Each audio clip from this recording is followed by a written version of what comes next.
Does he find it? Escape rope, switching card. There's the switching card. There we go.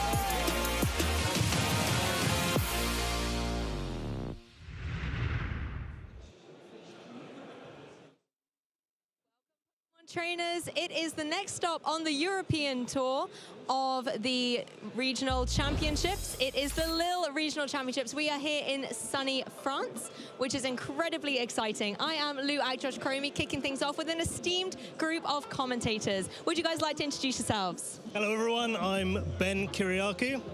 I'm David Partington. And I'm Charlie Merriman.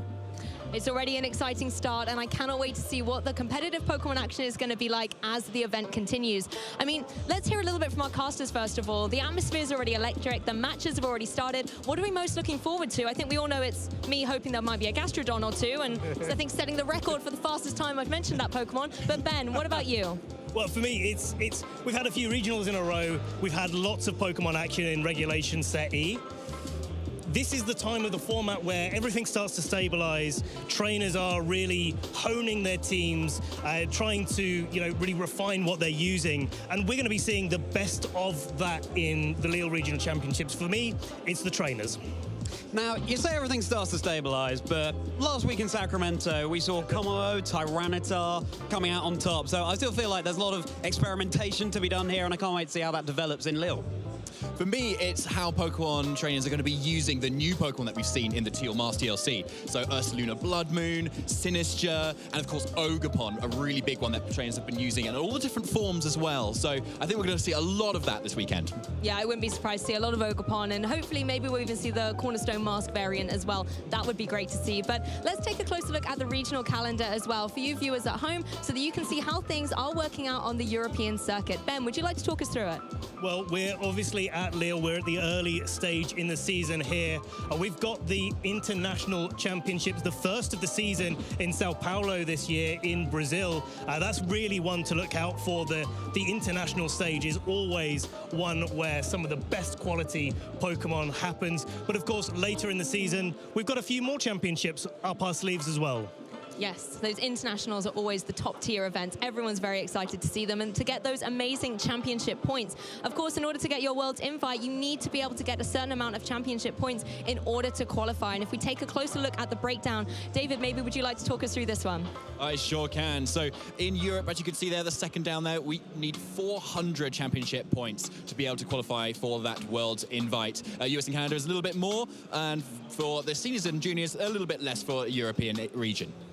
Exactly, and that's exactly what all of our trainers are going to be fighting it out for here. They want to make sure that they try and get to the 2024 World Championships in Honolulu, Hawaii. So it's going to be incredibly exciting to be able to see all of these trainers battling out against each other. But of course, this isn't the first event that we've had this season. Last weekend, across the pond in North America, there was a regional in Sacramento. So let's have a little recap to see what went down at that event. It's time to delve deeper into a new metagame as the Sacramento Regional Championships unfolded across 2 epic days of Pokemon action. I'm Lou Akjosh-Kromi, and I'm ready to help you study up on how old Pokemon friends are holding up against fierce new competition. The first surprise in day 1 was that Fluttermane was knocked off the #1 spot in usage, as heavy physical hitters like Iron Hands and Landorus Therian form rose in popularity. Trainers leaned into the support of both Fake Out and Intimidate in order to help them gain momentum. Other surprising Pokemon choices included the return of everybody's favorite anti-hero, Dondozo. Trainers like Marcus Dion and Alexander D'Andrea used Dondozo with its best pal Tatsugiri to advance to day 2 of the competition.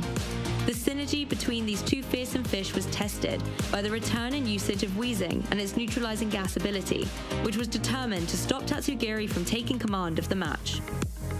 Weezing also posed a potential problem for some of the newer Pokemon choices like Ogerpon, but that mischief-loving Masked Marauder was a standout in the competition.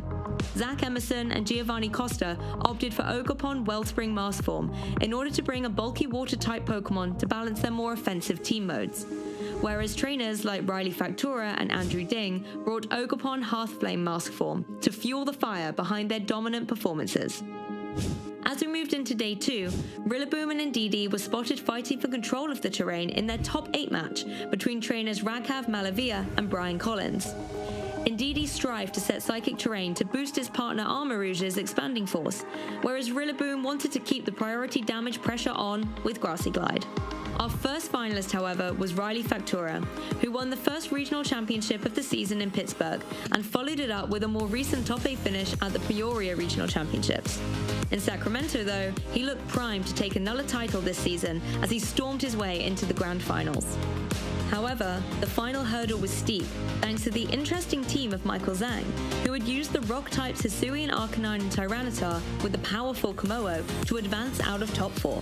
In the finals, Iron Defense Komodo proved difficult for Riley to counter, especially as Michael was making perfect plays with his targeting, which enabled him to take an early lead. By game 2, Komodo knew exactly what to do and took KO after KO by throwing its weight around with body press. Riley, however, had one last trick up his sleeve, with a Ghost Terror Chien-Pao, which forced Komodo to switch to Iron Head instead, and suddenly, we had a nail-biting endgame on our hands. The Sandstorm reigned supreme, though, for Michael, as Riley's Chien-Pao was eventually felled by the weather and the wrath of Michael's Pokemon, crowning Michael Zhang the Sacramento Regional Champion. I'm certainly looking forward to adding some weather setters onto my team after all of that, and I hope you at home have picked up some inspiration too.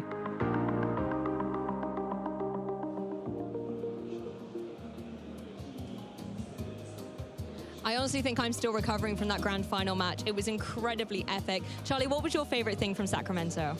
My favorite thing from Sacramento, I think it was seeing wheezing on stream, actually, that neutralizing gas ability, which we now have access to in the Teal Mask. I think it's such an exciting thing to be able to use. I think it takes a skilled trainer to do it, but I'm excited to see if we see it here in Lille today. What about you? I really liked the combination of Ninetales Alolan Form and the Baxcalibur that we saw, that Regarve Malavia really did well with and got top 4 at Sacramento, to show how like Snow is really here and a great archetype that people can use. And with Baxcalibur being such a cool Pokemon too, I really loved it. I know you will have liked seeing the Alolan Ninetales as well, but were there any other Pokemon that caught your eye, Ben? So many Pokemon, and actually that was the real thing that stood out to me in Sacramento, was how many different team archetypes made it into the top 8. We didn't just see, you know, the one team kind of dominating things. We saw lots of different styles, lots of different play types, lots of different trainers making it to that top 8, doing the things that they wanted to do rather than following the metagame completely.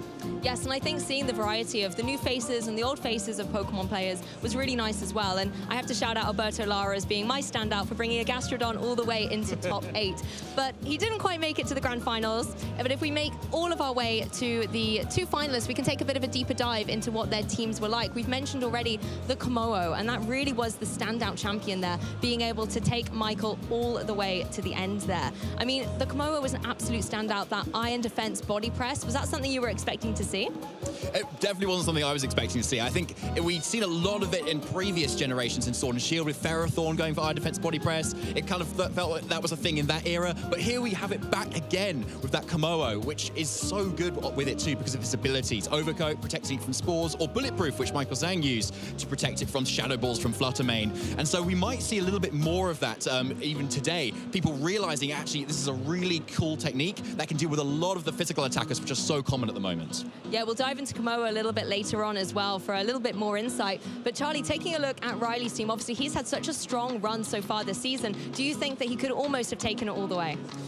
Oh, of course he could. I mean, his achievements speak for themselves. He's having an absolutely incredible season, and I fully expect to see him do incredibly well at future events as well. I think Michael just made a really good meta call with his team coming into that competition, and it wasn't something that any trainer was prepared for. So, you know, Riley played as well as he could.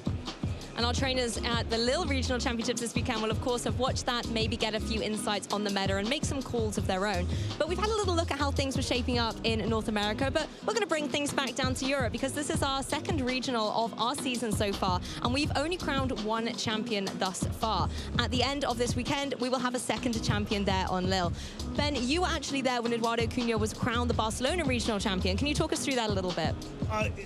Seeing Ed on stream is always something I'm looking forward to. He's a long-standing player. He's been at the top. He's obviously a world champion as well. And the finals that Ed played against Marco Moras was really typical of what Ed likes to do on stream. Lots of switching, lots of controlling the board, lots of making sure that he was in a great position and using that Terra Grass Heatran to such great effect with that Assault Vest as well, was just spoke to the way that you can use all of these Pokemon so well with the new Terra mechanic. I found Marco Moras, who's largely kind of unknown to the community up until Barcelona, only going to get into the season very recently, but showing how like effective his team was and how well he did as well was like incredible to see. Because I think in previous regionals we've seen regional champions come out of nowhere and just win it all, and Marco Moras was another player who was so close, but had to be the previous world champion who defeated him. So that's definitely nothing to shake a stick at. That's the thing, you're going up against someone who has won the World Championships, like you said, and also, you know, internationals before that. He's a very esteemed player, so I think quite worthy to be the first one on our record board here, but at the end of the weekend, we will have another name there. Of course, as well, the leaderboard shaping up in Europe is very interesting. Of course, Eduardo is in that #1 spot, despite the fact that many local events have also been running around, those Premier Challenges and mid-season showdowns, where players are able to try and battle out in their local areas to try and get some more championship points. Charlie, do you want to talk us through this a little bit, see who else is on that leaderboard? Absolutely. Well, I think it's very fitting that Eduardo #1, of course, but then Marco Moras' opponent in the finals of Barcelona is there in #2. You know, names we've seen throughout the years like Giuseppe Musico. I want to give a shout out to Simon van der Bucht, co-caster from Utrecht, having a fantastic season so far. And Victor Medina there as well. Aurelian Sula, of course, runner-up in that Utrecht special event in the 2023 season. Eric Rios, that's a name that we always need to keep an eye on any kind of leaderboard, and I would expect him to be climbing this season. Yes, there's plenty of names on here that we've seen before and are really standouts in the competition. Anyone, David, you're expecting to do really well? Yeah, there's a few names on there too, I think. I mean, Alex Soto, I think he's going to be here. Oh, yes. And he's very well known for running that hard Trick Room type teams. Torkoal, Indeedee Armory, set up that Trick Room and just go. So I think we're going to see a lot of him, especially this weekend. What about you, Ben? Some old hats from previous, you know, dynasties of Pokemon where you come from as well? Certainly some old hats there, but some new ones as well. Salvatore Rega was a player that particularly stood out to me in Barcelona not that long ago now, who piloting that Dondozo team really well and really showing why it's still such a threat. Even though most players have opted to use other strategies, Salvatore brought it back and was continuing to show it being so effective. Exactly. I'm really looking forward to seeing which players are going to be able to try and take it all the way here. But we've spoken about the players a little bit. Let's have a deeper dive on the Pokemon and take a look at some caster predictions. So I'm going to kick things off with my mono water, you know, suggestions here. Water's a very standard defensive core. I think that part is the safe option, but the not so safe option are the 3 Pokemon in 2nd, 3rd, and 4th. We have got that Ogerpon with the Wellspring mask form. Very strong, nice defensive bulk as well. Of course, more on the offensive side, the Urshifu, I think, can hit really hard, particularly with the Unseen Fist ability, meaning that it can bypass all of those protects that players like to run on their teams. And of course, the cheeky Iron Bundle, speedy and a threat. But the one that is definitely the core Pokemon is that Gastrodon. The EC Gastrodon as well. I know a lot of people will say, oh, Lou, you talk about this Pokemon all the time, but it has got validity in that, you know. Alberto Lara able to take it to the top 8 most recently, as well. It is the #1 Pokemon that has been given away as a giveaway Pokemon. It is a superstar. It has won multiple World Championships. I think it's going to try and make a name for itself here in Lille. But what about you there, David? Well, looking at my top pick, I think you can see Amoonguss, and I think that's a great answer into Gastrodon if you were choosing to wear it. So I don't know about that pick, Lou, to be honest. I think Amoonguss is going to go all the way. I mean, it was actually quite an underrated pick, actually, in Sacramento, where I don't think he was even in the top 12 in day 2. So yeah, Amoonguss, I think is going to rise up a little bit more. I think we've seen it in previous formats do pretty well. I think it's definitely going to do that here again. Looking through it a little further down, Ninetales Alolan form. I've definitely mentioned that a little bit more earlier today already. Setting up that snow, boosting up its defense. seeing it on stream as well, live so many physical attacks, kind of still surprises me at the moment, because I think a lot of players aren't expecting that defense boost it does get. And then Ursaluna Blood Moon, very strong at the same time as well. It's going to do so much damage into that Trick Room, and there's plenty of other picks to go as well. Yeah, we'll have to hear more from Charlie and Ben when you're behind the desk as well. Maybe seeing if your Pokemon are going to get that standout spot. We, of course, have some, things to expect in terms of terrain and weather, but again, we'll dive into them a little bit later on as they maybe emerge on the battlefield. But for now, trainers, you can engage at home with the broadcast as well, interacting with all of our different social medias. If you send us some of your posts on things like X, you can also retrieve things on YouTube if you want to catch up on any of the previous broadcasts. And of course, Facebook and Instagram as well are there for all of the amazing Pokemon action. One of the cool things we love to be able to do is engage with your posts that you put on X, and maybe you can get some of them on the broadcast as well. So it's nice to know who you're rooting for, which Pokemon you're maybe surprised to see, and as the competition goes through, who it is you want to take that title. But for now, the trainers, I believe, are ready, and you two have got to get your running shoes on to get over to the casting desk. So don't go anywhere, Pokemon trainers. We'll be back to kick things off very soon.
Hello, Pokemon trainers. David and I have hot-footed it over to the caster desk here, and we are getting ready to show you our first round very shortly. How are you, David? I'm terrific, thank you, Charlie.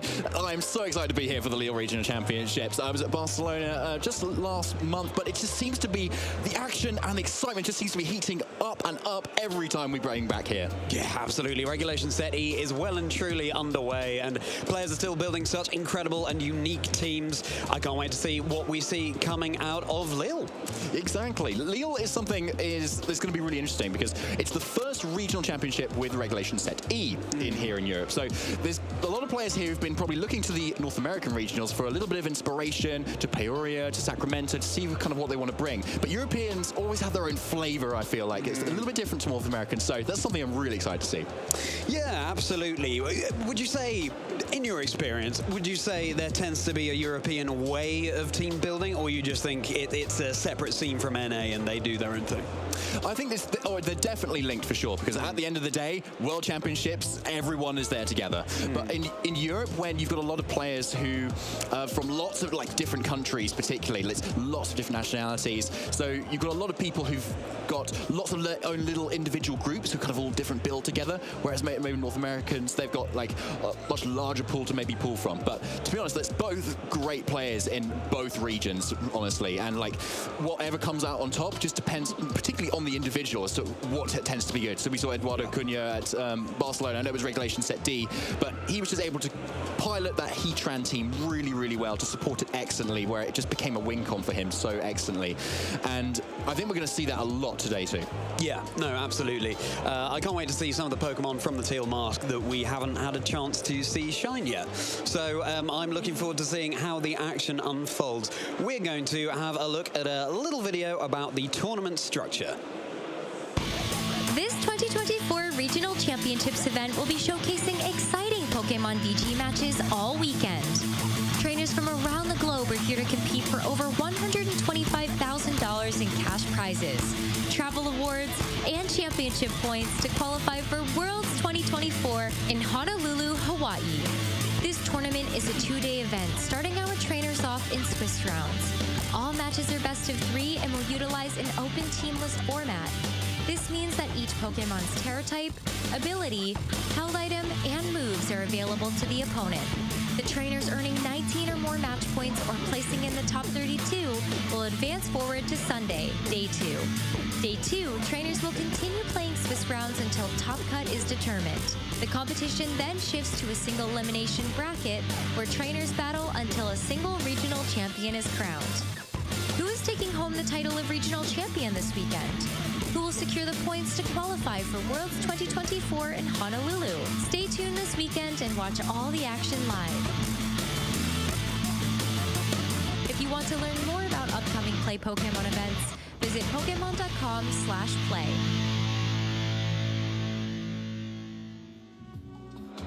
That's how the tournament will be running this weekend. That's what these trainers are putting themselves through in order to try and be crowned champion, with a lot of fun Swiss rounds along the way.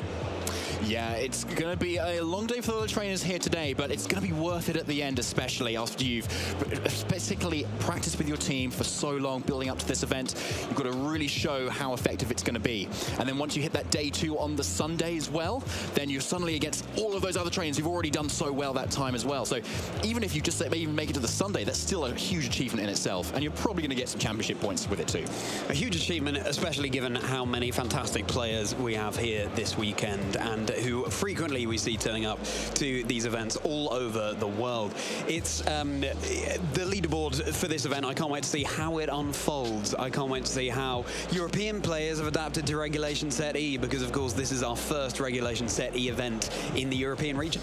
Yeah, exactly. There's plenty of Pokemon to play with as well. Lots of time to spend on the Teal Mask, getting those Ursalunas, getting those Sinisters, getting those Ogapons particularly, which I think is going to be very much the focus of lots of today. Particularly the Ogapon Wellspring or the Ogapon Half Flame Masks seem to be the 2 top mask forms that players are kind of choosing to use. Yeah, now we weren't able to get onto it just earlier in that section, but one of my caster predictions is in fact that Ogapon Cornerstone, because Sand is potentially back given Tyranitar, and you can terrestrialize your Ogapon Cornerstone to get a defense boost, but in the Sand, of course, it gets a special defense boost as well. So it survives on the field for an even longer time, can go for more Follow Me's, or indeed strong rock-type Ivy Cudgels, dealing super effective damage to fire, ice, flying, lots of common types. So, you know, I don't expect it to be ubiquitous, but quite a few of them could be coming out today. Maybe not as many as Half Flame and Wellspring, though. Well, we're going to have a short look, actually, at the stats of what people are using today here on Day 1. So here we go. Iron Hands right at the top spot, along with Fluttermane just behind it, and Landorus as well, all with above 50% usage. So any player going into their next round here, chances are they're going to see one of those 3, at least. Yeah, absolutely. And that is the same top 3 from Day 1 of Sacramento in a slightly different order. I believe Landorus was in 2nd place there, with Fluttermane in 3rd. Ogapon Wellspring is way out ahead of Ogapon Half Flame here, which is interesting to see, given it was more or less on level pegging back last weekend.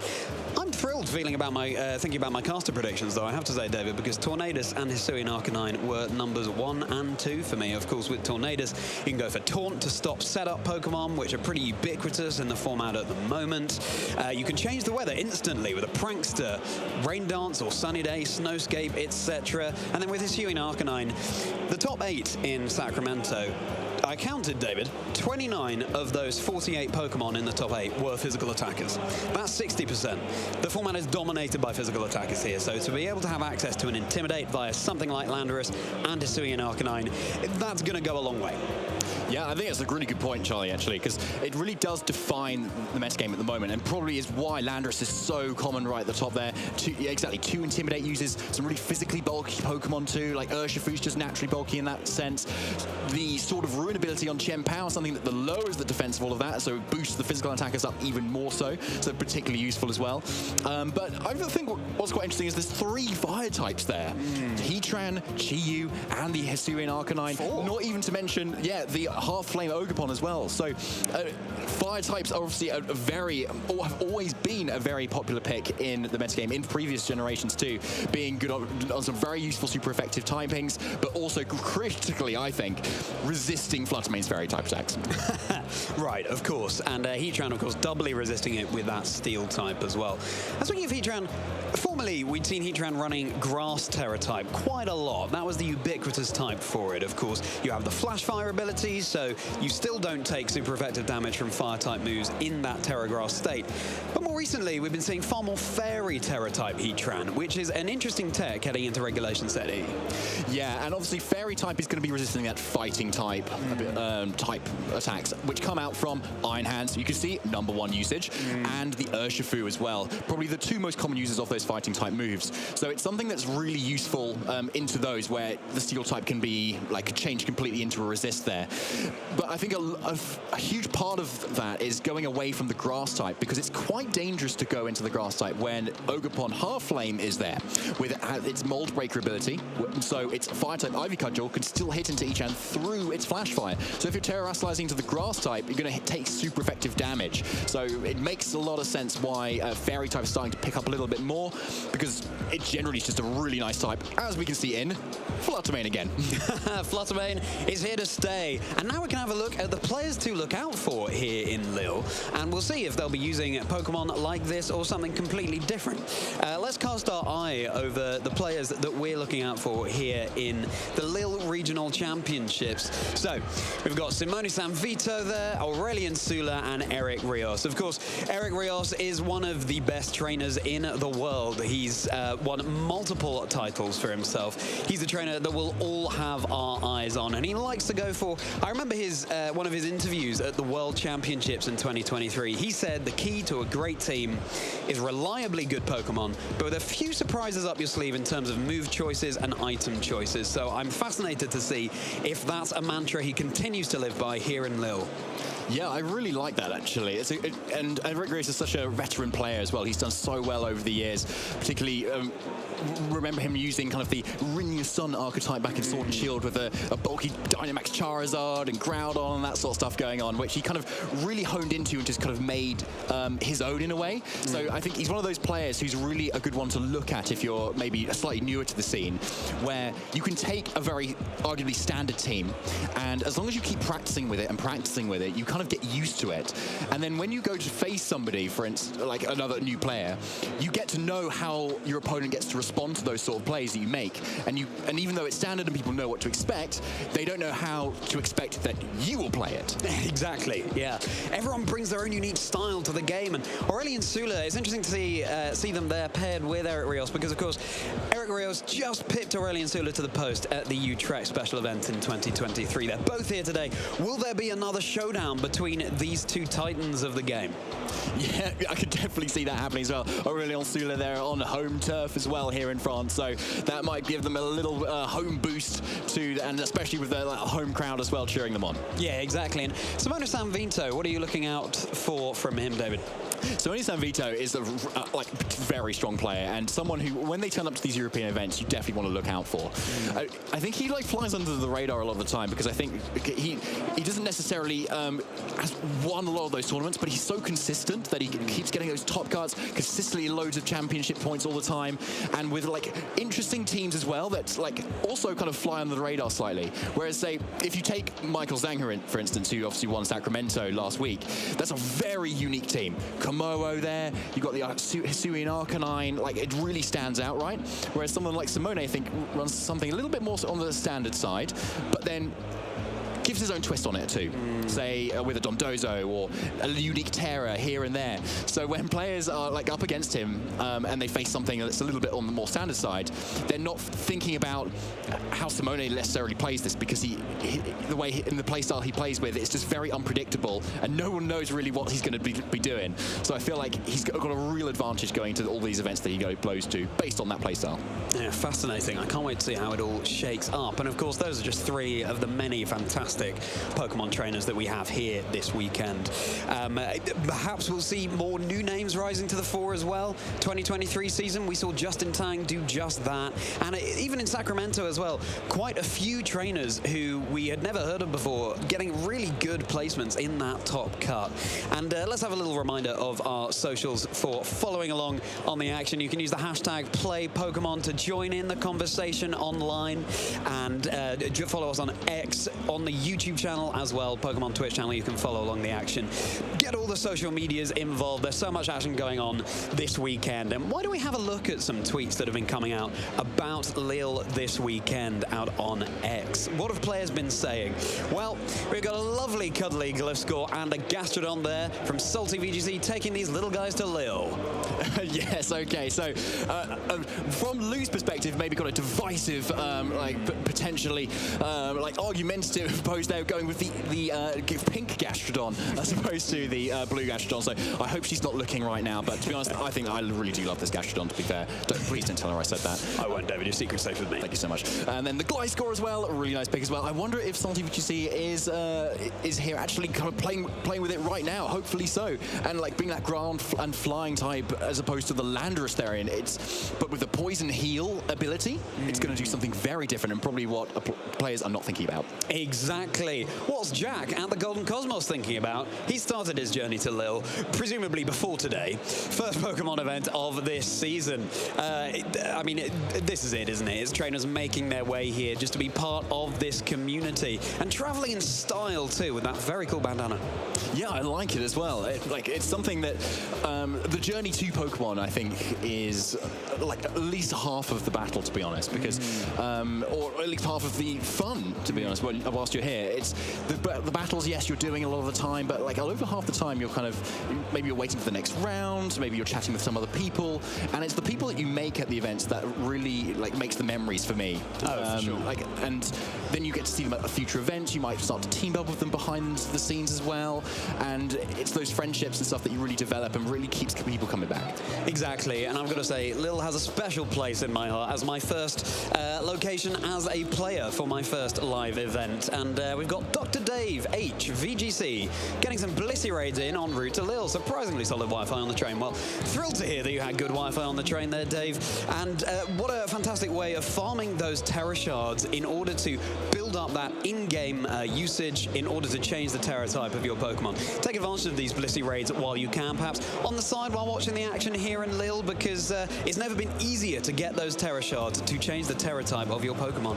Yeah, we had this Blissey raid event, I think, a month or so back, I think, as well. It was really, really useful to be able to get those Terra Shards. So, yeah, whilst you can, I think I shall be doing that as well at some point later this weekend, because I definitely need those Terra Shards for some of the future events that I might be attending.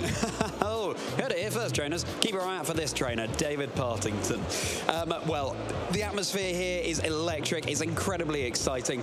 And I wanted to pick up on the point you made, David, about the people you meet here being the main reason why we do this. As I said, my first live event as a player just last year, was May 2022, was Lille, here in Lille, and I didn't really know anyone in the community. I just thought, I want to have a go at playing. I came along, and I believe you were the first person I met. You were the first person I met, David. I met Ben Kiriakou as well, who you'll be hearing a lot more from later on. And as soon as you're here, you will find your people. You know, it might be daunting at first, but trust me, once you're here, you will have a fantastic time. And why don't we take a look at the calendar now of upcoming events. So we've already had Barcelona last month. Here we are in Lille. Of course, it's going to be the Latin American International Championships in just a couple of weeks' time. That's going to be incredibly stiff competition. And then look at all the rest of the events we have here in Europe over the rest of the season. Yeah, so many regionals and special events coming up after that as well. Gdansk next month, Stuttgart the month after that, Liverpool the month after that, Dortmund the month after that, Utrecht the month after that, and of course the London UIC as well in April, and then the very recently announced Stockholm in May as well. Very excited to see that new region there coming up for us. We had, I think it was Malmo last year, so Stockholm, if I manage to be able to go, that would be fantastic to see. Yeah, absolutely. The Swedish community, of course, a very active one here in the Pokemon scene, but just look at all the events that you can take part in if you want to be part of this wonderful community and perhaps earn some championship points as well. We're going to be cutting to a very quick video, trainers, but don't go anywhere because Swiss Round 3 will be starting very shortly.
Yeah, the Latin America International Championships is going to be a huge event. There's where so many players kind of think about a lot of the teams they want to be building, a lot of the Pokemon they want to use, and save it often for these huge events to kind of keep it under the radar, get people not to kind of prep too hard for it as well. So kind of how Michael Zhang used his Komodo, kind of out of nowhere, he was able to take people so by surprise and just use it as a win con so easily. So I feel like I really want to see something completely new here at LISE, and I think there's a good chance of that happening. Yeah, no, it's really cool that we have these international championships spread throughout the calendar year. Worlds in Yokohama was just back in August, and now it's going to be the Latin American International Championships in November. So a sort of a flagship event for players to see what the state of the meta is right now, of course, with Regulation Set E for a good while. So a great opportunity to get used to what people are bringing, and I think especially for an international championship, trainers are going to be bringing not only their A game, but their A team. Yeah, I went to Sao Paulo and played international there back in 2019, actually, which was like an incredible event to kind of go to, where like the community was just so welcoming and like the atmosphere was incredible. Like you could see like the huge stage there, and I remember James Beck doing absolutely incredibly there as well. I think we actually had the side event going on, which was the mid-season showdown at the time, which he had signed up for, but I think he didn't expect to do so well, and so he was kind of entering the final and everything, and I was paired against him, and obviously he wasn't able to attend my match because he was about to freaking win the whole thing. Yeah, well, I bet you weren't too dismayed about that, David. Just get a free win for that game against James Beck. But such incredible atmosphere there as well. What a community it is to be a part of. And why don't we take a look at the caster predictions again? Because we didn't quite get through all of them earlier when we were talking with Lou. So why don't I go ahead and talk about my own? Please do. Look at me beaming at the top there. Look how happy I am about these predictions. So I've gone a little bit into them, so I won't repeat myself too much, but Tornadus there, as well as the Tailwind, of course, taunting, preventing setup. If we see some Komo this weekend, which we could well do, then Bleakwind Storm is also great, super effective damage into that, and of course, Prankster ability to change the weather before the turn has even started. So you could deny an Aurora Veil, for example, before it's even gone up. All right, okay, I quite like that, but like, are you expecting to see even more popular than it was even at Sacramento? I think so, and I think we saw in the usage stats from Lille so far today that Tornadus was on that top line. So I believe, don't quote me on this, but I believe that was higher usage than in Sacramento. But either way, it's clearly a very popular Pokemon at the moment. And in number 2, Hisuian Arcanine, which I believe was 12th in the usage stats today. It's still behind Landorus in terms of an Intimidator, but again, physical attackers dominate the format, and being able to switch in Arcanine to get an Intimidate drop is fantastic. And why Arcanine over Landorus? Well, David, if you have the Sand Up, of course, Arcanine gets that special defense boost as well. You could even combine the jobs of Landorus and Dragonite and go for a Choice Band Extreme Speed, Terra Normal if you would like, with Arcanine. And Rock Slide is ubiquitous at the moment as well. Why not get a little bit more damage out of that by having that same type attack with Rock Slide on your Rock type Arcanine? That's a fair pick, actually. And I think we've seen a lot of players using Hisuian Arcanine, actually, as an answer to the very oppressively offensive duo of Fluttermane and Chi-Yu, where especially if you slap an Assault Vest onto the Arcanine, you're able to use Snarls, Rock Slides to dish out a lot of damage and always take and sponge out those hits really effectively. And also into Chien-Pao Dragonite, it's also fairly decent as well, which is another common duo that we've seen a lot of. So actually, I'm kind of like regretting not putting it as one of my picks, actually, Charlie, because like I'm convinced by what you're saying here. Yeah, well, this is my plan all along, David. Get us on the desk, and then there's nowhere to hide. I'm going to tell you why these picks are the best. Now, in number 3 there, I have the Cantonian Weezing. I've chosen Cantonian over Galarian just because it has slightly fewer weaknesses. I think Neutralizing Gas, its ability, its signature ability, it's very difficult to get right. I think it takes a skilled trainer to be able to use it, but once you have a handle on using Neutralizing Gas, you could just flip the battle entirely on its head. Neutralizing Gas cancels out all abilities on the field. Intimidate isn't going off. Snow Warning, for example, the snow is not being set up. You could really disrupt your opponent, and of course you could just switch it in at any point in order to get rid of the abilities on the field. And other than that, you know, Weezing has such useful support options. The idea is to have it stick around on the field for a long time, just being a bit of a nuisance to your opponent. It gets access to Taunt, to Will-O-Wisp, for example. And, you know, as I say, I don't expect it to be ubiquitous this weekend, but I do expect us to see quite a few usages of it. For example, Alex Underhill in Sacramento last weekend, he finished 9th using Weezing. Yeah, okay, fine. Yeah, I see what you're saying there. Weezing doesn't have the best stats. It's not got the load of speed behind it, though. You know, like, there's a lot of Pokemon that could dish a lot of damage into it, say, that Landorus, that we do see a lot of. But if your predictions come true, and that Arcanine Hisuian is kind of a little bit more common, Arcanine does take Landorus does take a little bit of a step back from the limelight, then I can see Weezing doing a lot of work there.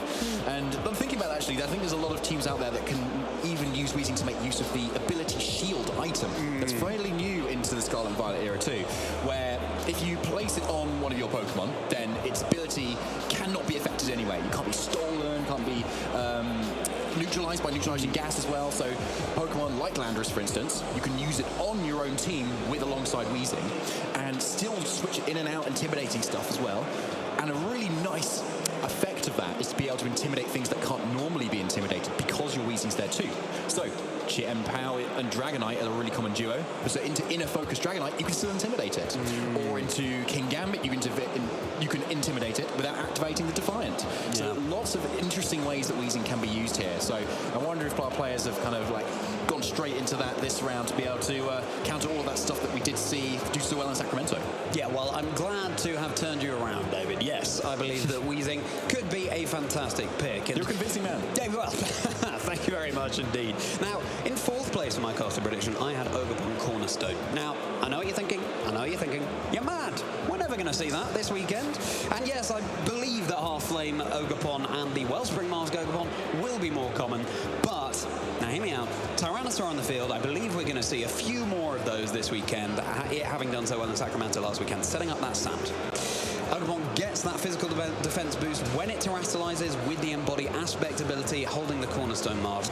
And then with the sand on the field, it gets a special defense boost as well. And that means that Ogerpon can continue to do what it does best for longer, can survive going for more Follow Me's, dishing out very good damage with a Rock-type Ivy Cudgel or healing back with a Horn Leech, of course Spiky Shield as well, and Follow Me redirecting attacks into it. So I think, again, I don't think we're going to see it too much, but I think we might see more Cornerstone Mask Ogapons this weekend than we have done previously.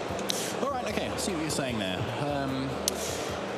And to be honest, the Tyranitar that Michael Zhang used actually last week was really interesting, to be fair. I think it's one of the only Pokemon I think we've seen that chose to go for a Terra Psychic typing. Yeah. That isn't already a Psychic type. Because it doesn't have a lot of resists, and it doesn't hit a lot of other types super effectively. But what it was really good for, particularly for the Tyranitar, is that not only does it resist fighting, which Tyranitar is doubly weak to, but it also enabled to go for the Psychic type Terra Blast. And that's something that's particularly good into Amoonguss or other poison types.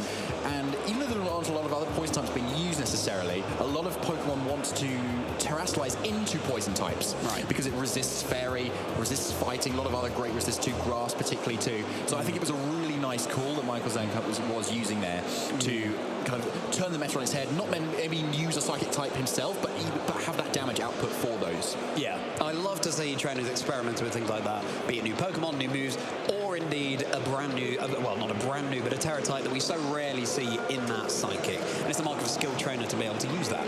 We're going to be going to a very short video now, trainers, just as round 2 wraps up. So we'll be back very shortly.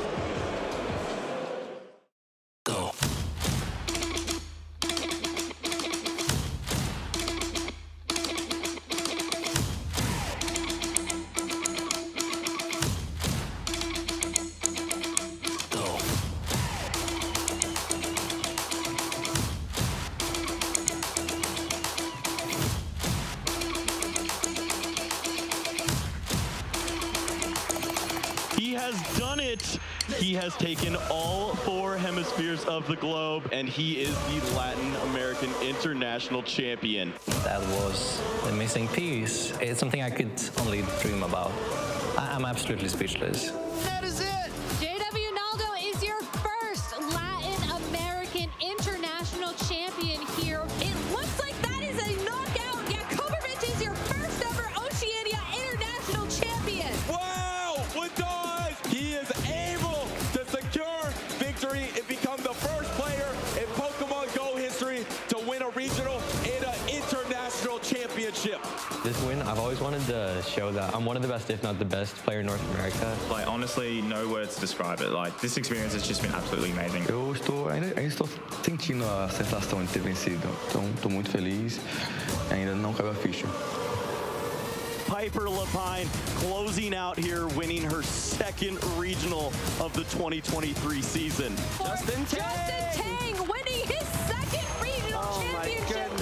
The back-to-back champion, Lumineon V into Boss's orders, brings back up a Crobat V for the knock. Definitely pretty excited. A little bit lucky for sure to win 2 regionals in the same year, definitely. It feels really good. It feels great. It really does. We're kind of reaching like this culmination of old and new. We're seeing a lot of good players like Paul Chua, Nick Navarre hitting their stride again and again. Like they just do it time and time and time again. This is it! The battle is over, and Paul Chua becomes your 2023 European International Champion. Winning EUIC means a lot. I haven't been able to win an international. Being able to finally get past 2nd place feels pretty good.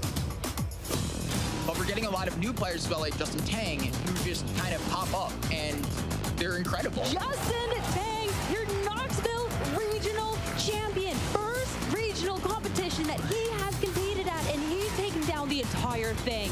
I was confident in my skills to do well, but I did not expect to go all the way. This is my first play Pokemon tournament. I didn't think I had a chance at winning. And this is my first competitive regional. Winning a regional is undescribable. Of course, there are competitors I'm worried about facing. The most notorious one is Sander. He's always bringing these crazy control decks. I'm worried about facing Yuichi because he's really good. Kingsley, Prince, Edison, Robert. I didn't face him in this tournament, but Valiant Fish, I have no idea how I'll hold up against him. He's definitely one I'm watching out for. I'm always worried about facing Torrid again. That is always an experience and will be always difficult. I'm not really worried about facing anyone because I think I can beat everyone. Denting Rob and Emmy Riddle. I'm definitely worried about facing Gabriel Agati. I'd be nervous about hitting Isaiah Bradner. Justin Bakari. Probably Luca. Justin Tang. I think I'd be nervous going up against Caleb Gedimer again. I'm confident in my abilities, but I know there's going to be 100+ of the best players in the world, so it's going to be really tough. All the trainers have just scaled up their game. The competition's just gotten so fierce. This has made me so excited to get to Worlds. Winning Worlds would mean the absolute world for me. After getting second in 2018, winning would absolutely be amazing. Winning Worlds is everything to me. I really want to be the best player to ever play this game. I think you have to be a little bit crazy to think that you can win the World Championships, but I am a little crazy. So it would be breathtaking to win the World Championship. I've won a regional. I've won an international. Worlds is the last thing I have on my list. Winning Worlds means I can submit myself into the history of Pokemon Go forever. Winning Worlds would mean everything to me, you know? So I'm going to try my best at Yokohama to hopefully maybe win. I just feel like I'm going to have so much fun. That's what's on the line, trainers. The excitement is really mounting already in the 2024 season. We are here in Lille. I'm Charlie Merriman, and I'm here with David Partington. Hello, Charlie. Yes, here we are. We are very shortly getting into round 3 of the Lille Regional Championships. So all our trainers have already played 2 rounds so far. And so these trainers that we're going to be featuring soon are already 2-0. So they've probably got another 5 still to go before they can actually have a decent chance of getting into that day 2. But they must be feeling pretty good already. Yeah, exactly. Why don't we take a look at our notable matches here? That red one at the top, that's what we're going to be featuring. Alex Gomez versus Taryn Birdie. But take a look at the other names on that list there. We've got Marco Silva, Nico Davide, Conietta, Alessio, Yuri Bachetto. So many names that we've seen before, and some that are new to me as well. Yeah, there are. So, there's plenty of 2-0s at the moment. There's so many players here today. So, there's probably loads more to the list that we can add. But yeah, definitely some notable ones. Liam Gertz as well, where Richard Hodge, he's a good player from the UK as well. Of course, Marco Silva from Italy, a hugely successful Italian player who did particularly well at Worlds last year as well. But yes, Alex Gomez and Taryn Birdie are going to be our featured match, and I am very excited to see that too. It's going to be an absolute firecracker. Alex Gomez, of course, the winner of the 2023 North American International Championships, and Taryn Birdie, the winner of the 2023 Oceania International Championship. So this is going to be some high-level Pokemon happening right before you, trainers, as round 3 is just getting set up.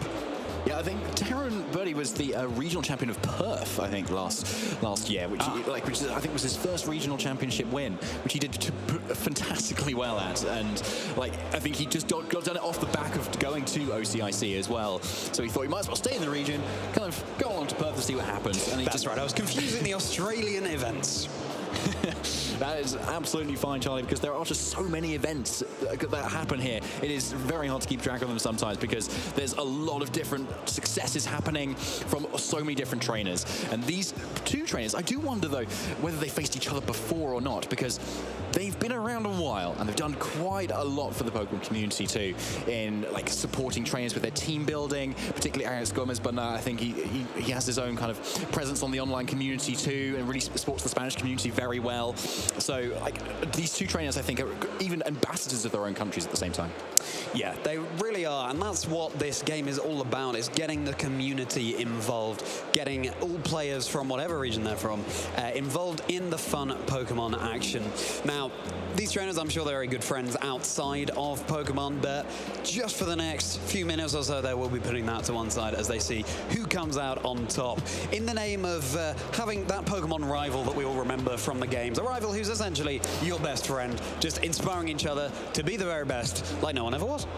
And I'd say, Charlie, when we faced in one of our rounds, I think maybe last year at some point when we faced each other, I felt like a rivalry kind of coming up there as well, I think. So it's interesting here to hear your picks about Weezing and Arcanine and a few others that you said, the Rocker Opon, and I think we're going to be taking some notes, actually, for whoever we might face next time, because I'm starting to worry, actually, that I don't have a lot of answers for these Pokemon. Well, we'll have to see coming out of Lille if those Pokemon do indeed come to the fore. That's something we didn't talk about, David, was the fact that your 4th choice prediction for this weekend is Wo-Chen.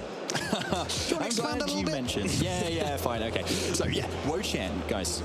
The Treasures of the Rune Pokemon are great, right? All dark types, they've got these incredible abilities. But Wo-Chen particularly, I think, is so underrated. Not a lot of other people using them. And I keep looking at a lot of other people's regulation set E teams at the moment, like when they kind of turn up online or on X and therefore. And I go, Wo-Chen would be just so good into this right now. So the Tablets of Ruin ability obviously lowers the attack stats of all of surrounding Pokemon on the field, including your ally. But that's particularly useful in a very physical meta. As you said, Charlie, you counted all the physical Pokemon that are going on at the moment at Sacramento, and Wo-Chien is then immediately useful into all of those whilst it's on the field. And it's not like Intimidate either, where it could be shut down, switched out, and retracted or anything. Wo-Chien will keep that effect there all times. And what better way than keeping it there than on a bulky Pokemon too, which is so bulky, it just sits there so well.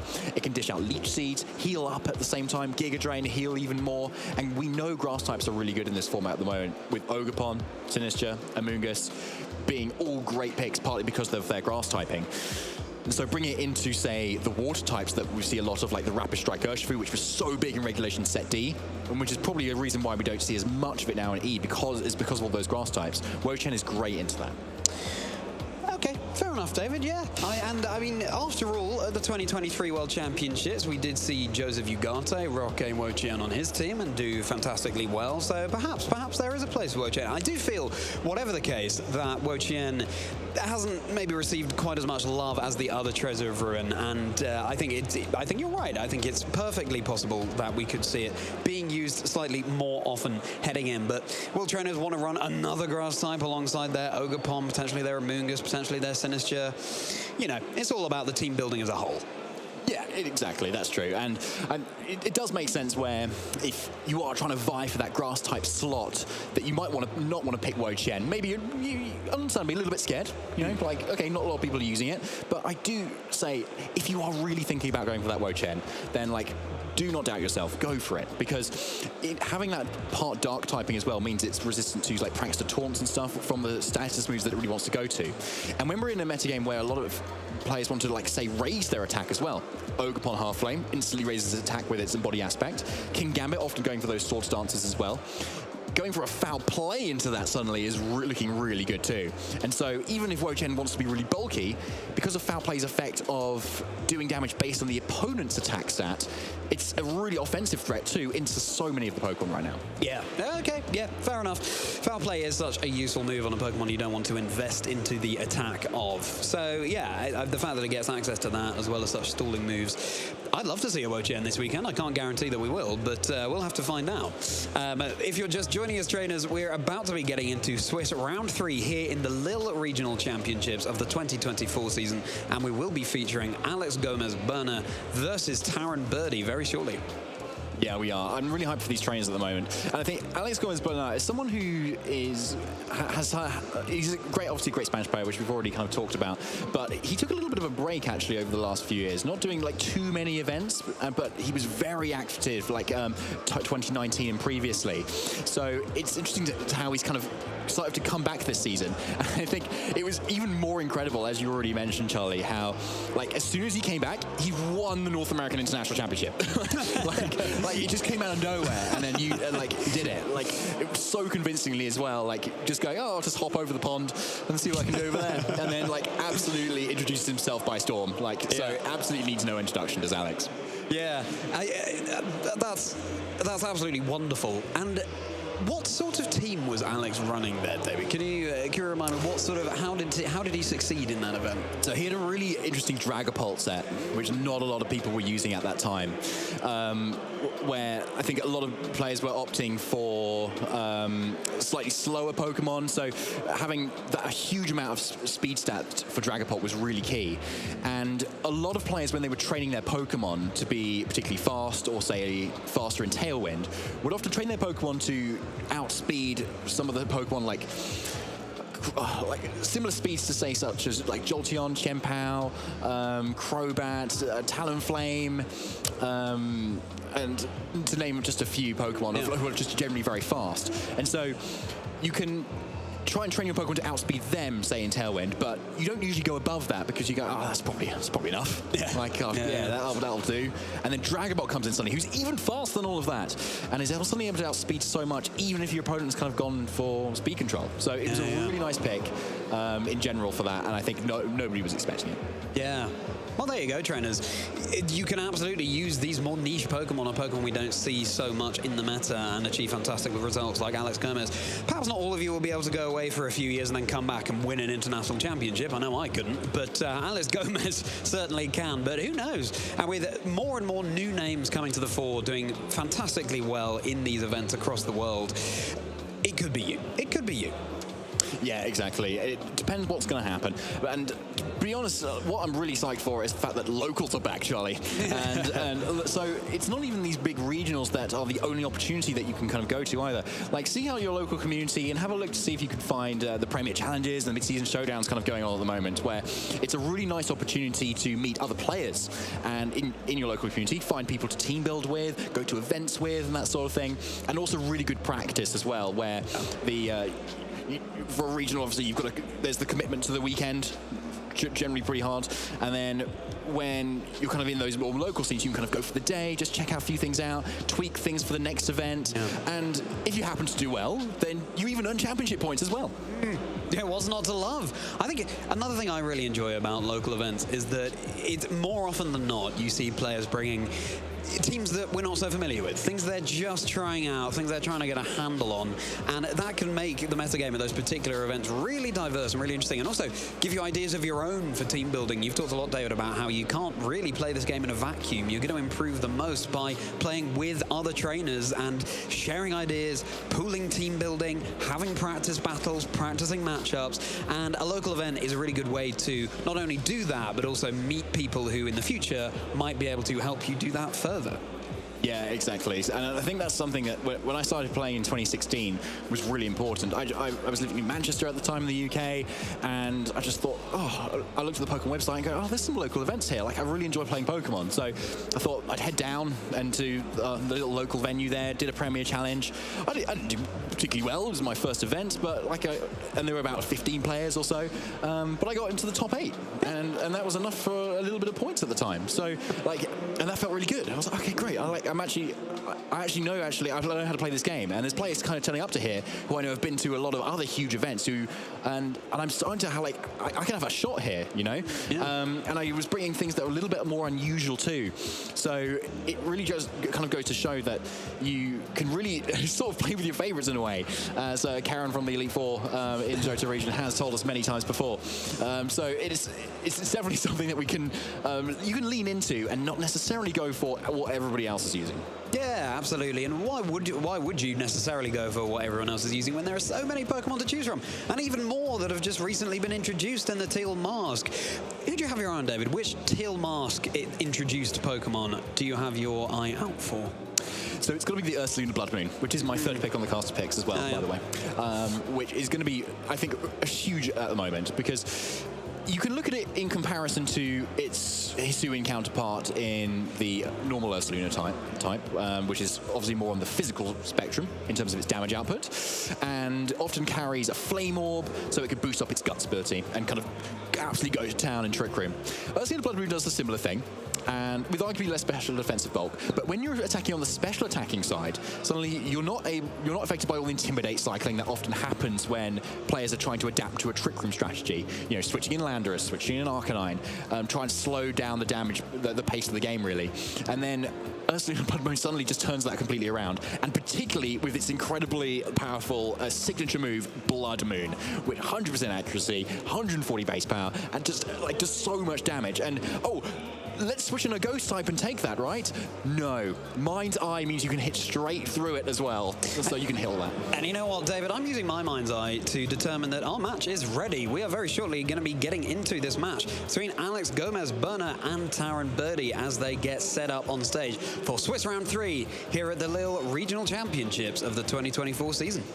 Okay, yeah, so these players going to Round 3 must be thinking pretty hard about their matchup right now, because when you're thinking, you've got the Pokemon on the field, right? But it's easy to have a look at the Pokemon and not the player that you're up against. Yeah. So both these trainers probably are aware of each other's achievements, and therefore are thinking, right, okay, what do I lead versus this team?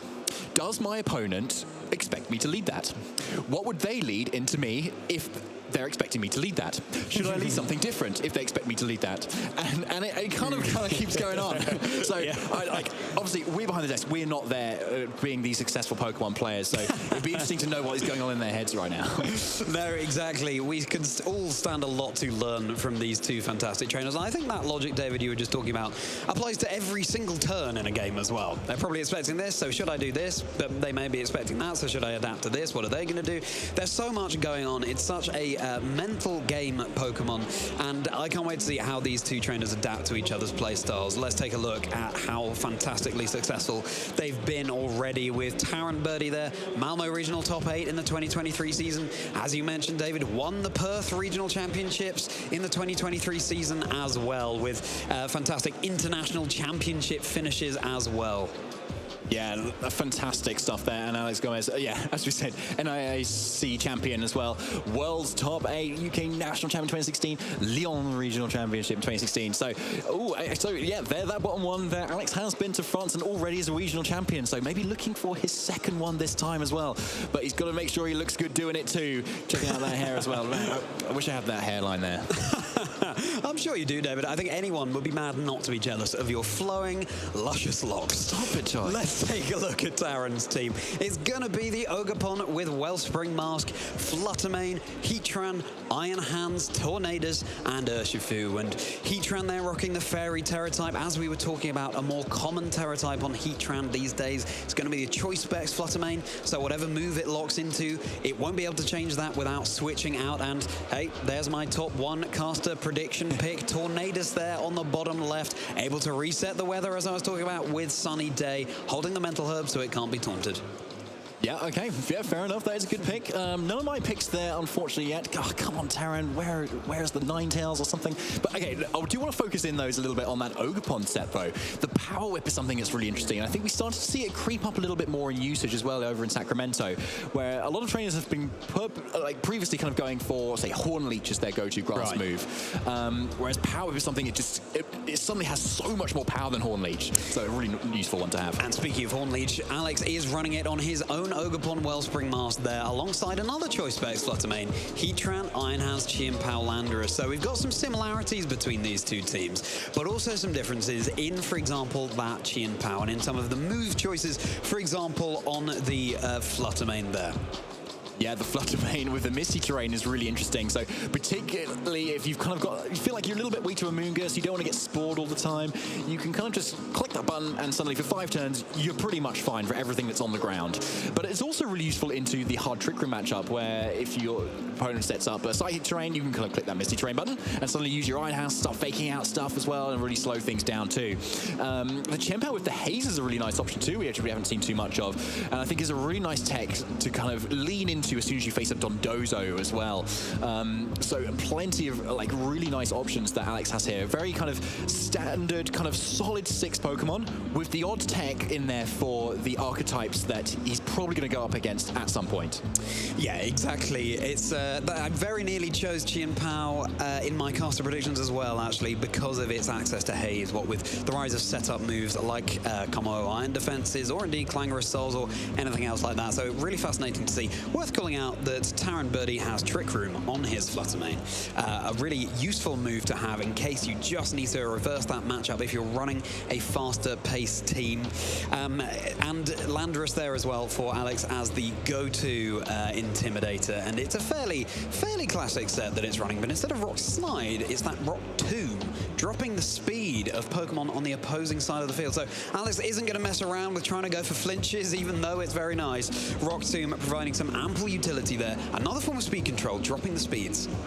Yeah, and we also saw the Magma Storm actually on Alex's fire type hit on his team, the Heatran, which is something, it was a really cool move which you saw Rakaf Malavia use a lot of in Sacramento last week as well, where assuming you hit it, then it does a huge amount of damage and traps the opponent in and starts dealing chip damage for a good 3 to 5 turns, I think, straight afterwards as well, which is an absolutely huge amount of damage.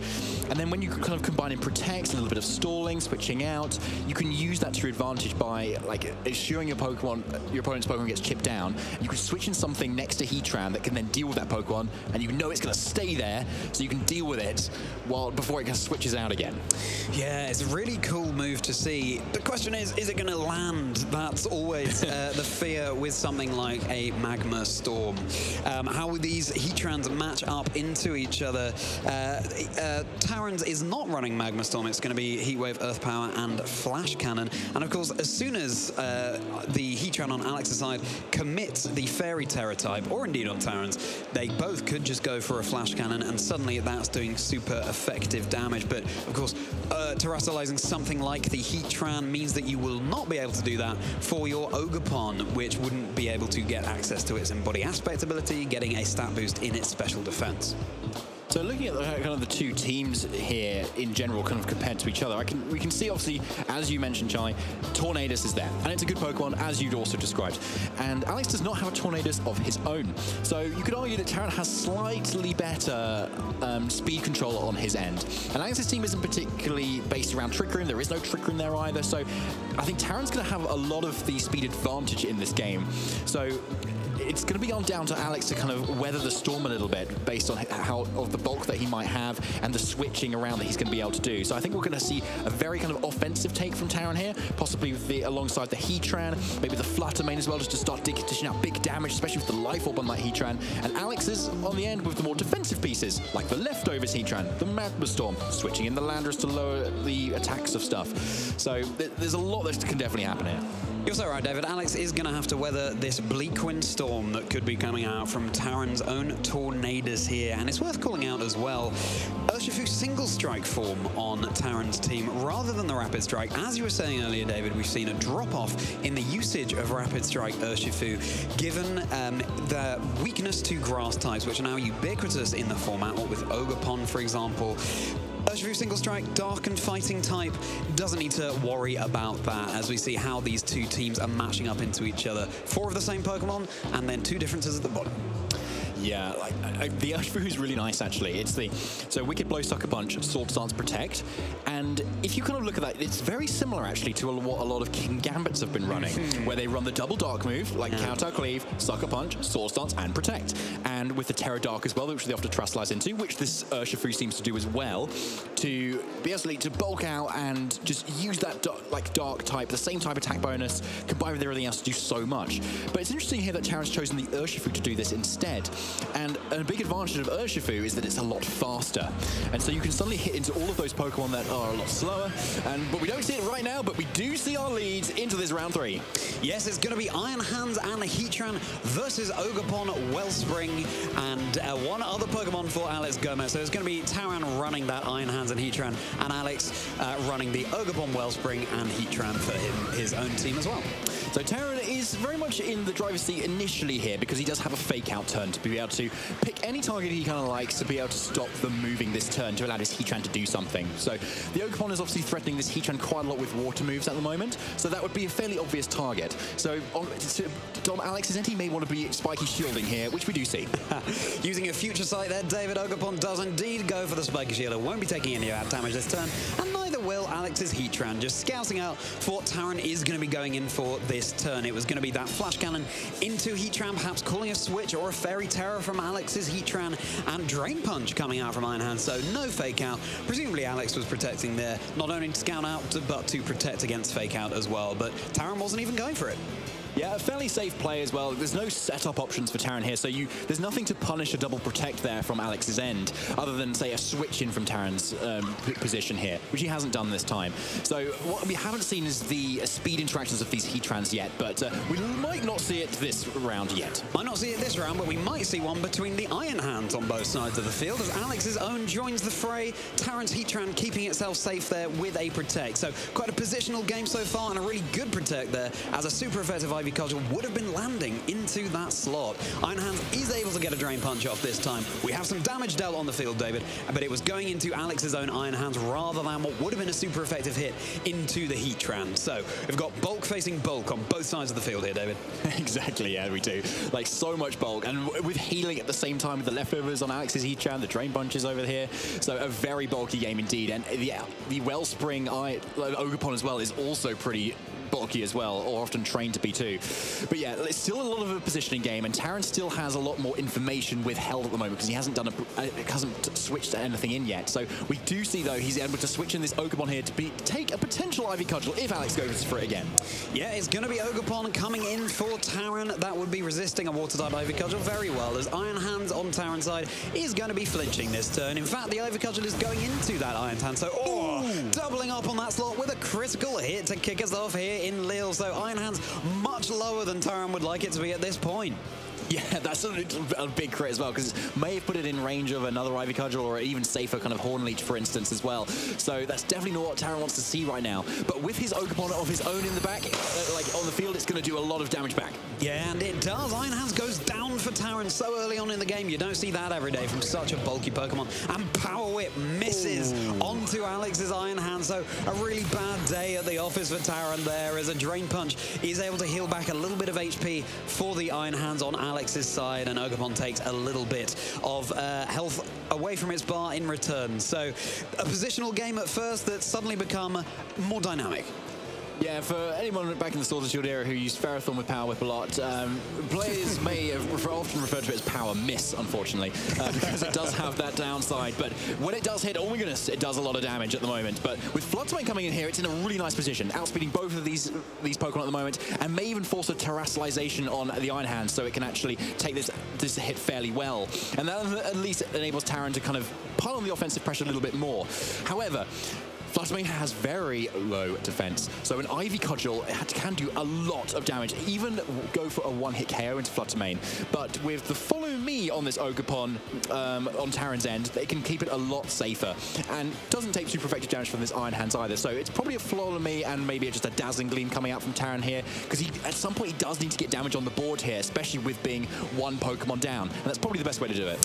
Exactly. Fluttermane, the Peckish, has joined the field and is hungry to deal Fairy-type super effective damage onto Alex's Iron Hands, but he's not going to give him that pleasure, switching in the Heatran instead, which would be taking it much better. Ogerpon keeping itself safe as well with a spiky shield, as Taran's Ogerpon goes for a Follow Me, redirecting any potential attacks that won't be coming out this turn after the Iron Hand switched out. Dazzling Gleam is going to connect down, but of course Heatran is going to take this incredibly well despite the choice specs, given it's a resisted hit. And there you go, just speaks to the bulk of that Pokemon with leftovers to add insult to injury, healing it itself up a little bit, and this Fluttermane is not in the position, having not had the turn that it's wanted to have. Unfortunately not, but this Fluttermane is still choice specs, and therefore it can't protect, and therefore it's still in the face of two Pokemon that can potentially get a one-hit knockout. Heatran is left over, so it won't be able to get a one-hit knockout with a Flash Cannon, unlike a Life Orb version, but in the face of these two threats, it looks like it's switching out. It's switching out in favor of Taran's own Heatran. Horn Leech into Taran's Ogerpon there, bringing it down pretty low. Power Whip is able to connect this time into Alex's own Ogerpon to match their HP bars, but Magma Storm is going to be coming out into Taran's Ogerpon. It would be trapping it if Ogerpon hadn't gone down for Taran there, so Taran's already down two Pokemon in this first game between himself and Alex Gomez, as Heatran, just to rub it in, is now back to full health. Alex has played this game really well, and really smartly as well. He hasn't gone anything too risky either. In the face of a potential offensive moves like the Dazzling Gleam from the Fluttermane earlier, he kind of protected, switched in the, like, arguably the safest switching in the metagame right now for Fluttermane, which is a bulky Heatran, and played it really nicely too. And then was able to take on those attacks, knowing you can take a Power Whip fairly well, not going for the Terror to risk taking that too much, and get a further KO back as well. So he's played it really nicely here, and again, keeping it nice and safe, protecting his win conditions. Yeah, and Alex, speaking of protecting, is keeping his own Heatran safe, as Moonblast was going into that slot, perhaps predicting a switch into something like the Iron Hands. Ivy Cudgel Water type is coming out into this Fluttermane. It's not enough for the knockout, a very well-trained Fluttermane here. And of course, Earth Power going into Alex's Heatran, which would have been a doubly super effective hit, but keeping itself safe. So yes, it seems that Alex is calling Taran on every turn here. At the moment, yeah, Alex is playing this very nicely. We don't even know Alex's 4th Pokemon either. But yeah, Terran does have a fairly obvious kind of Moonblast into Ogerpon, which probably gets the knockout, depending on the bulk. And with a presumably faster Heatran based on the Life Orb, it's probably going to be trained to be a bit speedier, a bit more offensive versus the bulkier leftovers. Earth Power probably comes out as well. But Alex has still not gone for a Terra here. So a Terra Fairy on the Heatran could be a really nice call at the moment, especially if it can then take the Moonblast plus Earth Power combination. And we should probably I'd argue as well. And whereas if you don't go for the Terra, then you're obviously going to take an Earth Power with a lot of damage. Well, he's not going to go for the Terra, so if it is an Earth Power coming out here, then that will be a lot of damage. But Moonblast is going to Alex's protected Ogerpon. Alex calling that very well there. Heatran instead going for the Flash Cannon into Alex's Heatran, which does not deal a great deal of damage at all. It takes a bit of Life Orb chip, but this Flash Cannon is going to do significantly more to the Fluttermane on Terran's side, and it goes down, and all of a sudden, Terran is down to just his Heatran against Alex's all 4 Pokemon. It makes sense what Terran's kind of doing there. Like, you're 2 Pokemon down, you really need to start making some calls as to like exactly what Alex is going to do if you're going to try and turn this game back around. So Terran going for that Flash Cannon there was kind of calling the Terastallization into the Fairy type on that Heatran to see if it could get a really nice hit there. But unfortunately, Alex does not budge, does not give Terran that room. Such a consistently good player, and like still with all 4 Pokemon on his side of the field, which just goes to show like the solidness of his team. And going into a team like Terran's as well, where it's a fairly consistent team of 6, Alex probably knows his game plans too, knows exactly what to bring, and we can see how well he's used that Ogerpon too, which doesn't have too many weaknesses that Terran has even brought here. And with an Ivy Cudgel, it hits great into Heatran, hits great into Fluttermane, and takes really good hits from the Iron Hands too. So it's going to be just to protect from Terran's Heatran. A protect from Terran's Heatran, and he was running out the timer a little bit there, perhaps just deciding what his game plan is going to be heading into Game 2. A very wise protect, as the Earth Power was coming out into Terran's own Heatran. I think Terran recognizes that there's not much he can do in this position, so he may as well do all the scouting out he can, do all the reflection he can, whilst he has the time to do it, adjusting to how he's going to adapt to Alex in Game 2. Yeah, and I think adapting to that is definitely something he definitely needs to do. And we saw how throughout this entire game, Alex has used Protect to like a really effective degree, and each time Terran seemed to be targeting into it, Alex calling it so well. So I wouldn't be surprised if Terran maybe considers bringing his Urshifu to the next game. And with that Unseen Fist, you can hit straight through those Protects. All those different Protects and Switch that Alex can do suddenly are so just not as safe anymore. And looking at the Pokemon that Alex has brought, Wicked Blow hits into those fairly effectively. And yes, Iron Hands is a great resistance into that, but with the Focus Sash on Urshifu, you're at least going to take 1 hit. At least going to take 1 hit for now. It's going to be the Fairy Terra on Terran's Heatran, which will be able to take an Earth Power much better. Ogerpon is going to be redirecting any single target attacks here from Terran's Heatran, so Earth Power does connect down into the Ogerpon. It's not enough for the knockout, even in this position here, even though Terran's Heatran is holding that Life Orb, and Earth Power coming down into Terran's Heatran. Again, it's such a bulky Pokemon, but it gets the special defense drop there as well. I think Alex's Pokemon will be able to deal with Terran's Heatran relatively swiftly. And there's lots of useful information, though, for both players at the moment, too, where you can see, okay, Earth Power is a 3-hit KO, for instance, from Alex's Heatran there, which is really good information for Terran, because that suddenly means, say, in the face of a Heatran on the other side, and you've got Heatran in the back if you're Terran, you know if you switch in your own Heatran, if it's already Terastallized into a Fairy type, then you know you're going to be able to take 1 and then take another as well. So it suddenly makes things a little bit safer. And to the Ogerpon as well, knowing, say, an Earth Power does about, a quarter to Ogerpon is also really good information to have too. So if Ogerpon goes for Terra and gets rid of that grass typing, and suddenly it may even be a 2-hit KO at that point too. So all useful information where a Game 2 is suddenly going to be very different. It is. Alex is going to be going for a Terra here onto his Ogerpon Wellspring. It's going to be having that big Wellspring mask as those watery swirls go all around it, ready to deal some massive damage, and it receives a special defense boost as well. Terran, however, is just going to be keeping his Heatran safe on this turn with the Protect. Again, just scouting out for further information here from Alex. Ivy Cudgel not going to be doing anything into Terran's Heatran here, and what's Alex been looking into was going to be that flash cannon, which of course would have been super effective damage. I think, again, right now, Taran is just reflecting on how he adapts for Game 2. Is it going to be that Urshifu single strike coming out? We'll be seeing very shortly as Taran locks in the forfeit. Yep, so not playing out the turn there, so maybe Taran's hatched a little plan there now to see if he can kind of turn this game around. I mean, I can understand it's a hard matchup where so many of your Pokemon are very similar. They've both got an Ogerpon, they've both got a Heatran, they've both got an Iron Hands, they've both got a Flutter Mane. So it may be that Taran needs to kind of lean into the options that he has that are not the same, potentially, to be able to deal with this Alex's team effectively in that Urshifu. So if you say bring that, sticking very nice into a lot of those Pokemon. What's the main problem to that? Iron Hands. Okay, so what do I bring for Iron Hands? Flutter Mane was a great answer that Taran did bring, and I think could still definitely use. And then maybe his own Iron Hands as well, to be able to fake it out, to kind of keep it suppressed most of the turn. So I think there's still loads that can happen in this game too. Absolutely. I think, you know, you can understand why Taran didn't bring that Urshifu in the first game, given that Alex has that Flutter Mane on his side as well. So it would be taking really significant damage from that, especially given that its Terra type, the Urshifu single strike full Taran, is dark, so it can't terrestrialize away from any super effective hits there.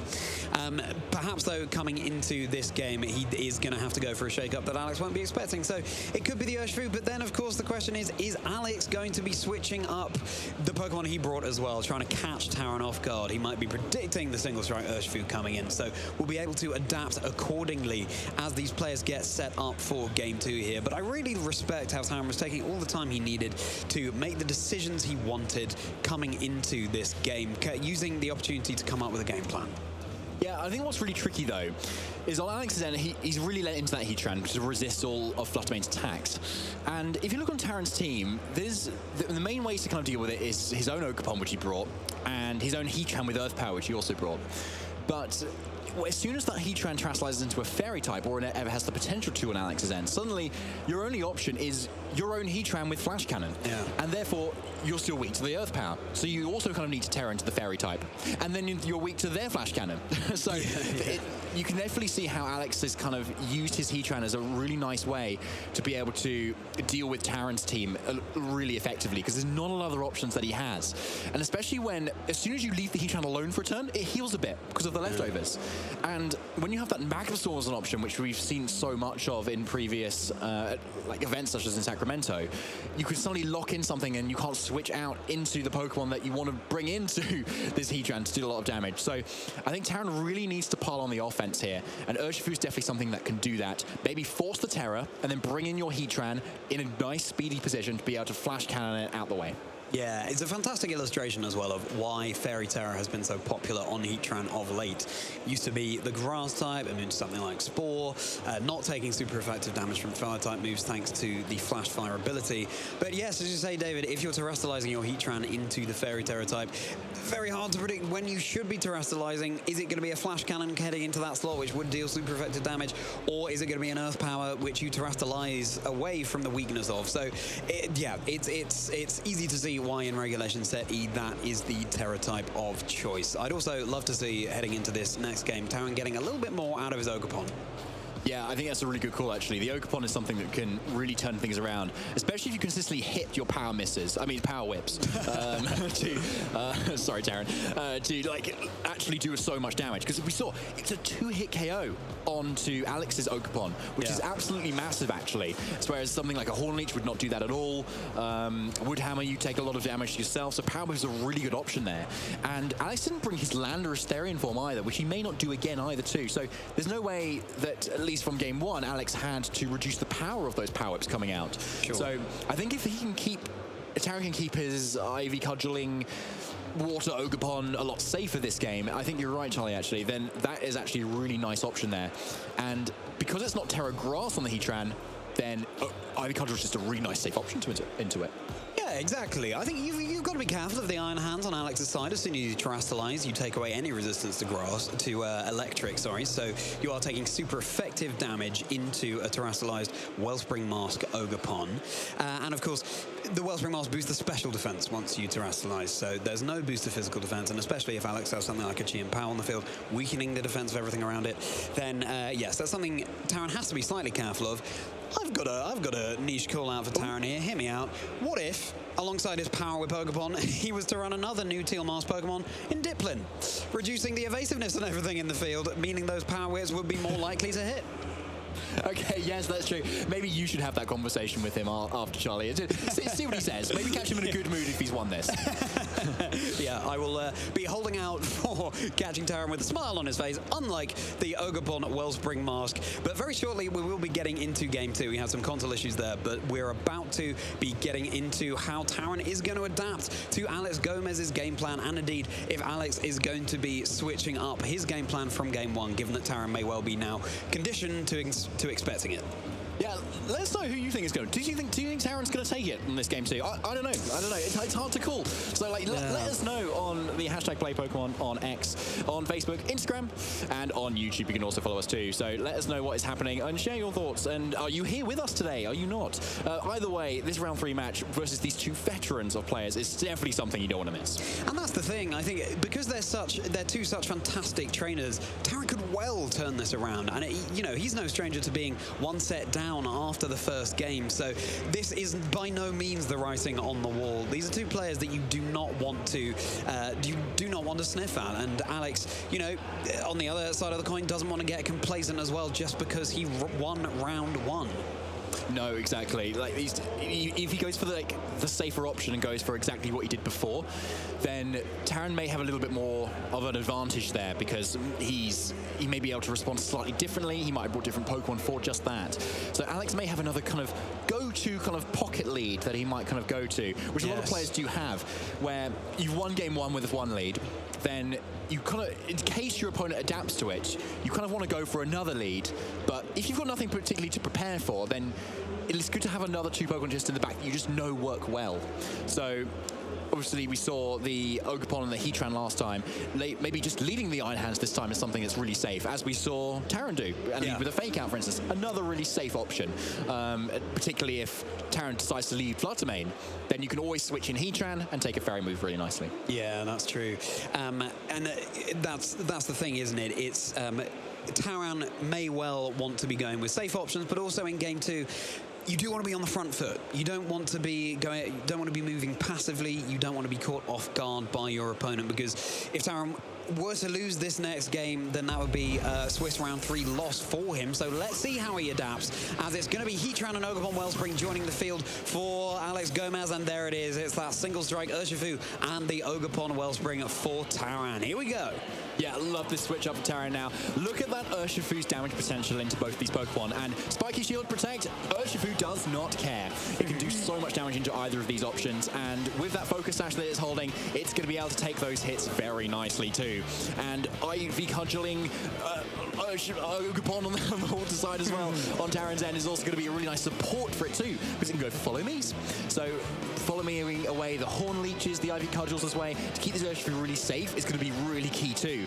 And I could imagine if Taran has maybe even more supportive options in the back, say a Fake King Out, Iron Hands to support it too, so there's always the option that he can kind of protect and then go for another move too. But we're seeing a Terra right out of the gate here, Charlie. Yeah, as opposed to Game 1, it's going to be right immediately in Game 2. Heatran going for that Fairy Terror, so changing up its weaknesses there and taking Dark-type moves much better. Ogerpon having a Follow Me, redirecting the attacks towards it as a Horn Leech. Neutral damage comes out into Taran's Ogerpon, as Urshifu is left free to go for a Swords Dance this turn, so the damage output from that Pokemon is certainly not something to turn a blind eye to. Magma Storm is connecting on Taran's Ogerpon, and it can no longer be switched out, and it will be taking Magma Storm Chip like that at the end of each turn, so it only has one more turn left in it. One more turn, but one more turn is pretty huge though, because Ogerpon is still here and able to offer a lot of damage at the moment, because even though Heatran has gone into that Fairy Terror, it can take still a lot of damage from a IV Cudgel, for instance. And Urshifu, even though it only has Dark moves, it's still going to be able to do a lot of damage, especially if it, say, Terrors into a Dark type. That's probably going to do at least over 50% to a Heatran. So if Taran can get himself into a position where he can get a double up onto this Heatran, then he's probably going to take a KO here. Now, Obviously, Alex has his own water Ogerpon as well, so he can still go for Follow Me's too. But yeah, +2 Wicked Blow is looking very strong right now. And if he doesn't want to take an attack himself, he can just Sucker Punch. Exactly. Well, it's going to be Alex's Ogerpon withdrawing in favor of Iron Hands joining the field for him here. Applying fake out pressure in the next turn as Urshifu keeps itself safe, not taking any damage on this turn, just scouting out as Heatran 2 goes for a protect. So all eyes on this Ogerpon now on Taran's side. It was going to be the Power Whip going into Alex's protected Heatran. So unfortunately, Ogerpon for Taran will be going down at the end of this turn. Great call from Alex there, actually, to be able to switch in another Pokemon that is resistant to dark moves. That is the downside of running just the one type of attacking moves on your Pokemon, and especially in this open team sheet format, Alex knows exactly what is on that Urshifu, and switching in 2 Pokemon that resist that dark typing is a really nice call. And it's even better for Alex, because the Urshifu is already protected, so it can't even, it's got a very low chance now of getting another Protect off to be able to stop itself from a a Fake Out from the Iron Hands, and therefore a double up with a Magma Storm as well from the Heatran may be enough to even get a knockout here. But that Flutter Mane is now on the field, so it needs to be respected. And Iron Hands, without the option for a Terra, could even go down this turn if this Flutter Mane is strong enough on Taran's end. Well, we shall have to see as Taran commits the Terra as well into his own Flutter Mane. It will be the Fairy Terra type, boosting the offensive pressure that this Flutter Mane is bringing to the field. A victory cry there with that big heart on its head as Fake Out is directed into Taran's Urshifu. Flutter Mane is able to fire off a very powerful Dazzling Gleam. Alex's Pokemon are going to be taking a huge amount of damage from that. Heatran and Iron Hands down to the orange of their health. Earth Power coming out into the Urshifu, but crucially, Urshifu does survive the turn. It takes that special defense drop, but it probably wouldn't have been able to take many more special attacks anyway.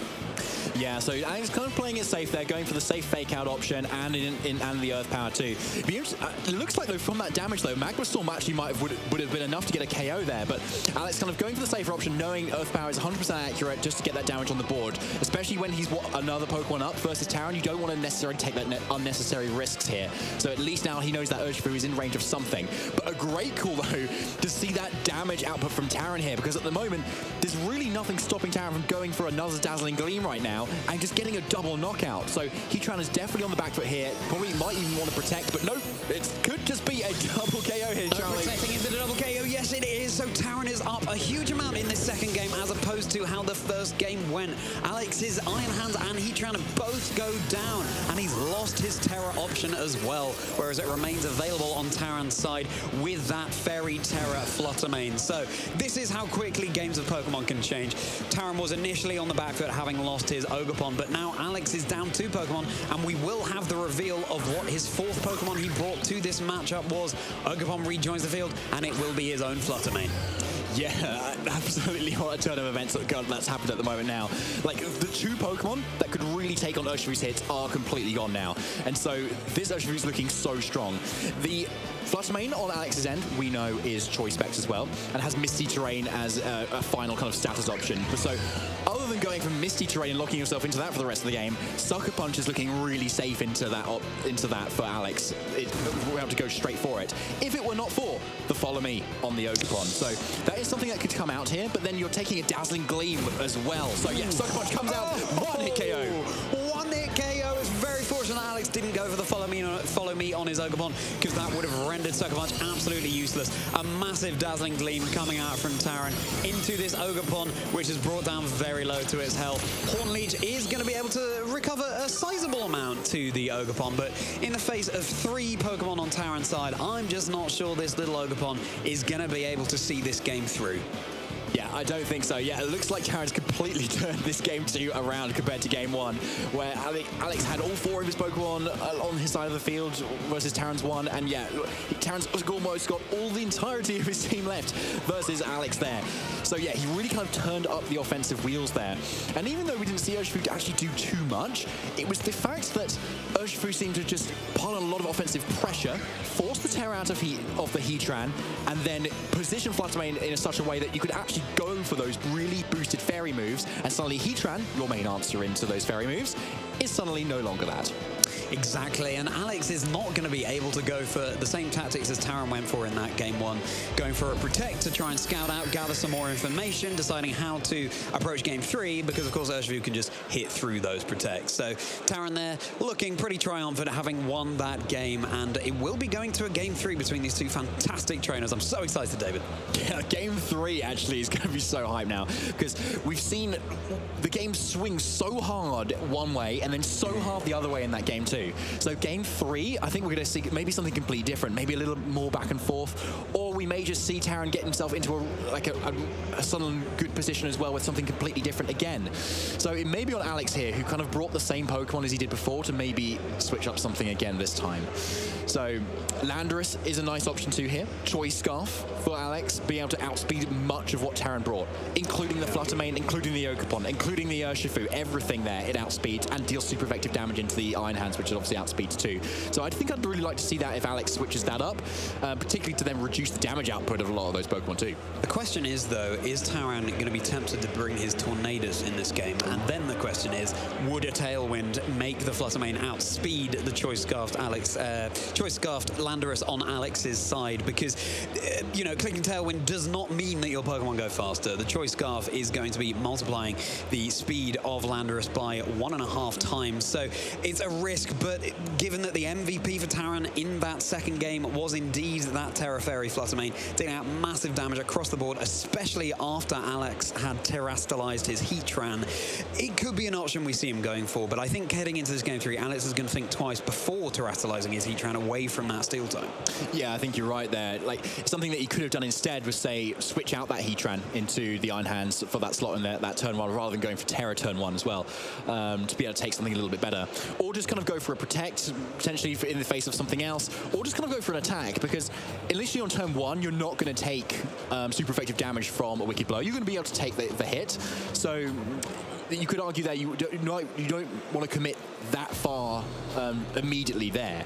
So yeah, it does depend on how Taran brings his Urshifu here, whether he does or not, indeed. Because it could be one of those spicy picks you bring for game 2, force your opponent to think about it, and then don't even bring it game 3, and then like Alex ends up overcommitting to countering an Urshifu that isn't there, that Taran can then take advantage of. Exactly, and that is the mark of such a fantastic trainer, I think. You were talking about having a Game 2 matchup in your pocket, which leads you're going to go for, and this time we do see a switch up, and it's 2 Ogerpon, Wellspring Masks, and 2 Flutter Manes on the field. So Ogerpon saying to each other, I be cudgel, no, I be cudgeling you, coming out into one of these Pokemon if they choose to stay on the field.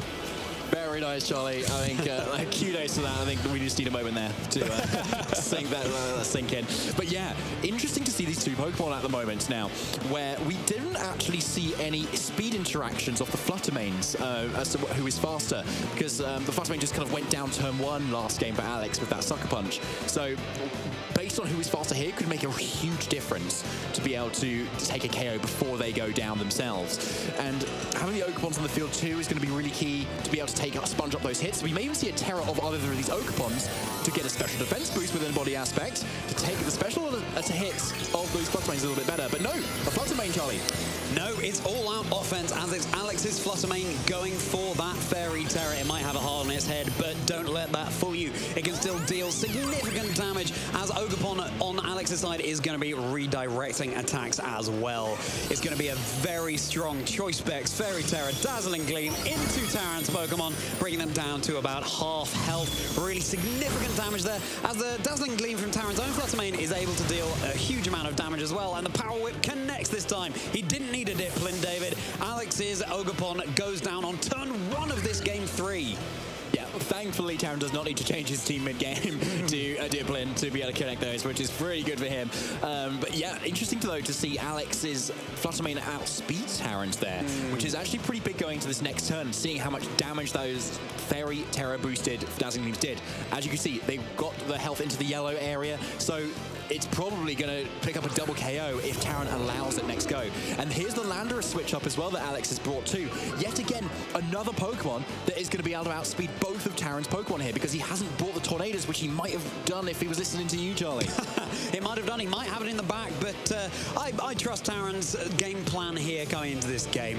Yes, it's going to be that choice Scarf Landorus on the field. Is going to be acting very fast indeed. It could be going for a super effective U-turn, for example, onto the Ogerpon on Taran's side to reposition, unless, of course, Taran chooses to Terastallize, which he may well choose to do in the face of such heavy special attacks coming out from the Fluttermane on Alex's side. But it's going to be Spiky Shield coming out from Ogerpon here on Taran's side. So any moves going into it will be dealing a little bit of chip damage as well, and a really wise protect there as Stomping Tantrum was heading for that slot, and now Landorus is locked into that move and indeed does take that Spiky Shield recall damage.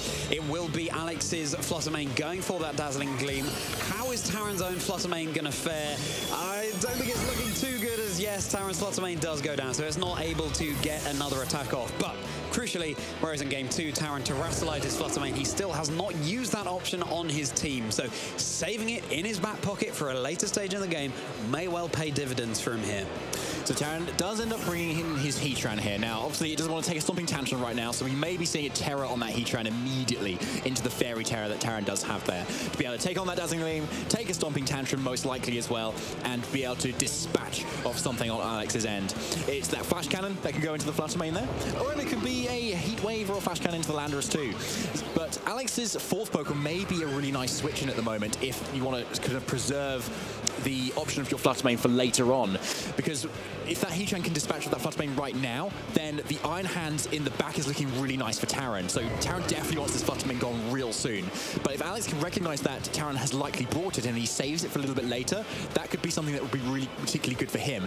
It could be that likely that Iron Hands in the back is such a nice bring into kind of any matchup, really. It's so bulky, takes hits regardless of anybody's team. So we may see him switch that here, but it's actually the Landorus switching out to it. It's going to be the Landorus switching out for Chin Pao coming in for Alex. So another little switch up here, as the Sword of Ruin is dropping the physical defense of all Pokemon on the field, and Taran is going to be committing to the terrestrialization himself. It's going into his Ogerpon. It's the Mask is going big, and wipe those tears away from your Mask Ogerpon. You're in a fantastic position, able to deal really good damage to the Pokemon on Alex's side of the field, and receiving a special defense boost as well, which could be crucial in the face of a very offensive Dazzling Gleam coming out from this Choice Specs Terra boosted Flutter. Stomping Tantrum Heatran instead, get a KO there and do some chip into Iron Hands, but then Iron Hands can then get an attack off and probably KO something else too. Yeah. And then you're left with a 1v1 as to whether Iron Hands can take a second hit. Because Heatran still likely goes down there to the Stomping Tantrum, because it's still doubly super effective technically, and Sword of Ruin is activated too, so Heatran probably still goes down, which makes sense why Taran went for the Protect there. But the burn makes it so much easier, because Iron Hands can suddenly take those hits so much better. And for sure. Barring no critical hits, which did not happen, then yeah, Iron Hands can definitely dispatch of the match, so Heatran wasn't even needed. Yeah, I think it's worth noting as well that Taran had a few plays that were available to him there. He could have, his Iron Hands had just switched in, so he could have gone for a fake out onto the Landorus, so the burn wouldn't have meant anything at all because it wouldn't have been able to act on that turn. And then, so you faked out the Landorus, perhaps you deal with the most offensive threat on the field there. It could be the Chien Pao, it could be the Landorus, but fundamentally, the Landorus too didn't have access to spread type moves. It didn't have access to something like an Earthquake. Now, if it did, that could have changed the face of that matchup, but fortunately it didn't. And Taran, I think, in that position, I think when you know you have multiple plays available to you that are all good, that's when you know you're in a good spot in the game. Yeah, absolutely. And he did it so well. Because I'd argue that Alex made a really good adjustment there, bringing in that Landorus, because he was able to hit, as you saw, hit so much for super effective and outspeed so much. And Alex could see over the two games that Taran wasn't bringing his Tornadoes to consistently outspeed things. So Alex bringing his Landorus, it was pretty safe into realizing actually he can consistently outspeed everything and pick whatever he likes to dish out the damage for. But Taran, even though technically on the back foot in terms of the Pokemon on the field, did have to make a call, but he made the call exactly when it counted. Yeah, exactly. And, is Taran likely to bring a Tornadoes into this matchup? I mean, it's there maybe to set up Tailwind, but that's sort of all it's doing there. It has access to Bleak Wind Storm, but it's not really hitting too much on Alex's side of the field for super effective damage. Sunny Day, I mean, then you're just boosting the power of, yes, your own Heatran, but also Alex's Heatran, and then also reducing the power of the Water-type moves coming out from your Ogerpon Ogerpon. So, yeah, but just knowing that, okay, if Landorus comes in, it's going to have the speed advantage, but I can work around that. Again, just building that into your game plan, knowing that speed control isn't everything, very important, but not everything, is a testament to how fantastic Taran is as a player. Yeah, no, absolutely. But to be fair for Tornadus, as your first pick, if we for some reason we had a fourth game, I could see maybe Taran bringing it, because obviously there's a lot of Pokemon that are the same here, and even though we've got open team sheets, what you don't know is how individual trainer has trained each individual Pokemon. So you don't know if your Heatran is faster than your opponents, you don't know if your Fluttermane is faster than your opponents, but as we saw in that game 3, it was revealed that Alex's Fluttermane was faster than Taran's. So you could argue that Taran actually had then slightly more reason to bring the Tornadus going into following turns, because Alex could bring his Landorus again, he could bring that Fluttermane, which outspeeds Taran's Fluttermane, and so suddenly Tornadus is a little bit more useful there. To be able to change that kind of outcome completely. And with Alex bringing his Ogerpon so many times, Bleak Windstorm's kind of nice into it. Yeah, exactly. And I think he made a really good call there, David, not only predicting that the single strike Urshifu would come out in that second game, but also that it might not come out in the third game. All Taran needed to do was just have it on the field. And that's enough to plant the seed in Alex's mind that he has to think twice about it heading into game 3. And, you know, then you're still debating, is it in the back, is it not? And it just goes to show the mental games at play in Pokemon. But we are going to hear a little bit more from the man himself, the winner of that round 3, Taran Birdie. We are ready with the interview couch. Take it away. Thank you so much, David. And mental games, I think, is the story of that matchup. Taran, welcome to the couch, and what a fantastic win. How are you feeling right now? I'm feeling really good. Glad to be back up here. Glad to be back up here with you. But yeah, that was... I was really scared after that game 1, but I made it work somehow. Just... I got through it and I'm really happy. Yeah. You definitely should be. Let's talk a little bit about that game 1, because I've wrote down a couple of notes here, and I've got written down the main thing, that Alex was a psychic type in that match. He's kind of calling you every single turn. How did you flip that on your head going into game 2 and game 3? So after game 1, you might have noticed I took a lot of time just protecting, terrestrializing my Heatran, just because every second of that I was thinking, like, what can I do? I came up with an idea of, you know, Ogerpon Urshifu, and I was like, maybe I can catch him off guard in game 2, and then we'll bring it back to a game 3 and play from there. And I used all of that time to think about it. I caught him off guard, I think.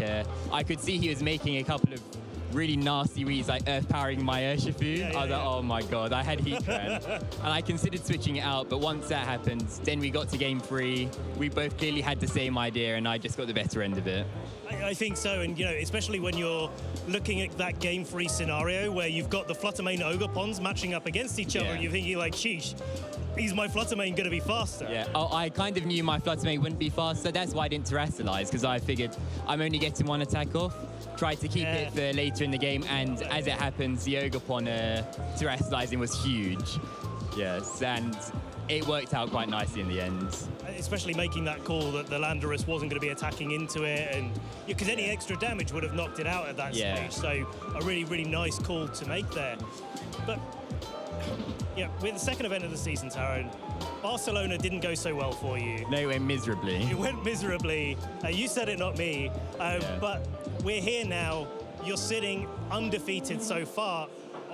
What are you thinking for the rest of the tournament? Well, I've already played 2 incredible players in Casti and PokeAlex just now. So I'm feeling good. It's not the start I would have liked. I would have liked a bit of an easier start, I'm going to be honest. Just ease yourself just ease myself into it after, you know, Barcelona and my last tournament going horribly. But, you know, having won both of those, I feel really good now, and we'll see how it goes. You know, there's still a long, long day left to go, and still a lot of Pokemon to be played. But I've started myself off in the best way possible, I think. I think that's definitely true, and you've definitely proved to all of the people watching at home that you're one of the players to be keeping an eye on. I sure hope so. In the Lille Regional Championships. Before we wrap things up, Taran, have you got any shout-outs for friends and family back home that you want to, that kind of helped you along the way? Yes, all my family at home, they always support me during the tournament. My friends from work who always tune in to watch me, even though they have absolutely no idea what's going on. They're still always there, you know, cheering me on. It's the guys I'm staying with, so Calvin and Owie, both of them are, yeah, I love staying with them. otherwise, just everyone I've said hi to at the event. There's a load of UK people here, and it's nice to be able to meet them and see them at events. Definitely, there's such a good community. I think so. Well, both in the UK and further afield, of course. We are certainly an international community. Tarrant, congratulations. We'll let you get off and get prepared for your next round. In the meantime, we're going to be going to a short break, but stay tuned for more Pokemon action at the Lille Regional Championships. Hey Pokemon trainers, welcome to Pokemon Championships History, a series where we showcase important matches throughout the history of competitive Pokemon.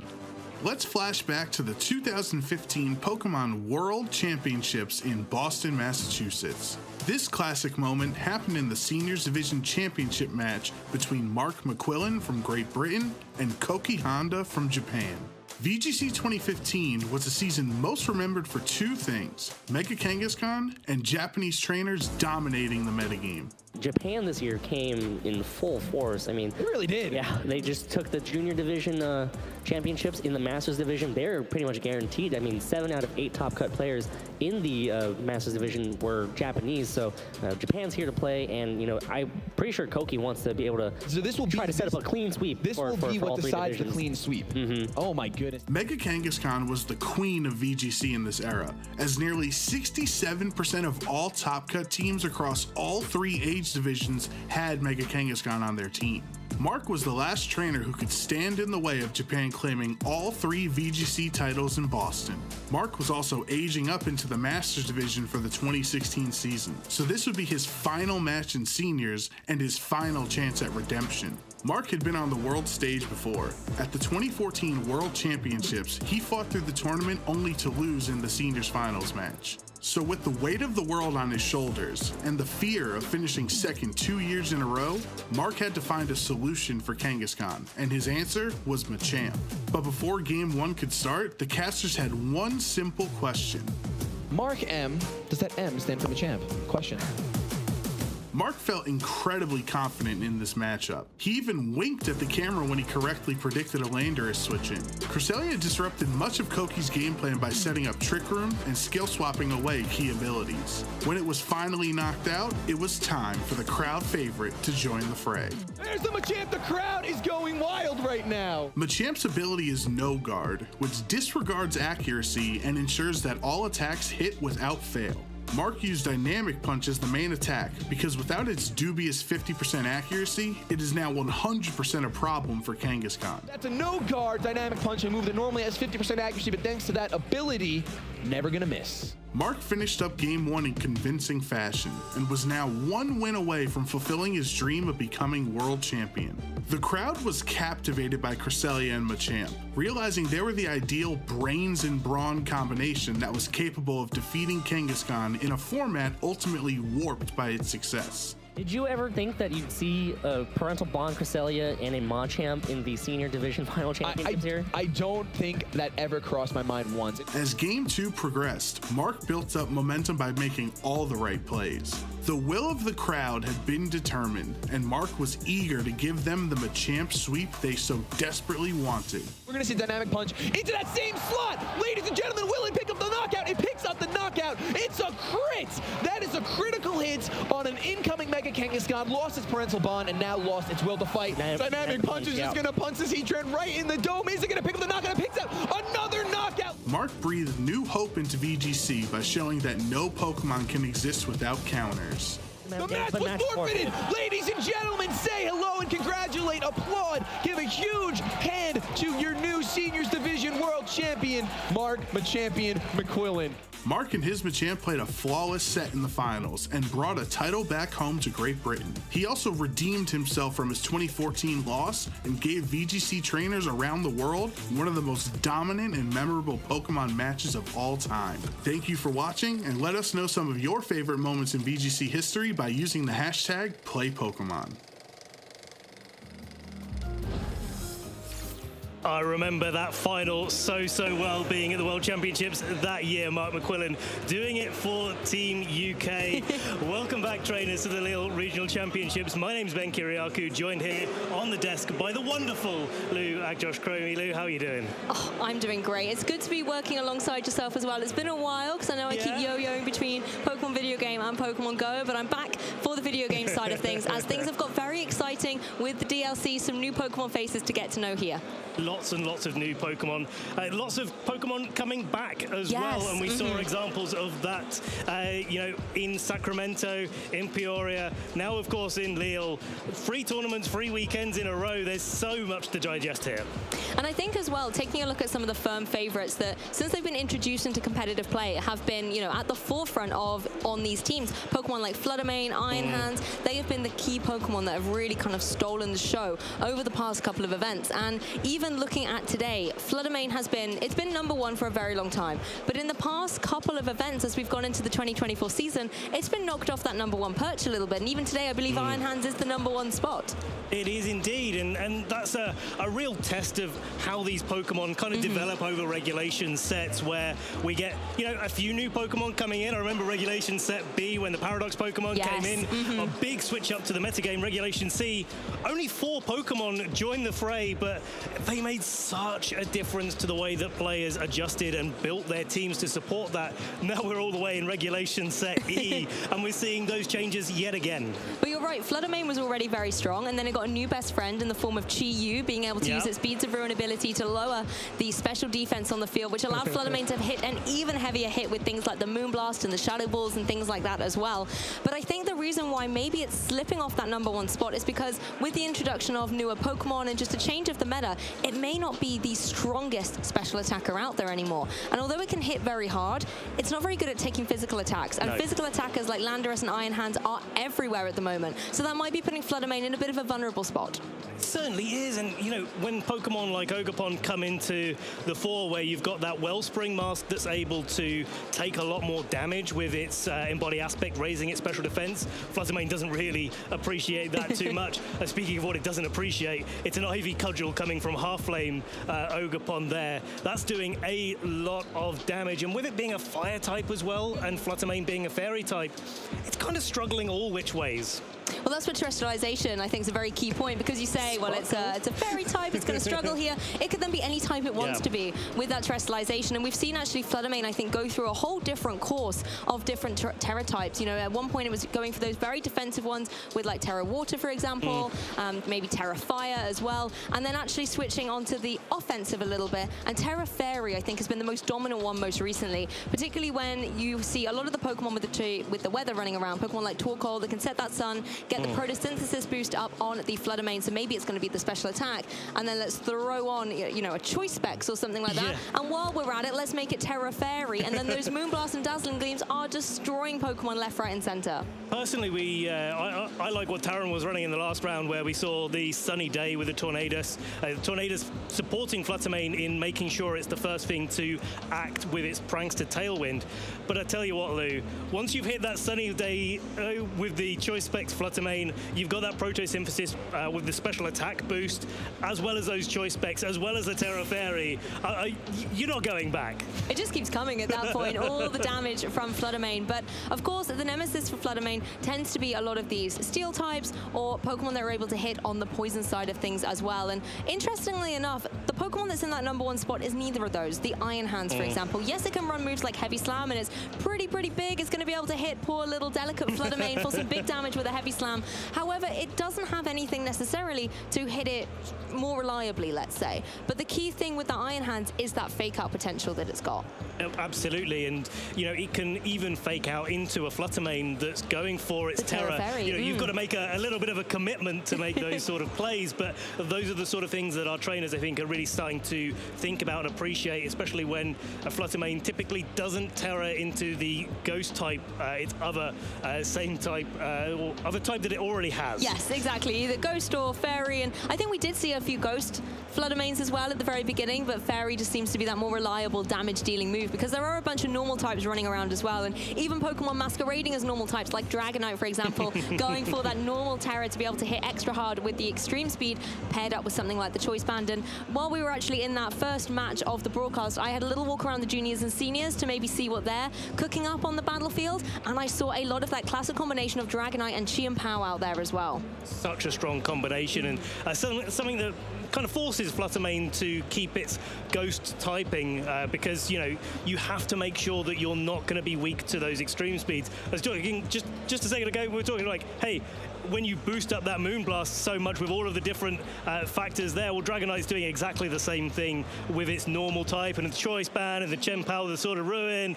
And yeah, this is certainly one of those formats where all of those stacking up of power is really prevalent in the format. The momentum just gets rolling, right? And it's very difficult to stop Pokemon at that point. You even have it with something like the Urshifu, where it can hit through with the Unseen Fist ability. I think we were talking about it earlier on the couch. It's just such a formidable Pokemon that if you don't have a way to stop it, you know, Protect isn't going to cut the mustard on that. You know, it's going to be able to completely go through. So making sure that you have maybe a defensive type, whether it's the normal natural type the Pokemon has or a Terra typing, can be a really nice way to combat Pokemon like Urshifu. And I think particularly when you're looking at maybe the Rapid Strike variant that's quite dominant at the moment, you know, the being able to hit hard with those 3 critical hits on Surging Strikes, that's where a lot of Pokemon that are able to negate those water type damage attacks, for example, the Wellspring Mass Ogerpon, for example, Pokemon like Gastrodon as well, are really helpful at, you know, retrieving all of that water potential and making it beneficial to them.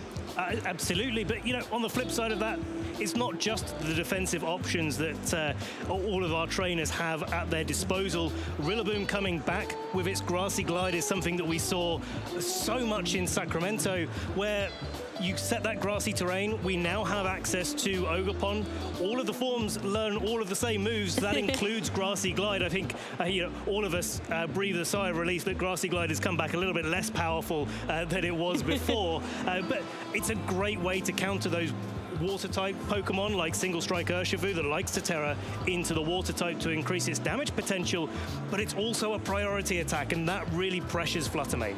Definitely, and it does, like you say, put that pressure on the field to all the water types, but to all the Pokemon as well. And we've seen Rillaboom in previous formats being able to have nice flexibility, things like the Fake Out to put a flinch onto the opposing side, maybe something like a U-turn as well to pivot in and off the field, and then having that priority as well makes it extremely threatening if you haven't got a way to deal with it. It's not the only terrain out there, though. In the Battle of the Terrain Wars, we have got the tried and tested Indeedee as well, with that Psychic Surge ability, being able to bring the Psychic terrain onto the field. That's, again, something that will stop not only the grassy terrain from being in effect, but all that priority as well. And I think if you look back from previous formats where, you know, we had the Tapus in the field, you go back a few years and you say, hey, you know what, the most prominent terrain that's going to be on the field is going to be that Psychic terrain. We'd have probably not really thought that was going to be the case, and especially the one that was going to be challenging it was going to be that grassy terrain.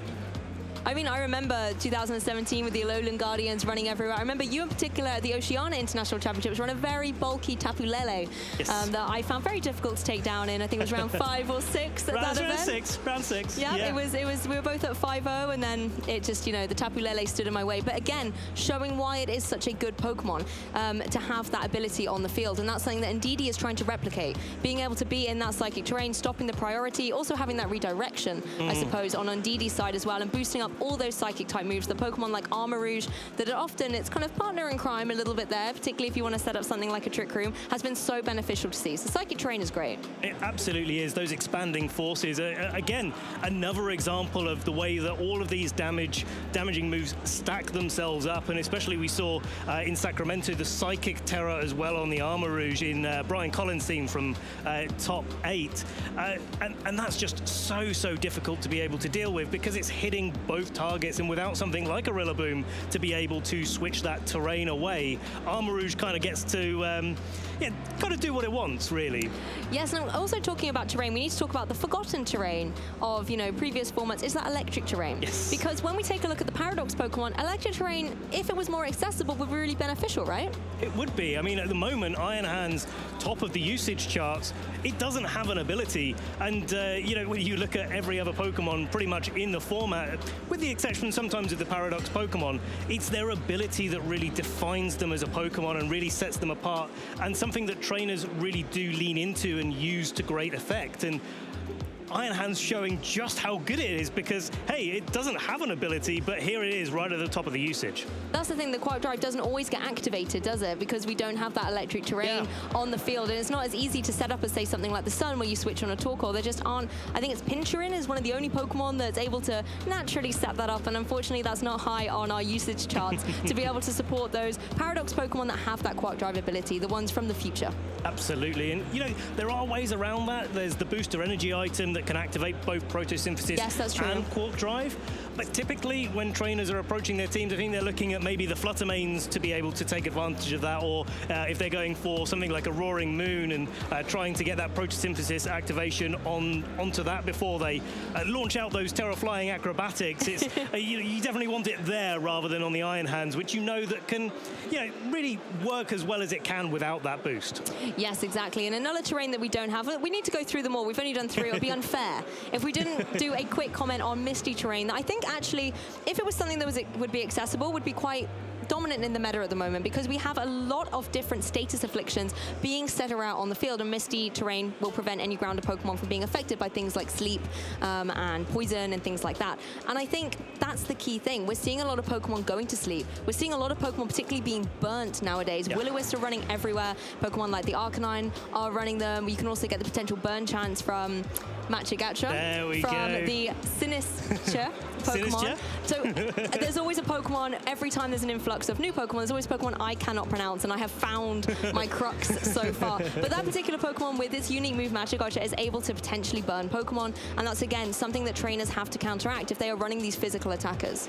Now, we haven't seen really any electric terrain on the field. Of course, Pokemon can set it up manually. In the last match between Taran and Alex, there was a Misty terrain on a Choice Specs Fluttermane, and now, just because it has that ability to turn off all of those damaging status afflictions that you were just mentioning, Lou, it's a really powerful way. Even if you're going to be able to switch it out the next turn, that for the next 3 turns, at least you're going to be able to act.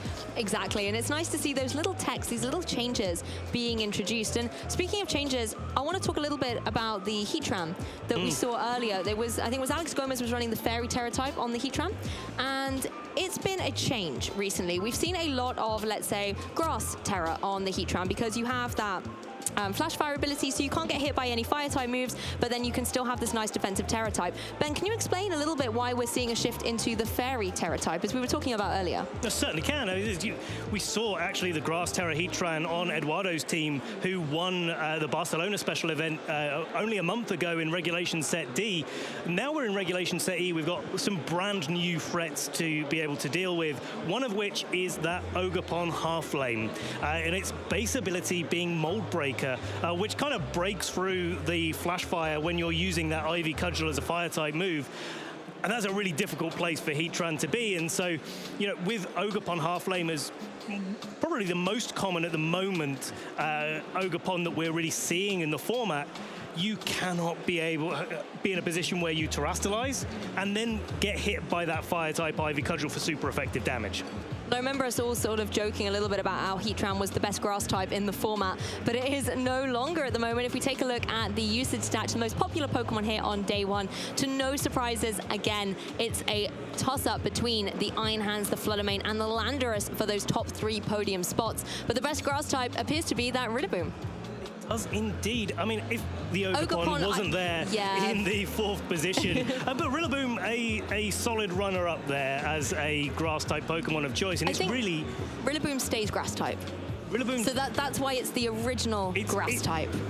It's definitely the more original grass type that trainers have been taking advantage of for many years already. Ogerpon, kind of the new kid on the block here, trying to kind of surpass it there. But I really like looking at these usage charts where you see the two Ogerpon forms. You've got the fire types and the water types, and really slot 6 to slot 12 is the story of which fire type Pokemon should I use on my team. That's a great observation. Yeah, 4 out of the 6 slots there have a fire typing in common. And I think it's interesting as well when we look at the Treasure of Ruin Pokemon that you have got that Chi-Pao and you've got the Chi-Yu. Both Pokemon that actually drop defenses on the field, you know, defense and special defense respectively, as opposed to the ones that drop, you know, attack or special attack. So it's really about enabling a partner Pokemon to deal more damage rather than try and stop a partner Pokemon from taking additional damage. That's a really good observation there, Lou, because it is the name of the game of VGC that you have to knock out all of your Pokemon or all of your opponent's Pokemon, not your own. I hope it's not your own anyway.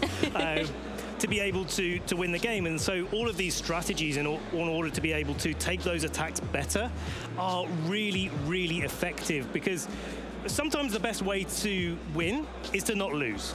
Yes, that's true. And in order to win, you need to get the knockouts. Yeah, absolutely.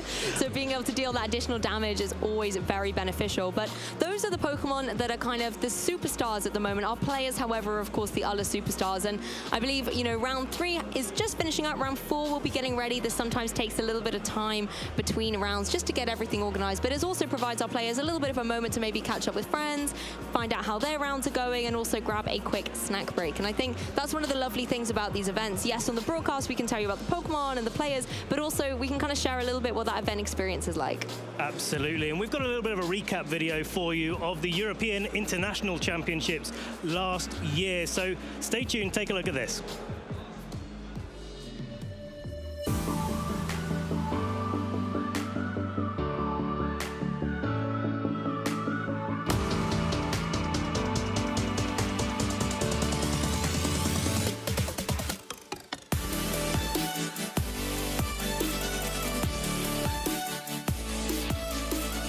Been fun meeting everyone from all around the world, people we haven't seen for years, and well, every year that goes through, the presentation is even greater. I'm excited. This is a huge international, tons of great players are going to be here. The excitement is, you know, through the roof, the hype is through the roof, and the pressure is on. I am quite in love with this event. The people have been amazing, the judges have been very helpful as well. This is truly a good Pokemon event, and most of these events are like this. I think once you start sort of trying to go into competitive, you might feel nervous, but there's a lot of communities and friendly people out here. They're just so, I can't even say words. It's just so incredible, really.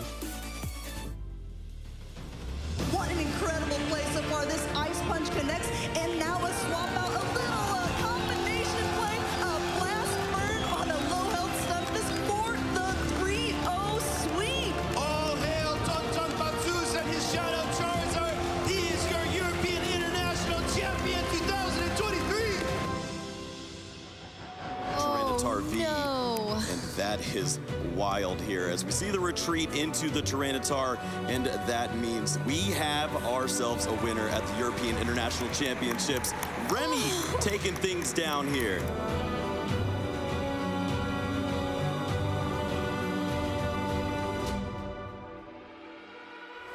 This is going to be a pretty fun one. Use these energies to retreat this Pokemon, and you have plenty to choose from as you load up for the Brainwave here. You can take a huge knockout, and that's going to be the game as we see Rune take down the European International Championships. I think we're here, Joe. The Arceus goes into the discard pile. Drapion goes into the active. Alex is double-checking the weakness. Weak to dark? Yes, he is. Down goes Boss's orders, and Alex Szymanski breaks the curse and takes home the European International Championships.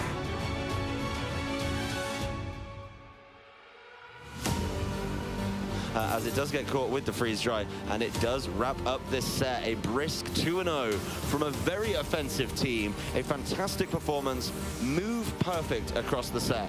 Pietro is going to be your junior division international champion.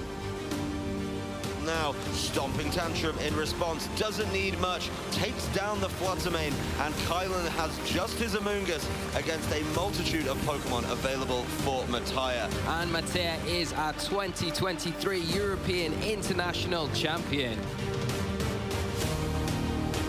Really where we see the Palafin now, maybe getting the Pala win here for Paul, as it's able to go for the Wave Crash, and it lands it into the Amoonguss, getting the knockout. See if it can wake up here, but I think Gabriel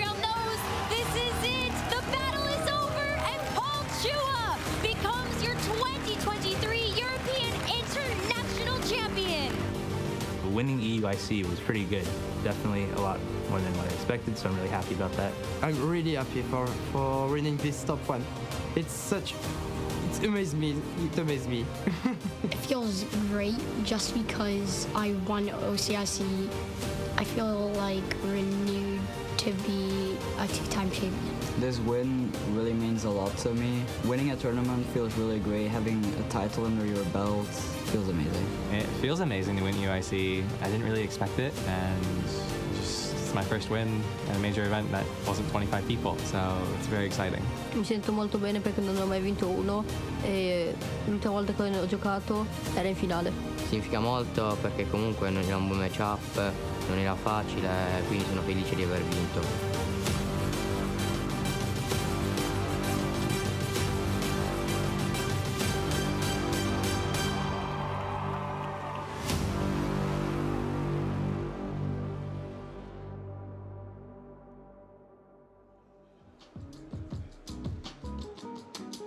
Honestly, the European International Championships are my favorite event of the season. I know everybody has the World Championships as the pinnacle of Pokemon play, which it most certainly is, but for me, EUIC always holds a very special place in my heart.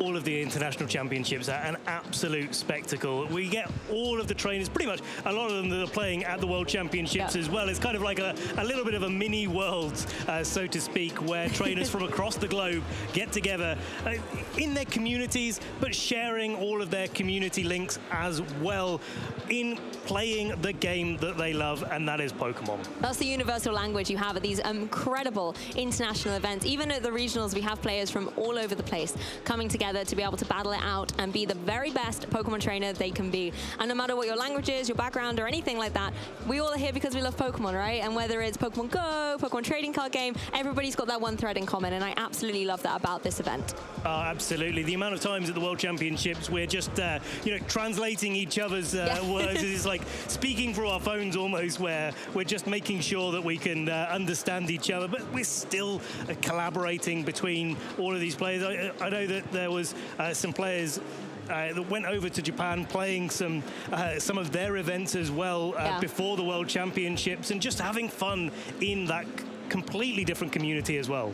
And because different communities will have different metagames as well, and I think that's always a very interesting thing. Particularly, I remember a few years ago we saw, I think it was the French VGC community was really obsessed with Shedinja. Yeah. That Pokemon was everywhere. It was like their mascot for a while. And then we've seen again, certain Pokemon coming through, Zacian, for example, was just very popular generally speaking, but there's certain combinations, maybe something like when it was Zacian plus Kyogre, that came from one community very strongly. And I think that's the kind of thing that's nice, not just the meta calls, but also seeing what each community is bringing to each event. How they're playing as well. The one thing that's a little bit of something that we reference quite often is how the Italian players never go for fake out, even though it's on their Pokemon, and they just decide to gain momentum in different ways, just with the threat of that move. And so, not just different play styles, different team building styles, but also different approaches to the game that really make this such a versatile competition. This was something that I actually was thinking about earlier when you were talking about Alex Gomez's team and the fake out and things like this. We now have open team sheets, and that's something that's been a very recent adaptation. And for these top players, not only are they skilled in the previous formats where you would have to predict what moves your opponent has, and you wouldn't necessarily know if there was a protect on the team, you don't necessarily know the item, and you still have to make those predictions and reads, let's say. It's very different in an open team sheet format because you actually do have access to all that information. You can calculate much more clearly what the odds are of something happening, and maybe looking at the board state and thinking, okay, so that is a Flutter Mane, but is it going to be a Mono Fairy Flutter Mane in a second? Right. Can I go for fake out into it? And having that maybe assurance of what is there, I think is a really interesting mind state that these veteran players are able to adapt, but also newer players who are just so well versed with this type of format have been able to rise to the top. We've seen so many players come out of nowhere to be able to win fantastic regional championship titles. Both kind of levels the playing field between two players that are matching up against each other. You sit round one against your opponent, and you've got, speaking from experience, you've got no idea exactly what's on your opponent's team, and you've got to make the kind of best of it in a closed team sheet format where the open team sheets, as you say, Lou, completely alleviate that. But equally, it kind of raises the skill ceiling at the same time, because you know that they know that you know that they know that you know something, and both players have to adapt adapt to that and be able to still navigate those options that each player has brought. The mind games are certainly real, and that's why I like being this side of the desk and not out there whenever I've turned my hand to actually competing. Yes, I have a bunch of fun, but I cannot handle that stress that our players do. It is amazing to see how versatile and resilient they are. Speaking of versatile and resilient, though, there is a key Pokemon that has emerged victorious most recently in Sacramento, and that is the Komodo, a Pokemon I was not expecting to see back, you know, in any usage stats, let alone be a regional champion. It's incredible to see, and a really great medical that Michael made in Sacramento to counter what other people were doing. David was mentioning earlier on the desk how physical the format is, or how physically offensive the format is. We have threats like Urshifu, we have the new Ogerpon forms, so many key Pokemon boosted by Gen Power in a lot of teams as well, and the Dragonite that you mentioned earlier, Lou. They're attacking on the physical side, and you know, if you don't have Wo-Shen, maybe you should have Iron Defense as your route to be able to deal with those threats. I mean, we saw a long time ago the Ferrothorn being able to go for the Iron Defense Body Press set, and now we're seeing with the Komodo, Iron Defense boosting up the defense stat, and then Body Press getting a boost of the damage it can inflict based on the extra defenses that Komodo has. And I think that has just been so dominant, because once you get that Komodo set up, if you have no way to avoid that very strong fighting type attack, so unless you are a cheeky ghost type, let's say, then it's going to be able to get KO after KO, and we did see that in the Sacramento final, Michael being able to get all these knockouts with Komodo and just started going through Riley's team until that Terra Ghost Chien-Pao was able to come out and try and get the victory back for Riley. It definitely did its best, but unfortunately, because of those defense boosts, it wasn't able to do as much as it probably would like to have done in that situation. The one thing that kind of separates Ferrothorn from Komodo, though, is that same type attack bonus on the body press. After those iron defenses, the body press is going to be doing lots of damage. Nobody's going to deny that whatsoever. But when you add that same type attack bonus on top of it, you see things like we saw in the Sacramento finals, where Michael's Komodo was able to take one-hit knockouts, even though it was only had one iron defense to its name. And that really sets it apart. It's like so much quicker to set up, where Ferrothorn maybe wanted 2 or 3, Komodo can get away with 1. Oh, exactly. And I think the setting up a Pokemon has been a really key thing over the past couple of months, whether it is setting up something like a Swords Dance on King Gambit, for example, then being able to have that extra offensive pressure can really swing the momentum your way on the field. I think we are going to see a rise with Pokemon like Komodo obviously trying to go for these iron defenses. You want to make sure that you're not leaving yourself vulnerable. So we're going to see a rise in, I think, those support Pokemon maybe with some redirection, Ogerpon and DD, for example, redirecting some attacks. Absolutely. And, you know, looking at the Komodo in more detail in sort of the aspect of how do you protect it, because you know, we were talking earlier about the Fluttermane being kind of knocked off the top spot, and that maybe gave Komodo a little bit more freedom, where I think maybe a week before you'd have had to protect it with all of those tools really, really strongly, whereas where Fluttermane kind of dips down in usage a little bit, that allowed Komodo the breathing room to do as well as it did. When it was the Alola region where we first discovered Komodo, right? Or back several years ago, but back then all the Alolan Guardians were running around, all fairy-type Pokemon, Moonblast, Dazzling Gleam, left, right, and center. And then Pokemon like Fluttermane, yes, they do have that offensive pressure, but the difference is Komodo can choose to not be 4 times super weak to fairy moves anymore. It can always go for a Terra typing into something else, or maybe just drop one so it's only 2 times weak to a fairy type move, for example. It has a lot more flexibility. I don't think we're necessarily going to see it challenging those podium spots necessarily in usage. I think it might be a little bit like the Dondozo of days past, where it's a really dominant Pokemon. We'll see a lot of usage in it, but there will still always be those tried and tested 3 at the top. Absolutely. And you mentioned there the Alolan forms, and Alolan Ninetales, as well as Cantonian Ninetales, are Pokemon that have made a return in this format. And we've seen so much more weather now in Regulation Set E.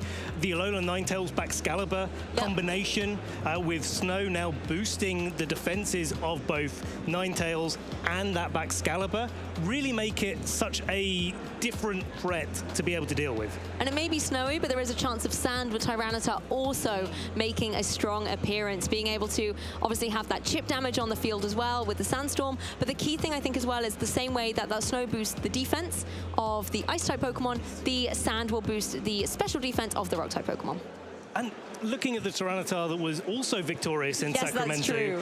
It was carrying that assault vest, and one of the things I really did notice about Michael's team, and certainly the Tyranitar itself, I don't think I've seen an assault vest Tyranitar since like 2014. It's been a while. It's definitely been a while. Just to kind of call out how much of a good meta call that was at the particular point in time, and Michael using it so well, both to take away the snow on the field from his opponents if they were like maybe trying to go for an Aurora Veil. Yes, exactly. But also, it's such a damage sponge, and even with that weakness to Fairy, it can still go ahead and switch in on a Fluttermane's Moonblast. It's almost like Tyranitar was trying to make its own kind of pseudo Aurora Veil, being like, I can set up my special defense with just the sand, and then I'll put on this assault vest, and maybe that'll give me a little bit of extra, longevity on the field. Of course, Aurora Veil, I think, if we go back over to that kind of snowy scene, it's the key thing to run those Alolan Ninetales, right? You're going to be able to set up for a certain number of turns on the field your defenses and special defenses in order to just make sure that your team are going to be able to take a few more hits. Especially in a format where we have got all of these big damaging attacks. It's one of those moves that's able to, put a stopper on things like Urshifu's surging strikes and wicked blows. That makes a big difference to the sort of calculations that you can make. Maybe the Aurora Veil going up saves you having to go for that Terror, and you can use it for somewhere else a little bit later in the game. Once you know what your opponent's Terror, then you can have you can respond to that in kind. And it's not just the defensive capabilities of these Pokemon as well. I know that Ninetales, whether it's the Kanto variant or the Alolan variant, is one of your favorite Pokemon there as well, Ben. But both of them utilize the weather incredibly well in order to deal a big offensive push onto the field. Particularly with that Alolan Ninetales being able to set the snow, get some big damage off with something like a Blizzard and connect, maybe even try and get a cheeky freeze here or there as well, and try and stop your opponents in their tracks, as well as being able to apply pressure with, something like a Fairy type move to be able to hit all those Dark types and fighting types we see running around. There is no better feeling, Lou, than getting a Blizzard off onto the field and getting a double freeze. Now, having played Alolan Ninetales for a whole season, yes, it only happened to me once. I think it was in the Leipzig Regional Championships back in 2017. If I remember, that was a very cold, it was actually snowing outside. Yeah, thick blanket of snow outside. Yes, I remember that well. And my Alolan Ninetales was certainly on form in that event. But the other move that it gets that I think is really interesting, we're not seeing quite as much of at the moment with the decline in usage of Iron Bundle, but it's that Freeze Dry. Now, Freeze Dry is super effective against Water-type Pokemon, even though it's an Ice-type, so it's 4 times super effective against Pokemon like Gastrodon. But more importantly, I'm sorry, Lou. Not if it changes into a different Terra type, though. Maybe so. Maybe so. But you are right. But it hits those Pokemon that would otherwise resist those attacks really, really well. And I think the thing that it hits so well is that Wellspring Ogerpon. Yes, definitely. Being able to hit really hard on that water and grass type Pokemon. And we've seen it a couple of times as well, being used so strongly against Pokemon like Pelipper. Again, as well, doesn't want to have to take any freeze dry attacks. But when you have got a Pokemon like the Wellspring Ogerpon really rising up in popularity, having the utility to be able to hit it with a freeze dry is amazing for you as a trainer. And I think that's why the Iron Bundle is coming back a little bit. I put it on my predicted list because although, yes, there are some other special attackers that are quite strong, we've got enough water types in the format at the moment than is necessary. The Ice type is really, I think, the critical thing here. Not only can it hit with that freeze dry, but it is also very, very speedy. And in a format where I think speed control is still incredibly critical, we're not seeing as much Tailwind as I'd like to see. It's actually a little bit more to do with things like the Icy Wind, things to do like Trick Room, for example. Just making sure that you have got a fast Pokemon that can maybe get a knockout before your opponent is able to get their game plan rolling, I think is a really nice touch. Early in the regulation Set C format, or Set E format, in fact, we saw quite a lot of Tornadus going for that Tailwind. We saw, and are still seeing, Landorus really at the top of the usage charts, with most common item being a Choice Scarf. So Iron Bundle, with the ability to go for Icy Wind, with that booster energy, typically boosting up its speed. And we see Fluttermane actually doing similar kind of roles within some Regulation Set E teams. It's really, really powerful at the moment to some of the more common threats. And Pokemon like Iron Bundle also get access to Water-type coverage, which starts to hit Pokemon like Heatran and other Fire-type threats like that Ogerpon Half Brain.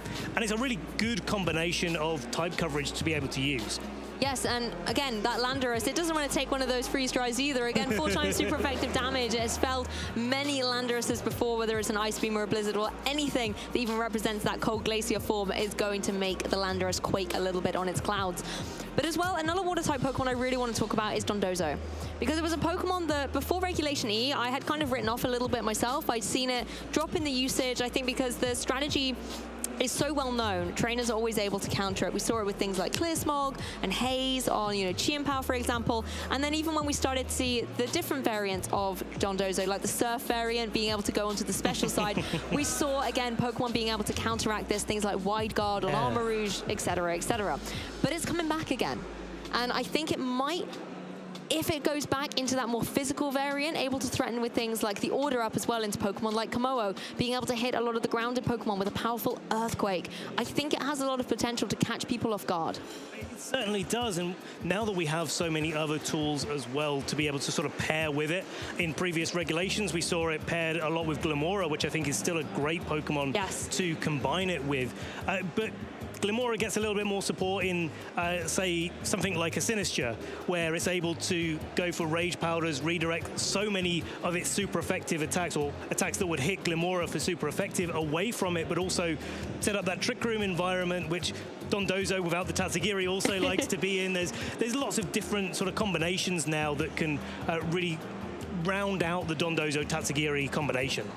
Yes, and as well with Pokemon like the, Weezing, for example, with its neutralizing gas, that can put a little bit of a dent into Dondozo's plans. Tatsugiri isn't going to be able to take command of the battlefield. It's not going to be able to necessarily fuse up with Dondozo if that Weezing is already there. Once Tatsugiri's jumped into Dondozo's mouth, it's a free-for-all for that Dondozo. It's going to have a great time, but it does need to make sure that the ball positioning and those switches are done at the correct times.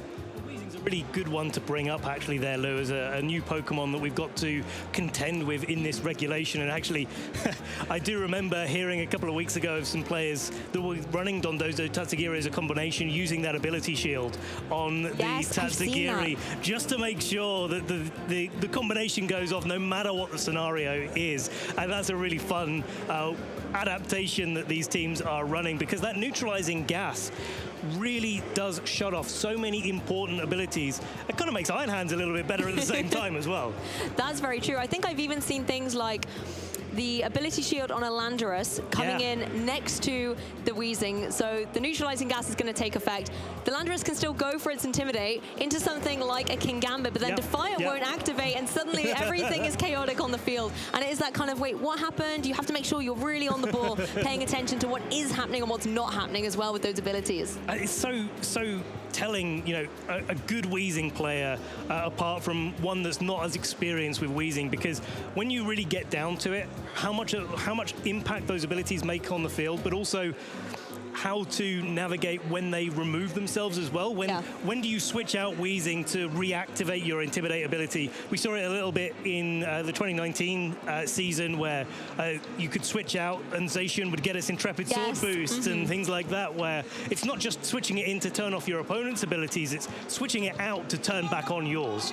And that links in nicely to actually what we've been talking about weather and terrain, because it's the exact same thing. You want to make sure that if the weather's on the field that isn't yours, you maybe switch out your Pelipper, bring it back in. Hey, it's raining once again. And the same with the terrains. And it's also important, I think, to time when to switch it out, so that maybe if you know your terrain or your weather is ending, you can then set it back up again. But you want to make sure you're getting those turns correctly. There's nothing worse than bringing it in on the last turn of sand, let's say, as a Tyranitar, and then the sand goes away and Tyranitar's just sitting there like, okay, this didn't quite work out. I would believe in Tyranitar being able to kick up another Sandstorm personally, but maybe not in that particular game state there. And it's such an interesting Pokemon to weave into your team. It's got so many good supportive options as well. You've got the two different variants. You've got the Cantonian and the Galarian version. So if you want to add that fairy typing in there, not quite as good in the current format. Lots of Pokemon are targeting public enemy #1 Fluttermane. Yes, that's True. It's not so good as it once was in previous generations, but you've got tools like Will-O-Wisp, you've got tools like Haze, you've got tools like Taunt to shut down opposing status conditions and trick rooms and so many other things that, you know, really cause you to have a little bit more of a hard time. So Weezing's definitely a Pokemon that controls the board. For me as well, the Galarian Weezing is making the ultimate fashion statement. If you want that little bit of style savant on the battlefield, then the Galarian Weezing is definitely #1. But, you know, the other Weezing does try its best a little bit. And I think the key thing as well is not only have we talked about the ability, but the move pool that these Weezings have is also very beneficial. Something like the Will-O-Wisp to affect all of these physical attackers that we are seeing can be incredibly detrimental to your opponent's plans. Even being able to get a Will-O-Wisp into something like a Chien-Pao is going to really negate the offensive pressure that it can do with its very diverse move pool. You know, having access to Dark, Ice, and Fighting in the form of, I'm going to try and get the order I said it in now, Sucker Punch, Icicle Crash, and then Sacred Sword. I think I got it right. I think I got the 3 orders, respectively. Then it does mean that a Pokemon like Chien-Pao has a lot of flexibility. So not only burning it will reduce the attack, but 9 times out of 10 is probably going to break a Focus Sash as well. That's the real dual purpose of these kind of status conditions. There's more to talk about, of course, Lou, but we are getting told that we've got our players getting ready and started. Round 3 in Lille came down to a sudden death match between 2 players. That's why things have been taking a little bit more time than usual to get these players set up. But we're being told that our players are getting set up, and we'll be introducing them to you in just a moment. Those moments are always very intense. Our trainers wanting to take every second to be able to try and advance with a win into the next round, and that's why we have to thank all of our amazing judging staff as well to be able to support in these very critical decisions. We couldn't run the events without them. Absolutely not. And as we go into round 4, you know, I kind of wonder how those players that were going into that sudden death match was feeling. I played a sudden death match in 2018. The only sudden death I've been able to play in my few years of competing. Long career, I think, is what Benjamin was trying to say. And it lasted 10 turns. And 10 turns without being able to lose a Pokemon, unless you were going to take a knockout yourself, is such a stressful situation to be in. I remember going into the next round thinking, like not having a clue what was going on. I was kind of spinning from all of the adrenaline that was coming through. And my next round took like 10, 12 turns. I won it, but I had no idea what happened. For me, it's the focus adjustment that these trainers have to make. So obviously, sudden death will go towards the end of a round, and then the next round might be ready to go, and you often have to jump into a match. So again, it's important for our trainers to remember to stay focused, hydrated, and to make sure that they are ready for anything to be thrown their way, because it is a Pokemon tournament at the end of the day. Much more Pokemon to play as well in this tournament. And, you know, I'm really excited to see what these players are going to be bringing. We've already seen Alex versus Taran in the previous match, 2 top competitors. I mean, yeah, arguably, we could have already been watching a finals in the first round of the broadcast. And I'm sure we'll have many more matches like that to come. But the types of teams that they bring, where you had Alex in Barcelona bringing something like completely off meta, but now going to a more standard team, that development over the series is really nice to see. It certainly is, and we can take a deeper dive as well at the current standings so that you at home can get a little bit clued up on how things are shaping up in Lille.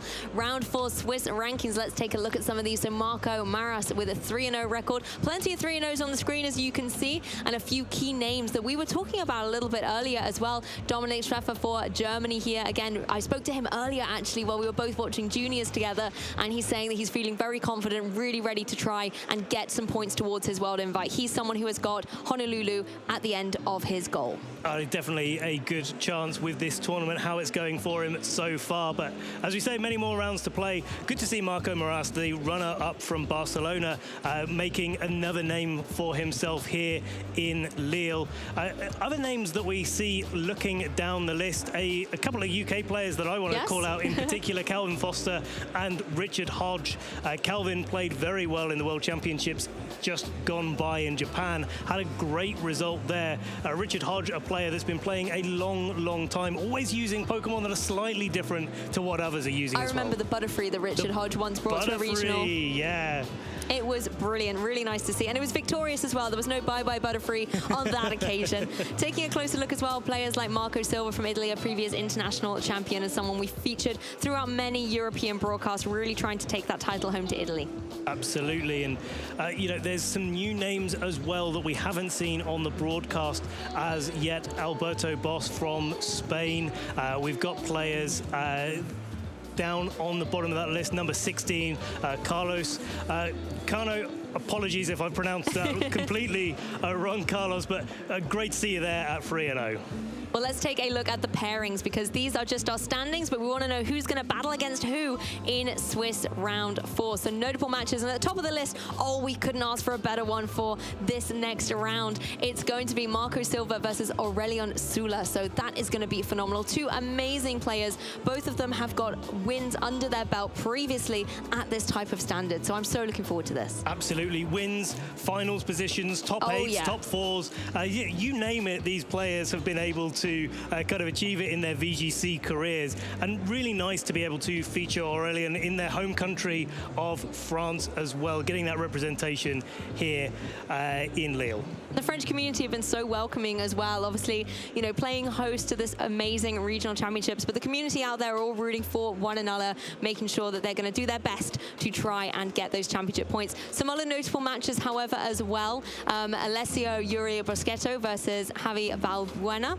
That's going to be an interesting one as well. If anyone's around in the venue, maybe wants to try and scout out another match and see how it's going down on the field, that's one I would recommend. Absolutely. And looking a little bit further down the list, where we've got Marcus Statter versus Daniel there is I'm going to give it an attempt at apologies. I'm not particularly clued up on my surnames here today. I'm not someone who can dig you out of that either, yeah, I'm afraid. You know, so we will do our best. That's a promise. Absolutely giving it a go. Of course, our very own Lee Provost versus Brian Martinet as well. Yes, Lee Provost, a name I can say very confidently, but also a fellow commentator who does sometimes slip up on the occasional pronunciation, but someone who is, again, a veteran of VGC and is an absolute master of his craft. The other players that I'm really excited to see is Niels Dunlop versus Marco Moraz. I mean, that could be a stream match on its own, where Niels, a player hailing from Sweden, is a fantastic both builder and battler. We've seen him in the top echelons of competition over many, many years. So that's definitely a match that I want to know the result of. Yes, me too. This is going to be very exciting. And again, the competition is only just starting to really heat up at this stage. It's only round 4 and we're getting these top tier matches in play. But they have got to battle it out through 9 rounds of Swiss. And the best X2 will be advancing into tomorrow, or top 32, whichever is greater. That's what all of these trainers are battling it out for, getting into that top 32, into the day 2 of Swiss. Round 4 with 9 rounds overall, so these players have got to play not just this round, but another 5 rounds on top of that. That's going to make a real test of their mental fortitude, and being able to do that while then going into day 2. If they do make it to that 7-2 record or top 32 record, they're going to have to do yet more Swiss rounds against some of the best players that are in the Lille Regional Championships. Exactly, and this is where, again, the competition starts to get that little bit more intense, and particularly when you're getting onto the stream game as well. Players like Marco and Aurelion, they are both well-versed with being behind the camera here, being able to show their amazing Pokemon skills to everyone back home, and we really hope that you guys at home are enjoying this broadcast as well, and I'm wondering who everyone is going to be rooting for a little bit as well, which Pokemon choices are going to be key. Having a kind of a look at Marco Silva previously, obviously we'll talk more about their teams once they're settled on the stage, but he's someone who has, you know, won international championships before, has done incredibly well, but he's not the only successful Pokemon player in his family. His little brother as well is an international champion, being able to win in the juniors division. Pietro is definitely a force to be reckoned with down in the junior division. Such a good player, and kind of takes after his brother Marco in the way that he approaches the game as well. Both of these trainers really value that hyper-aggressive, really trying to take knockouts quickly, really be on the front foot all the way through the games, make a few reads here and there, and just make sure all of their attacks are landing as they want to. I think that's a great observation, actually, about Marco's playstyle. He likes to be in control of the board state, be the one who is making his opponent do the adjustments. But a player who has a lot of flexibility is Aurelion, and their playstyle, again, is able to be so reactive. Yes. So anything that Marco is throwing towards Aurelion, Aurelion's going to be able to adapt really well. without seeing these teams and what the matchup is, you kind of think this is the match of the Marco, who's, as you say, wanting to take the front foot in the format, versus Aurelian that's trying to kind of flip that on their head and, make sure that they can take those attacks and maybe, call what Marco's going to be trying to go for. Put Marco in a little bit more of a challenging situation where maybe Marco has to make a read and then call that out and take the win there. So, yeah, this sort of matchup between these two trainers and two completely different approaches to the game always makes for a very interesting and potentially explosive match. For me, it's going to be a complete chess game. It's going to be moves and counter moves, and we're going to really see how these players are thinking not just one, but possibly 3 or 4 turns ahead in order to enable that end game state. It's not only about the Pokemon that you have opposing you, it's about what you know your opponent may have in the back, and then even what those Pokemon have. Again, it's the open team sheet format. We know the potential, and both these players will be well versed at looking at that team sheet and immediately analyzing all the options, all the different potential leads, the cores, and that's, I think, going to be what's going to be testament to the high caliber match that we're going to get.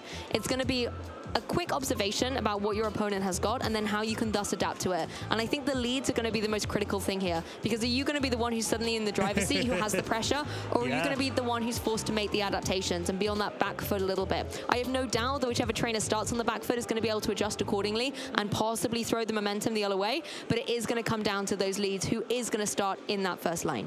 Absolutely. It's such a skill in itself, isn't it, Lou, where, you get your opponent's team sheet, you've got like a minute and a half to have a look, analyze that, figure out what the weaknesses are, figure out what Pokemon are really going to be strong against your team, and figure out a way to navigate that while also clicking all of the buttons that you need to lock in your teams. And I think it's like, you don't want a timeout. You definitely do not want a timeout. That's something that I've seen quite a bit over the format when I've been playing with friends. We're kind of looking at what their opponent's going to be, or what your opponent's going to be using, and you're thinking, okay, so I've got to do this for this and this for this, and it's like, oh wait, there's 10 seconds left. Like, quick, lock something in. I think one of the best pieces of advice I ever got when I first started out in VGC was, with your team, whatever the most common 4 core is, what your most, if you're having to just hesitate and pick something, put those 4 Pokemon at the top. So if you time out, at least it is your most dominant strategy. It may not be the best for that matchup, but at least you'd be leading maybe Dondozo with Tatsugiri as opposed to leaving Tatsugiri on the bench. Yeah, Tatsugiri on the bench, definitely not something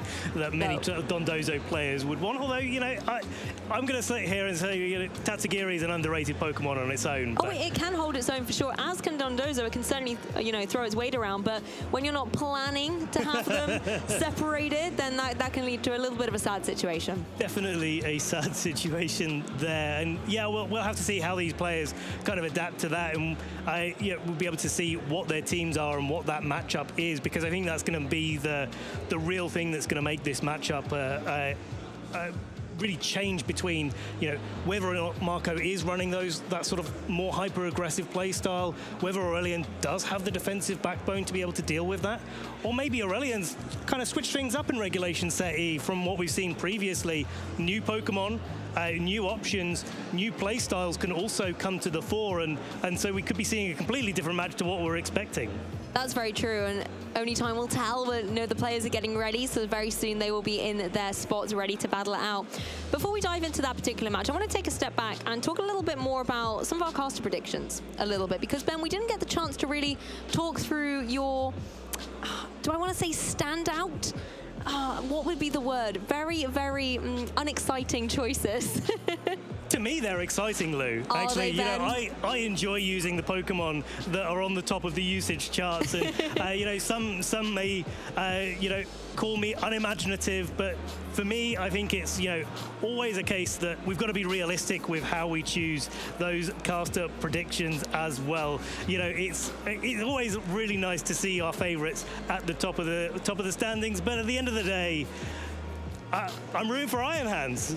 Hey, I don't know what you're talking about. I totally don't just have my favorite at the top. It is a viable candidate, and somewhere Sableye is shaking its head in shame at you, Ben, there, saying, why am I not on that list? Well, there's probably a reason why Sableye is not on the list. But Pokemon like the Alolan Ninetales, I would have thought, would have been the key one. You know what, Alolan Ninetales, I'll give you that one, Lou. Yeah, unfortunately, Sableye, definitely my favorite Pokemon, but unfortunately, I don't think I've ever used it in competitive play. Do you know what? I'll be honest with you for a moment here, Lou. I've used it. I don't want to see it get knocked out. No, I can completely understand that. I had a similar thing with Pikachu when it was running around a couple of regionals. I think I remember Ashton Cox brought, I think it was on I want to say, and I might need to be fact-checked here a little bit, it was on one of the Pokemon anniversaries that happened to be a regional, and Ashton Cox brought a Pikachu to that regional, and I can't remember if he was victorious or not in the match, but it did make it onto the broadcast as a little kind of happy birthday Pikachu. It was a lovely moment to see, but my heart was definitely in my chest being like, no, nobody can hurt Pikachu on his birthday. That can't happen. Absolutely, yeah. I mean, this is the thing. This is, you know, we're in a competitive format. We're, you know, pitting ourselves against opposing trainers when we're playing the video game championships, and yeah, unfortunately, that means that our Pokemon are going to be having to test themselves in battle. So yeah, unfortunately, Sableye, not the Pokemon of choice, but it does have a lot of great options. Foul play that David was talking about in the broadcast earlier, with Wo Shen being very, very effective against this physically dominated format. Yeah, maybe Sableye does have a place. For me, it's more about the ability, which is a nice segue back to actually the current meta, is that kind of prankster ability, because we get to see a lot of these come through, particularly with, you know, Pokemon like the Tornadus being able to apply a lot of pressure with something like a Tailwind immediately straight off the bat, or even something a bit more disruptive like the Taunt to shut down opposing Trick Room setters, or, you know, going for those Sword Stances and things like that. And at the same time, again, you can change the weather dramatically. You don't have to go about switching Pokemon in and out, whether it's sunny day, whether it's going to be a rain dance. Tornadus has the capability with its ability to be able to do all of that in an instant. And it's so effective in a format, again, dominated by all of these powerful compounding threats that we have here with the Terra Fairy Fluttermane that we were talking about a little bit earlier on. And it's just so dangerous as a threat. The one struggle I think that Tornadus has, we'll have to get back to later as our players are set up and ready to go. We can see there Marco on the left, Aurelian on the right. Yes, our two players are already on the field, and our esteemed judge is there as well, making sure everything is going to go according to plan on the main stage. I mean, you can see how intense these matches can be. Both these players focus, just taking a moment to start, you know, maybe gathering some thoughts and to apply their very best Pokemon plays to this broadcast match. I mean, both of them have such amazing records. They're both worthy of all the different accolades. Let's take a closer look. Here's Marco Silva, again, has won a regional championship here, has won the Oceania International Championships, as well as the finalist in Malmo in 2023, and most recently at the World Championships in Yokohama, Japan, was able to secure a top 16 finish. That is an incredible achievement. And speaking of incredible achievements, Aurelian on the right-hand side of your screen, they've done so well, being the Utrecht Special Event finalist back in the 2023 season, getting top 4 in Bochum, OCIC top 16, and getting top 8 in the World Championships in the senior division as well. Both of these trainers at 3-0 record, going into round 4 undefeated, but one of these players after this match will be going X&1. Exactly, and we can take a little closer look at the teams now as well, because the players are seated and ready with their headsets. Taking a look at Marco's first of all, and I'm sure we'll be able to get some graphics up for you guys at home as well, but I want to focus on the key Pokemon. We've got a Moongus, Roaring Moon, Heatran, Landorus Therian Form, Iron Hands, and Fluttermane. The Pokemon I want to talk about there is the Roaring Moon. Haven't seen that in a while, Ben. No, not at all. I mean, you know, you're going through the list of Pokemon that Marco has available to him. You take out the Roaring Moon and you've got pretty much the standard kind of team archetype that we see very regularly in Regulation Set E. Here it is on the screen there. That Heatran rocking the substitute as well with that leftovers. Kind of a little bit of a blast to the past? From the past. Blast from the past. To the future there. From the past. To the future from the past there. We haven't seen that really in the top usage since 2015, where in 2018, where it was very well used. But loving the offensive options that Marco has available with that Dragon Dance on the Roaring Moon, really trying to take advantage of all of the offensive prowess that it has. Well, we were talking about setup moves earlier, right, with Swords Dance. Another way to dance your way into an offensive pressure is with that Dragon Dance. If we take a look across the board, though, taking a look at Aurelian's team, Aurelian is bringing Heatran, Urshifu, Rapid Strike style, the Farafrig, Dragonite, Chiampao, and Rillaboom. Farafrig, not a Pokemon I've seen in a while, except for, you know, the World Championships most recently. Certainly not. Here we go. For Rigoraf, in fact, on Aurelian's side of the field, that's going to be taking away priority moves from Marco's side of the field, like that fake out from the Iron Hands. But looking a bit further down the team, you've got that classic combination of the Chen Pao, the Choice Band Dragonite with that Terra Normal that you mentioned there earlier, Lou. But we've also got that Rillaboom with the Grassy Glide. It's got to protect as well. That's going to be a big factor. That's going to be one Pokemon that Marco's not going to be able to target into very easily. Yeah, the Space Cadet Giraffe is definitely another tongue twister that I struggle to get my head around. But I love the fact that it's got the Rocky helmet on there as well. Not only does it align aesthetically with the design, but it also does catch a lot of opponents off guard and break those potential focus sashes that could be floating around. Noticing here, though, from Aurelian's team is the lack of protecting options for Aurelian. Only 2 Pokemon have the ability to protect. That's going to mean Aurelian's going to have to really figure out the board state and make sure that they're in a good position to be able to attack, because they're not going to be able to easily defend themselves. Well, that's the thing. It could be, you know, a potential call as well when you're thinking that we do have a lot of Urshifu in the meta at the moment. Why waste a Protect slot? Have another offensive move on there, or something to be a bit more disruptive, like a Follow Me or a Taunt, for example. So it does give you a lot of flexibility, but you're right. It definitely means that Aurelian is going to come out and they're going to try and command the match straight away, trying to go right onto the offensive. I like the flexibility that Aurelian has, though. You have tried and tested combinations like Dragonite and Qian Pao. If you want to just go straight out with something like an Extreme Speed, it is that Terra Normal Choice Band, you know, core Dragonite that we get to see. So it can apply a lot of pressure straight away, particularly with the defenses dropped by the sort of ruin ability of Qian Pao, and that's something that can catch Marco off guard. Whereas at the same time, you have the utility to go for maybe more of a slow and steady mode with something like that Trick Room. You could then bring Heatran in to start, you know, causing chaos on the field. And we see their teams there matched up against each other. Whether that Qian Pao Dragonite is going to be as effective when Pokemon like Iron Hands and Heatran and that Fluttermane on Marco's side of the field are going to be able to sort of sit in front of it pretty comfortably, we'll have to see. But looking at this, I kind of see Aurelian's team as the more aggressive offensive team straight off the bat, where Marco's running a team that actually looks like it has a little bit more backbone than usually that we see with Marco. I'm sure he's going to make some reads. I'm sure he's going to you know, use all of the offensive tools that he has at his disposal. But it's nice to see that kind of change in approach and mindset to what he's bringing to this championship.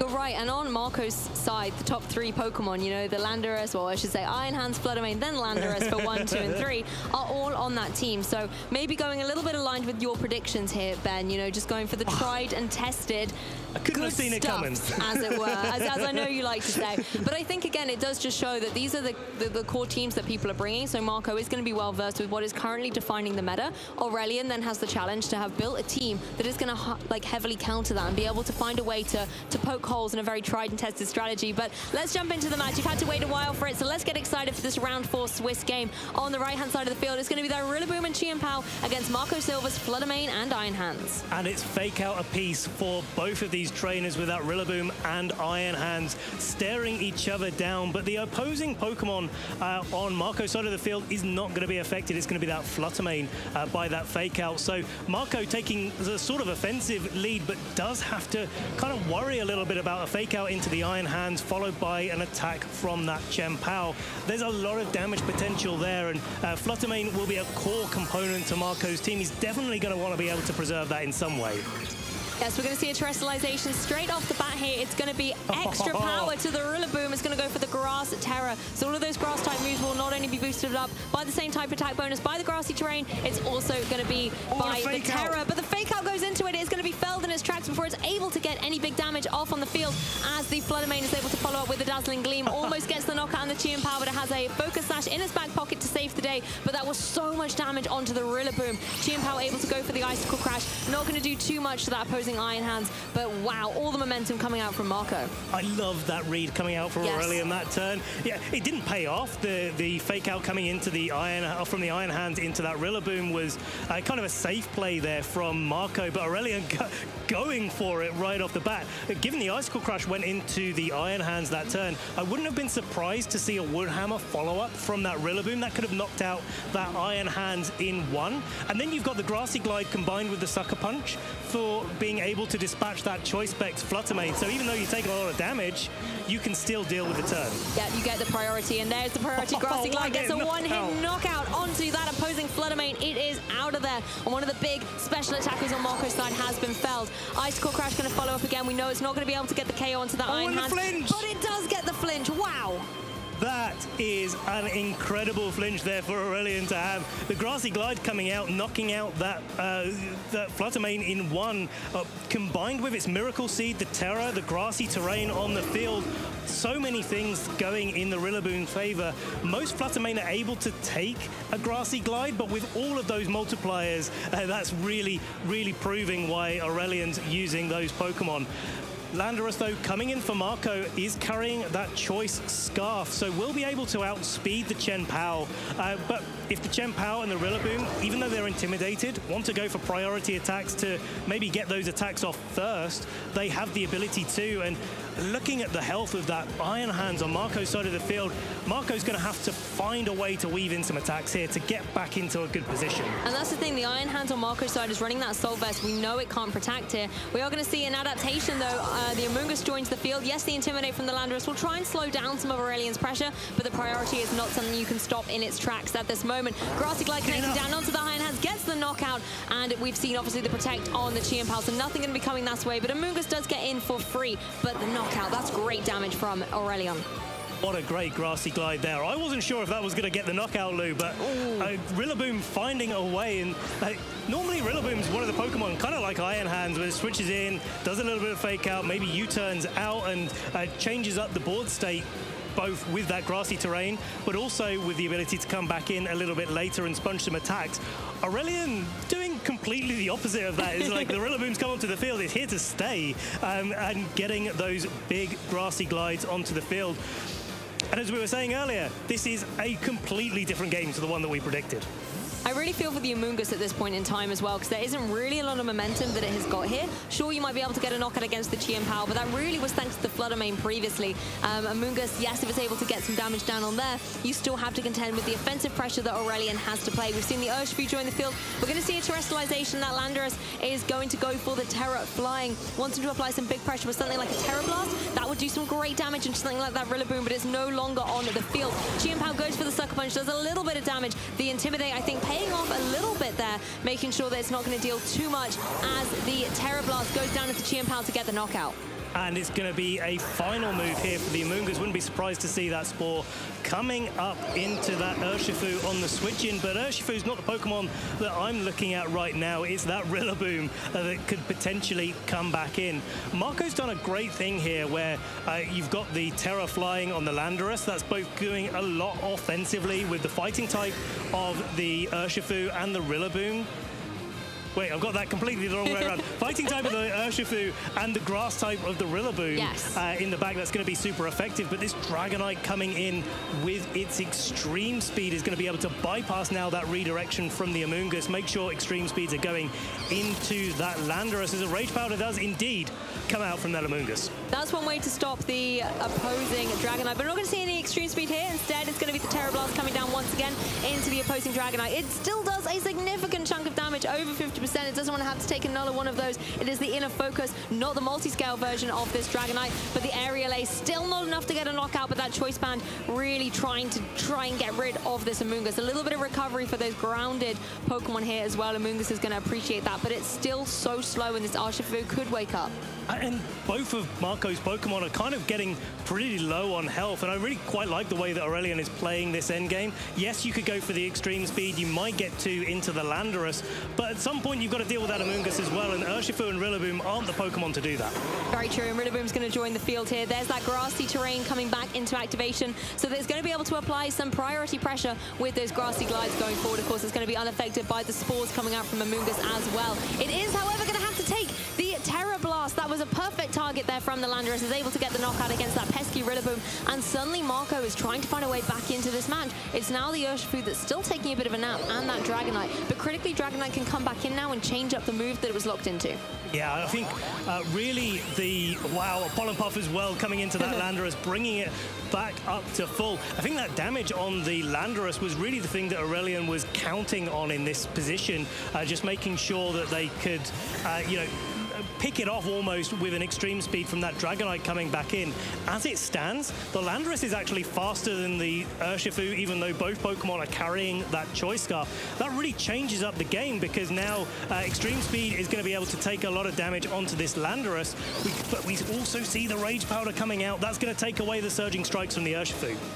Yes, if the Urshifu is able to wake up. Let's see what the Terra Blast is being targeted, though. It's going to find its mark down onto that opposing Dragonite, so you don't have to worry about an extreme speed getting the knockout in that next turn. We saw it would have been enough to take down the Landorus, and now it really comes down to Urshifu on Aurelian's side. It's still going to be taking some sleep, so actually, I'm sorry, Amoonguss, that I was saying there wasn't a lot you could do. Putting that one Pokemon to sleep completely changed up this match. Totally changed it up, and if the Amoonguss had gone down that turn, even then, the Landorus would still be able to go for its Terra-flying Terra Blast into that Urshifu, as it's going for right now. Amoonguss Rage Powdering away attacks quite valiantly, but it doesn't need to this turn. Landorus getting the one-hit knockout on that Urshifu, and it's going to be Marco that takes game one. I mean, we had to wait a while for this match to get started, but it has not disappointed. What a commanding turn of events. Coming straight out of the blocks, that Rillaboom for Aurelian's side was so intimidating, really threatening with all of the intensive boost it was getting to those grass-type attacks.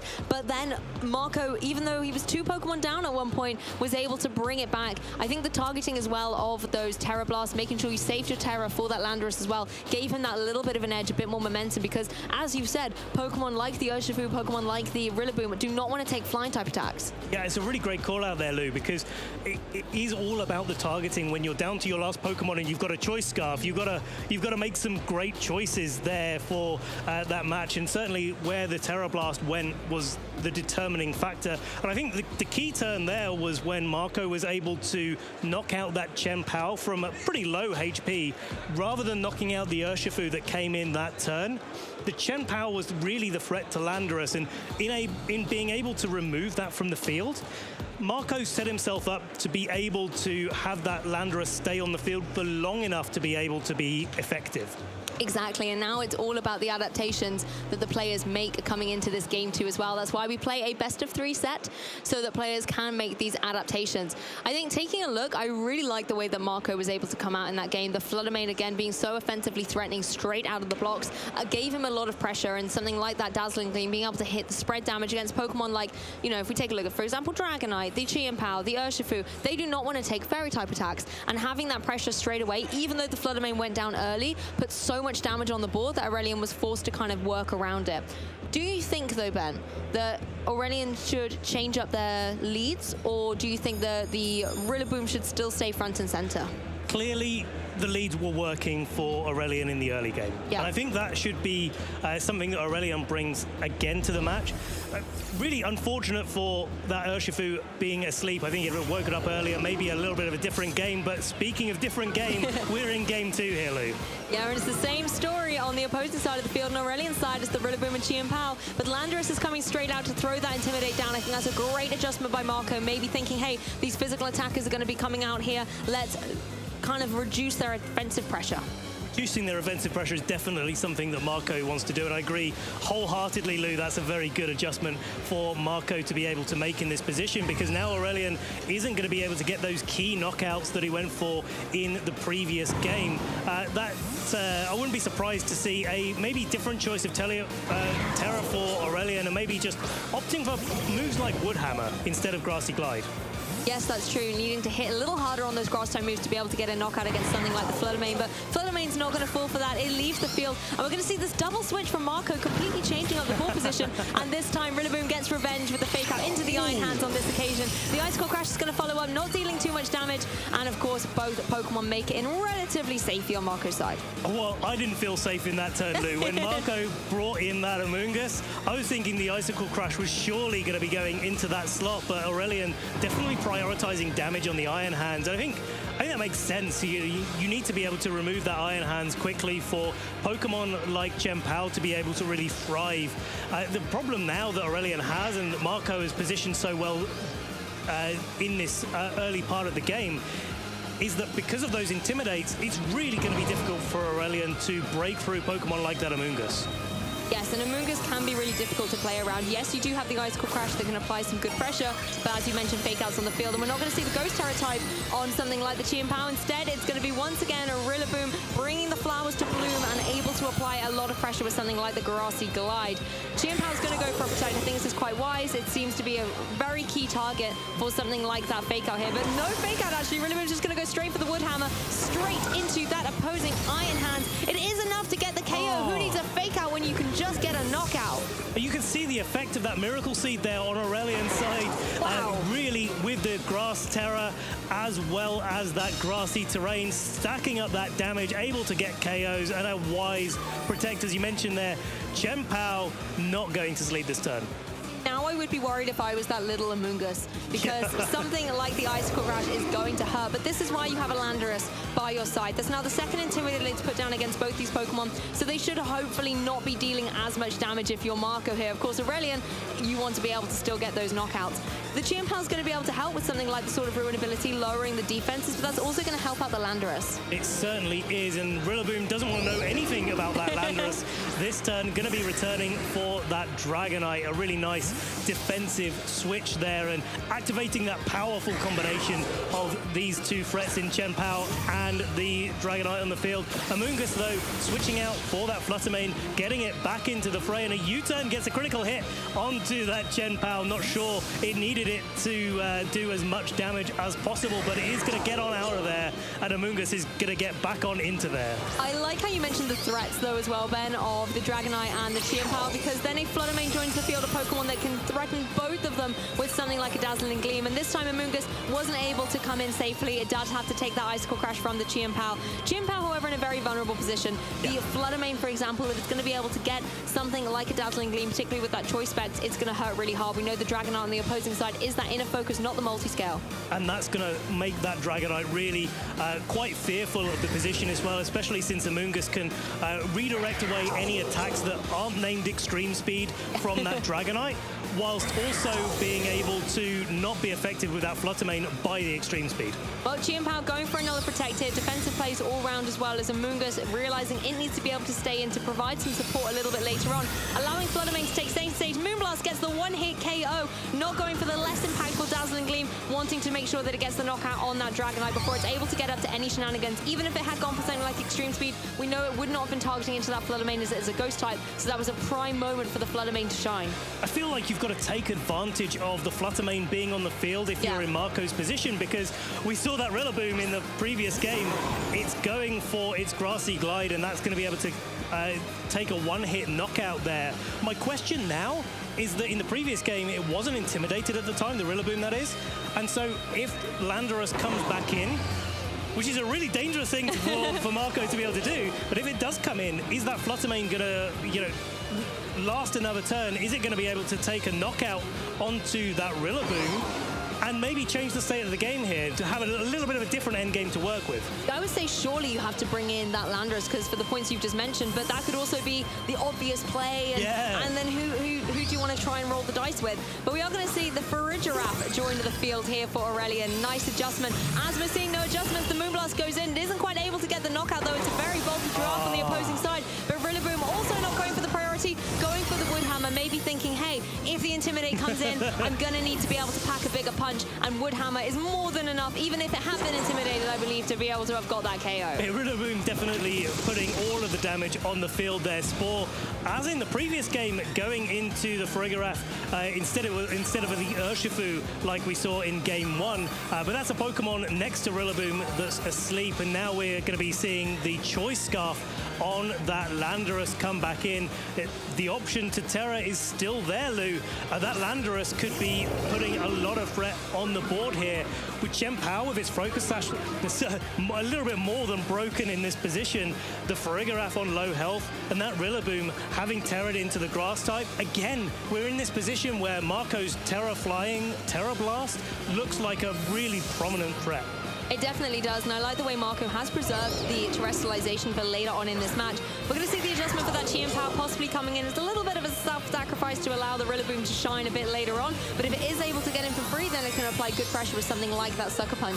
The key thing as well is Rillaboom wants to get off the field, to come back in, to set that grassy terrain in order to get that priority. But here we are, Ben, you called it perfectly. It is going to be that Flying Terror on the Landorus. And I'm wondering here, where the Terror Blast is definitely going to pick up the KO no matter what slot it targets into. My question is whether the Pollen Puff can pick up a KO on this Farigiraf. That is a very good question. Could Amoonguss really be trying to get redemption from my comments about it earlier and get a knockout as well as just putting Pokemon to sleep? Farigiraf is still going to be taking a nap here. Here comes the Pollen Puff connecting down onto the Pokemon. It does get a knockout. I am sorry, Amoonguss, and all Amoonguss players out there.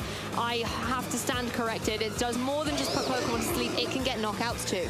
Oh, it certainly can there. Rillaboom coming back into the field. It's going to be, putting on a little bit of fake out pressure. It's going to be getting that grassy terrain on the field. But I'm afraid that's probably not going to be enough in this position. Amoonguss, such a strong little mushroom, able to shrug off those hits. The hit that Rillaboom's not going to be able to shrug off, though, is that Terror Blast. Yep, and it does mean the knockout has come through. Rillaboom goes down, and Marco Silva is going to win this Swiss round 4 set 2-0. What a set this was between such talented trainers here. We were talking about it before the match that it was going to be Marco on the offensive from turn 1 and Aurelian having to kind of change the flow of the game and backpedal and make sure that they were in a good enough position to be able to take all of those attacks. It turned out totally the opposite way round. I mean, that's the thing. Aurelian still came out very strong with Pokemon like the Rillaboom, being able to have all of those multipliers for the grass-type attacks. At the same time, Marco leading with something like the Fluttermane and having the utility and flexibility of Pokemon like the Iron Hands going for those fake-outs and having the potential to go for even something like a Volt Switch to have that pivoting in and off the field, I think put Marco in a great position to be able to adapt to whatever, the opponent is throwing out. But Aurelian and that Rillaboom, although took it right to the end of both games 1 and 2, Rillaboom was still hanging on in there. It just couldn't fell the opposing grass type of that Amoonguss. And I think this is one of the things that Marco's team did really, really well in that early set. It's like, hey, yeah, okay, I'm going to sponge some attacks. I'm going to use Amoonguss. I'm going to use Iron Hands to maybe put some fake-out pressure on the field like we saw in Game 1 where that fake-out into the Grass Terror Rillaboom went off. And then in Game 2, it was just, it got knocked out turn 2, but it was still putting enough pressure that made Aurelian need to target it in order to kind of follow up in the later stages of the game and be in a good position to take some knockouts. But Marco kind of stood firm in that position, knew that that knockout was okay to take because the end game was always going to be that Landorus. It was, and the Landorus was, again, very, very strong, showing why it is number 3 on the usage charts here, particularly with that flying Terror type as well. Being able to access a move like Terror Blast gives it a really reliable flying type move that can hit really hard into all of those grass types that are, at the moment, running around. But for me, the superstar was the number 2 usage Pokemon of that Fluttermane. I think particularly in Game 1, yes, it didn't hang around for very long, but the damage was done with the Choice Specs Dazzling Gleam. Being able to hit so hard into both those Pokemon meant that the Landorus later on could easily pick up the knockout with something like those Terror Blast. And then again in Game 2, I really like the way Marco went, you know what, I'm going to completely ignore the Chi Power. It might protect, it might not, but even if it doesn't, what's it going to do? Go for something like a Sucker Punch? I can take one of those, and I can still get this powerful Moonblast off with the Fluttermane, and that was able to get the one-hit knockout into a Dragonite, not something you see every day because it's very bulky. And yes, if it was running multi-scale, might have been a different story, but again, open team sheets gives you all that information to make those perfect calculations. Such a great call on the Fluttermane being a pivotal part because, yeah, it was on the field for like 3 turns of that whole set, but it did so much work. And I really like the adaptation there from Marco in Game 2 to bring that Landorus right in on turn 1. You look at the Landorus like from Game 1 and you're thinking, hey, it's the end game, you kind of need to preserve it. But actually, Marco did preserve it while still using some of the abilities that Landorus had to great effect. And I really like that way of approaching the matchup, knowing that, hey, Landorus in the early game can create a little bit of space for Pokemon like Fluttermane. Fluttermane can do its thing, and then Landorus is still there at the end game. Yes, sometimes it's not about, I suppose, how long a Pokemon's on the field for. It's what it does with the time that's given to it. And again, we even saw that with Pokemon like the Amoonguss, for example. It came on, what was it going to do? Okay, I'm going to put the Urshifu to sleep in game 1. And that turned out to completely swing the momentum to its trainer's favor. And then again in game 2, able to go a little bit on the offensive with those pollen puffs and was able to get a knockout. So depending on what that Pokemon does when it's in a threatening spot or not is what is the critical thing. It's not about keeping the Pokemon on the field for such a long time. And we see that not only in this situation, I think, with the Rillaboom that was hanging around. And yes, obviously it still did great things, but the Intimidates were putting a bit of a dent in its plans. But we see it with a lot of those, Perish Trap players as well. Pokemon like Gothitelle that pin a Pokemon in and then you can ignore it. It stays on the field for maybe a really long time, but you can just target the partner Pokemon that keeps coming in, and then eventually you kind of have this 2v1 situation because of what you're doing with the time on the field. Absolutely, and speaking of those sort of 2v1 scenarios, I think that's what Amoonguss does so well, is kind of create those 2v1 or I don't know, 1v2 kind of situations. Sometimes 2v0 when they're all sleeping. 2v, yeah, absolutely. Where, you put a Pokemon to sleep and then maybe you redirect an attack and maybe, like we saw in that game, where you pollen puff your partner up. And it's one of the things that I think has dropped off in usage because of all of the new grass-type Pokemon that have come into Regulation Set E.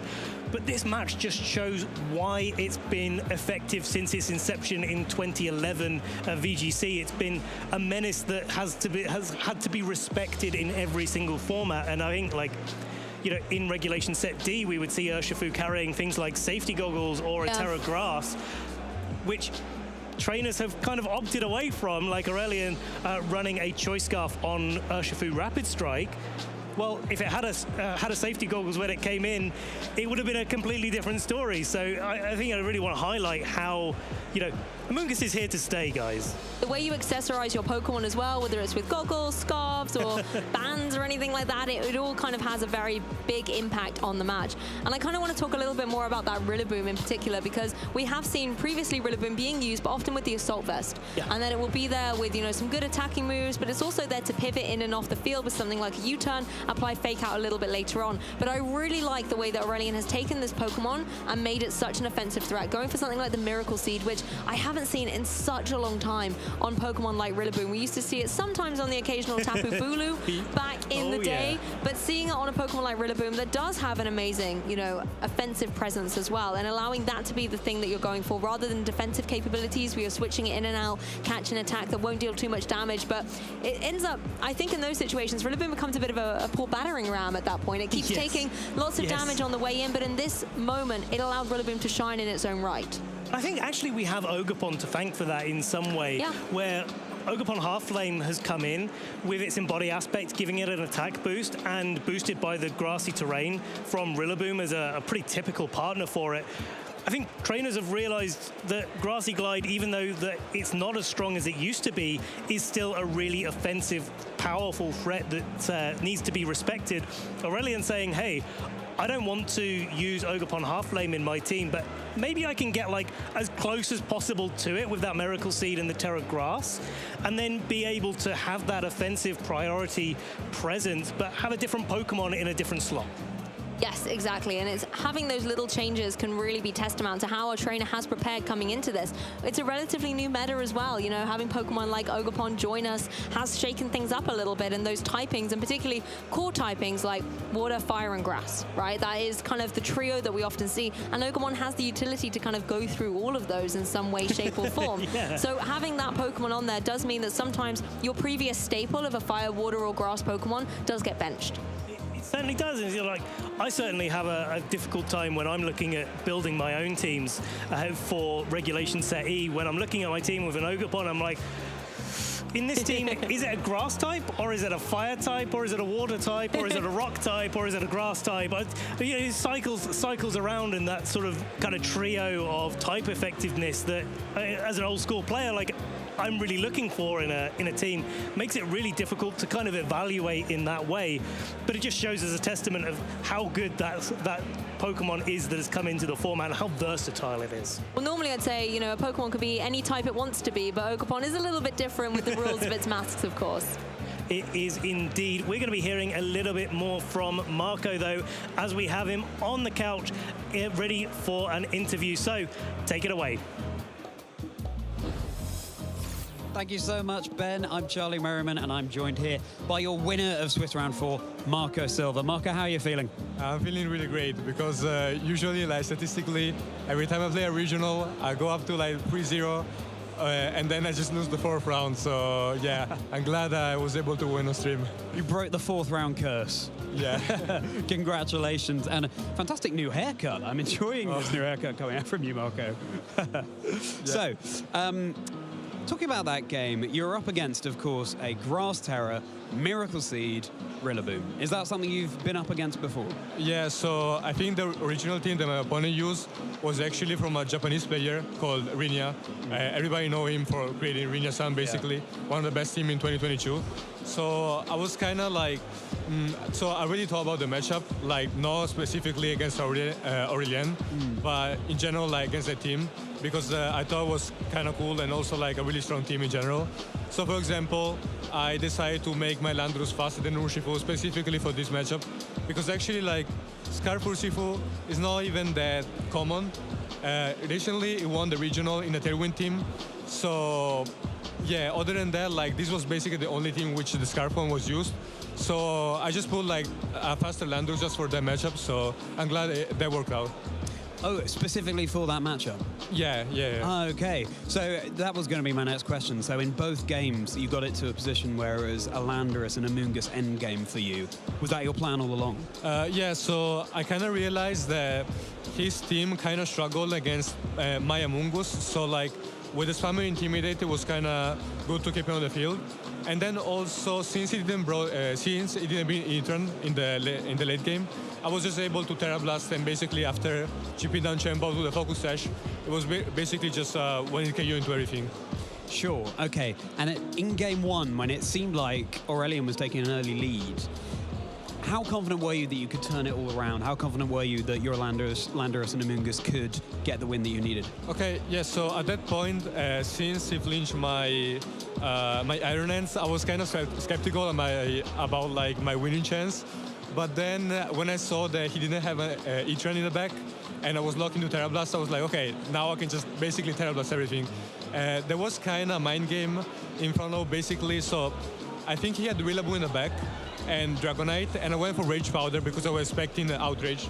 He went for Aerial Ace to put in my Landorus in range of Extreme Speed, but that kind of worked hard for me because then I was able to redirect the attack, and then Landorus was basically full health. So if he would have gone for like Extreme Speed, then I would have been in range of Grassy Glide. So that was kind of 50-50, but that also like I was cool with that because that kind of happened because I also got flinched like 2 turns before that. So I felt like my plan overall was kind of solid. Sure, yeah, and it worked out fantastically well for you. Another thing I want to call out from your team is we saw in the team preview your Flutter main with Perish Song. How often does that come into play? Yeah, so recently, like there was this team that won regional in the US, Sacramento. This team had Como, right? So against Pokemon like Como and Gudra is extremely strong because like your plan is basically just kill everything that is not a Pokemon, and then in that situation you can freely just Perish Song, and since you're gonna most likely have the advantage in Pokemon, then you can kind of switch around and make basically the pre-turns kind of pass kind of easily. So yeah, it's really good into like when you're able to get really good kills in the early game, so then you can just Perish Song. Since also Fireman is kind of fast, so like it's not something that you have to like set up in a certain way, just to basically have to kill everything that is not a Pokemon. Yeah. That's such an interesting tech and a really good way. Yeah, as you say, since Sacramento, a lot of setup Pokemon have really been coming to the fore. It's a shame. I'm slightly disappointed we didn't get to see a Roaring Moon in this game, but is that a Pokemon that you find favorable coming into Regulation E? Yeah, so I basically played Roaring Moon for all Regulation B, not all Regulation C, but most of it, and also Regulation D. At Worlds, for example, I played Roaring Moon. So I'm kind of like, of course, I like the Pokemon. I like the way he plays with Iron Hands and Amungus. But I have to say that this time I wasn't really gonna bring it because I felt like it wasn't too strong. I really liked the core of Landorus, Flareon, Keyturn, and Iron Hands. Then I was kind of switching around in the 2 filler slot. I was trying the Ogerpon, of course, since yes, follow me. It pretty much does the same thing that Amungus does. But then I realized that since Urshifu's kind of coming back, I could just put Rocky Helmet again on Amungus. Many people are just using Citrus Berry now, but I feel like Rocky Helmet is still kind of nice. And I have to thank my friend Neil Patel, my Canadian friend, that basically suggested me yesterday to switch it up to basically fix the matchup into Urshifu Tornadoes. He suggested me to basically put a Rocky Helmet. And also I have to thank my friend Jude, that convinced me to play not this archetype because I already wanted to play, but specifically like the one with Amungus and Rory Moon. Okay, fantastic. And, well, you've covered it yourself there, Marco, with a couple of shout-outs as well. So, any final ones you want to give in addition to those? Oh, yeah. I definitely want to shout out all my friends of the server, all my followers, and also my family, of course. Fantastic. Thank you so much, Marco, and we wish you all the best for the rest of the competition this weekend. Thank you. That was Marco Silva, trainers. We're going to be going to a very short break, but we'll have another game for you very shortly.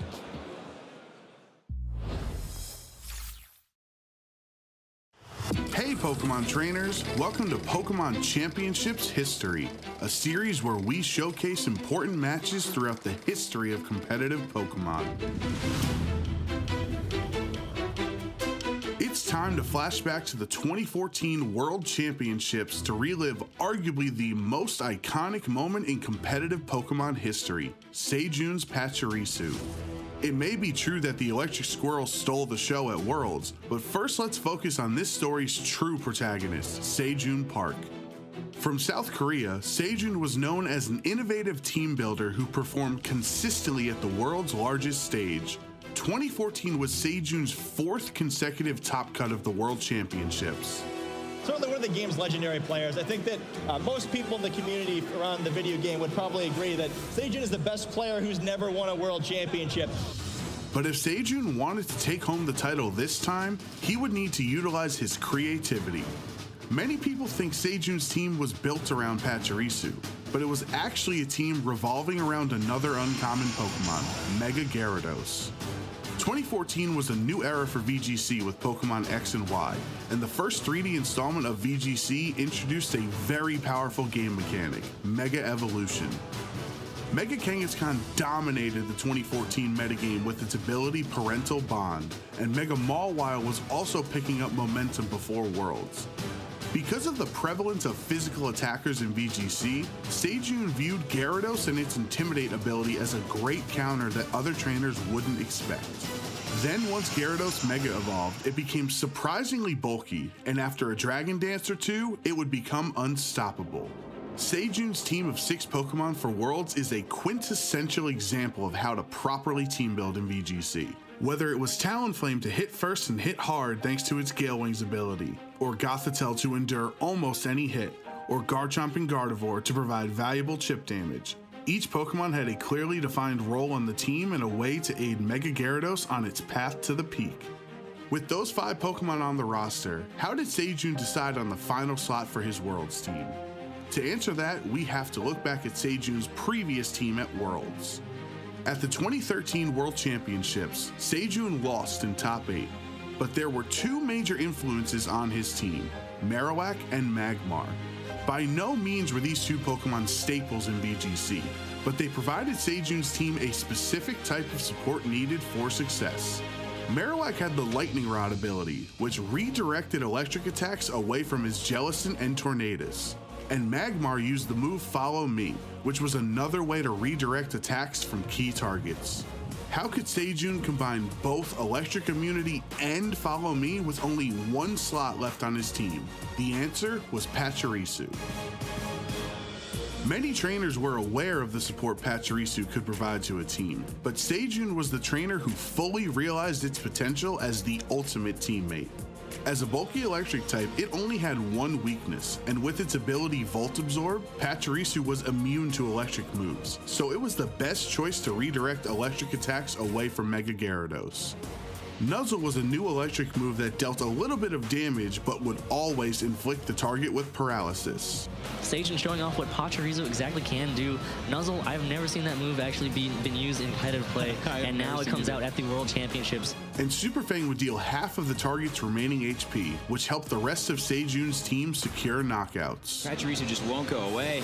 Now that Seijun had locked in his 6th Pokemon for Worlds, it was time for Pachirisu Mania to take Washington, D.C. and the Pokemon world by storm.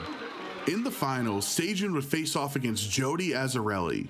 The VGC newcomer was the underdog, but thanks to his double mega team with Lucario and Charizard Y, Jody had multiple roads to victory.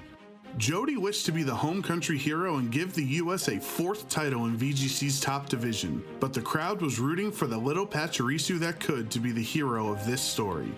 Yeah, and we do see the Pachirisu on the field, and the crowd goes crazy as soon as Pachirisu makes it out. In Game 1, Seijun's skills as a trainer were tested. Ice Punch into that Talonflame. That's some good damage onto Talonflame. And the freeze! The Ice Punch gets the freeze onto Talonflame. It's stuck in mid-air. An Ice Punch freeze onto Talonflame could have been disastrous. Normally, freeze wouldn't be a problem because most Talonflames use Flare Blitz and could thaw immediately, but Seijun's Talonflame had Overheat, which is not a fire move that automatically thaws. In order for Seijun to get back into this game, he had one chance to thaw out and successfully hit Overheat. The thaw as Overheat comes out from Talonflame. Seijun is not playing around. Overheat gets the KO onto the Mo Rotom. Tyranitar is still out though. The Life Orb from Talonflame has Super Fang from Pachirisu, not dealing quite that much, but the paralysis. Tyranitar fully paralyzed. With luck back on Seijun's side, once he was able to KO Jody's Mega Charizard, Garchomp and Talonflame had enough left to give Seijun the victory in Game 1. With that extra damage there, you're going to feel very safe that even intimidated, Talonflame can finish off this. But we see the forfeit. Yeah, Jody going ahead and forfeiting, and Seijun Park takes Game 1 of this best-of-3 set. Jody needed to change up his strategy in Game 2, and Mega Lucario packed quite the punch. This, however, was exactly the situation Seijun's Gardevoir was trained for. Yeah, Mega Lucario making its first appearance on the stream here. Going to go ahead and Mega Evolve, get a lot of additional power on the field for Jody. And Bullet Punch coming up from Mega Lucario onto Gardevoir. Not quite enough for the one-hit KO. Dazzling Gleam, the choice from Gardevoir. Super effective damage on Salamence, and the Earthquake. Is it going to be enough? Is Mega going down? The Mega goes down. Turn 1 for Jody. Once Gardevoir was knocked out, it was time for Pachirisu to show the world what it could do.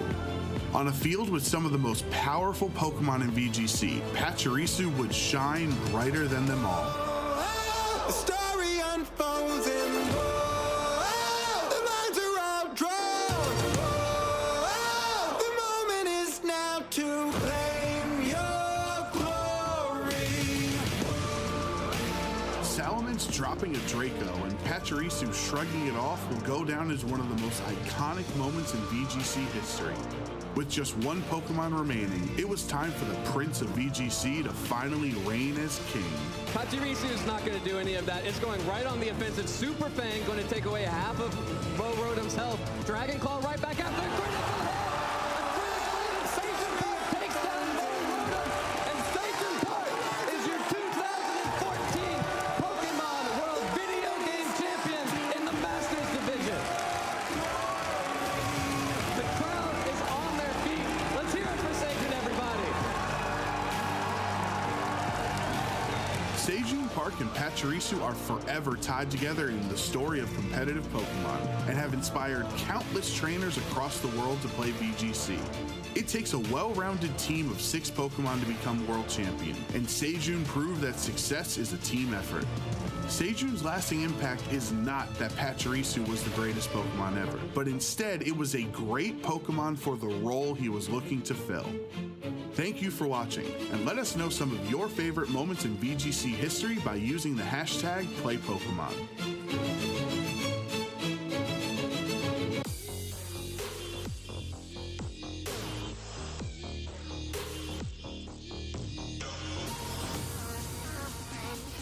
Welcome to the 2023 Pokemon World Championships.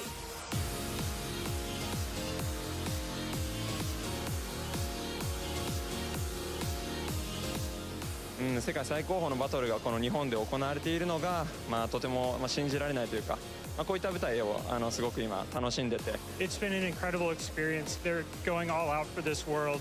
The opening ceremony with the drums, like everything was beating, my whole body was into it. You've seen the show, you've seen the decoration, everything, like it's definitely worse in Japan, like it's everything I wanted it to be. So exciting just to walk down the street and see all your favourite Pokemon everywhere, and to watch your children's faces as well when they light up as they see everything. Pokemon just brings such joy to everyone's lives when it's things like this. It's amazing. Altaria, there's only some health left on the Azumarill, and its accent is going to be able to Shadow Claw down, and he will become the 2023 Pokemon Go World Champion!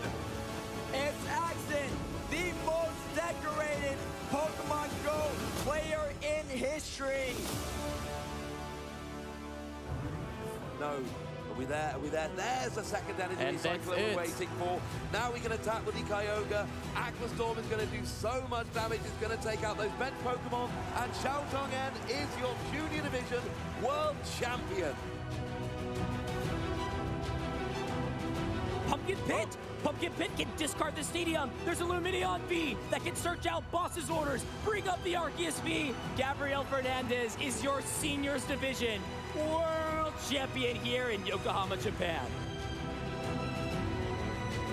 He's got a ton of cards in hand. Power Tablet. Vance is playing quickly. Does he have the pieces? Switch card. Moving the Mew VMAX into the active spot. And Boss's Orders brings up the Zacian V. Vance Kelly, the 2023 Pokemon TCG World Champion! Out here, it's only really got that Pollen Puff or the Clear Smile, but it gets the knockout. Sora Ebisawa is your 2023 Pokemon World Champion. Now, Arcanine's going to avoid I don't think that KOs. Gastron survives. It's just a sliver of HP. Into the Arcanine sled. That means Gastron gets an attack off. It should get a knockout here if it goes for Ice Beam. It's instantly Amogus. That's down. It's a 3v1 now. The battle is just canceled, and Toya Ogawa is your Seniors Division World Champion in Japan. Get any secondary effects. So as Pollen Puff will take out the Chien-Pao, and all Michael Kelsch has remaining in this matchup is a sleeping Dragapult. Michael throws in the towel, and Shohei Kimura will be your 2023 Pokemon World Champion. まだ実感が湧いていないです。ワールドチャンピオンになることは自分にとって目標でありました。チャンピオンになってめちゃくちゃ嬉しいです。家族に恩を返せて、観客の人も盛り上がっていたので、僕的にもとても嬉しかったです。It is crazy winning Pokemon Worlds, especially here in Japan. The atmosphere, it's unlike any other tournament I've ever been to. It still hasn't really set in that it's real, but it's really exciting, and it was super cool seeing my friends in the audience, and it's been a great time. 我赢下世界锦标赛后，我非常兴奋，也觉得不可思议，也很感谢所有支持我的人。I'm feeling good to be a world champion, something I'm gonna remember for a long time.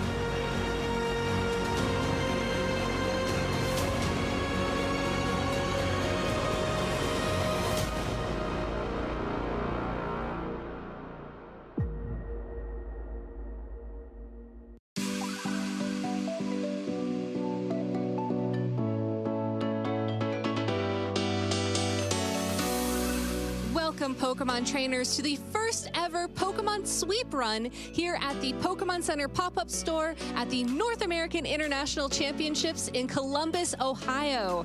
I am joined here by two incredible trainers, Trainer Polaris and Trainer Cyrus, as they will be competing for their opportunity to win as many unique items from this Pokemon Center as possible. Trainers, you have 60 seconds each to run through the Pokemon Center and pick out one of whatever item you fancy. It has to fit in the bags that are provided, but feel free to get a little bit creative as what fit actually means. And you have two incredible coaches to help you as well. So Coach Necra and Coach Spraggles, please use this time to coach your trainers. Wait, this is actually a Pokemon Center. Yes, it's actually a Pokemon Center. This is it right here.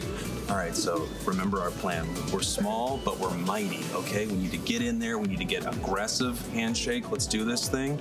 Boom, boom, boom. Nice, we got this. All right, we've got the height advantage, so we gotta get all this stuff on the top shelf, right?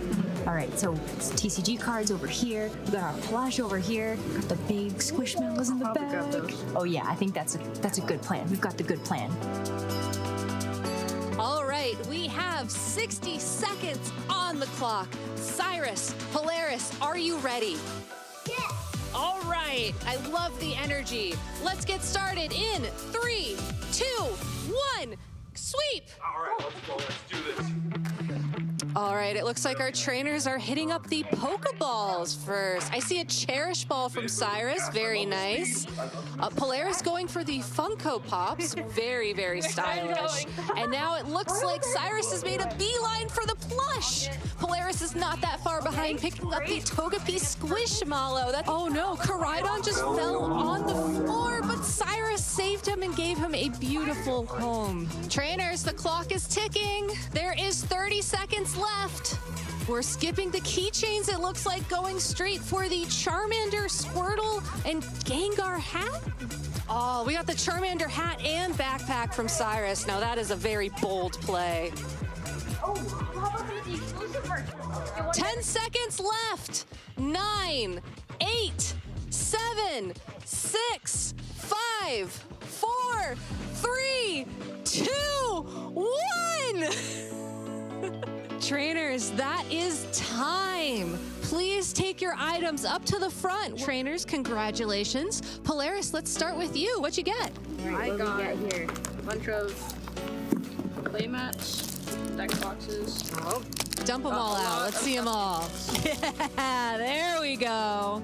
Oh, and a Cherish Ball, too. That's very special. Got it. Woo!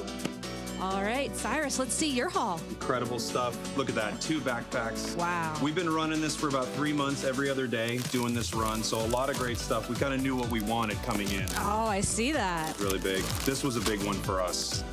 Oh, is that Koraidon? Yeah, let's see it all. Look at all those plush. I also got I got the Koraidon and the Miraidon. You did? Are those your favorites? Yeah, and this is how we were planning to win today. Well, sorry, I don't know if we can still see you, bud, but it's huge. Team Cyrus, you drive a very tough competition with that incredible Altaria plush. But Polaris, your love of the trading card game and Pikachu and Bulbasaur really shines through. Well, guess what? Everybody is going to be a winner today. So why don't you all pick out your favorite item, as you can get all of this exciting merchandise and more at the Pokémon Center.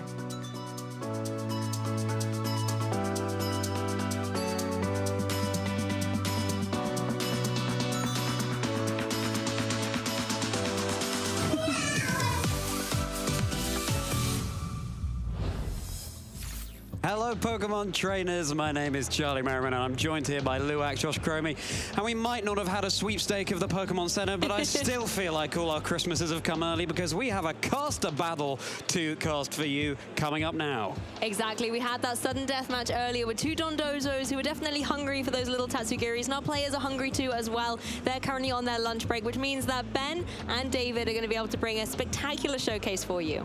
Well, let's hope it's spectacular, Lou. I can tell you a bit of insider knowledge. Both of them over the past few days have been saying, yeah, this is it. This is the team. This is going to win. And then 10 minutes later saying, no, it's rubbish. No, I need to improve this. This isn't going to work.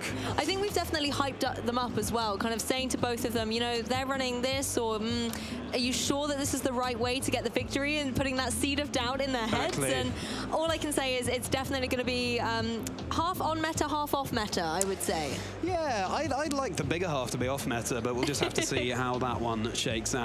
Yes, these 2 trainers, you know, they are stalwart players of VGC in their own right.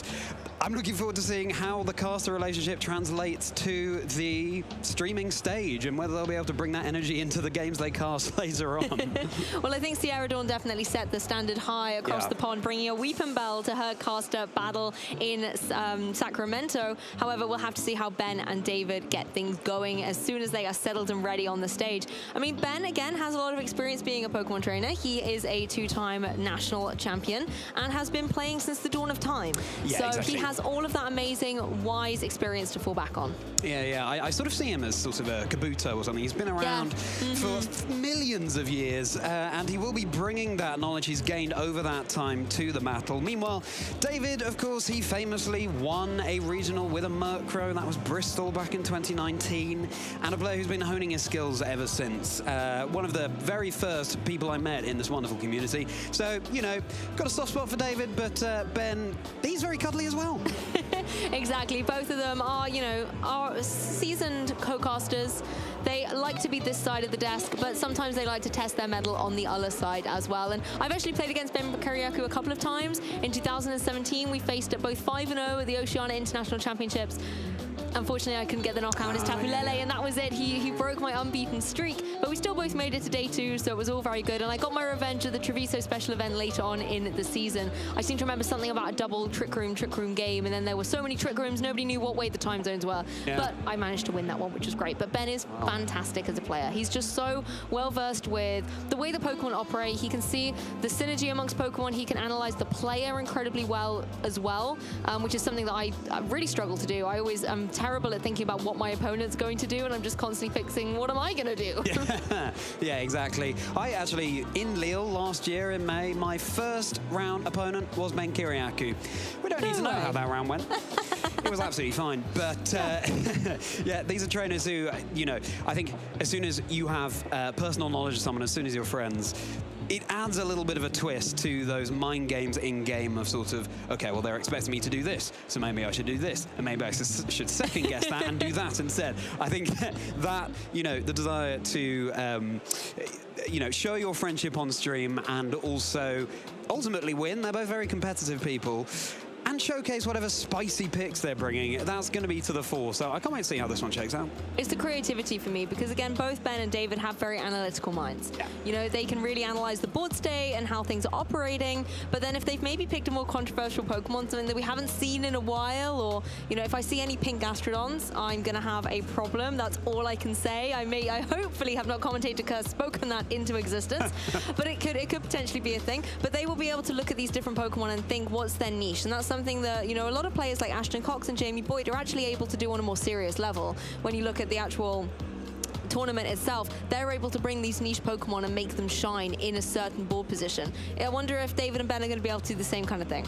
Well, one would hope so, and yet if you do see 2 pink Gastrodon on stream and then mine is the only voice you hear for the rest of the match, you know why. What's happened to Lou. But absolutely, Jamie Boyd is here today in Lille as well, and he is rocking some spicy Pokemon on his team. He's flying that flag, and you know, I think not only is there something to be said for using Pokemon that you find fun to use, we're all ultimately here to have fun, but also catching your opponents off guard. And yes, it's open team sheet, but you still don't know how that Pokemon's going to be played. We've all seen Fluttermane on an open team sheet, and we have an idea of what it's going to be doing more or less in a game, but you see, let's say, a Scovillain on a team sheet. You can see its ability, you can see its moves, but you still don't quite know what the setup options are, what the techs are these players have been building into their teams. No, it's exciting stuff.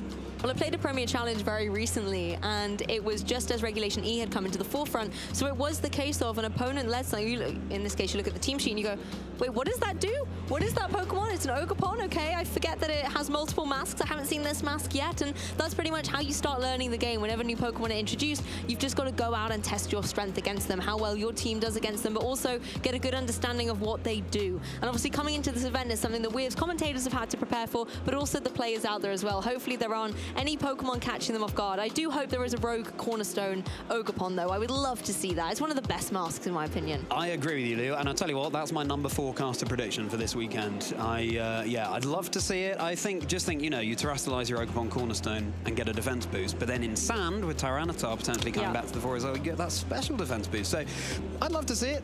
We shall have to see. I believe Ben tends to index on Pokemon like Sableye. Will that be on his team? We shall have to find out. It can be such a nuisance for the opponent, Sableye, with moves like Encore, Will-O-Wisp, and even Ally Switch. You know, it's something David has to look out for. But you know, I'm sure David's bringing some spice as well. It's those disruptive Pokemon, though, the prankster Pokemon. You see it with Illumise as well, being able to just be a bit disruptive on the field, and Moongus as well, being able to pull Pokemon moves towards it, or then put Pokemon to sleep, or hey, I'm going to set up Trick Room, but oh wait, there's an Amoonguss. Maybe not the best plan, but I do love to see those on the team, and Sableye is definitely a champion champion at doing that. I think the Pokemon that I really do attribute to Ben Kiriakou, though, is Ninetales, whether it is Kanto Ninetales or the Alola Ninetales, and particularly with the way the current Regulation E meta is going, that Ninetales is a critical Pokemon. Ben and I were talking a little bit about it earlier, but it was one of, you know, the Pokemon that you wanted to highlight as something that's changing the meta at the moment. It is, yeah. It's I was quite proud of that headline when I came out with that. I thought it was great. Snow with a chance of sand, with Alola Ninetales Tyranitar changing the forecast. Yeah, I mean, it came to the fore in the Sacramento finals with Alola Ninetales on Ragav's side and Michael Jang running that Tyranitar. Snow gives a defense buff to ice types, Sand gives a special defense buff to rock types, but of course with Sand as well, you can break something like a Focus Sash. What Michael did very well at was when the Chien Pao on no, it wasn't Ragav Malavia. Riley Factura. Riley Factura Ragav in the was final. in the top cut though, however, yeah. He was, yeah, I was confusing those matches. So with Riley Factura, you know, yes, he could protect his Chien Pao, but ultimately it was just getting whittled away by that sand damage until an Iron Head would be enough to pick up the knockout from the combo. So, yeah, we've had a lot of sun given the photosynthesis ability. We've had a lot of rain with Pelipper causing that drizzle ability. So I think it's time for Sand and Snow to come to the fore. I think as well, I missed the days of hail a little bit. Snow, the slightly softer variant of that cold weather affliction, but back in the day with hail, that used to do the residual damage as well, the same way Sandstorm does, but now it's only that really does that residual. Which is your favorite weather, however? Like for me, I always preferred rain. Rain was my favorite format. I was a big fan of Pelipper Golduck back in the day, and I used to believe, I have been since corrected, but I was honestly 100% convinced that Hydro Pump is 100% accurate in rain. It's not. Do not take that as information. But I used to boldly, so boldly, just click Hydro Pump every single time that rain was on the field, and it would always connect, and I would be very confused why my opponents were kind of going, oh, Rat, she keeps connecting all of these Hydro Pumps, and I'm like, it's raining. Of course I'm connecting them. And then I got exposed as a complete fraud, and all my faith in Hydro Pump disapparated in that moment. But what about you? Evaporated just as fast as that rain. I want to give a quick shout out to the use of rats there. I think that's where we need to bring back. My favorite type is ice. So I guess I am biased slightly towards snow, and Aurora Veil is a fantastic move if you can get it up. I think, you know, I also really enjoy the rain in the Sword and Shield era. Kyogre was my go-to legendary. Kyogre was great. So possibly that. I'll have to think about it. I also, though, I do have a soft spot for Tyranitar, and I feel like in any given format, Sand tends to be the most underexplored one. So yeah, I'll think on that one, Lou. Thank you. But I guess my default for now, I'm going to say snow. That works. We're moving into wintry times, rain and snow, it kind of works. But we can take a closer look at the stage as well and see what's being stirred up there as these two great veterans of the competition and two amazing commentators test their mettle as players as well. We'll see which player is going to be kicked to the curb and back to the caster's desk, and who will be able to lord over the glory over the other for the next future times to come. Both David and Ben looking like they're in some kind of conference here as they are musing over which Pokemon to bring. I've never seen such a serious game of Pokemon. It's the suits really adding to the look here. So at this point, we'll be able to see their team, and there's David with, oh yeah, he is bringing the spice, isn't he? Pheasantipede, Fluttermane, Wo-Chien, his favorite, Volcarona, Illumise, and Salamence. I mean, we were just talking about Illumise here, so nice to see that disruptive prankster Pokemon on the field. Being able to get that priority Tailwind could give him the advantage, and hey, if there's a Tailwind potentially on the opposing side, you've got the Thunder Wave as well to try and get some more speed control on your side. A Pokemon I had to blink twice out though, however, is the Salamence. I'm so used to seeing Roaring Moon at the moment, but we are going to be able to see the more evolved form of that Salamence instead. Still rocking that Intimidate. That's very, very good at the moment against all those physical attackers.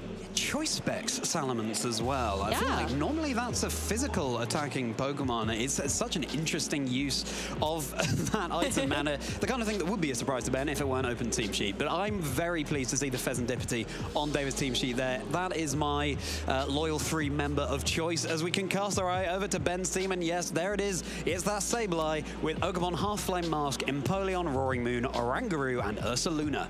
Honestly, if Ben wasn't bringing the Sableye, you know, we'd have to figure out what was going on here. I loved seeing the Oranguru as well. This was a Pokemon that he piloted to great success in 2017, being able to get top cut places at the International Championships as well with this Pokemon.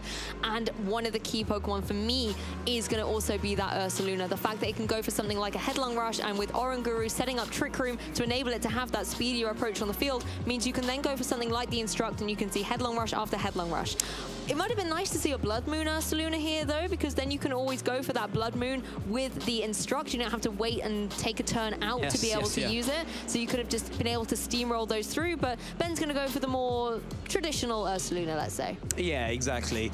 It's what I do like about both these teams is that they're both rocking Pokemon newly introduced in the Teal Mask, with Pheasantipity for David, and of course on Ogerpon. Ben's side, he was rocking the Ogerpon, and there was something else as well, a new Pokemon introduced in the Teal Mask. We'll have a look at the team sheet once we get into the game, but certainly the Instruct is nothing to be ignored. Especially, I remember in the days of Regulation Set C, you could run your Oranguru with the Telepathy ability, have a Tinglu next to it, go for 2 Earthquakes in a row, and massive damage. It was the Empoleon, that's what I had in mind. That's the other newly introduced Pokemon in the Teal Mask with that really useful competitive ability, a change from what I had previously.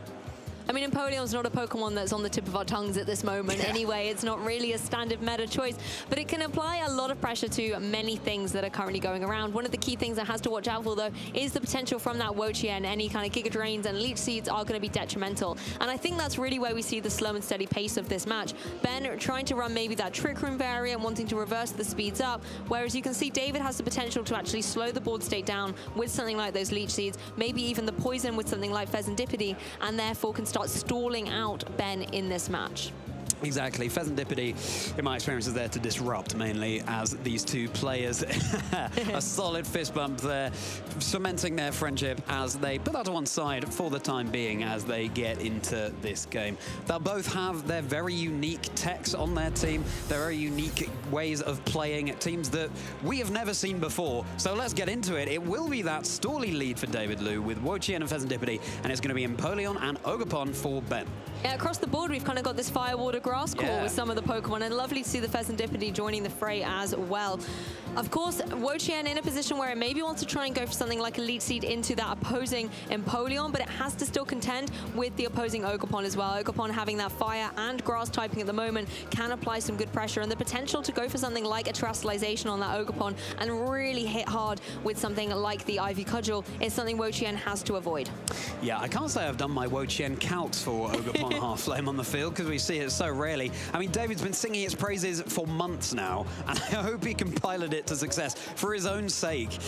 Yes, of course, David, he does have that Salamence in the back. He will not want to be switching that in to give Empoleon a competitive boost. He's really running it down to the timer here as he locks in his move, and it's going to be an immediate terror. Yes, Terastallization straight out the blocks here in this particular set.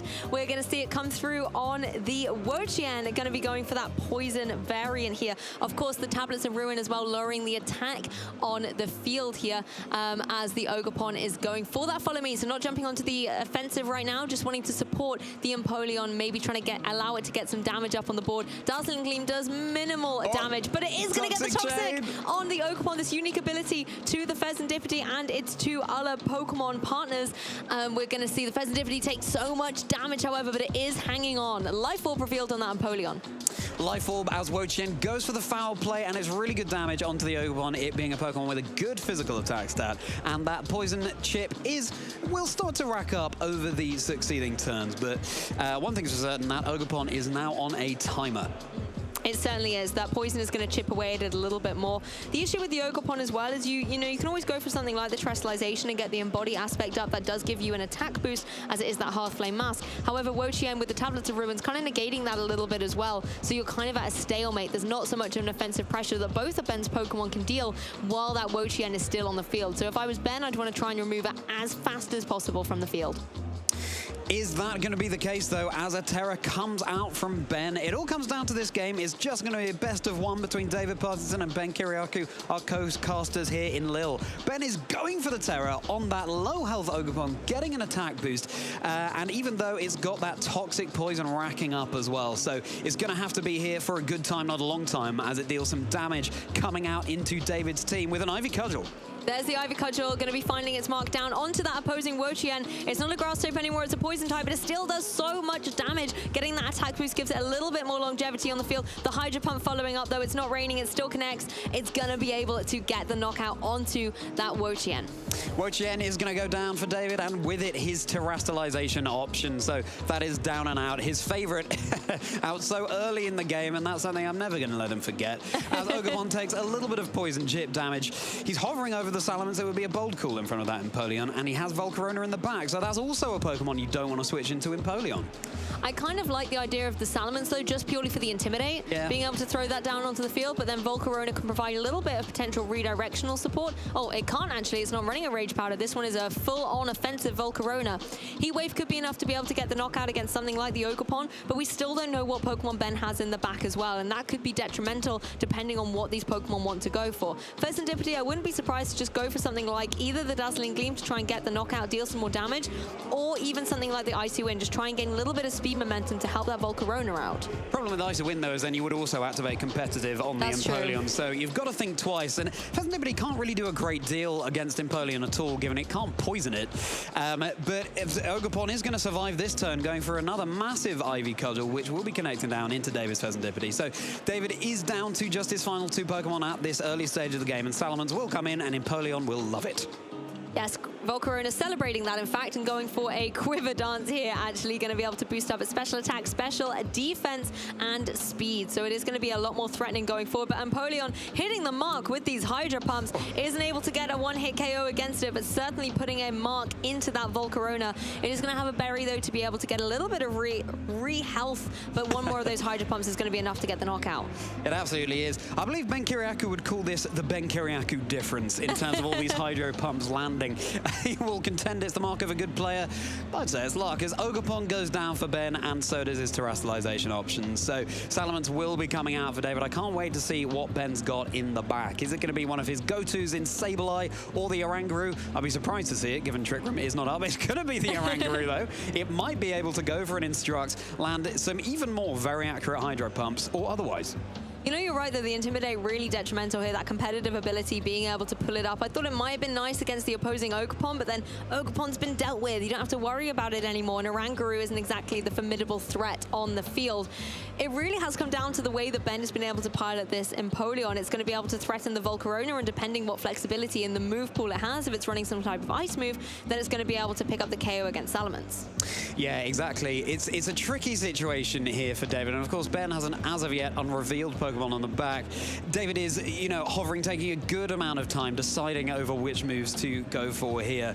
Just trying to deal with these Pokemon as quickly as possible. It's going to be a dodge on the Empoleon, and Oranguru, as Ben celebrates that miss, is going to be targeted by a Draco Meteor as well. So at least the Oranguru is down and out for the count. It won't be able to go for an Instruct onto the Empoleon, but that's a huge miss with the Heat Wave onto the Empoleon. Yeah, and Blinken, you will have missed that Oranguru. And speaking of missing, that Empoleon is not missing any of these Hydro Pumps. Definitely reminding me of 2017 with Ben, with the Oranguru and Hydro Pumps being able to connect everywhere on the field. Salamence is a bit of a tall order at this point in time. Yes, it's not going to worry too much about taking Hydro Pumps necessarily, but it's got to get through a Ursaluna and an Empoleon. If Ursaluna just goes for a Protect, gets itself burnt by its Flame Orb with its Guts ability, Salamence is going to be in a difficult spot.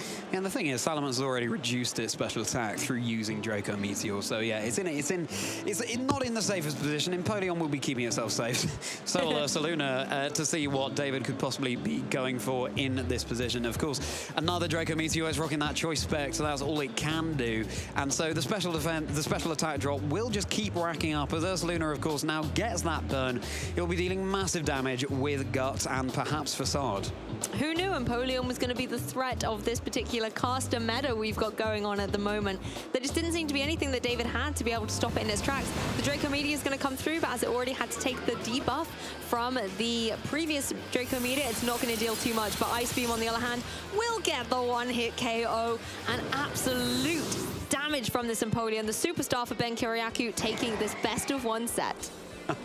Ben celebrating in the manner that his Empoleon just did as well. Barcelona didn't even need to get any attacks off. Ben has got to be feeling pretty good about that, and I wouldn't be surprised if we hear about that for the rest of the day, Ben gloating over his victory over David. Well, if he wants to gloat about it, we can tell him that he didn't bring Sableye, so was he really winning? Yeah, did you even compete if you didn't bring Sableye? Exactly. David brought his signature Pokemon with that, Wo-Chien, one of his absolute favorites. Ben had Sableye, but he benched him. So, you know. Yeah, maybe Ben and Sableye aren't such good friends anymore, but I really enjoyed seeing the Pheasantipity there. It's just unfortunately got not a very good matchup into Empoleon at all, and given that's what Ben led with, it's a Pokemon that stuck around for the whole game. Yeah, maybe Pheasantipity wasn't the best call in that situation. I feel like it was quite underwhelming. Yes, it got the Toxic Chain Poison off that was incredibly hype for us, but the Dazzling Gleams were just doing negligible damage. There just wasn't a lot of oomph coming through from that Pokemon. That Ben could almost kind of ignore it on the field a little bit and just, you know, target down the partner Pokemon, but then just with all of the damage coming out from Ben, Pheasantipity also failed. Yeah, I do want to give a shout out to how he terrestrialized his Hearthflame Ogerpon, even though it was on such low health and it was poisoned. You know, he knew in that position that he needed to get that knockout, and it didn't so much matter if his terrestrialization option went down there. I think Wo-Chien, even though Empoleon is now more of a special attacker and Wo-Chien drops the physical attack on the field, it pays dividends for the Ursaluna he has in the back, for example, the Ogerpon itself as well. So, well played, Ben, and commiserations to David. Yeah, it's always exciting to see a caster battle, though. It does take away some of the heat of the main competition that is still getting ready and set up. So we're going to be able to throw to a short break, and we'll have more Pokemon action for you very soon. Don't go anywhere, trainers.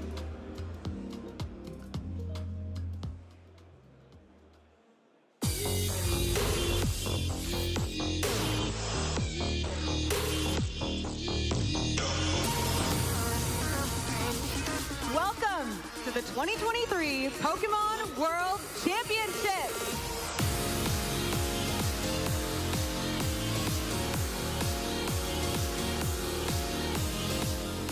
世界最高峰のバトルがこの日本で行われているのが、とても信じられないというか、こういった舞台をすごく今楽しんでて。It's been an incredible experience. They're going all out for this world.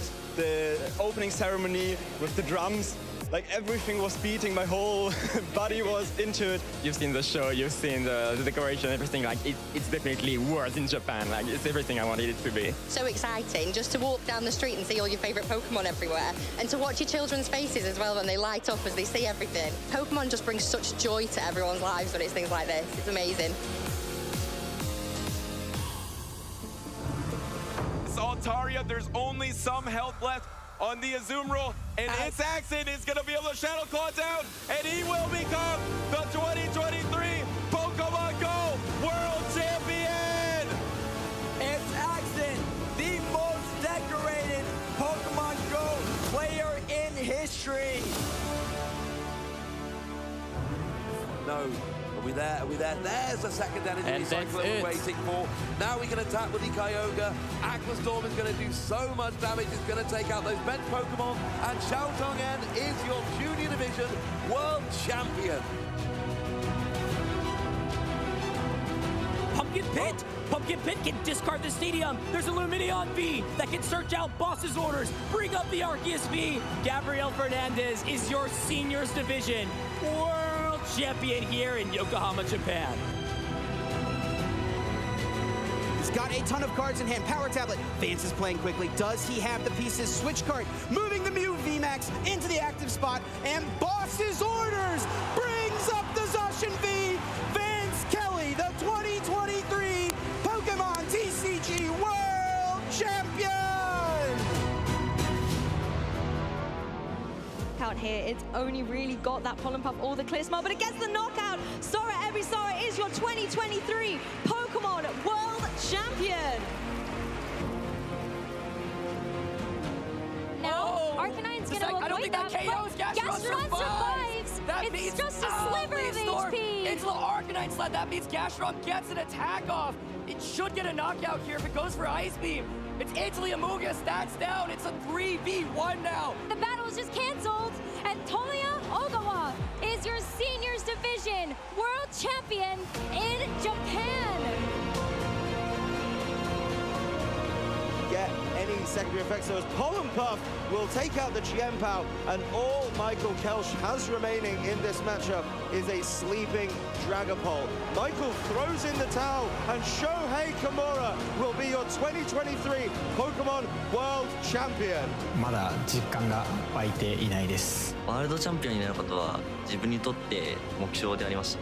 チャンピオンになってめちゃくちゃ嬉しいです。家族に恩を返せて、観客の人も盛り上がっていたので、僕的にもとても嬉しかったです。It is crazy winning Pokemon Worlds, especially here in Japan. The atmosphere, it's unlike any other tournament I've ever been to. It still hasn't really set in that it's real, but it's really exciting, and it was super cool seeing my friends in the audience, and it's been a great time. 我赢下世界锦标赛后，我非常兴奋，也觉得不可思议，也很感谢所有支持我的人。I'm feeling good to be a world champion, something I'm gonna remember for a long time.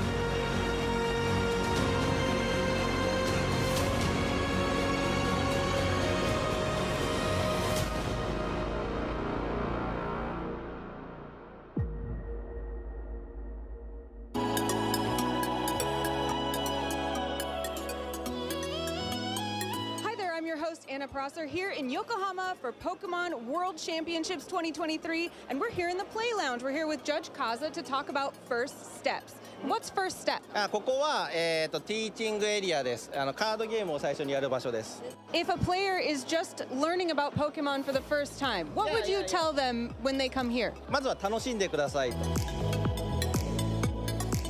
What games can players learn here in the Play Lounge? すべてのゲームできます。Do they need to know anything before they come here, or can they start brand new? Nothing. 初心者でも大丈夫です。What is your favorite thing about the Play Lounge? ティーチングが大好きです。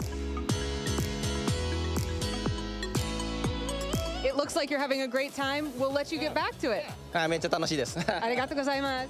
I'm so excited about this WCS in Japan. And that's it from the Play Lounge. We'll be right back with more from the Pokemon World Championships. Pokemon trainers, the Pokemon action is continuing here at the Lille Regional Championships. I am Lou Agjosh-Kromi, and I'm joined behind the caster desk by David Partington, fresh from your caster battle against Ben Kiriakou. How are you feeling after that match? Well, yeah, fresh definitely after like doing a little bit of battling, which is kind of really like definitely in there as one of my passions. But yeah, to miss the heat wave on that Empoleon does not feel great. But to be fair, it was a great bring from Ben, and like I really had nothing that was consistently good into it at all. I mean, there was no stopping the Empoleon, whether it was from your Pokemon or the fact that all the Hydro Pumps were connecting. I mean, players would, they would be so lucky to have that luck themselves. So thank you. Yeah, as someone who ran a lot of Hydro Pump back in 2017, I can say it's not the most accurate of moves. Once you learn its accuracy, it can be a bit devastating. Yeah, I think Ben and I will definitely be finishing off our best of 3 later on in the day, whether streamed or not, just for the satisfaction. I think we all need to know who would win that, because Ben also didn't bring the Sableye, which we're all very sad about. Yes, we are. And it would have been fairly decent actually versus me against it. But anyway, that is my burden to bear right now. So, but yes, we'll be shortly getting into our round 4 pairing soon. But we've got the standings just for you to have a look at the moment to see where everybody is on the table right now. On your screen, there's Marco Moras, the runner-up of Barcelona, right at the top there, and many others there. Who's you got your eye on there, Lou? Oh gosh, there's so many players here, all currently with 4-0 records as we advance into round 5. For me, some key players there, Maurice Utek from Germany, again, a previous regional champion, so great to see him still doing so well, undefeated at this point. Again, some key names, Javier Senuera from Spain. I remember him coming, I think it was 2nd place at the Latin America International Championships. I might have got the International Championship wrong there. But again, such a well-seasoned player who has many years of experience under his belt. Yeah, and Calvin Foster from the UK at the number 8th place there, still 4-0 too. An incredible player as well. Got top 8 at the World Championships in 2022. A very mean feat, especially. And it's always a bit of a trip for him to come over, I think, because I think he lives kind of in the north of Scotland kind of area. So it's always a pleasure to see him make that effort to come here. Yes, lovely to see all the different communities that are coming together at this regional championships as well and truly making it an international event. We've even got some players from the US over as well. Maybe who will be featuring next. We'll have to see what's happening with the key matchups in this Swiss round 5, because this is, I think, the turning point of the competition for me. We go in our 9 rounds of Swiss into round 5. You're past that halfway point. We're past the lunch break as well, so the players have kind of been able to regroup and refocus a little bit, and now they're in that second leg of the competition, and these are long days that they have to be resilient and strong throughout. And honestly, Pokemon trainers, I cannot ask for a better match than Marcus Stata versus Yuki Zaninovic. What a match. Oh my goodness, what a match. Yeah, I'm so excited for this one, actually. We've seen, particularly Marcus, I think, at some of the previous regions as well, do consistently well, like getting into those top cuts, getting so many championship points along the way. And Yuki as well, who's someone who's got a lot of accolades himself as well, but not seen very much in the European scene very recently, so it's great to see him here in Lille. Yes, Yuki residing in Japan at the moment. Really lovely to see him saying, I think he said it was his first regional that he's playing at least in a long time. So brilliant to be able to see him coming through. And again, Yuki is actually incredibly good friends with Marcus Stata. They have, you know, worked together through many Pokemon teams for many years now, and no doubt have helped each other prep and test for this event. So this is going to be not only an incredible battle between 2 seasoned players, but also between 2 friends as well. So you are going to be able to see those kind of mastermind games that Ben and I were talking about a little bit, where not only do we have the open team sheets where you know what your opponent has, but you do also really know how the player plays with that team, and that's going to be an interesting thing to be able to spectate on. Yeah, it actually is, and especially when the players have known each other so well, as you said, Lou, that you may have even practiced each other with the same teams, had the same ideas, the same thoughts, and therefore you've got that whole extra layer of like prediction and thought to kind of go into the match. And I'm sure we'll see this from Marcus and Yuki, 2 absolutely veteran players with so much skill behind them. Exactly, and Marcus Stata, again, a player who honestly barely needs an introduction at this point. Has won regional championships before, has been able to top 4 the world championships before, and is now trying to add another regional title to his trophy cabinet. I mean, one of the things about Marcus as well is the amount of years of experience that he's been able to have. I've been able to play against him before as well, and I can tell you I've never met someone so cool, calm, and collected when it comes to Pokemon battling. You can take a look here again. Of course, national champion as well. How could I forget that one? The only one he really needs to start adding are those international top finishers.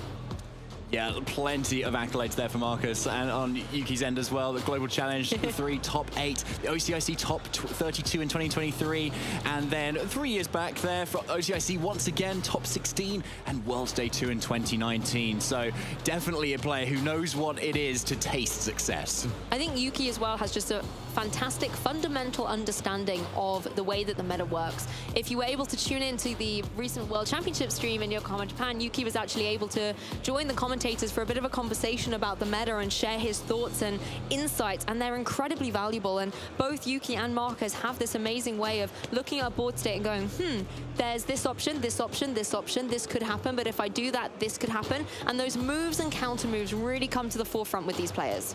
And here's Marcus's team on the screen for you there. Heatran, Farigiraf, Rillaboom, Urshifu Rapid Strike, Chien-Pao, and that Dragonite. So a group of 6 that definitely that is quite familiar, especially to Marcus himself and to the rest of our players here. I believe he was using that Heatran with kind of Cresselia and Iron Hands and Amoonguss back in Barcelona. So looks a little bit similar to that. You've got the Trick Room element from that, you've got the Grass type in that Rillaboom, and of course that Heatran, which is just so effective at taking sponging hits and then dishing them back out. I'm honestly loving the way the meta has changed Heatran and Rillaboom. Heatran now running that Fairy Terra type as well to be able to counteract the fact that you have Pokemon like the Ogerpon with Mold Breaker that can still, you know, go through. It's really nice to be able to have this Fairy typing on there as a nice defensive stride for the Heatran. And Rillaboom running that Meadow Plate, giving it a boost to its Grass type moves. Again, instead of being the supportive tank of a Pokemon, it's actually being used a lot more offensively. Having that terrain, having the Grass Terror as well, the Meadow Plate. Let's hit hard with the Grassy Glide, and you can hit even harder with the Wood Hammer.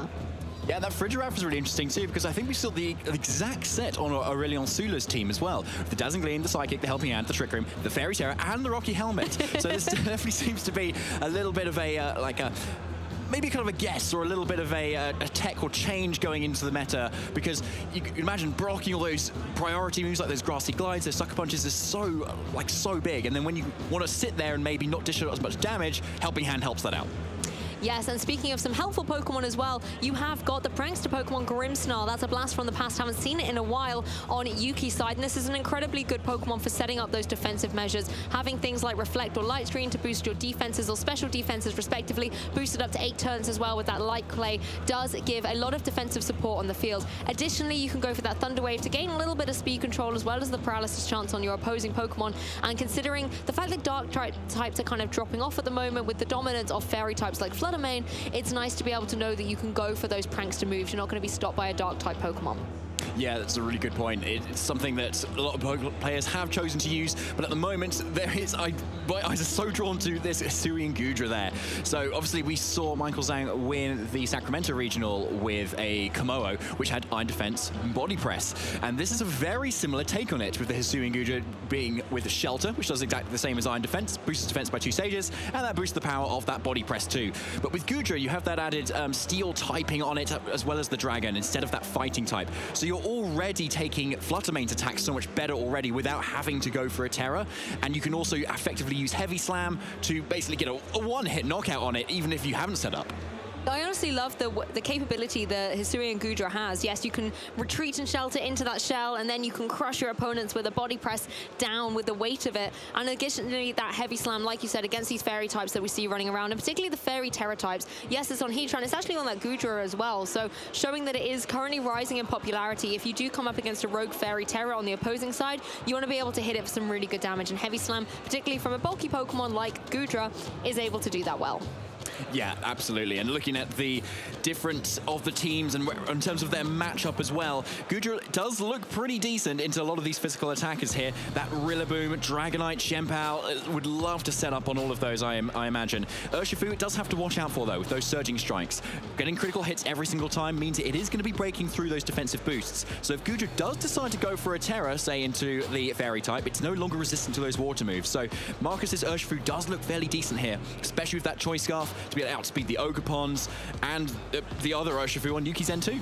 The Urshifus are the thing that are different, though, here for me. The Urshifu on Marcus's side is running that Choice Scarf, so it is going to be a speedy, possibly endgame sweeper or something to throw out in the leads, and then you can look at the ball position, reassess, and go for something like the U-turn to get out of there. Whereas on Yuki's side, the Urshifu is running the Mystic Water. It has things like Detect to be able to go for those protective moves and preserve itself if it feels like it needs to, and start maybe slowing down the pace a little bit, whereas it still has that offensive pressure with Surging Strikes and Aqua Jet as well for that priority. So it's nice to be able to see two Urshifus that are very similar in terms of move pool, but different due to their items and then how they're going to fit onto these teams.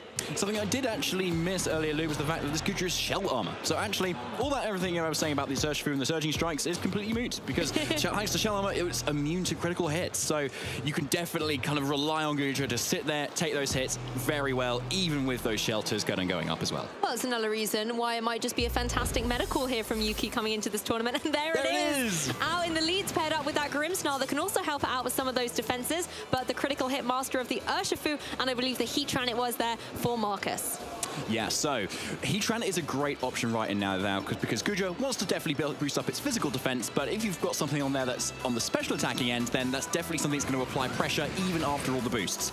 However, with Grimmsnarl there as well, being able to set up dual screens, Yuki is in a nice position to start with that right now, because you're able to suddenly take on so many more hits. Goodra with those leftovers is going to be able to heal up gradually over time, and especially on Marcus's end, you do have the close combat as an option into it, but once that Terror type is up, it's only the Flash Cannon that's going to be able to affect this Goodra. And right now from Marcus, a Flash Cannon into that slot is going to be a huge read, but let's see what happens.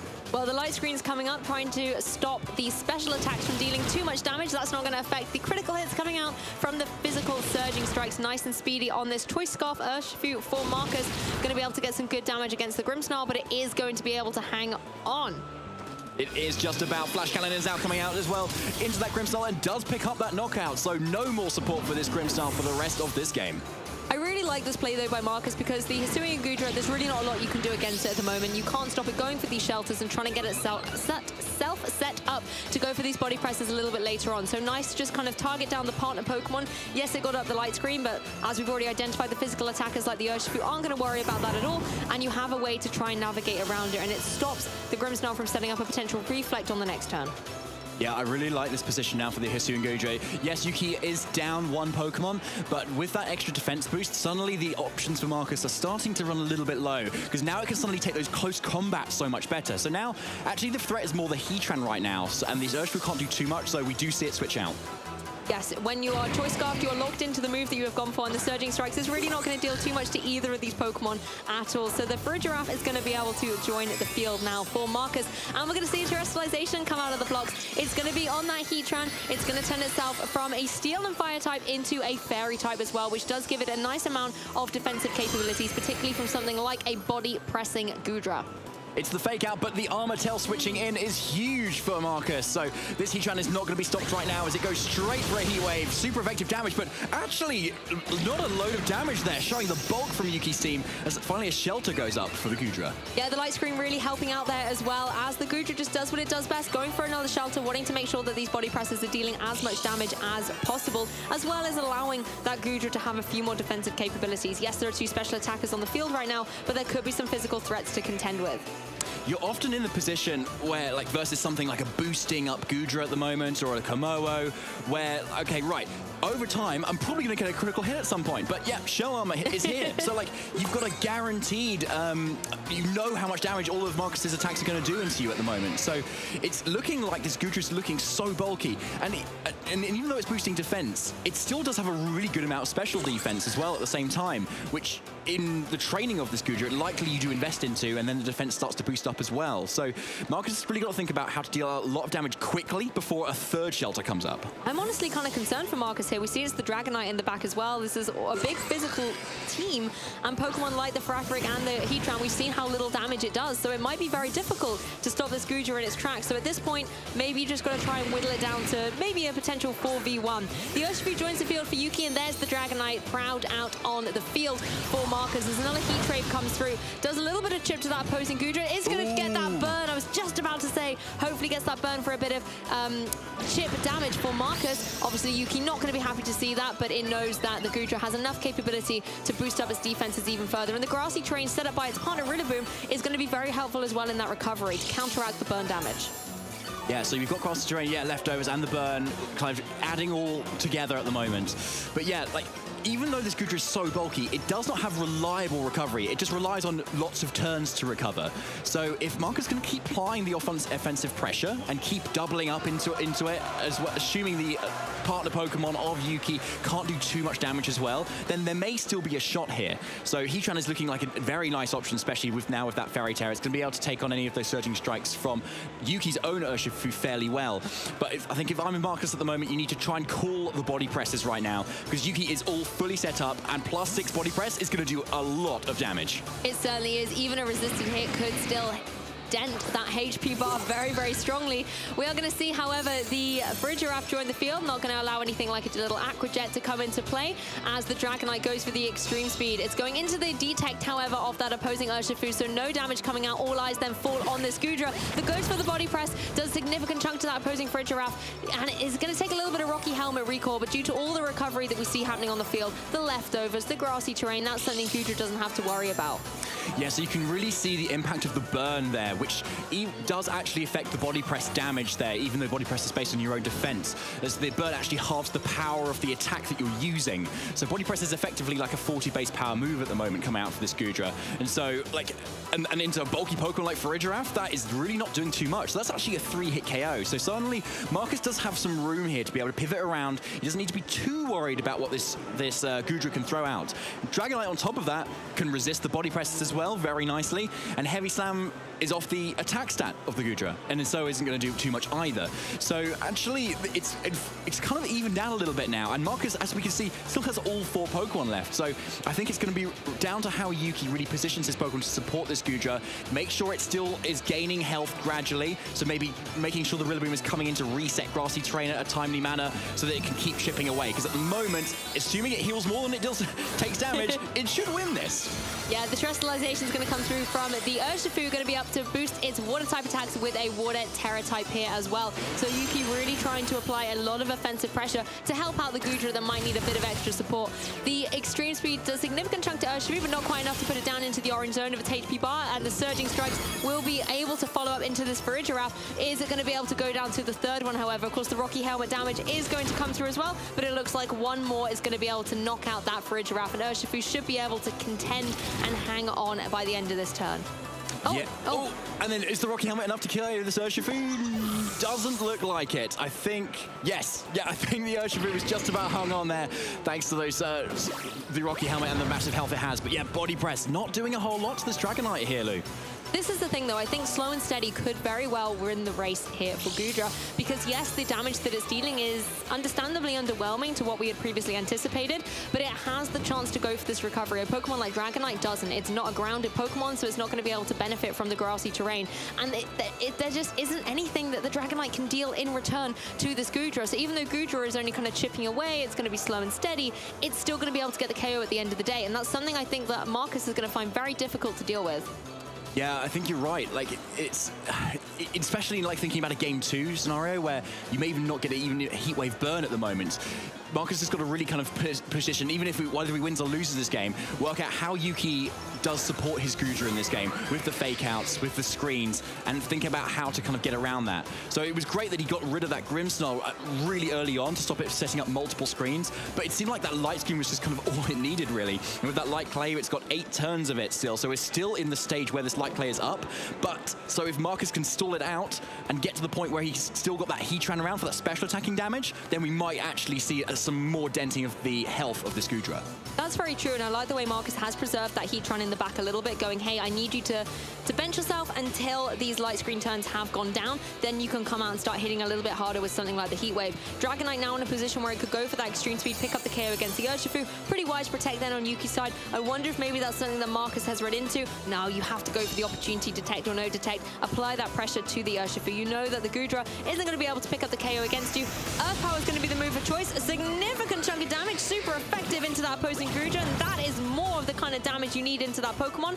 And, oh, cheeky critical hit on the Dragonite.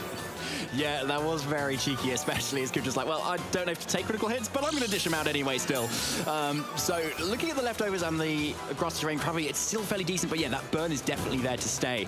So yeah, Earth Power was looking like it was doing maybe like 25-30% or so. So it looks like there could be another couple of those, and this Goodra might still be going down. However, Yuki does still have Rillaboom in the back. So with access to Protect on this Goodra, you can kind of Protect, switch in Rillaboom, you've got Fake Out for the next turn, and you can definitely go for it this time now the Farigiraf is down, thanks with its Armor Tail no longer being active. And this Dragonite is kind of in an awkward position where it can only really extreme speed because it's locked into it thanks to that choice band. But it's at the point now where like it still can deal a decent amount of damage into whatever isn't a Goodra. So the question is, can the Rillaboom in the back for Yuki actually take this hit? I really like this switch, though. The Urshifu coming out knowing it is just going to be taken down by the Extreme Speed. And Rillaboom joining not only has the potential to take the Extreme Speed, but sets up that Grassy Surge as well. That's going to give the Goodra some more recovery to counteract that burn, as well as apply the Fake Out pressure next turn, if it's able to survive out this turn. Earth Power is coming through again from this Heatran. It's not a Heat Wave, so the Rillaboom does manage to get in and threaten that Fake Out in the next turn as the Body Press comes through into that Dragonite. And again, yes, it's not getting the KOs, but by the next turn, that's a very real possibility. Goodra is looking to be in a precarious situation, but you can always go for something like the Fake Out into that Heatran, stop it from moving, get the KO against the Dragonite, and then as you said earlier, David, this Goodra does have access to the Protect, so it can maybe start going for that grassy terrain and leftover recovery to get a little bit more HP back. Yeah, I think it's definitely going to have to be what Yuki relies on here. Fake Out is nice and safe here into the Heatran. This Dragonite, I believe, is the inner focus, so can't be faked out right now. But it's getting to a point where it could be in a grassy glide range, and with Rillaboom with a lot of damage behind it, it might be enough, but it's still not going to go even before an extreme speed at the moment. So either way here, I think this Rillaboom is probably going to be going down this turn, and it's going to be just maybe a protect from the Heatran on Marcus's end to kind of keep it safe. Because after that, I believe that Goodra is probably still going to be in range of an Earth Power again, unless something can happen in terms of the Urshifu pivoting in and then dealing with the Heatran. But fake out into the Dragonite to see if it can get a KO. It's not quite. Yeah, not able to get the knockout, and Dragonite's like, let me show you how it's done. Able to use its priority move with the extreme speed to get the knockout on the opposing Rillaboom here. Earth Power comes through into the Goodra. It is also going to be able to get the knockout, however, because there was no fake out going into that Heatran, able to get a double KO, and suddenly Marcus has completely swung the momentum round into his favor, particularly as the light screen goes down as well. Heatran is certainly going to be happy about that. Yeah, definitely happy. Yeah, so Marcus was, even with the light screen up, was able to just push through all of this with the absolute offense of this Heatran. So yeah, with 3 Pokemon left, it is definitely looking like it might be in Marcus's favor here. Yeah, fantastic play and turn of events. The battle is cancelled. Marcus will be winning game 1. But full credit to Yuki being able to set up that formidable Goodra +6 defense. That is not something to shake a stick at when it comes to those body presses. No, exactly. And we may have seen a very different game without the burn on that Goodra. So it could be that Yuki just goes with exactly the same in this game too, and just assumes, okay, maybe I don't get the burn this time, and then suddenly the body presses are going to do so much more damage, or double the damage rather. And we saw how much they were doing to the Dragonite, for instance.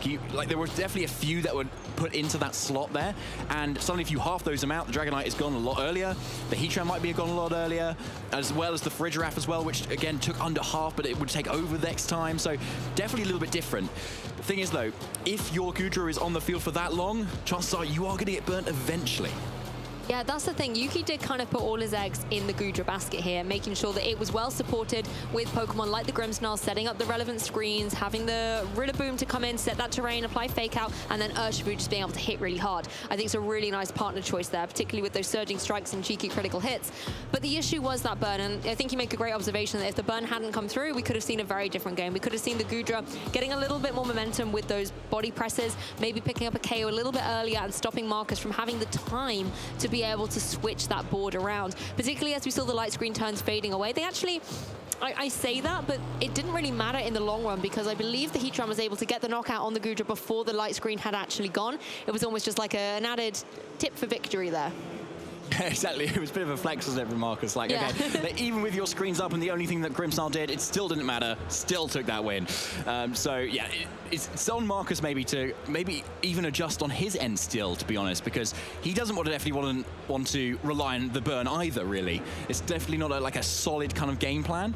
So he might look back to his team and see if there's any other options there. For instance, the Chien-Pao, which will lower, with the Sword of Ruin, lower the defense of the Goodra, and mean a lot of the more physical attackers, which seems to be most of his team, can deal a little bit more damage there, particularly from the Stomping Tantrum from a choice banned Dragonite. That's going to be pretty strong as well. So perhaps we'll see a little bit of a change.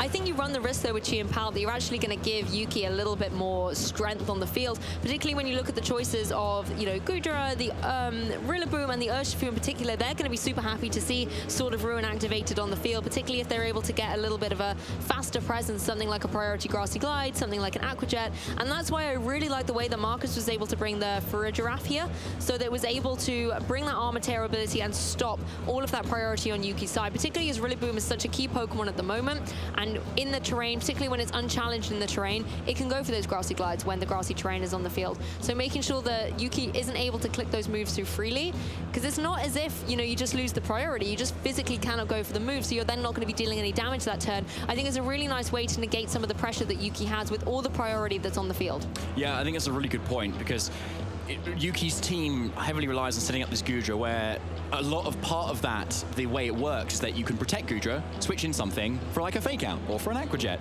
And yeah, as you said, Frigiraf will just completely shut that option down. And yeah, on top of that, the Grimmsnarl too, with all its Thunder Waves and as well, it completely stops that too. So let's see what happens this time. No Goodra straight out the bat here, but we do see something different. Yes, we're going to see an Urshifu apiece for our trainers. This time, the Urshifu is paired up with a Rillaboom on Yuki's side, and Heatran and Urshifu on Marcus's side. Okay, so you definitely have an Urshifu mirror, obviously, at the moment with both Urshifus on the field, but they are different Urshifus. Marcus is at the choice scarf, so as soon as it goes for something, it's locked into it. And with Rillaboom on the field, it's probably not looking too safe. However, Marcus does have the Frigiraf in the back. He can kind of switch it in, protect it from a fake out and a grassy glide. Perhaps you turn out and get a bit of damage onto that Rillaboom too. Get in the Heatran once again, and then you're in a really nice position, which, because you, unless Yuki somehow surging strikes into the Urshifu, predicting that, it's a bit of a risky play. So I think there's a lot that Marcus can do here, particularly if that is an option for him in the back. On Yuki's end, he definitely wants to get damage onto this Heatran, especially if that Gudra is down, because it dealt so much problems with him earlier. I love that Marcus has brought the Frigiraf here. Even though it cannot do a lot of offensive damage, that Armor Tail ability is the key thing about it, and it does stop the momentum that Yuki is trying to gain. It is going to be a Terrestrialization on the Urshifu, however, once again going for the Terra Water, hoping that the Urshifu, with something like a Surging Strikes, is going to be able to use those critical hits to great effect, maybe try and remove the Frigiraf from play.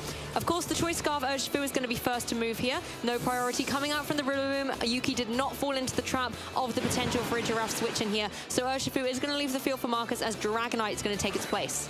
Yeah, great switch in for Marcus at the moment. Yeah, with the Dragon typing, be able to resist these Surging Strikes that might be going into it, but I imagine it's, yeah, the Frigiraf. But yeah, look at that damage there. It's probably not going to be a KO, is my guess, but it's still a big trade with those Rocky Helmet chip as well. And if this is followed up by something like the Wood Hammer, this is certainly going to be able to get the KO. We don't see any priority, so it's either going to be the Wood Hammer or something like the High Horsepower. Let's see what this Rillaboom is going to be going for. It is the Wood Hammer connecting down onto the Frigiraf, and it is out of here. Now Yuki is going to breathe a sigh of relief that priority is back on the table. Yeah, and that's a good one too, because Yuki's Urshifu is not stuck into those Surging Strikes. No choice move there. It is that Mystic Water, so Aqua Jets being back on the board is pretty big for Yuki, and regardless of what other speed interactions are going on. However, there is that Urshifu in the back for Marcus at the moment, and if he brings in the Heatran, he's likely we're going to see a Fairy Terror as well, which seemed to be his win condition going forward into the rest of the game. And the only thing for a Fairy Terror Heatran is kind of a heavy slam on that Gudra, which isn't even in here yet. And Heavy Slam being a steel move and based on the weight of the opponent, and the weight difference rather, Heatran is quite a big Pokemon, so it's not actually going to do that much damage. But now we've got this Urshifu, and we've got this Dragonite, and this Dragonite is in a decent position, to be honest. And knowing, of course, with open team sheets, that there isn't a lot of Protect going around, especially on this Rillaboom. So it's a really nice, easy slot for an extreme speed, and whatever's in the back is going to take a significant chunk too. And if Yuki wants to bring in a Gudra for that, then it's going to take potentially a lot of damage from this Urshifu.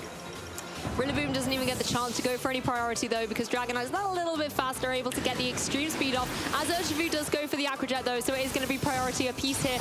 Able to go down into that opposing Urshifu, not going to deal too much damage of course, but the close combat on the other hand will be able to get the knockout. So in the battle of the Urshifus, it is Marcus's that reigns supreme. A huge double KO for Marcus there. That's really big. Like, just kind of going straight down the line. Like, right, that move's going to be effective, that move's going to be effective. I'm in a winning position. Let's just take it. And maybe Yuki kind of overextending a little bit there, not wanting to switch anything in. But Marcus just shows why he is the consistent player he is. Well, there's the Gudra, and I was about to question whether Yuki had even brought it in this game too, considering it wasn't up front to try and get some of that reliable setup that it needs. But it's paired up once again with the Grimmsnarl. This was the lead from game one. We know the Grimmsnarl likes to maybe get some of the screen set up in order to provide support to the Gudra, but Gudra needs to start getting these shelters up as well, get the defense rolling so the Dragonite and Urshifu are unable to deal so much damage to it, because there's no capability to switch. That Grassy Terrain is now on a timer as well, so that recovery is not going to be an option for long. No, it is not, unfortunately. Now, Yuki's in an interesting position where he wants to definitely protect his Gudra from this close combat that could be incoming from this Urshifu, which is already locked into, so he can definitely go for it. And there's no Terror option in this Gudra either, but we'll see what he does for this turn. Extreme speed into the Grimmsnarl as the Reflect goes up. Yes, going for the Reflect, getting the defenses up straight away. Of course, the Dragonite locked into the extreme speed. Close combat, surprisingly going down into that Grimmsnarl. Not enough to be able to get a KO against it, and Urshifu really weakening its defense at this point. Gudra, once again, doing Gudra things, going for that shelter, getting the defenses really high up on the field, meaning that the extreme speed the Dragonite is locked into really is not going to be dealing too much to that Gudra. The key thing, however, is can you get rid of this Urshifu? We know that the Grimmsnarl on Yuki's side is running that spirit break, and particularly with all of the drops that Urshifu has got, I think that would be able to get the knockout. It's just whether it has the chance to be able to go for it. Yeah, that's the question. This Dragonite can easily pick it off with an extreme speed, and because it has a higher priority bracket than the rest of the Prankster boosted moves that Grimstyle is, it can kind of lock down that slot and get rid of it before it gets up any more shenanigans here. Thing is, though, this Goodra did get away with a shelter, so close combat isn't going to do a huge ton to it right now, especially with the Reflect up as well. We've got still a few tons of grassy terrain for Yuki on his end too, so this Goodra is in a position to start getting the ball rolling and start dishing out some damage. The question is, can Marcus pull on his offensive pressure like he did before to take it out? Thing is, the Dragonite's fantastic here. It's able to get the knockout against the Grimstyle before it's able to set up a light screen, and we know that that Heatran is in play as well, and that's something the Goodra has to play around. The close combat this time will find its mark down onto that opposing Goodra. It does about a quarter of damage there. Once again, really weakening the defensive capabilities of this Urshifu, so the Body Fast is going to be able to clean up with a critical hit as well. But this actually gives Marcus the lovely position of bringing that Heatran in, this time without any light screen on the field. Something like an Earth Power is going to hit very hard, and Yuki has already used his Terra type. Yeah, exactly, which is really big at the moment. It's going to be all on this Heatran now, to be honest, to be able to do this Earth Power, because this Dragonite is locked into extreme speed as well, which is going to do absolutely minimal damage here, to be honest. And if it's lost more than 5 turns, then it's going to start struggling after that too. So yeah, it is definitely on this Heatran. So yeah, Terra Fairy makes a lot of sense. You definitely want to be taking the heavy slams rather than the body presses here. And then it's going to be on Earth Power damage versus either a body press, depending on how many shelters you've got up, or the heavy slam damage. And this endgame Terra type, I think, has been really nice for Marcus, preserving it, like you said, to be able to have those defensive capabilities. We don't worry so much about a fighting type move like the body press here. Goodra's just going for a protect, wants a little bit of recovery, maybe to also scout out what Marcus is doing and burn another one of those extreme speeds. If things go a certain way where, you know, KOs aren't necessarily happening, Dragonite's going to get in a point where it's going to have no more of these extreme speeds and will be forced to struggle. Yeah, exactly, and then that's a dangerous position for Marcus, especially if he doesn't get the Earth Powers off as damaging as he wants them to be. So yeah, I'm really curious now to see how much a Heavy Slam is going to do, because that is definitely going to be what Yuki probably locks into here. And I'm really curious about how the weight of these Pokemon weighs up against each other. There's no kind of attack drop on this Goodra either that can go to play. So let's see, extreme speed, and then probably an Earth Power. Let's have a look. Earth Power connects down onto that Goodra. It does a significant chunk, takes over 50%, and here's the Heavy Slam. This is going to be the thing. Oh, does about 1/5 of damage. It really does look like Heatran is in a prime position. Doesn't have to worry about potentially missing a Heat Wave. Doesn't even have to try and think, oh, I need a burn. It's able to go for that Earth Power with the Heatran into that Goodra, and the battle is cancelled. Marcus Stata will win this set 2-0. Yes, a huge win for Marcus Stata there. So convincing too, just masterfully using his Heatran as he's done before as well. Terrific play from Marcus Stata here. Going in after this round, he's now 5-0, which, to be honest, of all the players here, is anyone surprised, Lou? Of course not. Marcus is the kind of player who might take a loss early on in the Swiss round, but he has that consistency to often push right through and make it through to day 2. So he's definitely one to watch as the competition keeps going 5-0. He could still, take those 3 losses and knock himself out of contention, but with the way that he's playing at the moment, I have high hopes for him as a trainer. And of course for Yuki as well. Yes, you take that 1 loss, but it's either going to be the top 32 players or the players with an X and 2 record, whichever one is greater, will be advancing towards tomorrow. And Yuki certainly is the caliber of player to be able to achieve that. Absolutely. I do want to talk a little bit about that game though, and just because obviously it looks so convincing from Marcus's end when you look at the fact he was 2-0 and he has so many Pokemon left, but there is a point where the balance becomes right. Goodra is starting to win a little bit here, or Marcus's team starts to win a little bit. And unfortunately, both games, Marcus's team was able to out-damage Goodra's setup. But if Yuki positioned things right, with Reflects, Light Screens, Thunder Waves, Grassy Terrain Recovery, as soon as you start to stack on all of those up, suddenly Goodra is suddenly rising a little bit. And I'm sure that's probably why Yuki is at the record he is now. I think if the Grimmsnarl, like you said, had been able to maybe go for that light screen as well, so when Heatran came back in, it wasn't going to be able to hit so hard with the Earth Powers. That could have given Goodra a little bit more flexibility, but I think without the capability of the Rillaboom, giving it that grassy terrain and the fake out pressure, it just meant it was a bit too much of a mountain for the Goodra to climb up, particularly as it is, quite heavy. It could roll right back down. Yeah, exactly. All it could do is shelter in its poor shell with its shell armor. Unfortunately, Heatran is another sort of frog type mollusk potential Pokemon who was out but damaging, unfortunately. But yeah, well, sure we'll see a lot more of Yuki and his Goodra a little bit further on in the tournament, as based on how well he's doing it too, as two here. But yeah, Urshifu's all a piece at the moment, and interesting to see how the Choice Scarf is still really popular at the moment, especially being able to outspeed Choice Scarf Landorus most of the time. And it was really key here too, to be honest, to be able to dispatch of not the Goodra itself necessarily, but everything kind of around it too. Like, masterfully played from Marcus overall. Urshifu is definitely a Pokemon that's gone through a lot of changes as metas have developed and changed themselves. You know, we saw a lot of Urshifu's single strike at one point, for example, when psychic types were kind of on the rise a little bit, being able to apply a lot of pressure with something like the Wicked Blow. And now we're transitioning back to having these rapid strike variants instead. Particularly with the item choices. At the minute, the Choice Scarf's really nice as a speedy option, either as a lead to be able to reposition or have it towards the end game to start cleaning up, applying a lot of pressure with those guaranteed critical hits. So it's interesting to see the two different types on here and which one eventually came out victorious. At the minute, the meta is leaning towards the trend of that Choice Scarf, and that's possibly why it was able to be victorious over the Mystic Water variant. Yeah, and it makes a lot of sense when paired with that Farigiraf as well, where, like, arguably the main answer for it is Rillaboom, that Grassy Glide. Suddenly, oh yeah, I've got some priority. Doesn't matter about that speed, but Farigiraf comes straight into the fray, dealing, like, so well with all of that stuff. So suddenly, one's answer to a certain Pokemon is suddenly not an answer at all, like in this Rillaboom too. There is the Wood Hammer on it instead, though, that Yuki did end up going for in that double up into the Farigiraf, which was a really good play, but it still enabled the partner Pokemon to do exactly what it wanted, which was that Urshifu going for that U-turn, getting a really good chip on that Rillaboom, and then that Dragonite was able to come in and pick it off with extreme speed. Yeah, do you know what? I absolutely loved the way Yuki played that turn 1 in game 2, actually, not falling for the trap of the Farigiraf coming in and not opting for any priority. I thought that was a really nice read on what Marcus was going to do. For me, though, the Farigiraf is definitely a key Pokemon. It didn't really do a lot in terms of offensive pressure. You know, when you take a look at the move pool, it can hit with Dazzling Gleam or Psychic. That wouldn't necessarily have done a lot of damage anyway, and we didn't even get to see it. The key thing was that Armor Tail.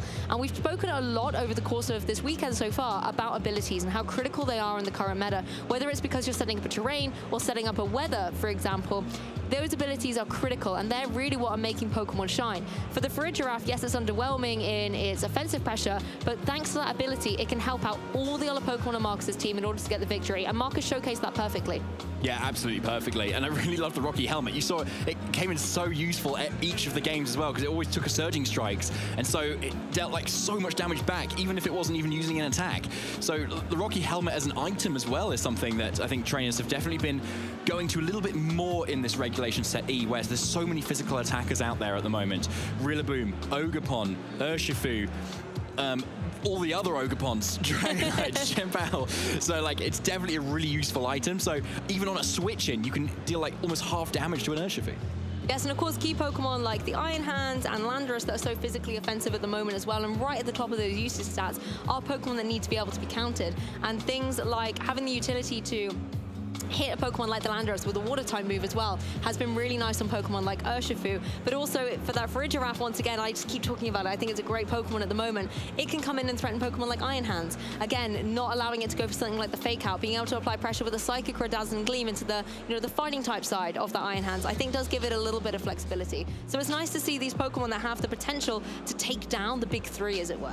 Yeah, like, it's a really good point. Like, it's when you bring it into a meta or you're choosing your team, you definitely want to have in mind not every Pokemon you could possibly go against, but generally what you think you're going to go against. So looking at those kind of top 12 graphics of what has been common, particularly in Sacramento, and we've seen today as well, it looks fairly similar.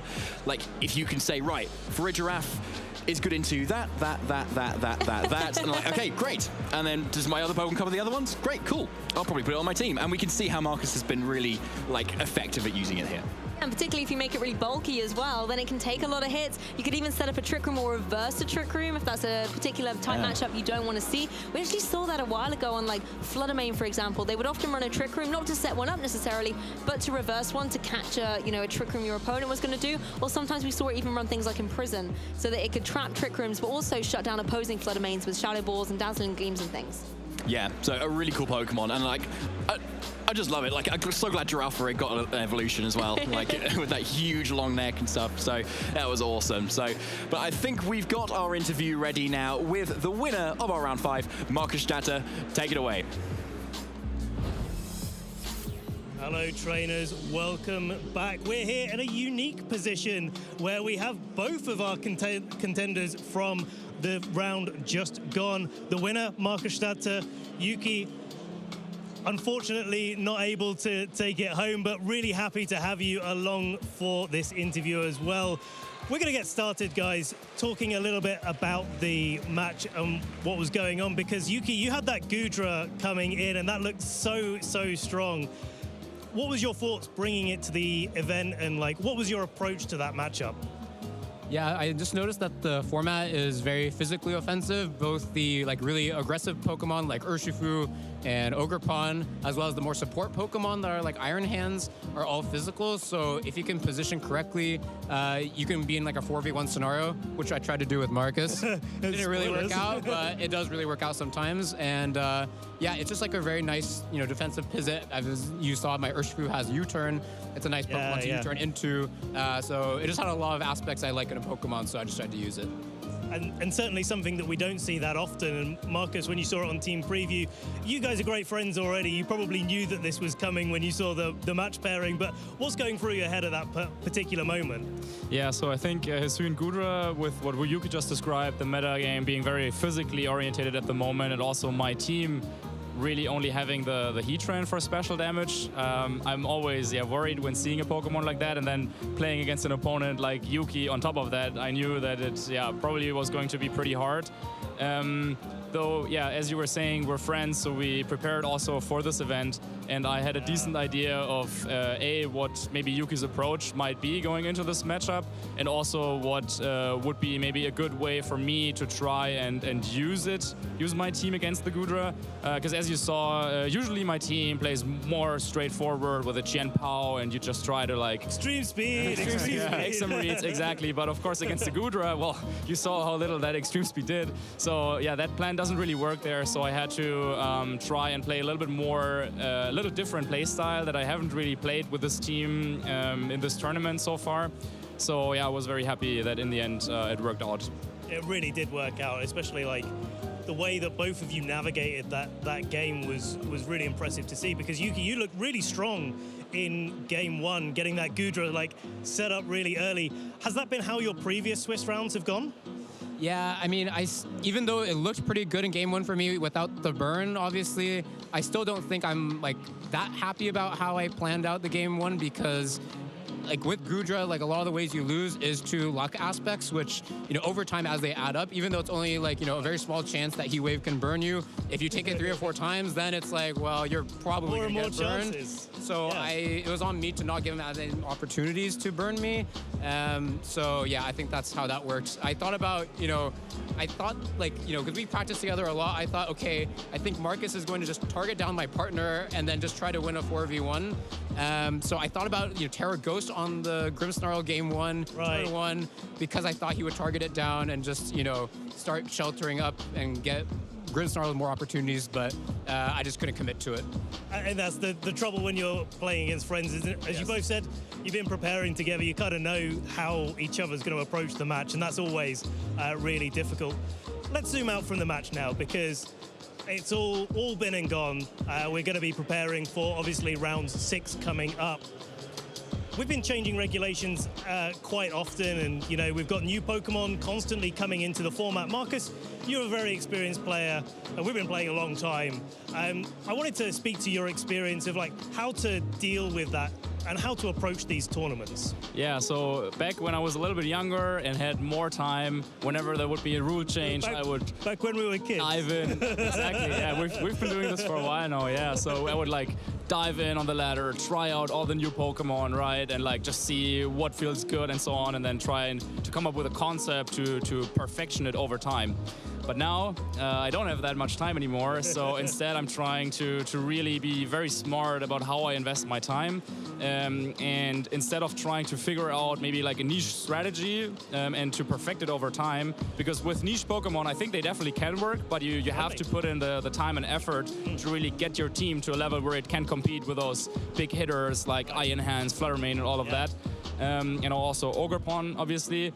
So yeah, with this team, I thought the concept of, well, Qian Pao and Dragonite is very well established. I think sometimes it comes down to reads, but hey, if I have the option to even make some reads, then that makes me happy.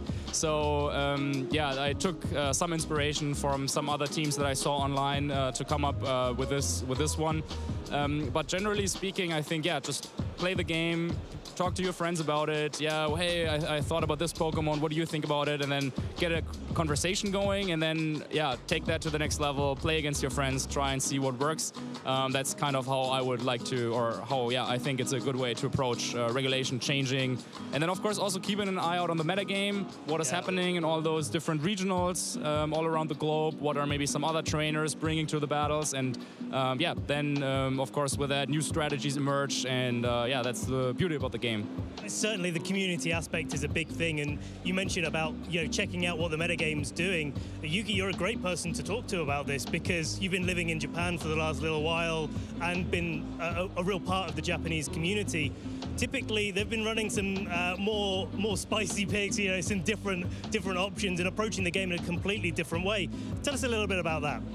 Sure. I mean, I think what Marcus just said is like nail on the head. Just, you know, the community, like sharing information, just looking at what's out there is really important. And I feel in Japan, especially the information sharing aspect is really emphasized. Like a lot of people like to write articles, and you know, sometimes people refer to established websites for articles, but a lot of players in Japan actually have like their own blogs to write about Pokemon.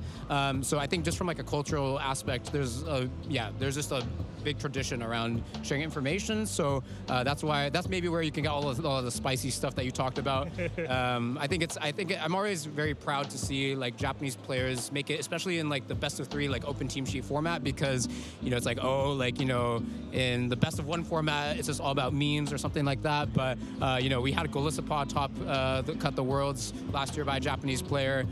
So just really proving that, like, you know, a lot of creativity can go a long way. I think that's really cool. And of course, with all of the competitors that are being creative and then sharing those ideas, it kind of gets the whole community in on what you can do in VGC and different ways to approach the game. Really great insight from you both. Thank you so much for both of you for joining us, for entertaining us with the last round. We're going to be going to a short break very soon, but before we do that, Marcus, Yuki, do you have any shout-outs for friends and family back home that have been helping you along the way? Yeah, well, for me, it's going to be the usual suspects, of course. Yeah, everyone from my crew, they know who they are. And then also Michael, and happy birthday to Feis, who helped me with some last-second prep. And also happy birthday to Maurice. I was also going to say happy birthday to Feis, but Marcus beat me to it. And yeah, I think we work with similar people, so that shout out as well. I also have a very good friend called Chris who doesn't play Pokemon, but really watches my matches a lot and follows me, so I really appreciate that. And then finally to Marcus himself, because he's the reason I got into VGC, and it's really surreal to be here like this, so thanks, Marcus. And also happy birthday to Michael's mother. Happy birthday, Michael's mother. Thank you so much, both of you, again, for joining us on the couch. We're going to be going to a short break now, but stay tuned. We'll be back very soon for round 6 of the Lille Regional Championships. Hello, Pokemon trainers. Welcome back to our couch segment, where we're going to talk a little bit about some of the Pokemon that have now got extra abilities and a little bit of change to their move pools now, thanks to the Teal Mask DLC. I'm David. I'm joined by our experts, Charlie and Ben. But first, Charlie, what do you think stands out from this topic here? What I'm really excited about is Empoleon, which now gets access to competitive instead of defiant. So previously, you intimidate Empoleon, for example, it gets a boost to its physical attack. Now with competitive, it gets a boost to its special attack, and its special attack is higher anyway, so it can make really good use of that. But, you know, it's not just intimidate. You could use Icy Wind against it. Players would have to think twice about using Bleak Wind Storm in front of a competitive Empoleon. And with that Water Steel typing, it's really unique. I'm excited to see how it goes in the meta. It definitely has much more of a niche now, and a Pokemon that I think has much more of a niche because of a change in its ability is Shiftry. It's a Pokemon that's been around for a little while. It hasn't seen too much competitive play, but now it gets that same ability as Brambleghast in that Wind Rider. You can set Tailwind next to it with Pokemon like Tornadus that we've seen a lot in the video game championship at the moment. It gets an attack boost. That really changes the game and makes it much more of a potent threat. It also gets Fake Out to support that Tornadus, and it can even set the Tailwind itself if it really wants to. Well, okay, so yes, it can boost a lot of speed, and it's a cool grass type, but what can boost its own speed without needing for a tailwind, and it's going to stick up down there for a while, is Torterra. Yes, probably not something the speediest Pokemon that you might be thinking of, but yes, it now gets Shell Smash in the DLC, so it's going to be able to suddenly cut its defenses just by a little bit, but don't worry about that too much, because it boosts its speed and attack so much, and can dish out so much damage now with Wood Hammer, Earthquake, and all the kind of coverage options it's got. And speaking of grass-type Pokemon, Grassy Glider's back. It's no longer quite as strong, which is a relief to us all, I'm sure. But Rillaboom, for example, now gets Grassy Glide again, and because it sets up grassy terrain with its Grassy Surge ability, it can go straight for one of those really powerful moves. But another Pokemon that benefits from it is, of course, Ogerpon from the Teal Mask DLC. And especially with, for example, the Hearth Flame Ogerpon variant, get an attack boost after terrestrializing, go for a powerful Grassy Glide. That Pokemon now gets a priority move. It's absolutely unstoppable. Speaking of Pokemon that typically get attack boost, Booster Energy boosting up Roaring Moon with its new move Knockoff is something that's really, really dangerous in the video game championships, where, you know, a lot of Pokemon have it, a lot of Pokemon have items to use as well, of course. Knockoff, taking those away really changes the game. You can knock off a Choice Scarf, or you can take away that leftovers healing from an opponent with a Pokemon as powerful as Roaring Moon at the helm as well. It's a really, really dangerous threat. And I think the one other move that really stands out to me that is now back in a lot of other Pokemon is Scald. So that really strong, reliable water move that has a really good chance to burn opponents, something that you just don't really expect coming from water types. But it's got a really kind of niche distribution over some of the Pokemon, but Milotic is probably the main one that comes to mind for me. A really bulky Pokemon that can really sit on the field for a good amount of time, and that means it can get off so many Scalds that could then pretty much your opponent's guaranteed to get burnt at some point. So with all of those new abilities and moves that we've seen in the Teal Masks and all of this, the distribution it's had over these completely new Pokemon, it's going to change a lot of the battling that players are going to be using. So we're going to wrap it up here for now, but we're going to get back to the action very shortly.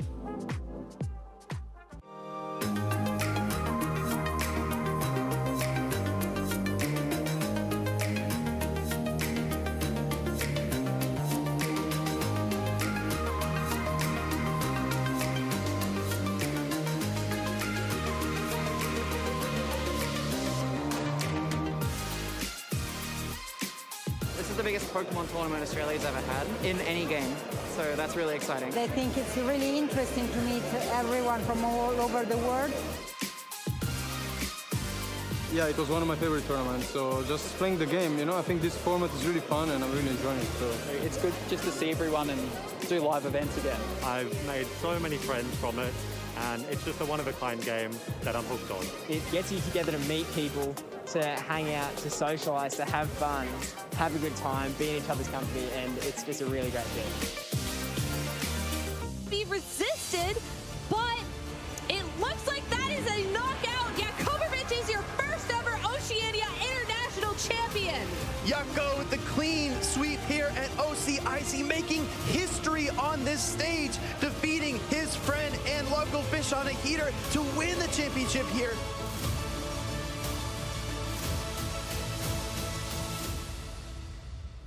Just has to pass, and Remy just announces Melodious Echo, and Remy will become the Oceania International Champion for the junior division in the trading card game.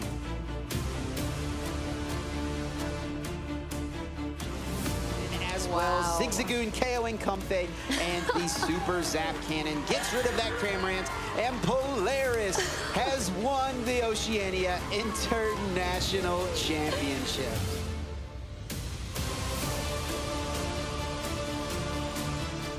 And then we see the retreat, we see the damage counter drop on the Zero Aura, and Azul Garcia Griego is your two-time international champion.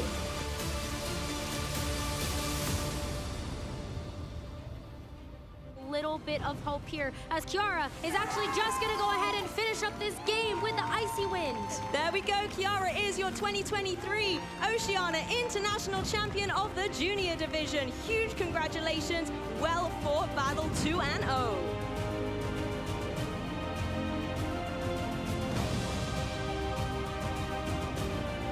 Draco Meteor going to connect onto Glamora as well. That's just going to be enough for the knockout here. And Benjamin becomes your Senior Division Oceania International Champion. Wave crash from Palafin into Corviknight. That is a knockout, and Gavin's California dreaming has become a reality here down under. Gavin Michaels is your VGC 2023 Oceania International Champion. I never expected this, so I'm still just like flabbergasted. Haven't even processed it towards excited. Like, honestly, no words to describe it. Like, this experience has just been absolutely amazing. It feels great because I've been working up to this point for a very long time. It feels really good. It means a lot. It's really big as I've never really won a large event before. I feel like really happy and excited that I'm going to Yokohama, Japan.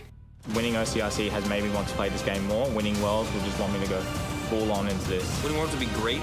Obviously, it's the biggest tournament in the Pokemon TCG. Winning Worlds would be the culmination of everything that I've worked for in the past 12 years of playing VGC.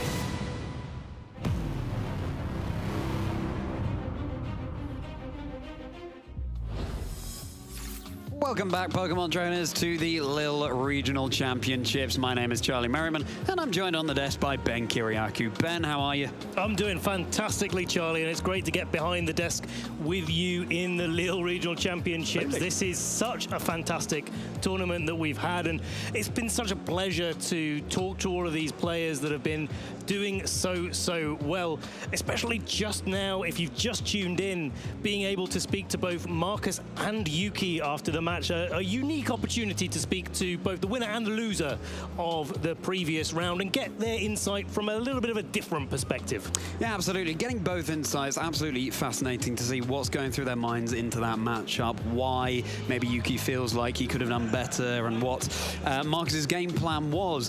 We now have a little video just to recap how this weekend is going to be working in terms of points and so on, so take it away.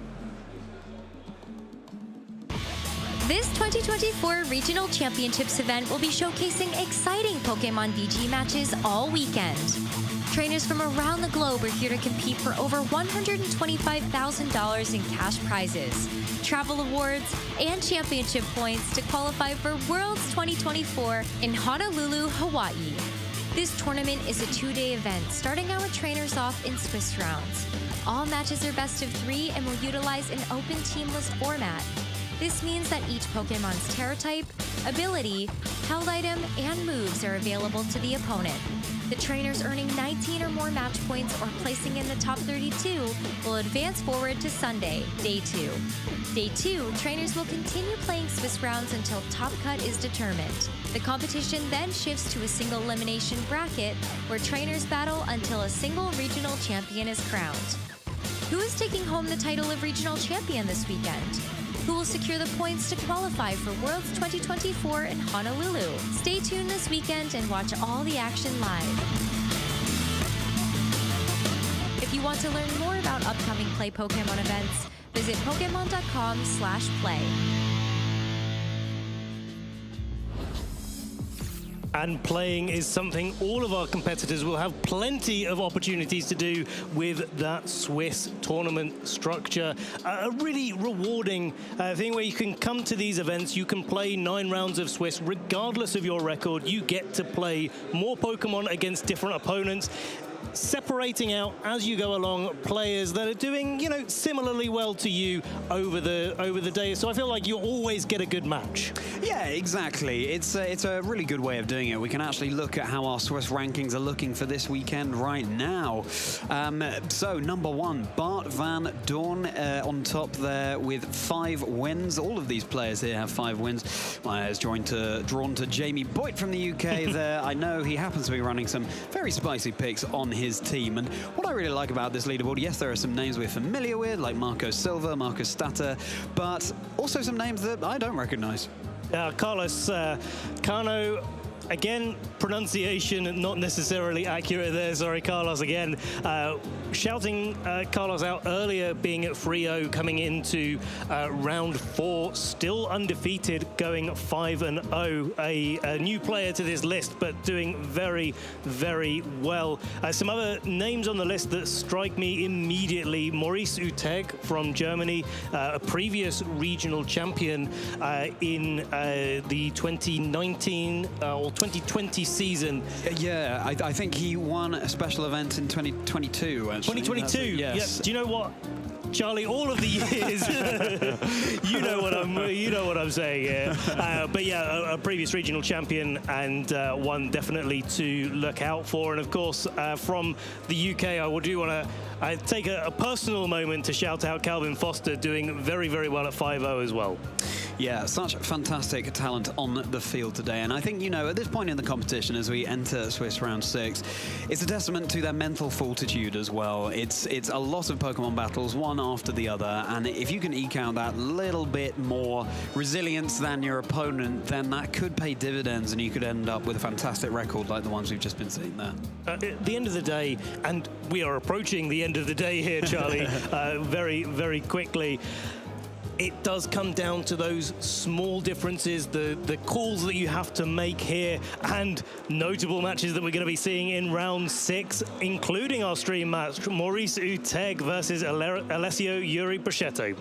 Exactly, and another look at the other notable matches going on down there. Bas van der Heijden versus Jamie Boyd, Marco Silva, who we featured on stream earlier, versus Maxime Lebrun, and the person you just shouted out there, Ben, Calvin Foster against Marcus Statter, the winner of the round that we have just seen. So much action going on this weekend, and I can't wait to get into our stream match between Maurice and Alessio. It's going to be a great match. Two of these players that have been playing for a little while. Alessio a little bit further back in his accomplishments, but certainly no stranger to the top echelons of VGC here. And yeah, I really like the approaches between different players coming from different communities. Alessio hailing from Italy, part of a very big, very committed community with so many great players. Maurice from Germany, another very, very strong European nation that are fantastic at VGC and have so many great players to represent them. Yeah, absolutely. And if you're thinking about getting involved in the action and you're finding all this a little bit intimidating, don't worry about it. You will meet your clan soon enough at one of these live events. And as Ben said, you'll be paired with people who have a similar match record to you. But it's all about coming to these events in person and meeting the people who will help you in the future with team building and practice battles and so on. We've all got to start somewhere. Absolutely. And Yuki was saying from our previous interview how much it matters, the community aspect, the sharing of information, you know, collaborating on different ideas and different strategies. And he was saying, having lived in Japan for the last little while, that's one of the big things that they do so well, and why Japan is one of the strongest communities that we have in the video game championships, where, yeah, a lot of them, they're writing articles for various websites, but they're also blogging about Pokemon as well, which is a really nice way to kind of share your personal experience with the game. Yeah, and it does come down to personal experience, I think. I find we have a wonderful resource available in that we can use rental teams and so on to practice out things that are very good in the meta at the moment. But fundamentally, if it doesn't suit your playstyle, you might not pick it up as quickly as certainly the person who created it, or indeed another person. I think it's all about experimenting as much as you can with the various teams available to work out what your specific playstyle is, whether the Pokemon on that team are ones that you want to run, and or whether you want to try out something completely different. We certainly have trainers here who are bringing unseen, heretofore unseen Pokemon to the meta and having great success, such as Yuki. Absolutely, and you know, that's the thing. We talk about getting involved in the community and getting involved in these events, and as you said, Charlie, it may be a little bit intimidating if you're sitting at home thinking, hey, do I get started and join my local community, or maybe come to a regional championship? And you know, we fully encourage you to do so, of course, if you're a little bit on the fence there. But the other level of competition that we have here is the local level events, Premier Challenges, mid-season showdowns in your local communities that you can kind of get involved in. They're a little bit smaller, a little bit more accessible. You've got players that are, able to, help you out. You'll make some friends along the way, absolutely. And they're a great way to get started, maybe if you're feeling a little bit intimidated by the regional championships. Yeah, it's a really good point. Locals are going on throughout the year. You can look online as to where your nearest local might be, and it's also a great opportunity, as David and I were talking about earlier, to bring the things that you're trying out. Maybe you're not confident yet to bring a certain team to an event like this, but go to something like a local. You can see how it matches up. You can find people in your area as well to continue that team building process. It's just one big happy family all helping each other in this game. Well, one of my favorite things about locals is the local little metagames that you get where, players have particular play styles, teams that they like to bring. Maybe you saw them bring a particular team in the last local and you think, hang on a second, let me just adjust my team slightly to have a little bit of a better matchup against that. And this sort of back and forth fun that you can have between players. Of course, it's all in healthy competition, and everyone in the Pokemon community is a fantastic part of it.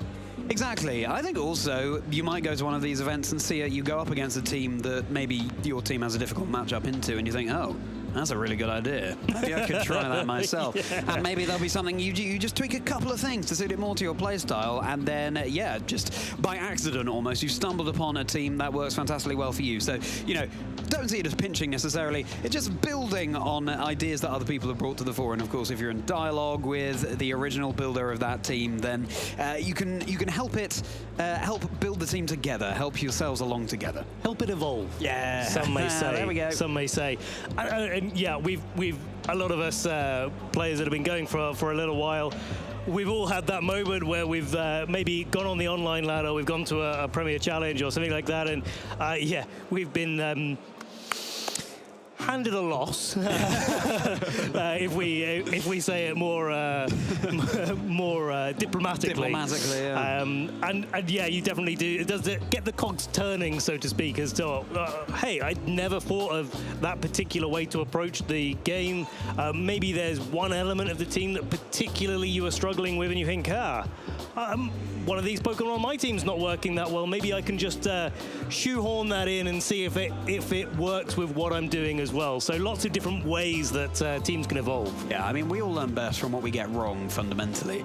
That's the way we can improve. So Pokemon is definitely a game that rewards trying to fly, and maybe it won't work along the way, but then you build on that, and it's all about having the experience in the first place so you know how to improve. And yes, in the caster battle between you and David earlier, Ben, I may or may not have referred to you as a Kabuto, having been around for millions of years. Building up your experience, been growing throughout the weekend. Growing your experience. Yesterday it was 200, Charlie. Today, 500 and now a million. It could be accurate. We're not going to fact check this. It could be. Ben is ageless. Ben is eternal. Ben Kiriakou. If you didn't check out that caster battle earlier, it was a cracking match that Lou and I casted over Ben and David on the stream, bringing some spicy Pokemon of their own to the fray.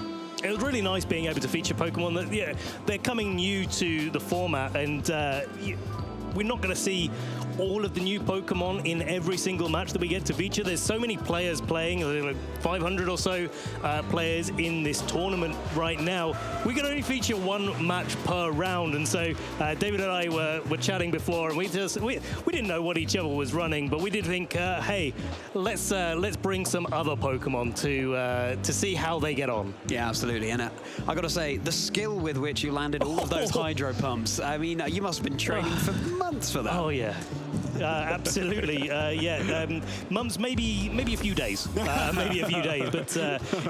let's look at a little bit more of a serious match here. Round 6, two players that are 5-0 currently, fighting for their spot in day 2. They're nearly there, but it's not guaranteed just yet. We have Maurice on your screen right now versus Alessio on the right-hand side of the desk. A more serious match perhaps, Ben, but these these trainers are having a good time. They're getting ready and set up. Alessio with his sleeping Lilligant there, very sweet, on the desk as they take a look at their teams. It's great to see that these two trainers have a smile on their faces still, despite being slightly later on in the day, ready to face their matchups. We'll take a look at their achievements here, and there we go. It was Bremen. I thought it was Bremen, Ben, yes. The tournament we were talking about earlier, that Maurice was the regional champion of.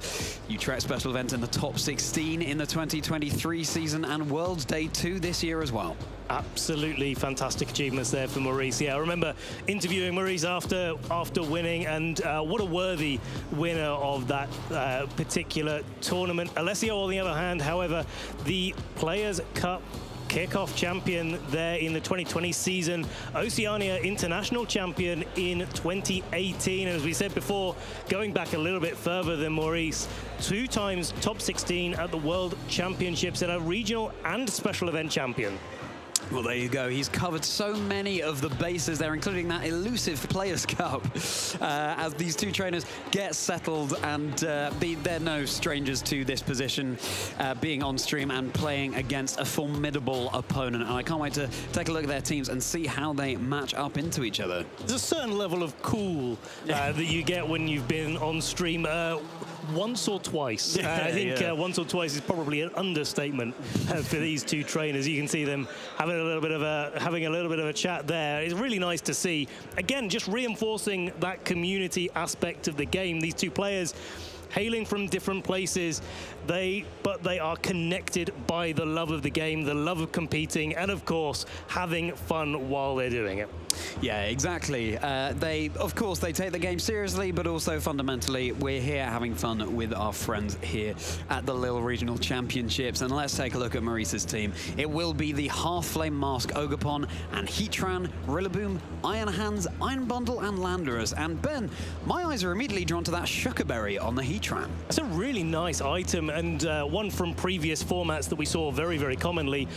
Before Heatran was able to terror away its 4 times weakness to ground type moves, but that does give Heatran a lot more flexibility, where, you know, in front of something like a Landorus, which is topping the usage charts at the moment, it doesn't necessarily have to go for the terror to be able to defend itself from those big hits. What I'm seeing here, Charlie, is quite a lot of types in common here. We've got the double grass with the Rillaboom Ogerpon and the double fire with the Ogerpon Heatran. So a slightly more, and if you'll allow me the phrase, wonky build there, where, you know, Maurice is really leaning into those types as really good offensive options at the moment. But if Alessio doesn't have the tools to deal with that, it's clearly very effective. Yeah, absolutely. And speaking of offensive, Maurice was also rocking that double Grassy Glide on his Rillaboom and indeed his Ogerpon. So some heavy priority damage that could be coming out from Maurice. As we take a look at Alessio's team on the other side of the table, Alessio is going to be running the Ogerpon with the Wellspring Mask. So it's going to be the matchup between the two most popular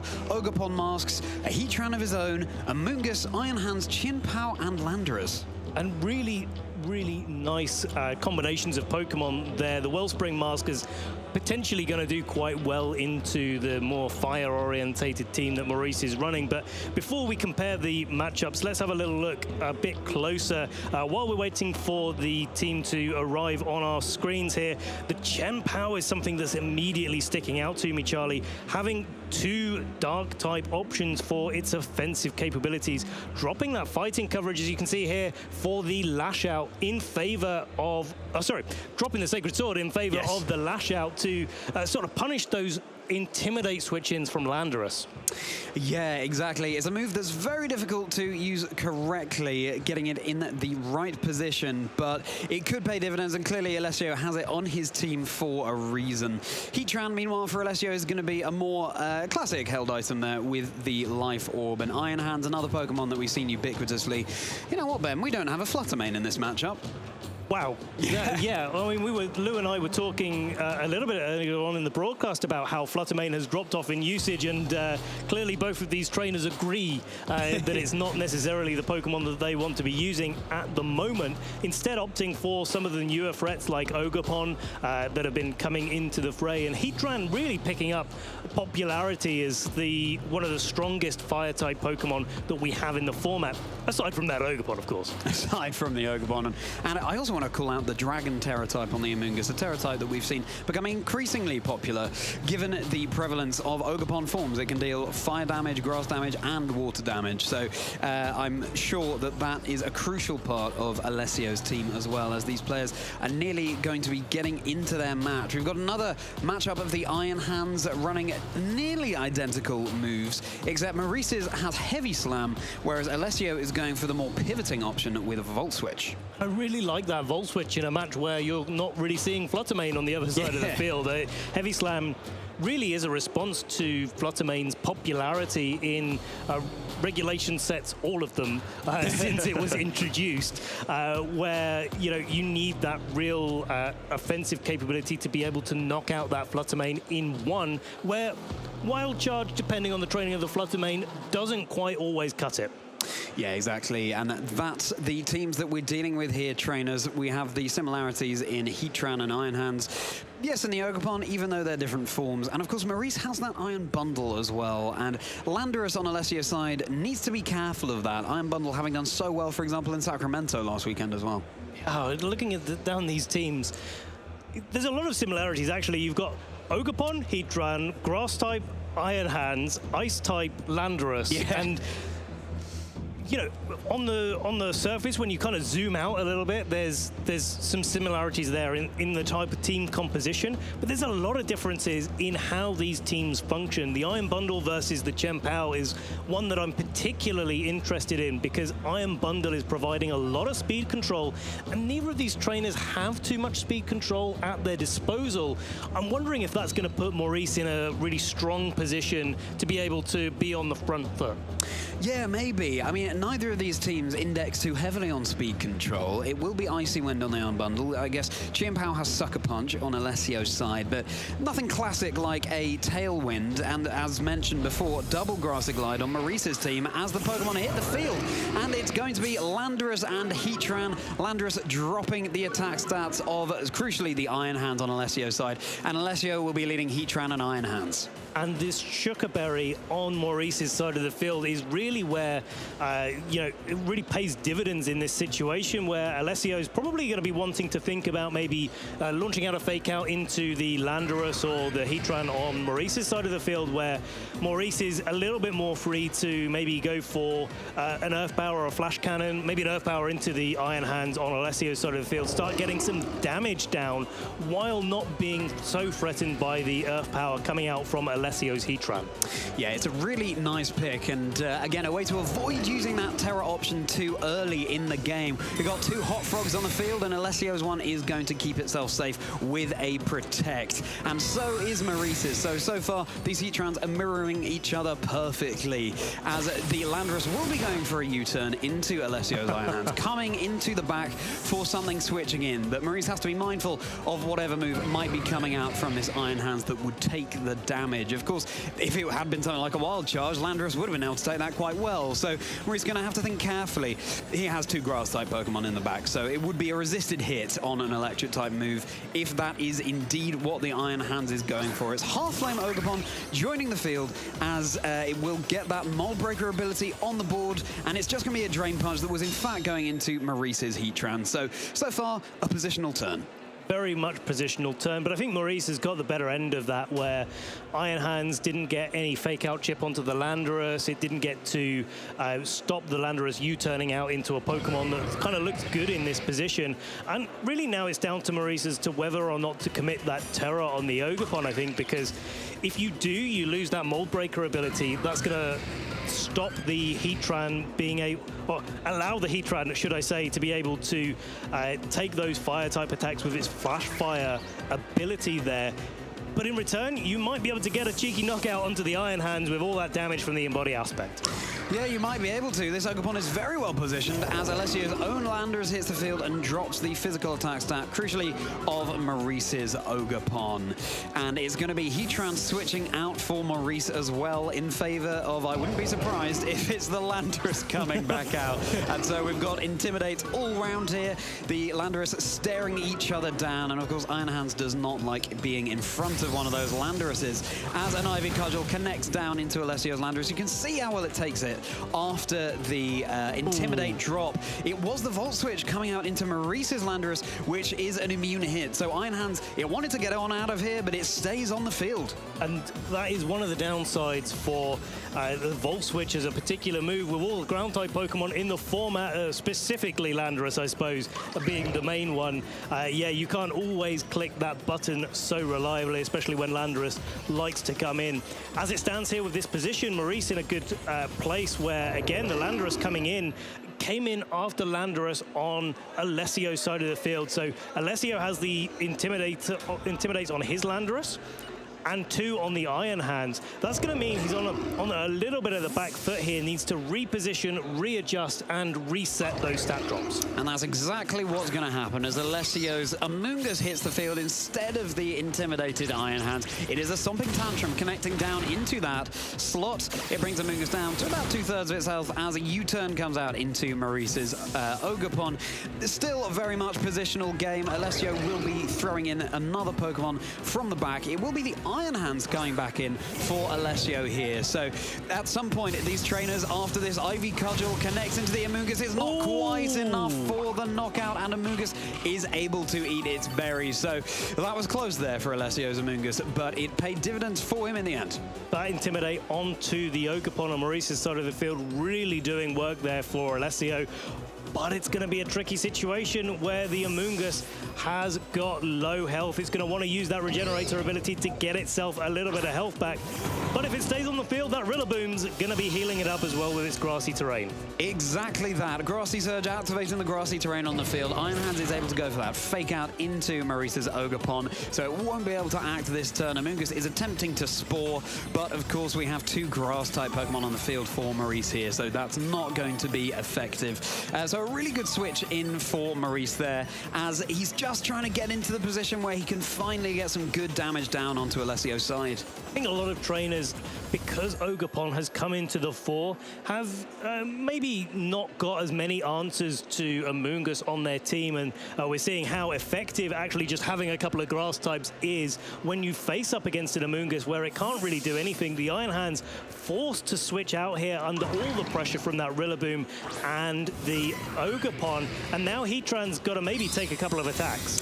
Yeah, it may well do, especially as Amoonguss is keeping itself safe with a Protect. Ogerpon is able to get a Swords Dance off, boosting up its attack and negating one of those Intimidates from the Landorus on Alessio's side. Woodhammer is going to be doubly resisted by the Fire Steel type Heatran there. So once again, Ogerpon is now in a position where he might be able to start attacking, but Alessio still has his Landorus in the back that could come in and drop the attack stats, especially since it's paired with another physical attacker at the moment in that Rillaboom. Yeah, absolutely, yeah. I was just going to say, Charlie, you beat me to the punch there. There's 2 physical Pokemon on Maurice's side of the field. Can you have 2 guesses at which Pokemon would be wanting to come in for Alessio here? Yeah, absolutely, the Landorus wanting to come in there. But even if it does, it's got to come in under threat of that Rock Slide. And even though Amoonguss is sitting, you know, in a position where it's possibly not going to get knocked out by, well, certainly not by a Woodhammer, but maybe not by an Ivy Cudgel if the Landorus comes in, there's a little bit of a call here. Depending on which slot that Landorus could come in on, it could take a big Woodhammer and potentially an Ivy Cudgel from the Ogerpon. And that's going to hurt because Alessio really needs to preserve that resource to make sure Maurice isn't able to run away with the game. It is going to be that Amoonguss, though, so that it can get its Regenerator ability nice and active as Landorus rejoins the field for Alessio. So there it is, the attack stats dropping of both Rillaboom and Ogerpon. I believe Ogerpon is now back to neutral attack, but that is more than enough to pick up the knockout onto Alessio's Landorus. So no more pesky Intimidates coming out from that. And Grass is currently reigning supreme, but with Ogerpon dodging that Heat Wave, it is going to bring Rillaboom back just down to 2 HP.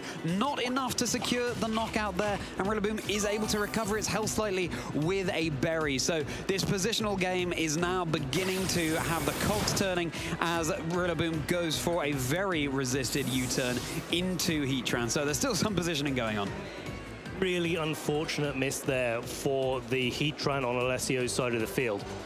what we've really got to remember here is like the Rillaboom on Maurice's side of the field isn't able to hit that Heatran very hard at all. It's going to be down to Heatran and Landorus on Maurice's side of the field. So if that Ogerpon was knocked out, that's a big tool in Maurice's arsenal to be able to sort of stand in front of this Heatran and be able to, you know, put pressure on with that Mold Breaker as well. And as well, if the Ogerpon on Maurice's side of the field goes down, that's one less grass Pokemon that Amoonguss has to worry about. It is. Do we think that the Heat Wave from the Heatran would have picked up the knockout onto Maurice's Ogerpon at this point? The Life Orb, do you know what, Charlie? It would be close. Yeah. We saw the Rillaboom take super effective damage, and you know, it really came down to pretty low health. So maybe the Ogerpon would have hung on there, but it would definitely be in a better position. Maybe wouldn't have taken a fake out afterwards. But as it stands, Ogerpon just protecting itself this turn, as is Heatran from that fake out coming in from Alessio. Yeah, worked for him in the first turn, so he's going for it again. It's going to be that double protect. Heat Wave will not be happening onto Heatran on Maurice's side, or indeed the Ogerpon. And Iron Hands, the move it has chosen for this particular turn was Drain Punch, which was going into the Ogerpon there as well. So Maurice just scouting out for this particular turn, and crucially, given that spiky shield taking a little bit of chip damage, given the move was going into the Ogerpon, but now all the Pokemon on the field get a little bit of recovery from that grassy terrain. I'm wondering here, like, looking at this board position, I'm trying to find a way for Alessio to really do the damage that he needs to come back into this game. You've got to be able to call that Landorus on the switch in if you're Alessio. You've got to make the read. You've got to make sure that you're hitting it with your Heatran at the risk of being hit by an Earth Power from Maurice's Heatran in this position. It's not going to be going for it. It's going to be a switch. Is it going to be that Landorus? And sure enough, it is that Landorus hitting the field and dropping the attack of Iron Hand on Alessio's side. Heatran, of course, being a special attacker, does not mind that too much. Heatran on Alessio's side is now playing Maurice's at its own game, going for a protect, and an Ivy Cudgel was heading out into Alessio's Heatran there. So we do have one knockout on the board in terms of Alessio's Landorus, as Volt Switch comes out into Maurice's Ogerpon. So calling that correctly, wasn't called out by a ground type switch in it by Landorus there, and Iron Hand's able to provide a little bit of chip as Amoonguss rejoins the fray, having had a little bit of regenerator boost to its health. This is a really nice position for Alessio. That Volt Switch was huge. Getting that Amoonguss in next to the Heatran, not taking any Ivy Cudgels on the Volt Switch in because of the speed tiering and the speed interactions of when Iron Hands was moving, creates a position where Amoonguss can redirect any attacks away from the Heatran, any super effective stomping tantrums more specifically. And Alessio gets the opportunity to go for a Heat Wave. Now, it's not likely to be able to pick up the knockout on the Landorus in one, but there are scenarios where maybe it gets a critical hit, maybe it gets a burn, and Alessio is suddenly all the way back into this match. All the way back in and going all in on the Terra. It will be Landorus for Maurice. That's terrestrializing into the flying type, an absolutely classic Terra type for Landorus in Regulation Set E. So it's threatening big damage onto Alessio's Amoonguss here, but it's going to be a responding Terra from Alessio. Both trainers have decided this is the position they want to be in to commit that Terra. It will be Amoonguss into that Dragon type. A little Dragon Crown for Amoonguss there, making it look decidedly more fearsome. Don't let that cute mushroom fool you, as Heatran on Alessio's side is going to keep itself safe with a protect. So if this is a double up into the Amoonguss, that would be really devastating for Alessio. It will be the Terra Blast into that slot. It's bringing it down to about a third of its health. Ogerpon is able to go for a Swords Dance, and since Landorus is no longer on the board at all for Alessio, this is, I think, the game state that Maurice is playing towards. A Spore does land down into Maurice's Landorus. Now, of course, given it has that Intimidate ability, that will still activate even though it's asleep. It can withdraw and come back in. Intimidate will go down on the field. But given that Landorus is Maurice's Terra choice here, you don't want to be in the position where that powerful attacker is asleep. No, certainly not. And it's going to create a lot of space for Alessio to come back into this match here. The second Sword Stance, though, coming out from that Ogerpon is going to make a big difference here, because it can't be redirected still by that Amoonguss, no matter what type it is. And that Heatran's going to take some heavy damage from an Ivy Cudgel here. It is, with Mold Breaker still active. It's no longer activating that flash fire ability. That is just a one, well, not quite a one-hit knockout, but Heatran goes down for Alessio. Pollen Puff going down into Maurice's Ogerpon. That is an absolutely huge knockout for Maurice as Iron Hands rejoins the fray from Alessio there. I can't believe, I know that Ogerpon was boosted up, but I still can't believe being the Heatran just went down for Alessio. It's a really big hit there from that Ivy Cudgel. I believe it might have been at 2 stages, maybe even 3 stages. We'll have to go back and double check that a little bit later after the broadcast to see how powerful that Ogerpon was. What we do know is that it was powerful enough, and certainly that could speak to the training of Heatran on Alessio's side of the field. Holding that life orb is going to be a more offensive variant, so maybe a combination of 2 things. You get the Swords Dance up, and the Heatran on the other side of the field isn't as defensive as usually we see, and so those 2 things coming together for a lot of damage. Yeah, it's so many things that you don't see every day happening in one there. First of all, a fire-type move damaging the Heatran on Alessio's side. And the second of all, how much damage that Heatran took and going down with such a huge amount of health there. Now, coming into this next game, as Alessio just locked in the forfeit, wrapping up game 1.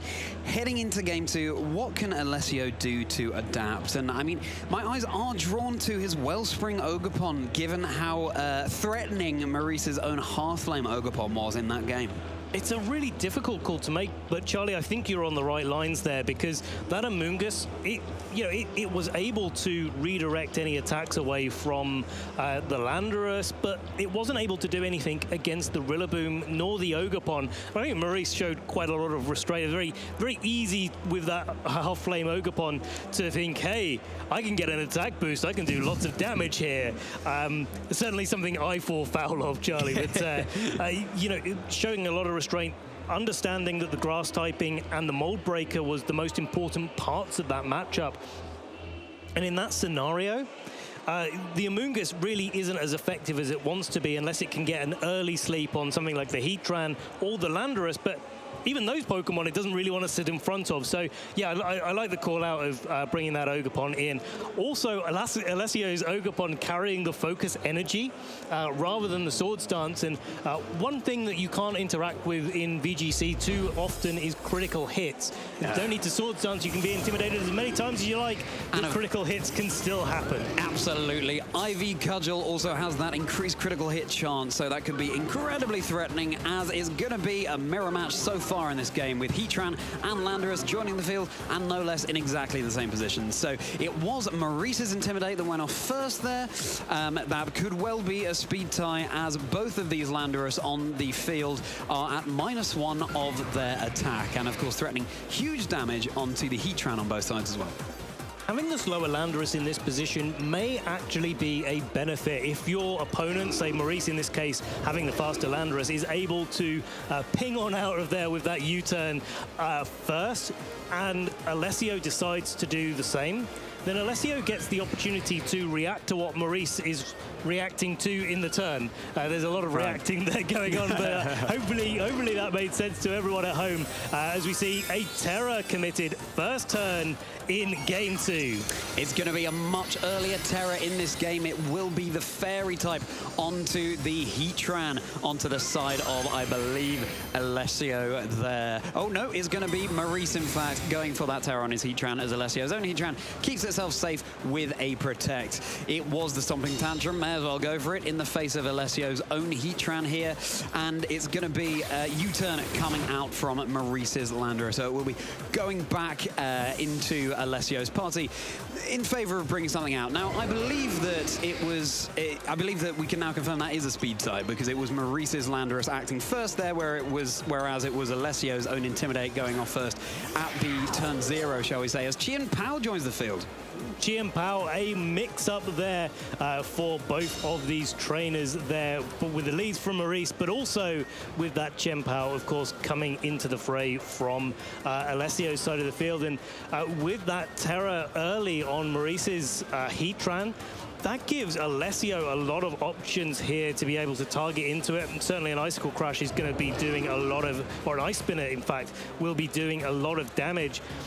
One glaring omission, though, is that flash cannon on Alessio's side of the field. So the Fairy Terror is a little bit more safe than it usually would be in front of a Heatran, and I really like that Maurice was going for that, given that the Landorus and the Heatran on Alessio's side of the field were threatening in a way that Maurice was trying to threaten Alessio's. Yeah, exactly. There is now nothing on Alessio's side that can threaten super effective damage into Maurice's Heatran in the Fairy Terror type. It's going to be Landorus coming back in for Alessio, crucially dropping the physical attack of Maurice's Landorus.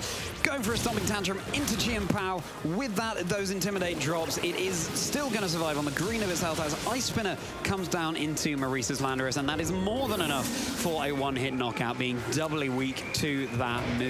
Heatran is going to respond with the Flash Cannon, super effective, into the Chien-Pao on Alessio's side. And, I mean, talk about a difference between the games, Ben. That first game, so very positional, and right now we've got knockouts left, right, and center.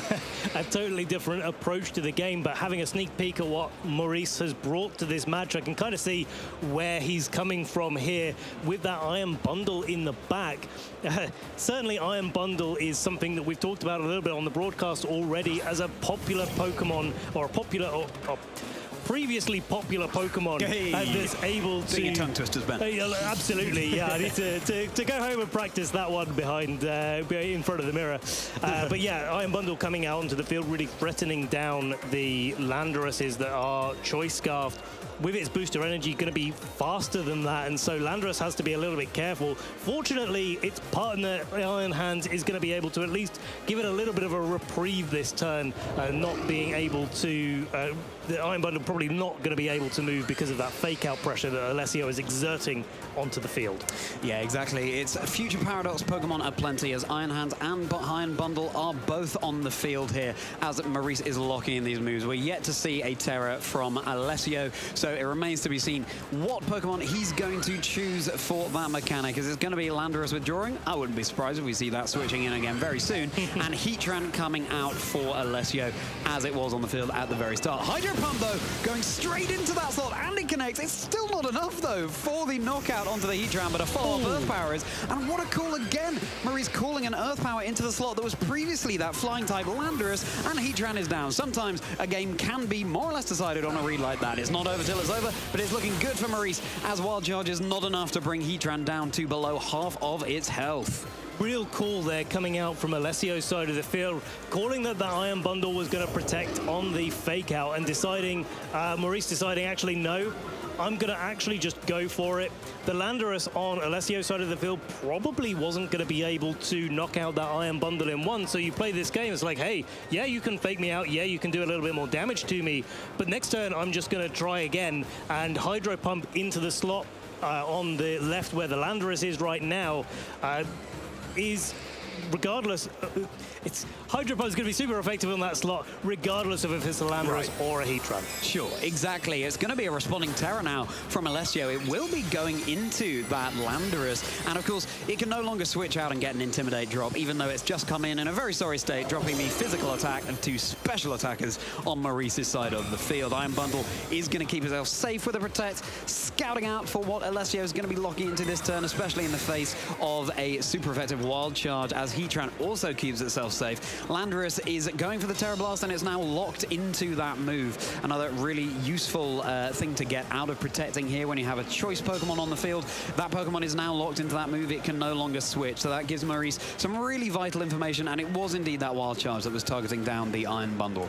Question is, I think, like, how are these trainers going to play this endgame? Landorus clearly going to be going for the Terra Blast for the foreseeable future here, but Iron Hands has got a lot of opportunity to launch out some more Wild Charges. It can Drain Punch into the Iron Bundle with a fair amount of freedom here. That's something that Maurice is going to have to navigate around. It is, as Heatran does not get the double protect for Maurice, but Icy Wind does connect on both Pokemon for Alessio, and crucially drops those speeds. Of course, Landorus doesn't appreciate that super effective Ice-type move either. With a Flying-type Terra Blast coming out into the Heatran, that is enough for the knockout here. So Heatran and the Terra option is going down for Maurice. We have a Flying Terra-type Landorus and an Iron Hands on the field, while Wild Charge is coming into the Iron Bundle. So, but Iron Bundle is able to survive hanging on. Very well-trained bundle there. Of course, it's known more for its physical defense than its special defense. But Ogerpon is joining the field. That half-flame mask that worked out so very well for Maurice in the previous game. Is Mold Breaker not going to be so relevant in this game now that the Heatran is down? And it's going to be a question about whether that freeze dry is going to be able to knock out. We won't find out. Alessio already knows those calculations is going to be forfeiting to Maurice. Maurice is going to take round 6, 2-0, remain undefeated in the Lille Regional Championships. Really fantastic game there, and some incredible calls coming out from Maurice, be it that earth power into what was previously that flying type Landorus, and yet calling the switch into a Heatran, and being able to set up those sword stances. He was denied that in game 1 by Alessio continually switching in his Landorus, but he stuck to his game plan and it worked out for him in the end. But I mean, Alessio adapted so well and played incredibly well as well, and this is what we get at this stage in the competition. Such fantastic plays all round, really exciting game. It's clear to see why both of these trainers are at 5-1 now and 6-0 in this tournament, because they're both having a fantastic day. They're both showing us such great Pokemon skills. I really do want to call out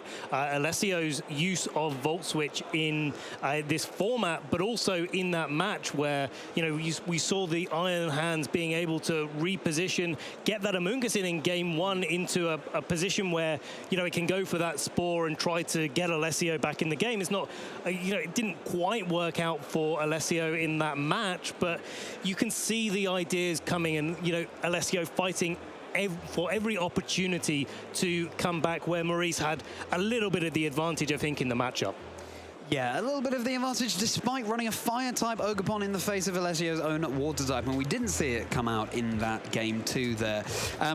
Yeah, fantastically well played from both trainers. I really like the adjustment as well of bringing the Qian Pao from Alessio's side coming into that second game, but ultimately it wasn't able to achieve what it wanted. And with the...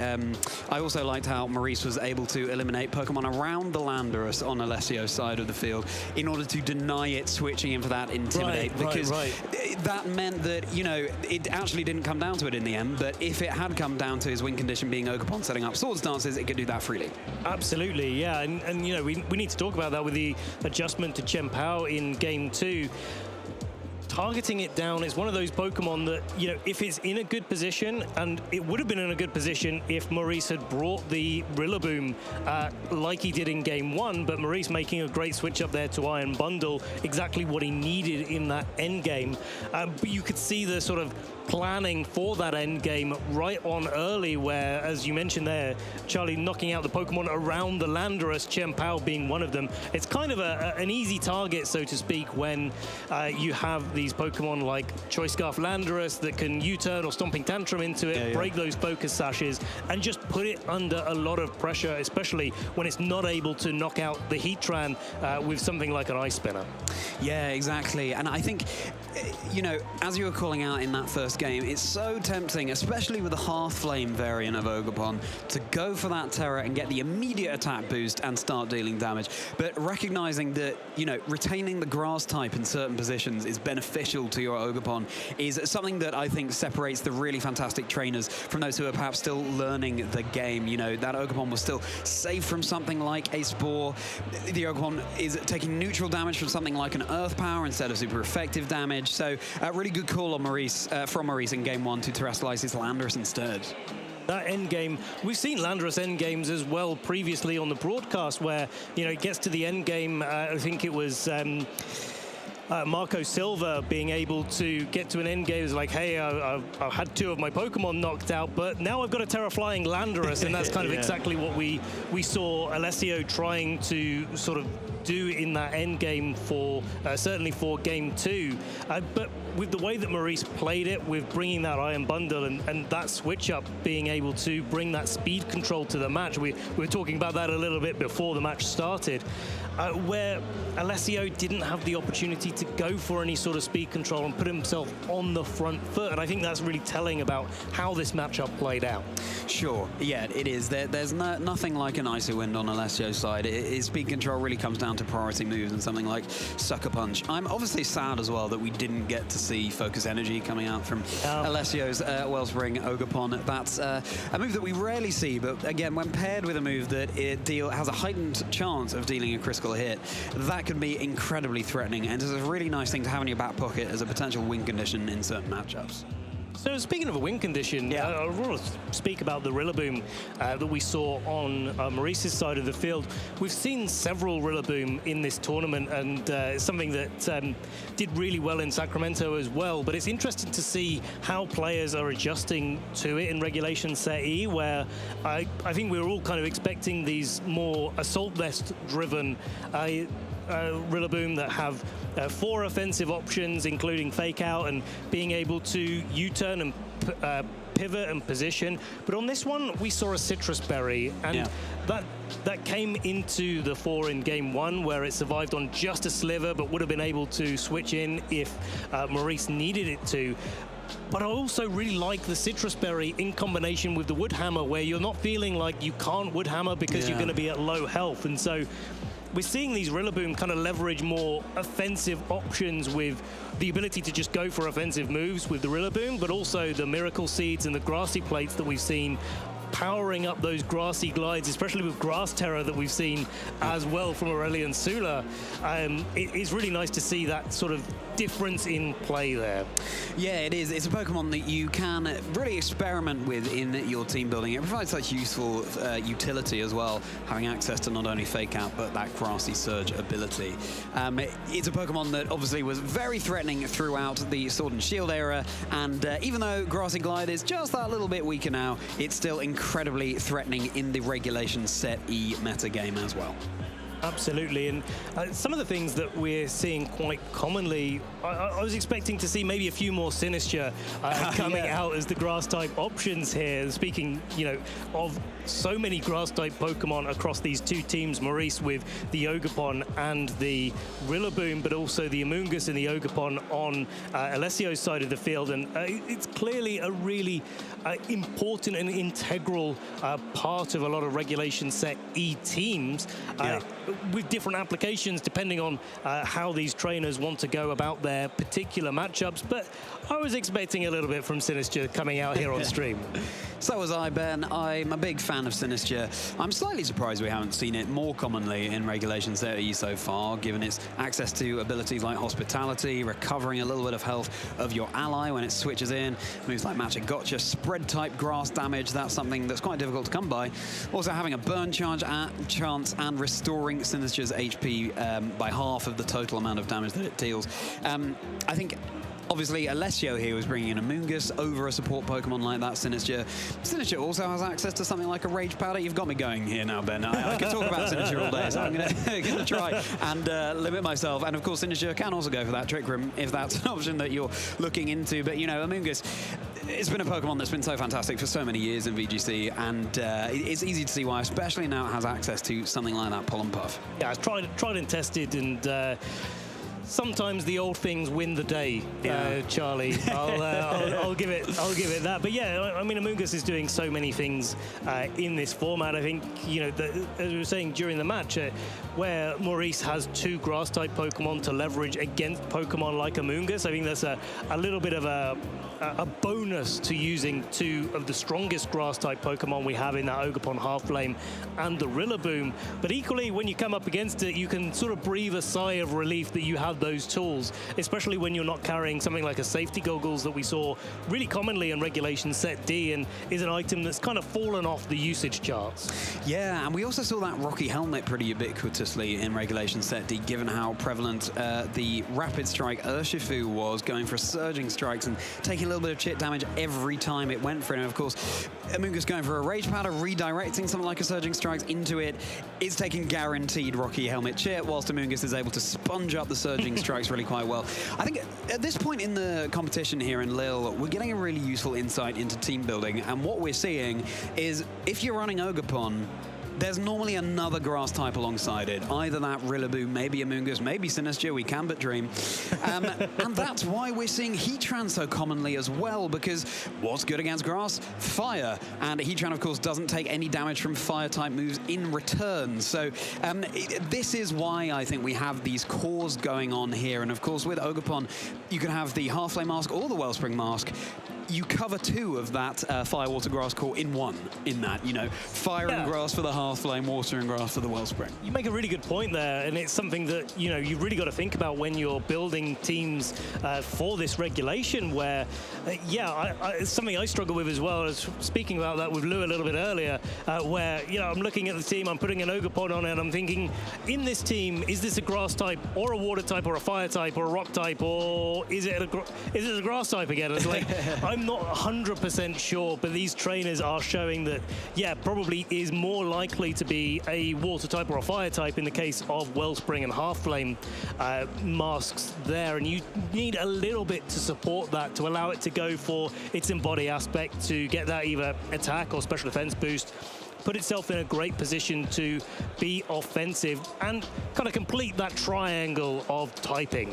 Yeah, exactly. Ogerpon with the Cornerstone Mask was my number 4 of my caster predictions coming into this weekend. I thought, you know, maybe we'd see more Tyranitar setting up the stand, boosting the defenses of Ogerpon even further, especially after it terastallizes with that Cornerstone Mask. I haven't seen so many yet, but, you know, maybe later on in the day we will. But I certainly think that the Cornerstone Ogerpon, and indeed the Teal Mask Ogerpon, has some unexplored potential. Of course, the Teal Mask Ogerpon has Defiant. And we've seen Pokemon like King Gambit using that ability. And with so many Landorus and sometimes Hisuian and Arcanine running around throwing down these Intimidates, it could really benefit from that Defiant ability. Certainly does, and especially being able to have an item itself rather than having to hold its mask alongside it instead of having another item. These masks, you know, give it a type, give it a little bit more power boost, so and allow that embody aspect to activate when they terra. So there's a lot of things going for holding a mask, but there's a lot of things for regular items as well. Holding something like a Life Orb or maybe a Choice Band that we've seen a little bit, where you can go for a Terra, you go into Terra Grass, and you're able to go for those grassy glides, kind of like Rillaboom. Maybe you go for the Wood Hammers, maybe you go for the Ivy Cudgels as a really great, just normal grass type move with a great effect. But you also get that speed boost at the same time, and you could put yourself in front of Pokemon like Landorus. That's actually at the top of my caster predictions. I was going out on a limb there, Charlie. Strange. Yeah, and I'm really glad to see that a lot of trainers here agree with me. A lot of traders here agree with you, Ben, as indeed they have been since Landorus came into VGC. So. I've got to go with the crowd. Got to go with the crowd. The master of popularity is Ben Kiriakou here. But I think the thing is also with Teal Mask Ogerpon is, if you're not running something other than the Teal Mask, you don't have access to a really useful IV Cudgel with Fire type or Water type. So, you know, I think it's a fantastic call out that you can run a different item alongside your Ogerpon, instead of a different mask. But all of these things are just waiting to be explored as you build your own teams. And we'll have to explore them at a different juncture there, Charlie, as we have an interview ready with Maurice. So take it away onto the couch. Are here with the winner of that round 6, Maurice Uteg. Mate, how are you feeling after that match? Well, I'm feeling great, honestly. Yuri is a great friend of mine, and it was pretty fun. We never actually played in a set before in an official tournament, so it was pretty nice to have that debut basically on stream. Oh wow, do you know each other enough that you might know each other's teams already? We didn't know the team, like this tournament's team, but we prepped for Worlds, so we know each other's play styles a lot. Okay, and was it top 32 you got at Worlds? Yes. Yeah, as well, which is incredible already. So yeah, already quite a good start here in Lille. But I do want to just zone in on the game that you just had there. Like a very convincing game, I think, for a lot of people that it seems like you did there. Yeah. So did you think your Iron Bundle was going to survive that wild charge to the end? I mean, At this point, after this question, I have to say it, right? I was pretty sure I would survive. Right, yes. yeah. I was trying to calculate afterwards. I was like, what? How does this thing live? Yeah, it's pretty bulky. yeah, and it really seemed to pay off there, which is excellent. So why have you brought this particular team to this event? Well, we are playing the World Cup right now by Victory Road, and that makes us play basically a different team each week against a different opponent. And that's why I was looking for a lot of different teams instead of building my own. I was just like skimming through the top cards, and yeah, and I see the team from Justin and Shillian Teng. They both played the same team, the same 6 at least. And yeah, I think that the team is just crazily good in the meta right now. Because the glide spam helps a lot against the Trick Room teams, especially with the grassy terrain. It also helps against tornadoes because it doesn't matter if they set up Tailwind if you just one-shot everything with grassy glide, you know? And yeah, I just love the idea of the team, I think. And I think we've seen a lot of Heatran on stream recently as well over the last few rounds too. And it sounds like having that Ivy Cudgel with the Mold Breaker ability seems to be really useful. Has that been quite effective over the other rounds that you've had too? Yes, you have to be really careful with terroring. I was about to say dynamics. With terroring your Ogre there, of course, because then you would lose the Mold Breaker ability in exchange for the +1 attack, of course. So as you see, I was very conservative with the Terra, at least in game 1. And it paid off pretty nicely, I think, because normally your Heatran is your only or one of 2 fire resists, and you don't resist if you have Mold Breaker against you, you know? Yeah, absolutely not. So yeah, really good call there. Yeah. So like, what is your goal here today in Lille, or this weekend even? What would you really like to hear? That's an interesting question, to be honest. I try to not set my goals too high because I don't want to get like disappointed. I know I have it in me to win another tournament maybe someday, but I will just play every round for round. There's nothing that can go wrong. It's just like if I lose the next 3 rounds, I can have a walk with my girlfriend over there and we enjoy the city. It's my birthday today as well, so it really doesn't really matter how good or how bad I'm doing. But yeah, going 6-0, maybe that helps keeping up the mental, you know. And what sort of advice would you give to any kind of newer players out there who are looking to kind of be a regional champion and get top 32 at Worlds for? Maybe this is a little bit of an odd advice, but this was what helped me. And this is like, don't build your own teams, honestly. At least for me, I wasn't good enough to build teams until like recently. I think my Worlds team was my first team that I built completely myself without any input from other teams, basically. And I think you have to work on your play first, and I think this is really underestimated in the newer people community, because they think I have to have a good matchup here and there, and you know where the good matchups are. The top 8 from every regional, they all have good matchups and across the board, because you know they were top 8, so you cannot blame it on the team, and you can just focus on your play. I think that's really good advice as well. It kind of gets you kind of kick-started into an event like really quickly, and you can kind of focus on the play. Yeah, I really like that, Maurice. Thank you very much. And finally, have you got any shout-outs you want to give? Yeah, I mean, I already semi-shout-outed my girlfriend over there. I'm incredibly happy that she's here, and she was there in Malmö as well, and whenever I'm saying I'm on stream, she like comes to me. It's really nice. Of course, I want to shout out my family who's probably watching at home, and yeah, all of my friends, of course, from the German World Cup Discord. The prep has been amazing, and yeah, I think without like the community effort, it wouldn't be possible for most of the people to like go and have these good runs, you know. We've done a terrific job in this round 6. Congratulations, Maurice. Thank you so much. Happy birthday. I hope Thank you. Delibird brings you lots of presents. Right, that is us for round 6 of the Lille Regionals, but we'll be back very shortly after a break for round 7.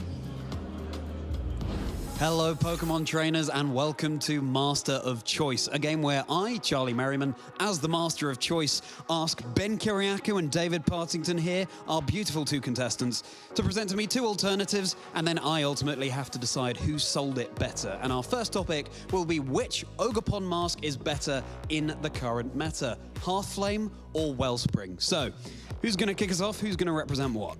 Well, clearly I'm going to get kicked off because I have the best mask out of the two of these masks to put forward. That's going to be the Wellspring mask for me with Ogerpon in its a little bit more wet form. It's got so many opportunities to do so many different things with that water absorb, being able to take away attacks from strong Pokemon like Urshifu, especially with that Follow Me ability.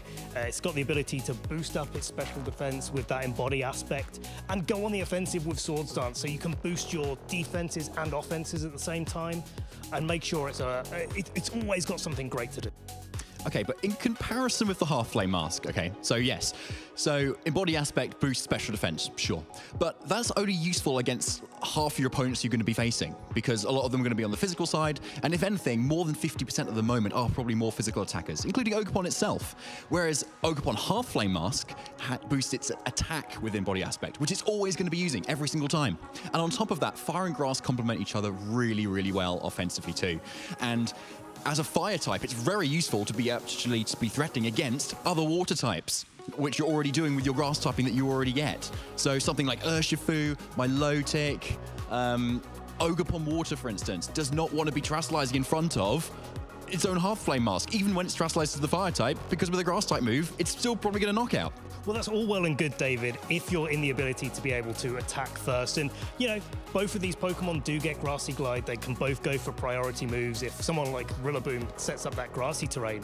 But the Wellspring mask Ogerpon does function really, really well in that Trick Room environment as well, where special threats like Indeedee and Armarouge aren't able to, you know, knock it out before it can dish out those Ivy Cudgels and put a lot of damage on the field as well. So, you know, with the boost from the mask, you don't need an attack boost. You can get away with exactly what it has to work with. And water coverage as well is so, so good with so many Pokemon in the format at the moment going for that fire-type Terastallization. Yes, you're right. Water-type Ivy Cudgel does have good damage into fire-type Pokemon, especially ones that choose that Terra Fire, something like a Rillaboom maybe. How do you respond to that, David? Okay, so do you think about, though, why Fire Terra is so common?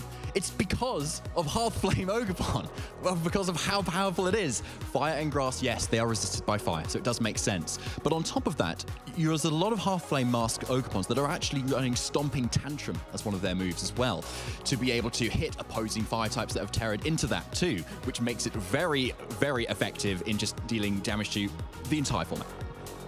Well, compelling points, both of you. And, you know, I can see how Ogerpon Wellspring has maybe a lot more longevity on the field, but equally I can see how Half-Flame Ogerpon, as you say, you're only going to go for those physical attacks, so it's more useful in any given matchup.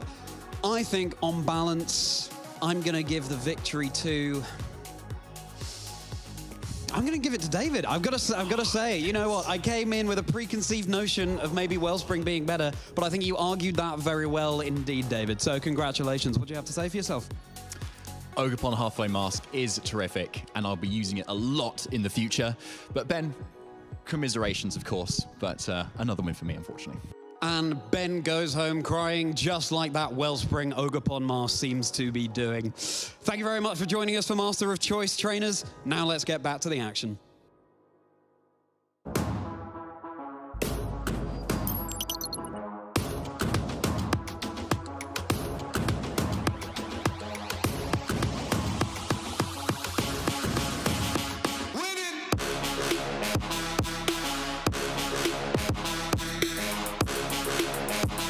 My name is Andrew Ford, and I'm from Raleigh, North Carolina. When I was on stage and I won, I was just like really hyped up because it was like a super close game, and I didn't think I was going to win. I've always wanted to show that I'm one of the best, if not the best, player in North America. This weekend, I never really doubted myself because I wasn't playing to win, so I had nothing to doubt. I mean, this game consumes a lot of my life, but it was like honestly changed my life. Winning Worlds, I'd probably like be considered the best player in the world, so it would be like what I've always wanted. My name is Cyrus Davis. I'm from Niagara Falls, Ontario, Canada, and I just won the North American International Championship 2023. Winning this event is life-changing. It means everything to me. It means I've left a mark on the history of this game, and it means that my long time playing has all led up to something. It's the journey, it's the friends, it's going to other parts of the world. I will be at the World Championships. I think I'm definitely going to make day 2, and I'm sure with a little bit of luck, I can roll my way all the way to the top. My name is Alex Gomez. I'm from Spain, and I'm the new North American International Champion. It feels great to win a tournament again. I actually cried. I was really emotional. I was happy, of course, with so long since I won an event. I thought I couldn't do it anymore.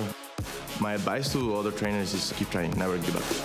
You gotta trust yourself and believe that you can do it. If a tournament goes badly, you can still try. You're gonna bounce back. Then I'm gonna try to win at Worlds.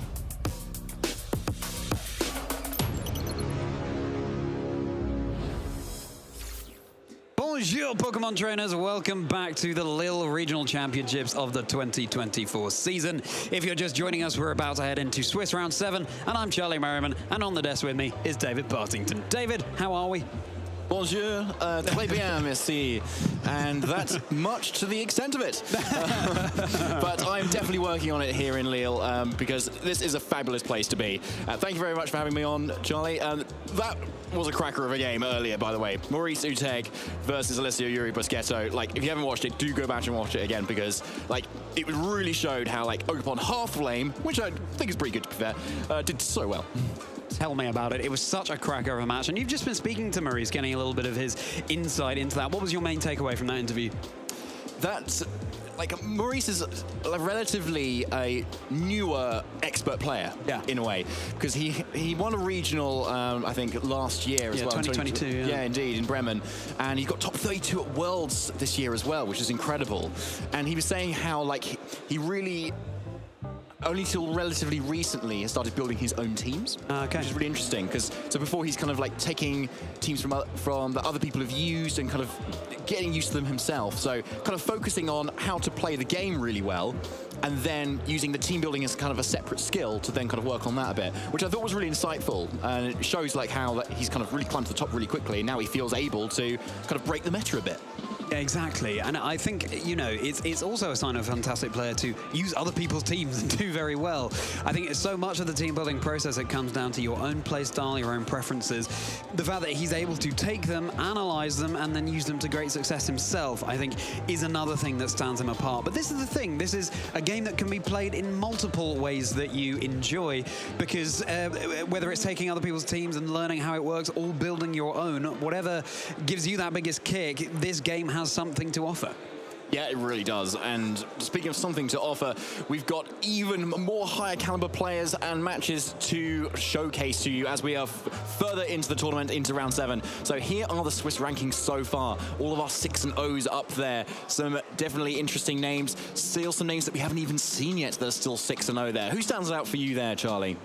Well, we've got Taron Birdie there in number 16. Of course, that was our first streamed match today. He's still doing fantastically well in the 5 and 1s. And Marco Silva, Marco Maras, the finalist at the Barcelona special event recently, also a 5 and 1. But then amongst those 6 and 0s, Bart van Doorn, he was at the top of the leaderboard earlier on today as well, having a fantastic competition. Maurice Uteg, who we were just talking about there, having a fantastic record as well. Yeah, and Calvin Foster from the UK also doing terrifically well as well with that 6 and 0 too. So, but as you can see, we're starting to run out of the undefeated players now. Yeah. And all those 5 and 1s coming in here too. So all these 6 and 0 actually at the moment are on the cusp of making it to day 2. They just need one more win and they are in. So the tension is really building here up into this round 7 because some players are going to absolutely make it and some are going to need to fight a little bit longer.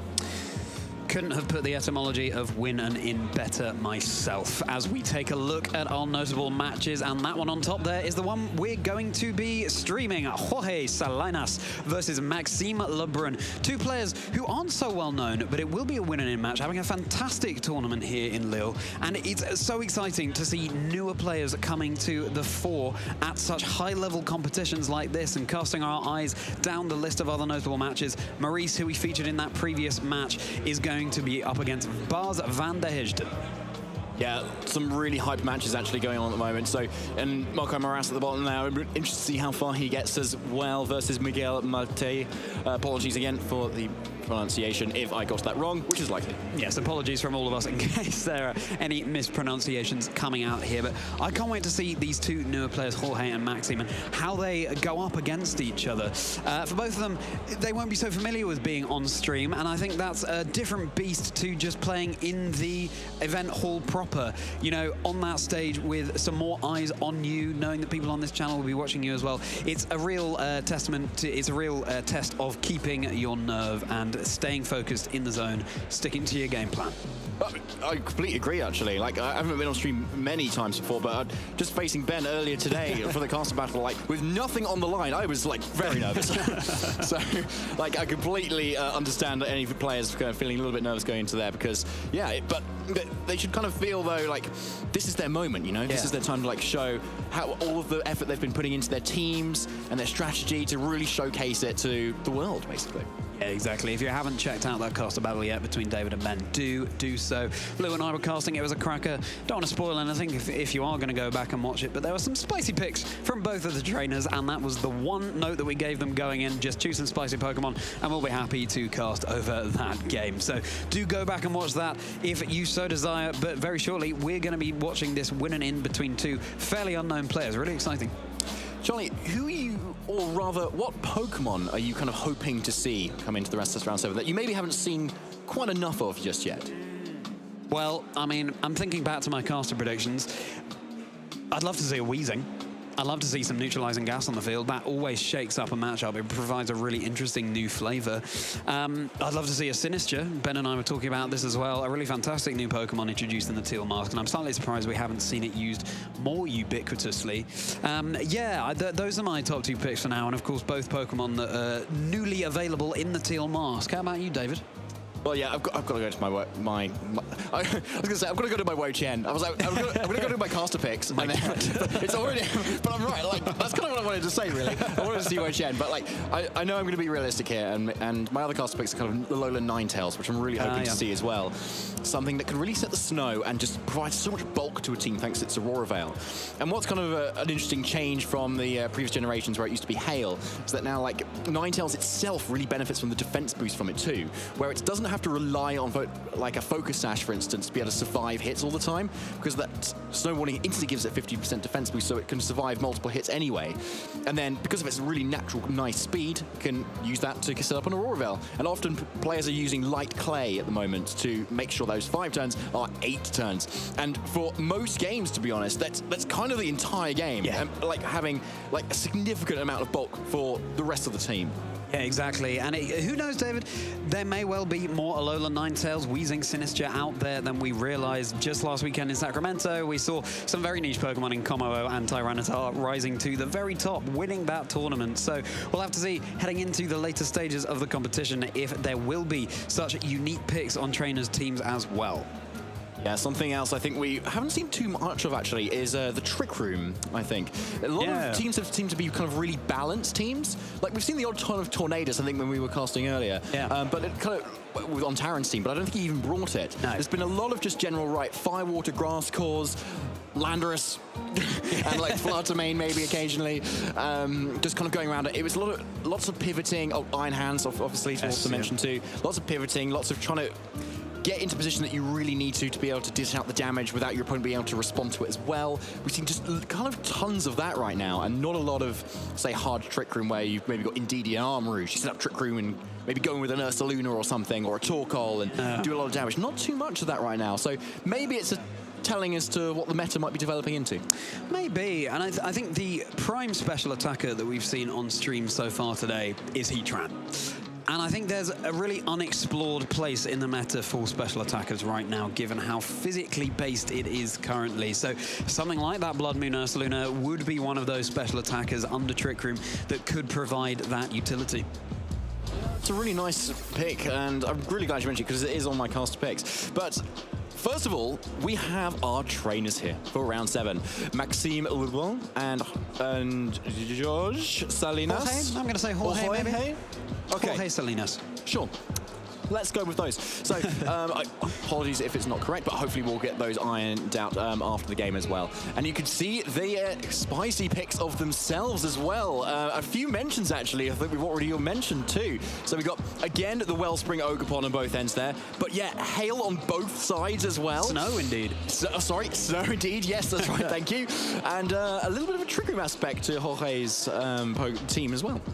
Yeah, we have a matchup between two Baxcalibur, between Maxime and Jorge. And you're right, David, all our Christmases have come at once. You've got your Snow Warning there and indeed Trick Room on Jorge's team. So really, really interesting matchup between these two players. This is win and in. Whoever wins this match will be progressing to day 2 tomorrow. And I'm thrilled to be seeing Baxcalibur on stream, a Pokemon that was very popular in previous formats. I haven't seen it so much recently, but coming into Regulation Set E, it really benefits from the snow that Alolan Ninetales can set up. And whereas once it was running that thermal exchange ability, now players sometimes are indexing more on the ice body, so it gets a little bit of recovery, and you can give it something like a Leftovers to boost that recovery even further, or indeed an Assault Vest to complement the physical defense boost that it gets from the snow. Of course, special defense being provided by the Assault Vest.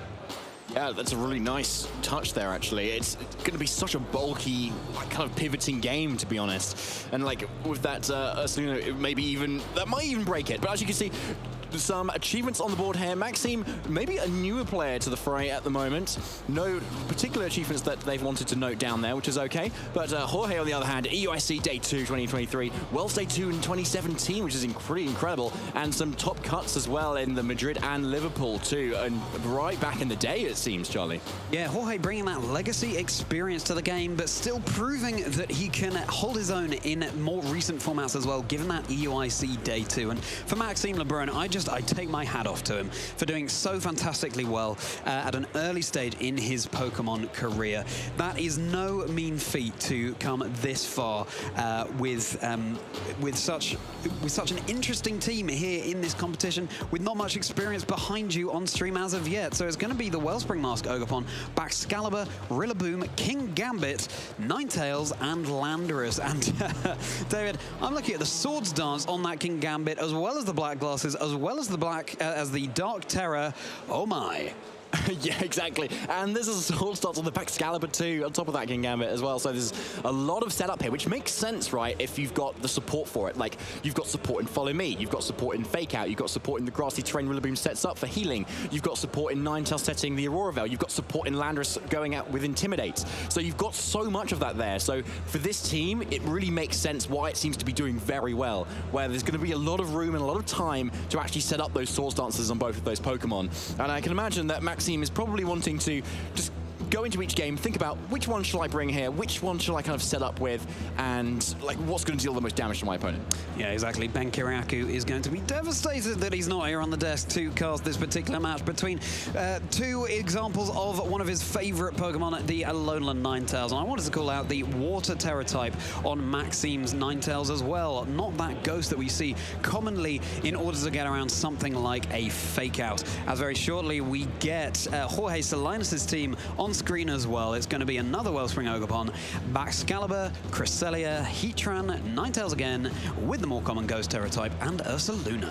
Yeah, very similar teams, it seems, here, actually, where the Ninetales difference is Moonblast versus Dazzling Gleam, but this Baxcalibur looks to be identical so far. The low dice, that's Swords Dance too as well. But Ursaluna is the other Swords Dance member for Jorge's team this time.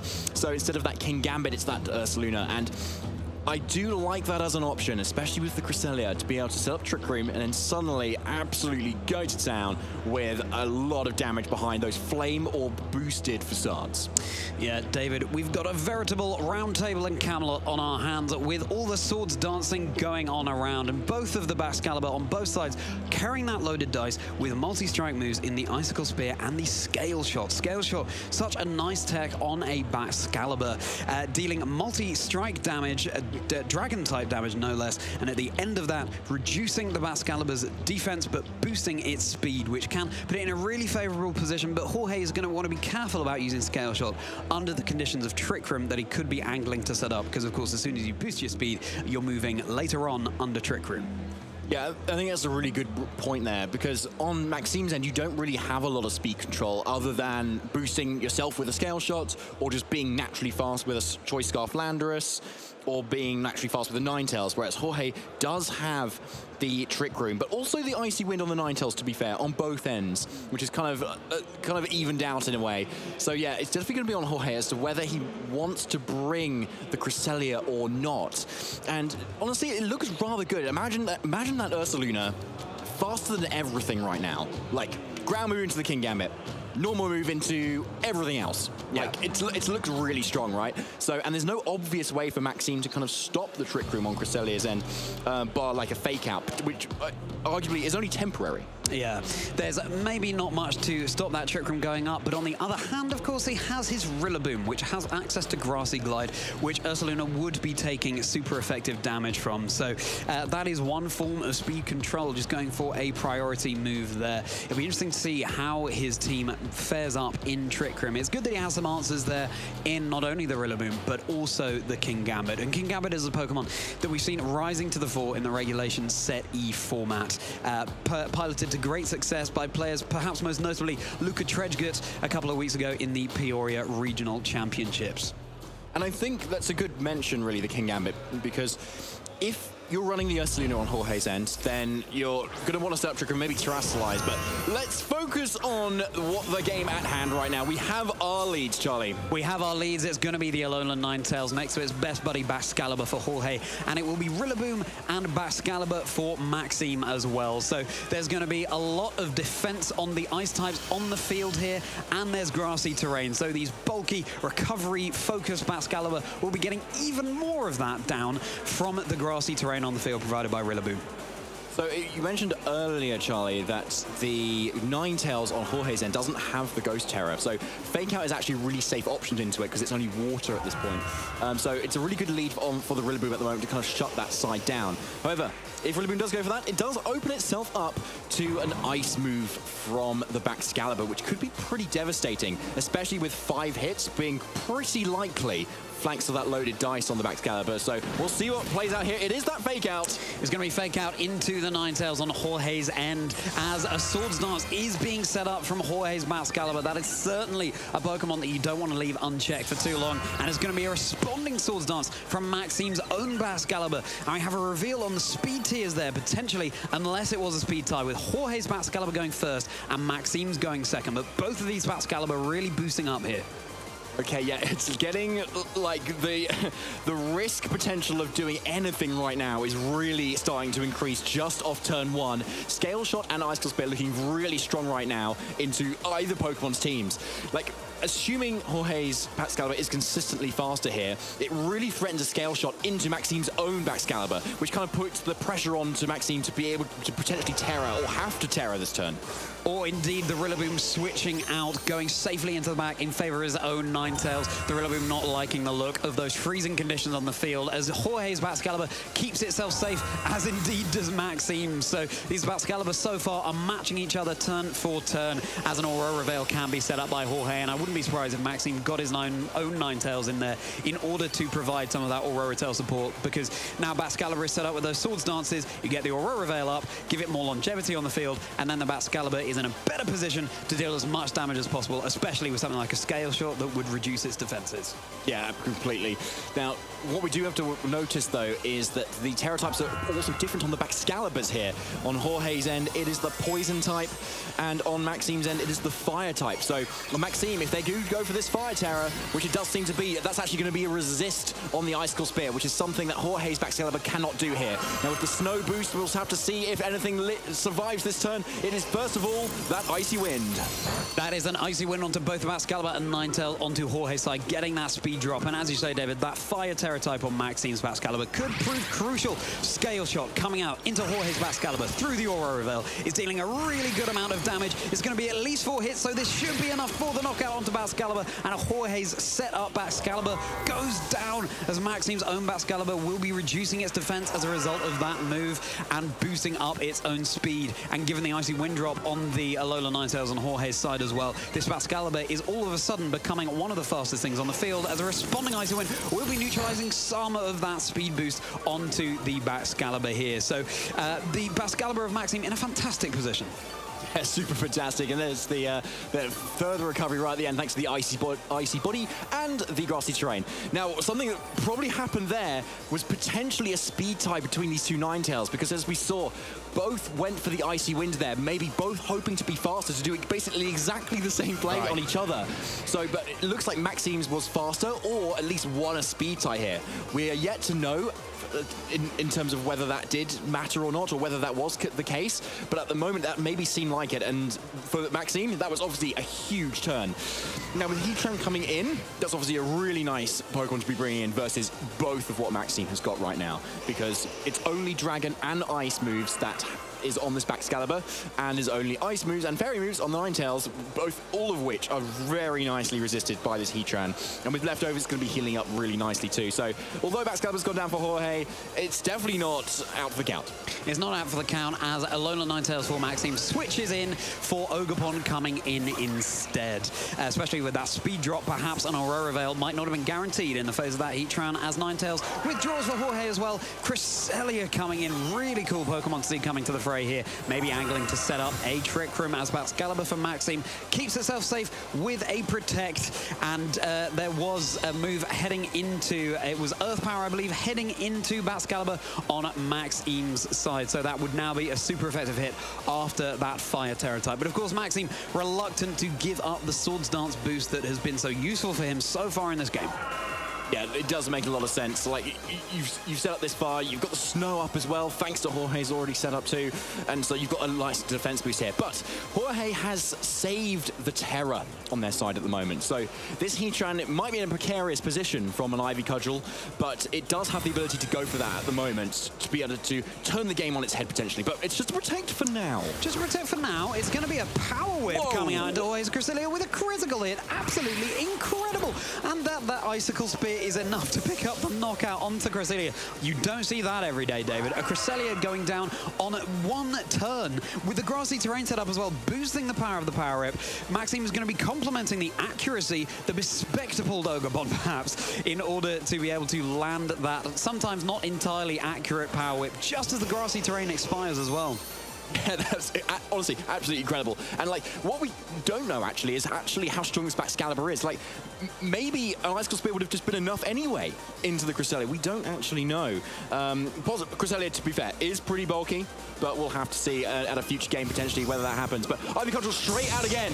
Oof, and it's not enough for the knockout onto Heatran on Jorge's side. It's on about a quarter of its health only, as Icy Wind is connecting into these Pokemon. Baxcalibur resisting, but of course, the main point of that move is the speed drop that Icy Wind provides. It's a Magma Storm coming out into Ogerpon, but it's a miss onto Maxime's Ogerpon there. So nothing going Jorge's way yet in this game. Is Icicle Spear going to be enough to pick up the knockout on Heatran? It looks like it's going to just fall short, it being a doubly resisted hit, and it did only hit 4 times, but I think even with the 5th, it would not have been able to pick up the knockout there. But you don't often see an Icicle Spear coming out into Heatran. No, you do not. And to be honest, I don't think anyone's too worried about that usually, but I think Jorge, I think would be, to be honest, being the Heatran's so low there. But yeah, Ogerpon's really putting in a lot of work, and you can see actually it does outspeed the Ninetales here, so this Ogerpon is particularly trained to be quite speedy, but actually it's the Spiky Shield now coming up for the next turn. The Spiky Shield and indeed the Protect coming out from Maxime's Baxcalibur, as Heatran and Alolan Ninetales on Jorge's side are there to provide some support. So that was a Moonblast heading into the Ogerpon on Maxime's side of the field, and another Magma Storm coming out, really targeting down that slot, but it's not going to be dealing any damage to the Spiky Shield protected Ogerpon. And just to add insult to injury, that Baxcalibur for Maxime is now back at full health. Yeah, it seems to be absolutely like an incredible wink on right now for Maxime. And you can, the double protect makes sense. You want to stall out the rest of the Aurora Veil turns that have been set up from Jorge earlier on in the game, so the rest of your team can deal all the damage that they need to do. Now, this Baxcalibur looks just incredible, to be honest. It resists everything from the Ninetales, and Heatran has the Earth Power as an option. but it's not a life orb kind of set. It's more leftovers, probably a little more bulky, so it's probably can take any hits right now and still kind of be fine, to be honest, to kind of dish out the rest of that damage needed to KO this Heatran. It's going to be Heatran going for the Protect in the face of all of that, David, as Ninetales is able to land a Moonblast into the Ogre on Maxim's side, taking it really well and able to respond with a big Ivy Cudgel into Jorge's Ninetales, which, thanks to that defense boost, takes it much better than it would have been able to otherwise. Scale Shot coming out into Jorge's Heatran. And I'm just speechless, David, at the fact that the Pokemon on Maxim's side of the field, it's not every game that you see, what, 5 or 6 turns in, the Pokemon in the back for Maxime are looking so very healthy. Yeah, they are, honestly. Like, I think it really was that kind of pivotal double Icy Wind turn where Maxime's Ninetales happened to be faster for that turn that really changed this game, to be honest. And now, yeah, the Aurora Veil has kind of expired. You've got still so many nice options to be able to do the damage you need to kind of clean out the rest of this game, really. And there's not a lot that can miss either. Heatran has healed up a little bit from its leftovers, so it might be able to take another Icicle Spear, but a Scale Shot probably not. A Scale Shot probably not, as the Icy Wind connects down into Maxime's Pokemon, dropping those speeds even further. Baxcalibur is lighting the way with that Fire Terror Crown on its head. This Magma Storm is connecting into Maxime's Ogrebon, so it is going to go down here as Baxcalibur, so far the champion of this game for Maxime, oh my goodness, is able to get another Swords Dance up as if to push that even further. It's then going to recover all the way back up to full. So if this Baxcalibur wants to have a chance of dealing with the Heatran, especially given it's that Rillaboom in the back for Maxime, then it may well need that boost to its attack. Yeah, that's really true. And this Ninetales is looking very bulky too. And another thing that Maxime might be wanting to start is the Snow for, indeed, that Ninetales. So once that's gone, that's another 50% defense boost that will be completely gone. So, with Rillaboom coming in, you have obviously another Fake Out turn. Ninetales and Heatran can go for a double Protect here, potentially just kind of stall that out, but at the cost of stalling out your own Snow as well, which is probably something that they really want. But Heatran will be able to get another Leftovers kind of recovery. Icicle Spear probably still isn't going to be knocking out after another Leftovers, and Scale Shot could still miss as well. So, it might still be all to play for here for Jorge. It could be, yeah. Maxime doing a fantastic job, though, of pinning down these slots, as Jorge is just sort of scouting out, going for that Protect on both of his Pokemon in order to get around the Fake Out that was coming out from the Rillaboom into the Ninetales here. Meanwhile, the Baxcalibur for Maxime was going for an Icicle Spear. It could have been another opportunity to set up a Swords Dance, but this time he decided just to go on the offensive here. So there it is, the Snow stopping. I believe that the Aurora Veil is still on the field. That remains to be seen at the end of this turn, but that's also something that's slowly but surely expiring for Jorge and indeed Maxime. Yeah, +4 attack on Baxcalibur is probably enough. Yeah. You know, like, I mean, you could probably go for another one if you wanted to. But it's going to be an Icy Wind, actually, straight out of the gate. And this should allow Heatran to go follow up next. Heatran following up next as the speed of both of these Pokemon is dropped by that Icy Wind, and Magma Storm connects onto Maxime's Rillaboom. A super effective hit, but it's not enough for the knockout. Very well trained on Maxime's side. Of course, it will be taking that residual damage at the end of the turn, but it's going to be that high horsepower that is able to connect down into the Heatran. Really useful to have that ground type coverage on your Rillaboom. Now, is this Icicle Spear going to be enough into the Ninetales, despite being not very effective hit? Yes, it is, and that's another thing you don't see every day. Icicle Spear taking out an Ice-type Pokemon. So a really commanding victory there from Maxime. Yeah. Very, very commanding there. That Baxcalibur sat on the field for the entire game and at full health dispatched of all of its opponents. So very well played to Maxime there. But Charlie, going into game 2, like, how do you think Jorge is going to have to adapt here? Well, not losing Cresselia in one turn, that would be helpful. Of course, there's not much, let him know. not much you can do about that if he is angling for that Trick Room. Maxime's Baxcalibur, that has to be coming to game 2. I mean, it was such a threat on the field, and the way Jorge gets around that, I mean, he has his Ogerpon. If he terrestrializes that, it would be taking a not very effective hit from the Ice-type moves, but then it has access to the Scale Shot as well. Now, Jorge's Cresselia has access to the Fairy Terror type, so it would be keeping itself safe from any Scale Shots that could be coming out there. But then, of course, you have Ursaluna on the field in Trick Room facing down a Baxcalibur. Now, if it terrestrializes into the Fire type, that is is a position the Ursaluna likes to be in, but it's a really tough call for Jorge, as Maxime, as the newer player in this matchup, really exciting to see, shows why Baxcalibur is such an incredible pick at the moment in Regulation Set E. And I think particularly for Maxime in this particular matchup anyway, because the Terra Fire is particularly good versus Heatran, versus Ninetales, versus the other Baxcalibur as well, really nice. But I think for Jorge, the Terra Poison is not that useful. Like, it's great if you want to resist Flutter Mane hits, but there isn't one here. So I think for Jorge, you should probably leave it at home this time, and maybe see, I would like to see him lean more into the Cresselia Ursaluna duo, because especially with Terra Fire on Baxcalibur, if you kind of force that earlier on because of Ninetales' moves or Cresselia's Moonblast, then suddenly your ground type moves from Ursaluna are going to be super effective if you're able to get it in the right slot. So I think that could be a switch up we could see, and possibly alongside the Ogerpon as well, which we also didn't see, that can like support with Follow Me, which it does have, as well as, or as an alternative, Ninetales to set up the Aurora Veil. Like, it can still work kind of either way. Yeah, you're so right, David. Jorge was kind of trying to play Maxime in his own game there with a Swords Dance on Baxcalibur. It just happened to be Maxime who won out in the end. And I'm not sure heading into game 2 that Baxcalibur provides a great deal for Jorge, especially with that Terra Poison type. So in the face of that, it seems like Jorge would have to index more heavily on the Trick Room mode. So I wouldn't be surprised if we see him trying to get that up a little bit earlier. Yeah, I think that's what I'd be leaning into.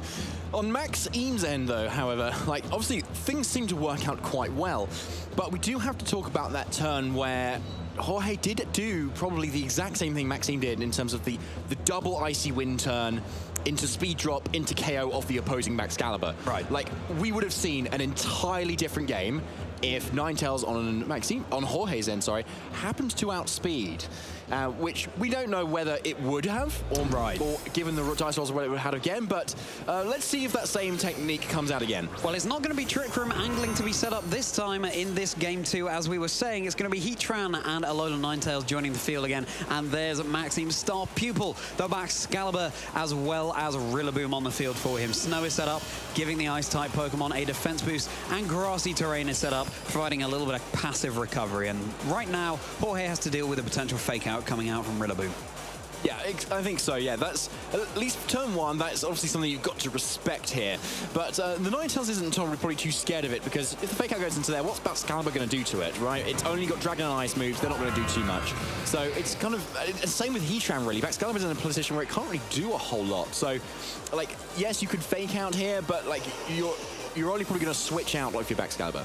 And that's exactly what happened. So Maxime is going to be sending out Ogerpon instead onto the field, which will be benefiting from that grassy terrain, as Aurora Veil is able to go straight up from the Ninetales. You may as well go for it in case you're not faked out, especially because the Baxcalibur wasn't able to threaten that much damage. High horsepower, bringing Heatran down to about a quarter, 1/5 of its health as Magma Storm connects down into Maxime's Rillaboom. My goodness, what an explosive turn 1, as Rillaboom will be taking a little bit of Magma Storm chip at the end of this turn. Yeah, okay, yeah, absolutely, yeah, explosive indeed, yeah. So there's the leftovers and Grassy Terrain actually recovering Heatran to a decent amount of health, and it looks like Rillaboom's going to be able to survive another Magma Storm too. But the crucial thing is it's trapped in here now, and there is no U-turn on Maxime's end to be able to kind of pivot out of this either. So it really is a sitting duck at the moment, and this Ninetales on Jorge's end is in a really nice position to probably be able to knock it out, either with a Moonblast or maybe an Icy Wind, then followed up by the then faster Heatran. The question is, can this Ogerpon do something about it? Yeah, exactly. With the Aurora Veil up as well, providing very nice longevity for Jorge's side of the field. Ninetales is going to keep himself safe with a Protect. Ogerpon on Maxime's then going for that Spiky Shield. Heatran going for a Protect. So what was this Rillaboom going to be attempting to do? It was going to be that Wood Hammer, which was connecting down into the Ninetales. But now, of course, it will be taking that Magma Storm chip.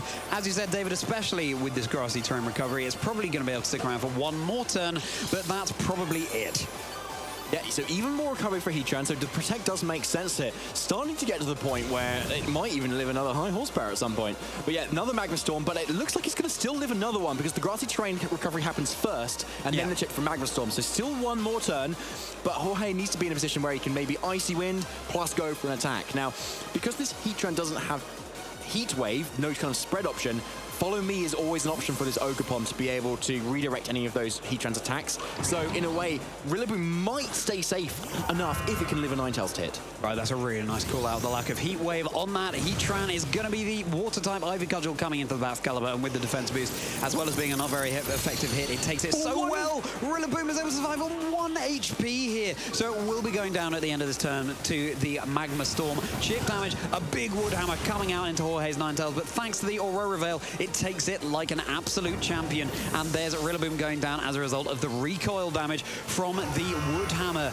And there is the Ice Body activating on Jorge's Excalibur. So really fascinating that Jorge brought his Excalibur into this game after what happened in game 1, and right now he's in a pretty good spot. He honestly is, actually, Charlie. So, because Ogerpon with the water and the grass moves is not very effective right into it right now. But the Excalibur on Maxim's end, however, is now in, where we've got that mirror once again. And again, the Terrifier is just overall just superior right now. Yeah. Being able to take on the Icicle Spears a lot better. Now, Scale Shot obviously is still going to be normally effective versus it. So, but there's neither side is probably threatening a one-hit KO now, particularly because both Excaliburs are better than fitting from the snow, boosting their defenses. So either way, both of these Excaliburs are going to survive this turn. The question is, do they maybe set up their offensive damage with a Swords Dance, or do they try and set up their speed with a Scale Shot? But to do that, you have to actually target into the opposing Excalibur if you are like Maxime here. So a Protect on Jorge's end could render this Excalibur's turn completely useless, but it is a Terra first. It's going to be that Terra Poison onto Jorge's Excalibur, so it will be keeping itself able to take a Scale Shot much better than it would have been able to otherwise. And crucially, Maxime does not have Aurora Veil in this game, whereas he did in game 1. It's going to be that Follow Me coming out from Maxime's Ogerpon. Icy Wind will be connecting on both Pokemon, reducing the speed of both on the field. So what is Jorge's Excalibur going to follow up with? It's going to be the Icicle Spear into Ogerpon. Will it be enough for the knockout? That's 2 hits. Here comes number 3 with 4. It might just survive a 4th. And yes, it's on 4 HP. Will it be a 5th? No. So Ogerpon survives this turn at least with Scale Shot coming out. So that Poison Terror type is going to be keeping that Excalibur nice and safe from this, as well as the Aurora Veil. So at the end of the turn, it will be dropping its defense and raising its speed. And that's a 5-turn hit for Excalibur. And there's the defense dropping and speed boosting. So neutralizing that Icy Wind hit in terms of its speed drop that Excalibur took just there. And there is the Ice Body activating on both of the Excalibur. Jorge's going off first. Yeah, so you can see here, though, yeah, exactly, Jorge's Excalibur is still the faster one because of the support this Ninetales is giving. And as you can see, the Excalibur on Jorge's end will still be able to survive yet another hit, too.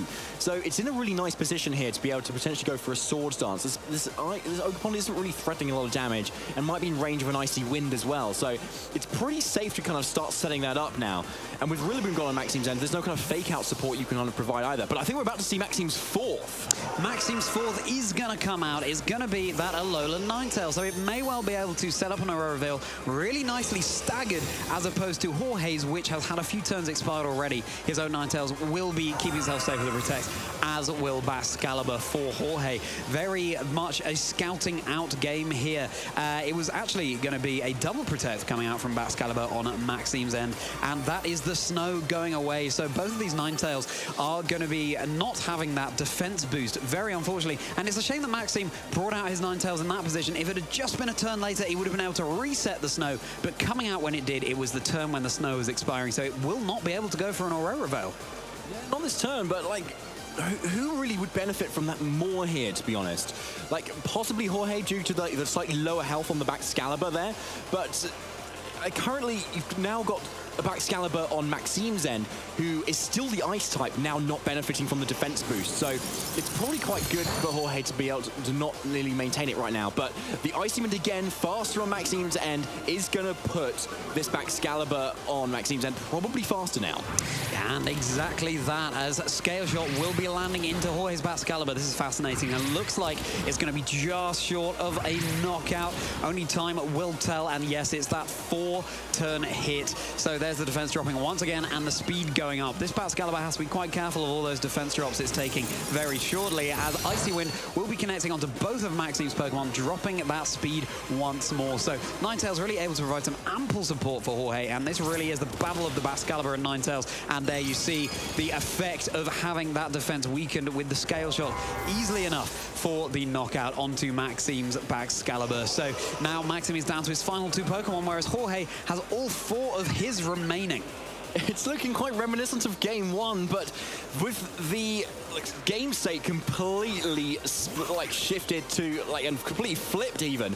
Yeah, with all 4 Pokemon once again, but a lot cleaner of a game, you could argue, to be honest, because I think with Jorge's just incredible lead of these 2 Pokemon that can just sit in front of Baxcalibur so well, that put him such an advantage to be able to set up exactly what he wanted, those Aurora Veils, those Icy Winds, and his Baxcalibur in the right position here. So Maxime putting all the eggs into the basket right now, going for that Terra, for that Ogerpon, bringing that Wellspring Mask right up. Yeah, and the shoe is very much on the other foot here, David. Or indeed, should I say, the Aurora Veil is very much on the other side, as Baxcalibur will be keeping itself safe with a Protect on Jorge's end. This Wellspring Ogerpon going all in with a big Water-type Ivy Cudgel coming into the Alola Ninetales on Jorge's side. It's even not enough for the knockout there, thanks to the Aurora Veil. Another Icy Wing coming out from Maxime's own Ninetales. Not affecting the Baxcalibur at all, but will it be enough for the knockout on Ninetales on Jorge's end?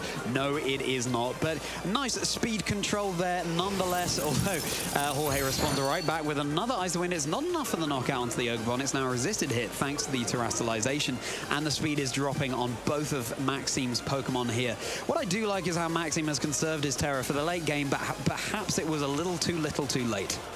Yeah, I think it was, to be honest. It's looking rather rough, especially with a Heatran in the back that's likely going to be faster now, because Jorge has got the really critical Icy Wind drops on both these Pokemon, and because there's no more switching potential, those drops are there to stay. So once Heatran comes in, suddenly it can pick and choose what it wants to hit and take out.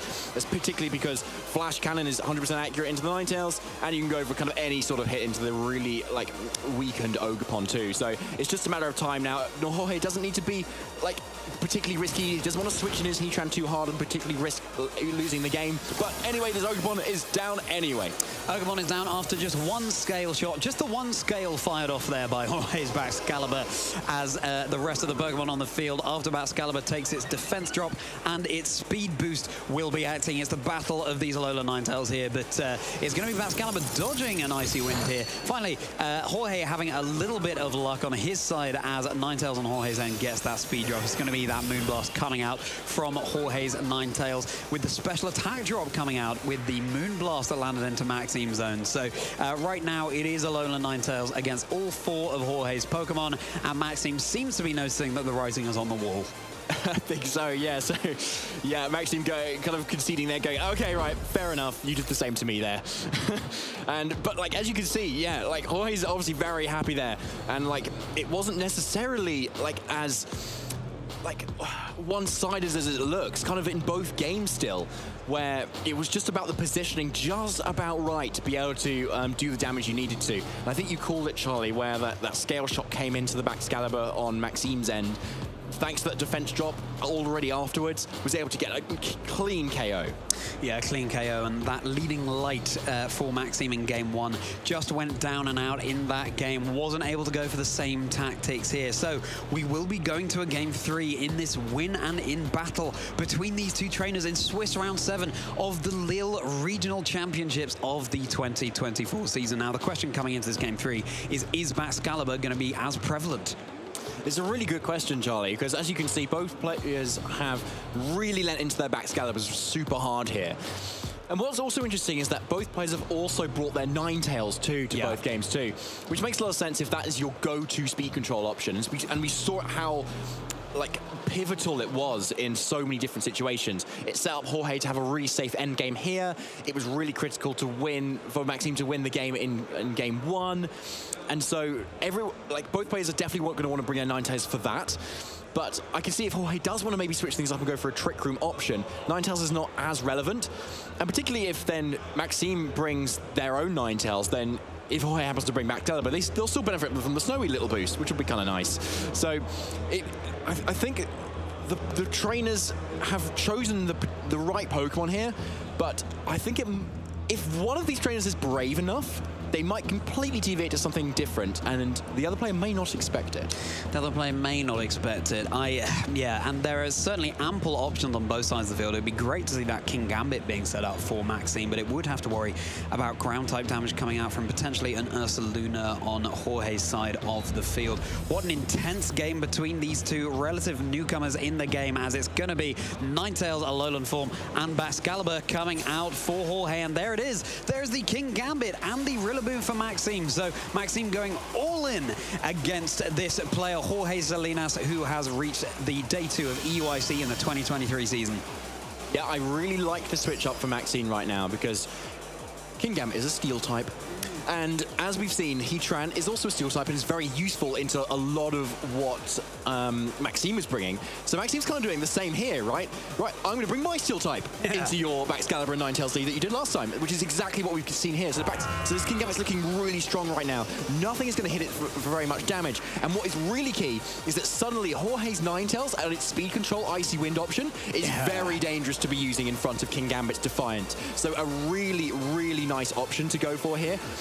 And like, you're pretty much free to just Sword Dance right now if you're King Gambit.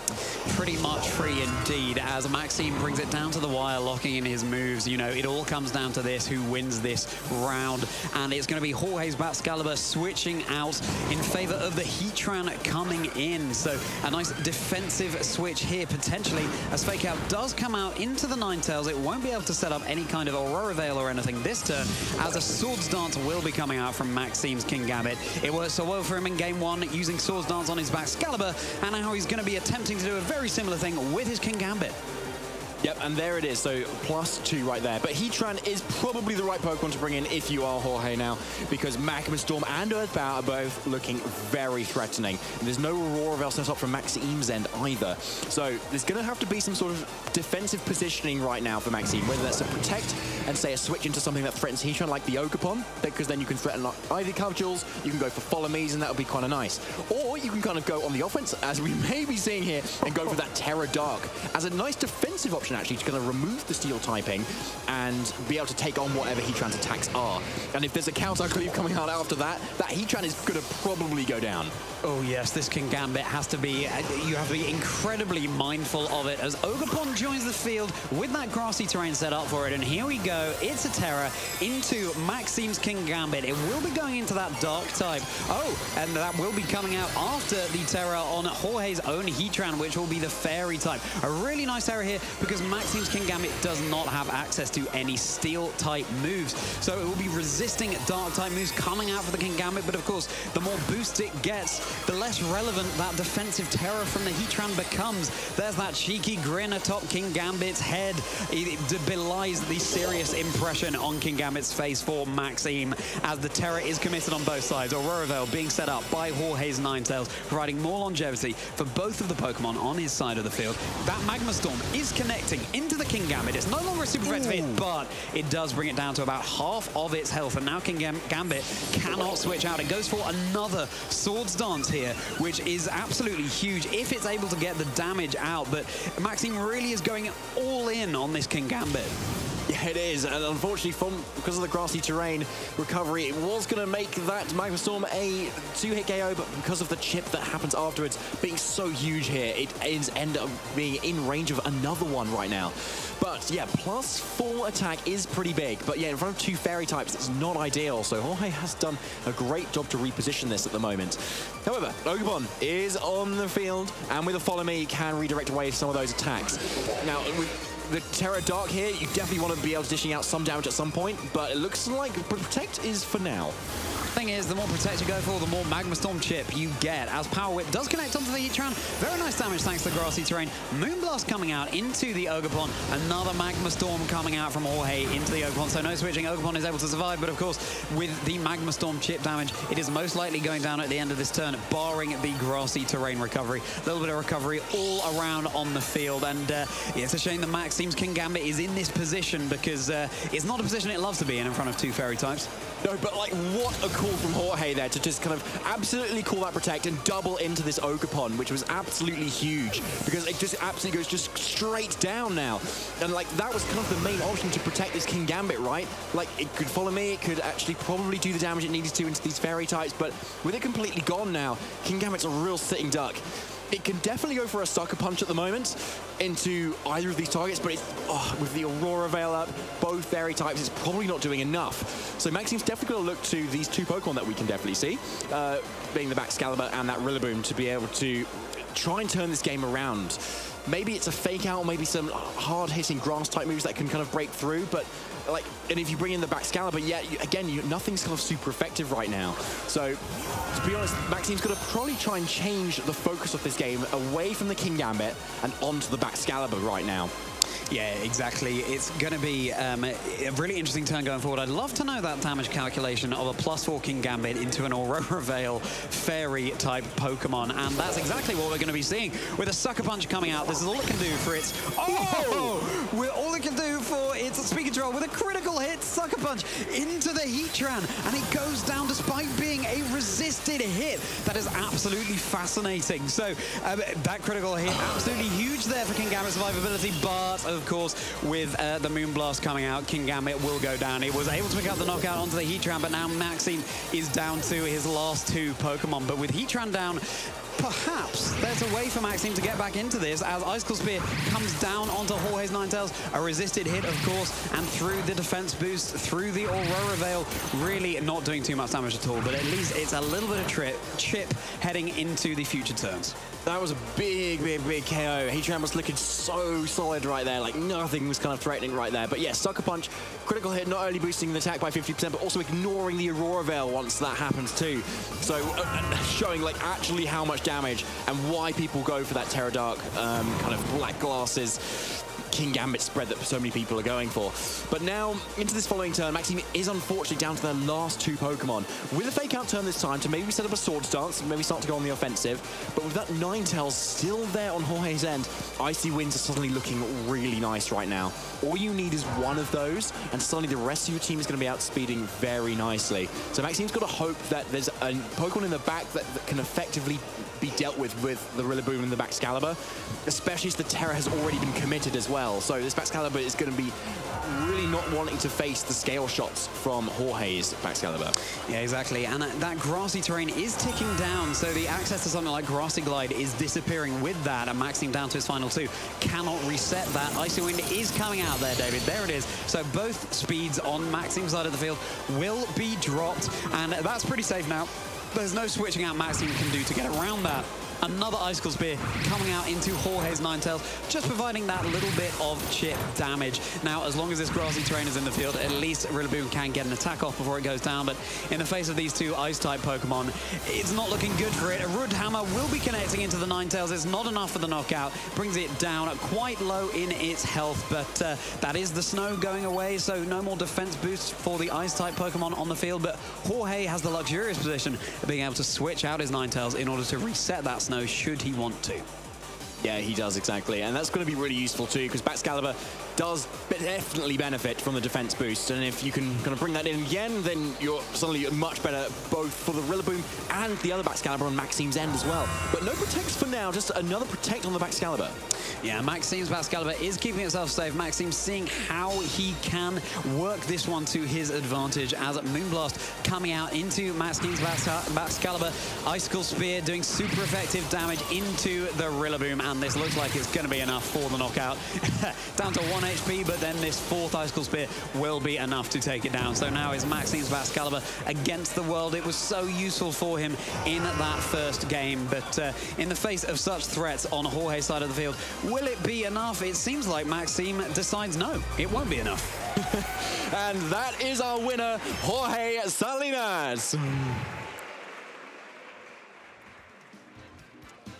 Congratulations to Jorge there, like taking a very convincing win, arguably against like kind of his own team in a way, like really kind of masterfully playing around it and just kind of hard committing to that Baxcalibur no matter what. Yeah, exactly. It's such a shame. It was brilliant to see the King Gambit in that game 3, but you know, Maxime really went all in and getting those swords dances set up despite being in the face of a fairy type in the Ninetales and then a terastallized Heatran into the fairy type. So had he been able to keep that King Gambit in his back pocket to come out later on to set up those swords dances, that could have been a really good option for him. But as it was, he sort of unfortunately indexed too hard into that King Gambit, and that I feel was ultimately his undoing. But still, a fantastic performance from him for a player who we haven't seen so much from thus far. Yeah, and I really think that we're going to see a lot more of this sort of team, actually. Yeah. Because I really like having the dual aspect to the team where you've got, Batxcalibur setting up kind of mode, and then you've got Ursaluna setting up mode on the side as well, which arguably, I know I kept peddling it, but I feel like it could have been a really nice option still, and yet Jorge still stuck with what he kind of knew, was really happy with the Ninetales sort of stuff, and it really showed how it was super effective versus Maxime's whole kind of game plan. And what kind of Jorge did was lead the Ninetales every time. Yeah. And that seemed to be really good because, one, you get the snow up instantly. Yeah. You can have the opportunity to get up an Aurora Veil instantly. And you get to have an Icy Wind speed control option instantly. And that seemed to be really effective, even into stuff like Rillaboom, which could have stopped it, but only stops you for one turn. So I really like the way Jorge kind of played it, each individual game. And as we saw in game one, it could have gone completely differently as well. Yeah, Jorge adapted so well, and at no point did he decide, you know what, maybe I'll go for the Trick Room this time. He knew what his Pokemon would be capable of. He knew he was bringing the right things to the game, and that is what he lent into. And in the end, that Legacy experience did benefit him, but we must remember that Maxime was able to take that first game, and I think you're right, David. Going forward, we will see plenty more Batxcalibur Ninetales setups. And I'm very happy to see that, as Ninetales is my second pick for the Castle picks as well. So that's two of them there. So I was kind of happy either way, really. So I'm sure we'll see a lot more of them. Interesting to see how much Ogerpon Wellspring mask form, though, that we are seeing. I think every game so far, I'm pretty sure we've kind of had one at least. And a lot of those have been on the same teams, too, as the go-to water type for a lot of players, as opposed to, say, something like an Urshifu. And you could see why, right? Both of these players had used it really nicely to kind of pivot in and then offer a follow me as another aspect, and have that water type damage that's really consistent into Heatran. And I feel like Ivy Cudgel into Heatran has been every game so far, and you can see why. Yeah, exactly. It's such a nice coverage move, and this goes back to a conversation I was having earlier about the different masks that Ogerpon can run, and you could go with that tail mask, give yourself the option of holding an item, whereas normally, of course, Ogerpon is limited to holding a defined item in that mask, but then, of course, you're not able to have that coverage against something like a Heatran, which is currently in Lille so far, the special attacker of choice, so it would be really nice to be able to have that super effective Ivy Cudgel damage into something like the Heatran. It's a shame we didn't see Trick Room on stream this time, but it was so cool to be able to see the matchup between these two Ice-type teams. Yeah, it was. What a match, and a pleasure to cast with you, of course, Charlie. Yeah, absolutely. Now, we are going to actually throw to a short break, actually, so do not go anywhere, and we'll be shortly round with your round 8. Hey Pokemon trainers, welcome to Pokemon Championships History, a series where we showcase important matches throughout the history of competitive Pokemon. This was the first World Championships held in the Alola region with Pokemon Sun and Moon. Our classic battle took place in the top 4 match between Tomoyuki Yoshimura and Ryota Atsubo. Japan was guaranteed to have a representative in the finals, but who would come out on top? Tomoyuki had experience playing in multiple World Championships, and this time around he made the right call on the metagame. With Ultra Beast on his team like Nihilego to deal with the Tapu Pokemon running rampant in the format, and Buzzwole to handle Snorlax teams, Tomoyuki was in a prime spot to claim the championship title. But Ryota was not to be outdone. As the reigning Japanese national champion, Ryota wanted to solidify his claim to being the best player in the world. With a twist on the common double Tapu core, Ryota brought a team to support his choice specs Tapu Fini.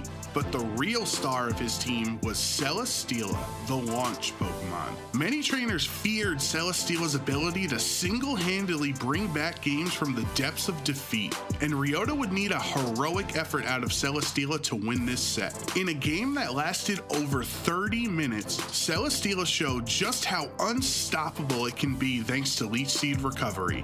If Tomoyuki wanted to keep his championship hopes alive, not only did he have to win game 2, but he needed to do it fast. There wasn't enough time left in the round to play another slow game against Ryota, so Tomoyuki would need to be on the offensive. But sometimes the best offense is a good defense, and Assault Vest Salamence was just bulky enough to keep him in the game. That is a big boy Salamence, taking a Choice Specs boosted Moonblast from a Tapu Fini of all things. And I know it's not known for its really big special attack, but it's still one of these Tapu Pokemon. As the trainers actually round out the game, shaking the hands, Tomoyuki will be the victor. The clock was ticking, and 50 minutes wouldn't be enough time to finish this epic set. This meant our trainers would be concluding this match in the most dramatic way possible, plus 3 turns. If a match exceeds the round timer, 3 untimed turns are to be played, and whoever has more Pokemon remaining at the end of the 3rd turn will be the victor. Time was just called in the round. We are a couple of seconds out, so this is turn 0 in the game. And in this turn 0, Metagross taking so much damage, but after the Intimidate, it's not enough. Rounds don't commonly go to time in VGC, especially not in top 4 of the World Championships. Only 3 turns stood between these trainers and their destiny.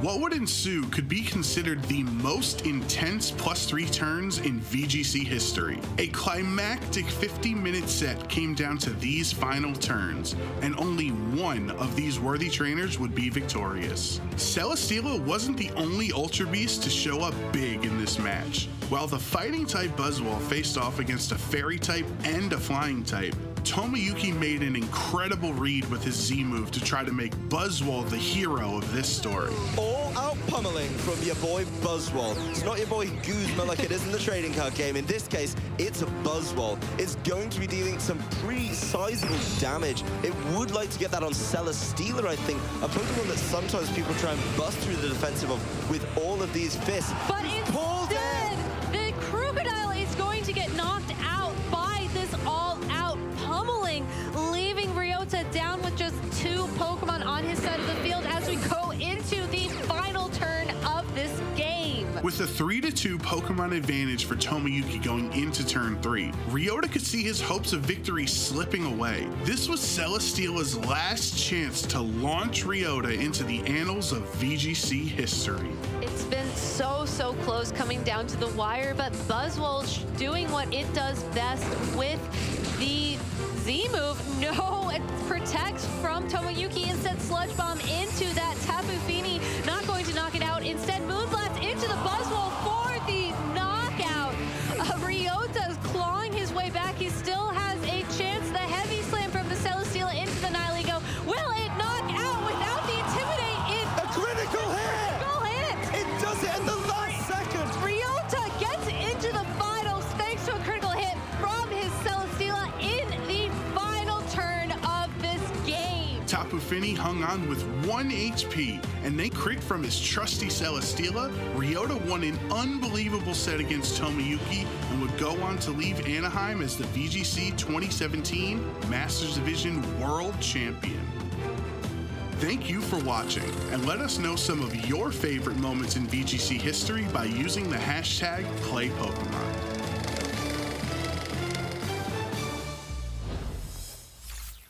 Bonjour, everybody. Welcome back to the Lille Regional Championships. My name is David Partington. I am joined on the desk for the first time for today, and I'm very excited about it.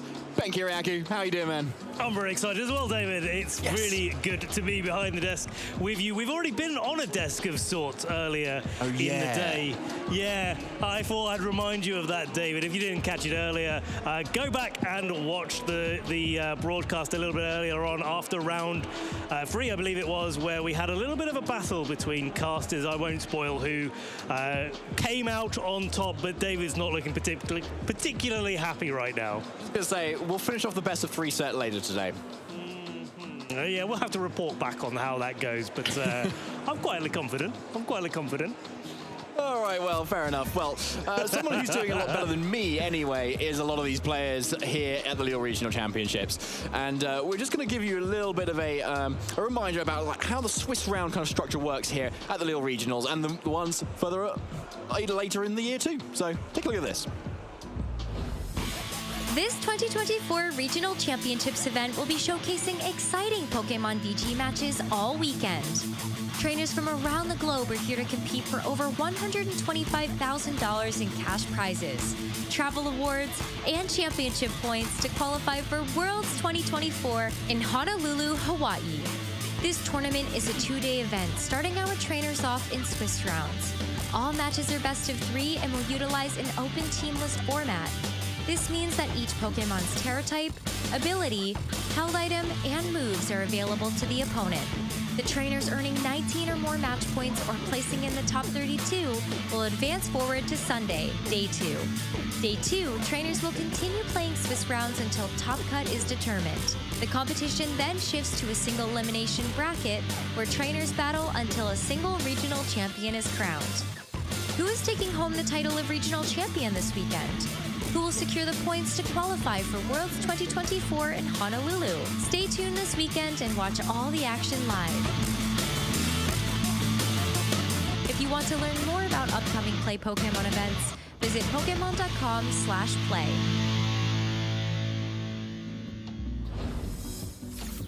These weekends are absolutely packed with Pokemon action. We're right at the end of day 1. If you've just tuned in, we've had 7 rounds of Swiss already completed in day 1. We're going into round 8, and that will conclude, after the next round, round 9, will conclude our first day of Swiss. Then we'll be going to day 2 with the top 32 players or players that have achieved a 7-2 record. Let's take a look at the standings there. These players are starting to kind of filter down into those that are guaranteed already to make day 2 and those that are just on the border of securing their slot. Yeah, so there are only 4 undefeated players left now, but they have all secured their spot for day 2 tomorrow, so we may be seeing a little bit more of them tomorrow. However, all of those 6 ones there are all 1 game away from making it in. They have a chance here. They've got a chance next round if they don't make it, but oh my goodness, do they want to make it in this one? Just kind of alleviate those nerves a little bit and know they've really made it in. What all of these players are going to be fighting for is that automatic invitation to the World Championships here if you win a regional championships. Eduardo Cunha already won a special event in Barcelona only a month ago, guaranteeing in the first event that he was going to be able to make it to Worlds this year, regardless of what happens for the rest of the season. And this is a really good example of how this format rewards both consistent play, getting to that CP bar. 400 points is what these players are fighting to get to over the course of the season. But of course, sometimes you could just win the regional, and that also gets you that invitation as well, and a really good way to do it at that. Yeah, like, to be honest, if I had to make a decision, yeah, I would probably win the regional as well. Yeah, sounds good, doesn't I think it? I'll do that at some point. And then, but yeah, here are our notable matches here for our round 8 going in here. And we're going to be able to look at Miguel Malati and Rayan Guezi. Again, apologies for the mispronunciations if they have occurred, which is likely again. But yeah, these players are both 6 and 1. So they are on the cusp of their winning in as well. And other matches that we have in this round, Bart van Doorn, a player that was undefeated until recently, still making X and 1, and up against Salvatore Rega, who is, if I understand correctly from my time out in the crowd last round, still running that Dondozo. So really nice to see Salvatore sticking to what he knows so well. Daniel Dartini versus Marco Silva. Marco, a player that we featured earlier on stream, and again, great to see a previous successful player carrying on, showing their consistency. Yeah, and it's good you mentioned consistency as well, because this is a game where you can really get quite consistent. Knowing how the Pokemon work, knowing how to play each team, whatever team it is that you end up playing. And that's why we see these same players kind of consistently at the top, because they've really worked at it. They've really worked hard going to maybe some of the other smaller tournaments, building up their skill set. Some quicker than others, but a lot of these players that we do already know from over the years who've done particularly well. Jamie Boy, another player from the UK, who's got a lot of regional championships under his belt as well, who we've yet to kind of stream at some point, maybe at some point in the future, if depending on how well he does here. So versus up against Alex Gomez-Bernal, who's also done very well, and we also saw on stream. And a player that has put in so much preparation over the years. I remember one of the years that Alex made it to the top 8 of the World Championships, where, you know, chatting to him after the World Championships and talking to him about his preparation for that event. I remember just like him revealing like stacks of paper with like, hey, this is what this Pokemon does, and this is what this Pokemon does, and this is the matchup here, and you know, all of this really deep preparation. Alex is a player that really understands what he's going to be running, and that sort of level of detail-orientated preparation for a tournament can be what makes the difference for when you're, you know, playing up against a matchup that you're not so familiar with, and then you say, hey, I know about this, I know about that, so I'm going to be able to adapt to that situation. Yeah, I'm really, like, of all the players out there, like, Alex Gomez is such a player to aspire to be like, and over the years as well, he's been playing, like, even with a bit of a break that he had, kind of between, like, 2020 and 2022, like, he's still, like, back with a vengeance. Like, that, maybe it's kind of like riding a bike, Ben, I don't know. To be honest, since I started Pokemon, I have not stopped, so I don't really know.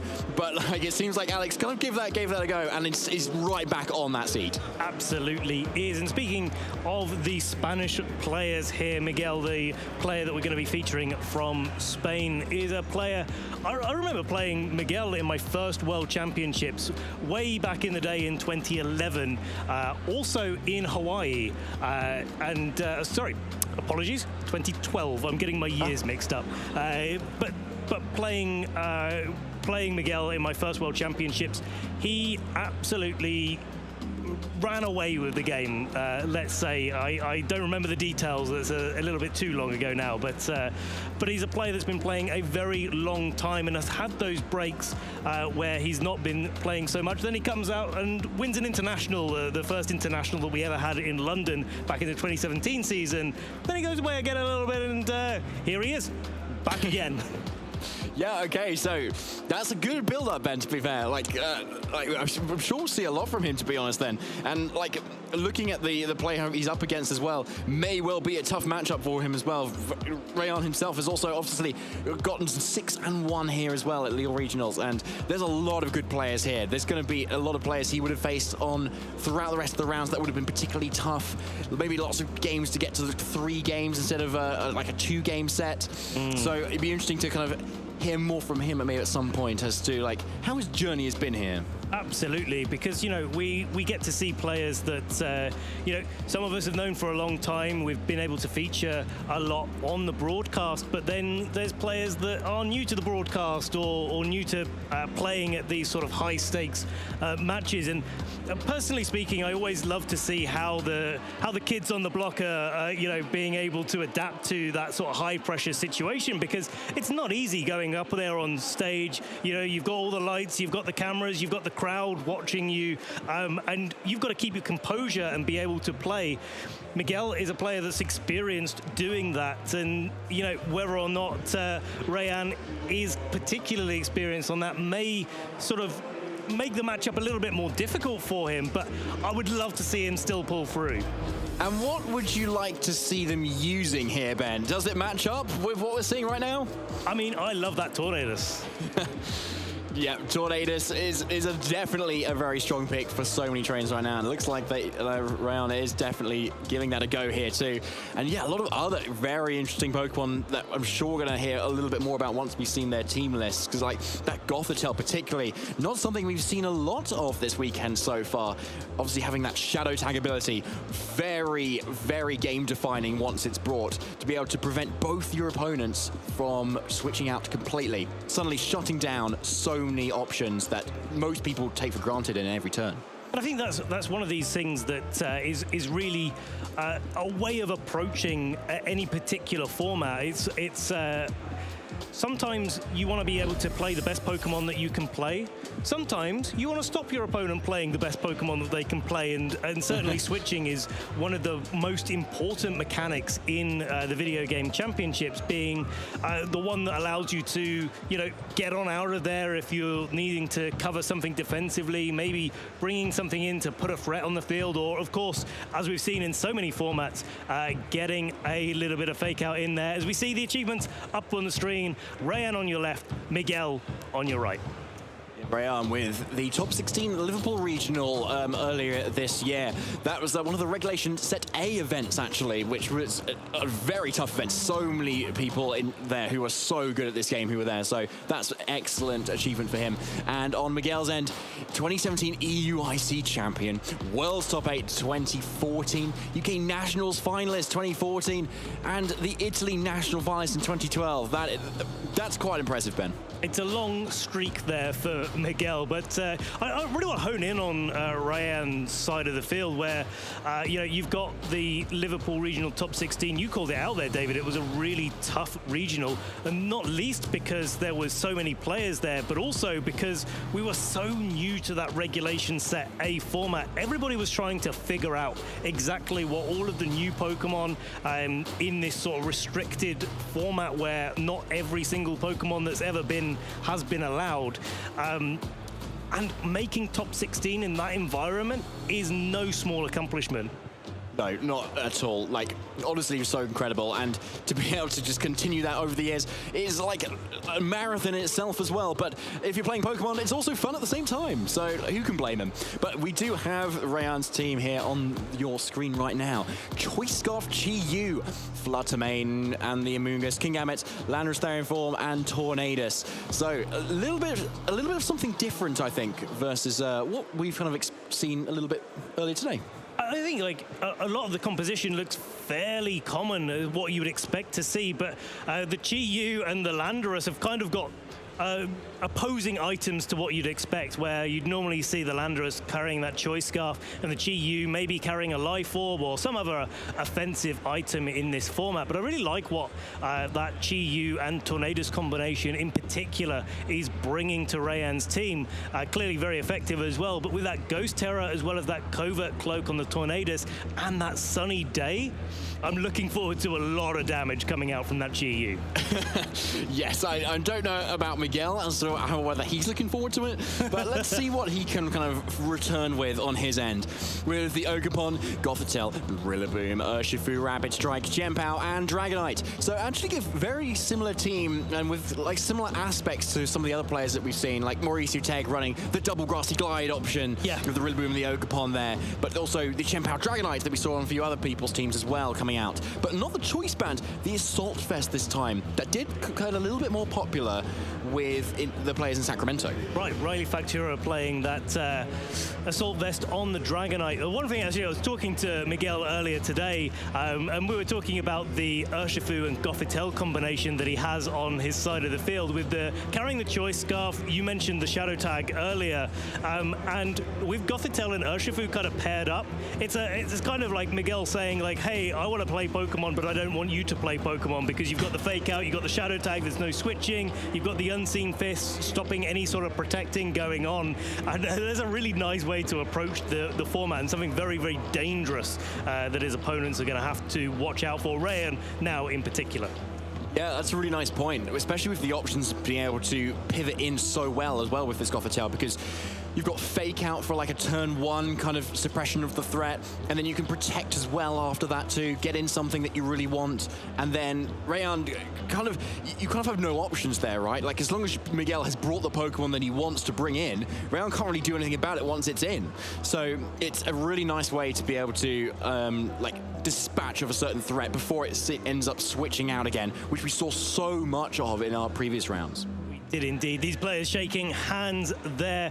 Speaking a little bit more about this sort of matchup and mentioning that Tornadus Chi Yu from Rayan's side of the field, I'm really interested to see how that matches up where, you know, you want to set up the sunny day to stop that Urshifu going for its surging strikes and doing lots and lots of damage.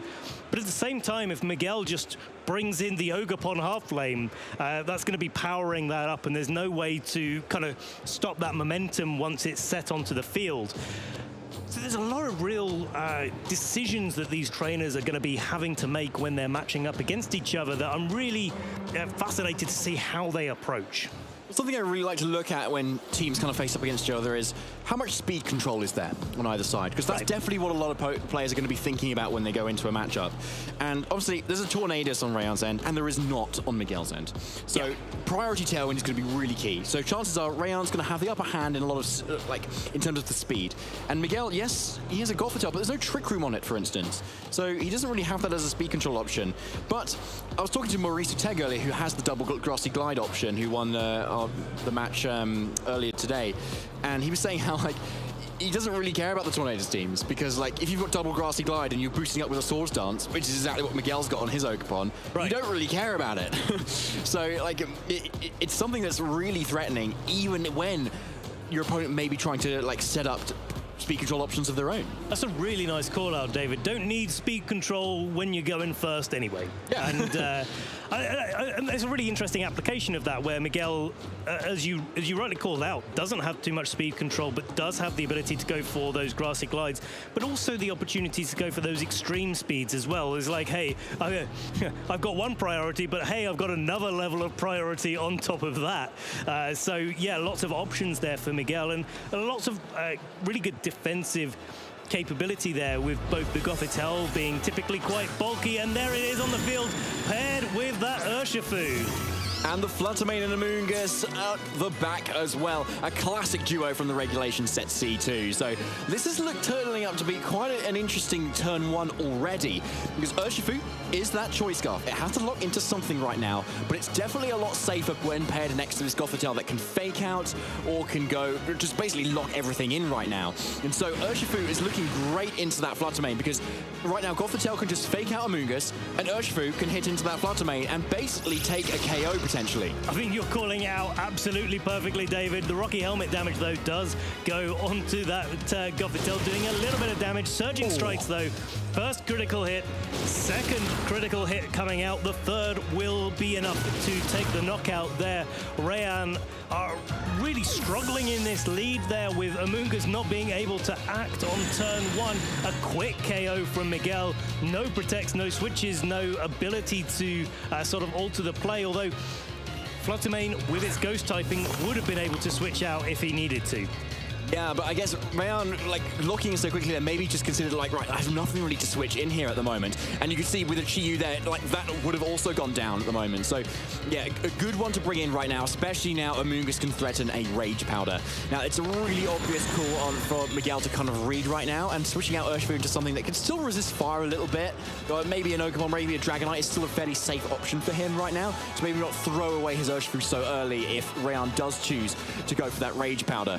Now, obviously, Rayan could kind of cool out, maybe go for a Spore instead at the moment, because there's no kind of safety goggles or options that Miguel has at the moment. Gothitelle only has that Citrus Berry, but there are two grass types in the back, which could be potentially, like, good switches for a Spore. But no switches currently right now. Instead, going to be a Terra, and it's on that Gothitelle. Gothitelle going for its Terra Fairy there, and making sure that maybe it's not taking any damage or too much more damage from the Pollen Puff on the Amoonguss' side of the field. Amoonguss happy to redirect attacks, doing what it's been doing for many, many years now.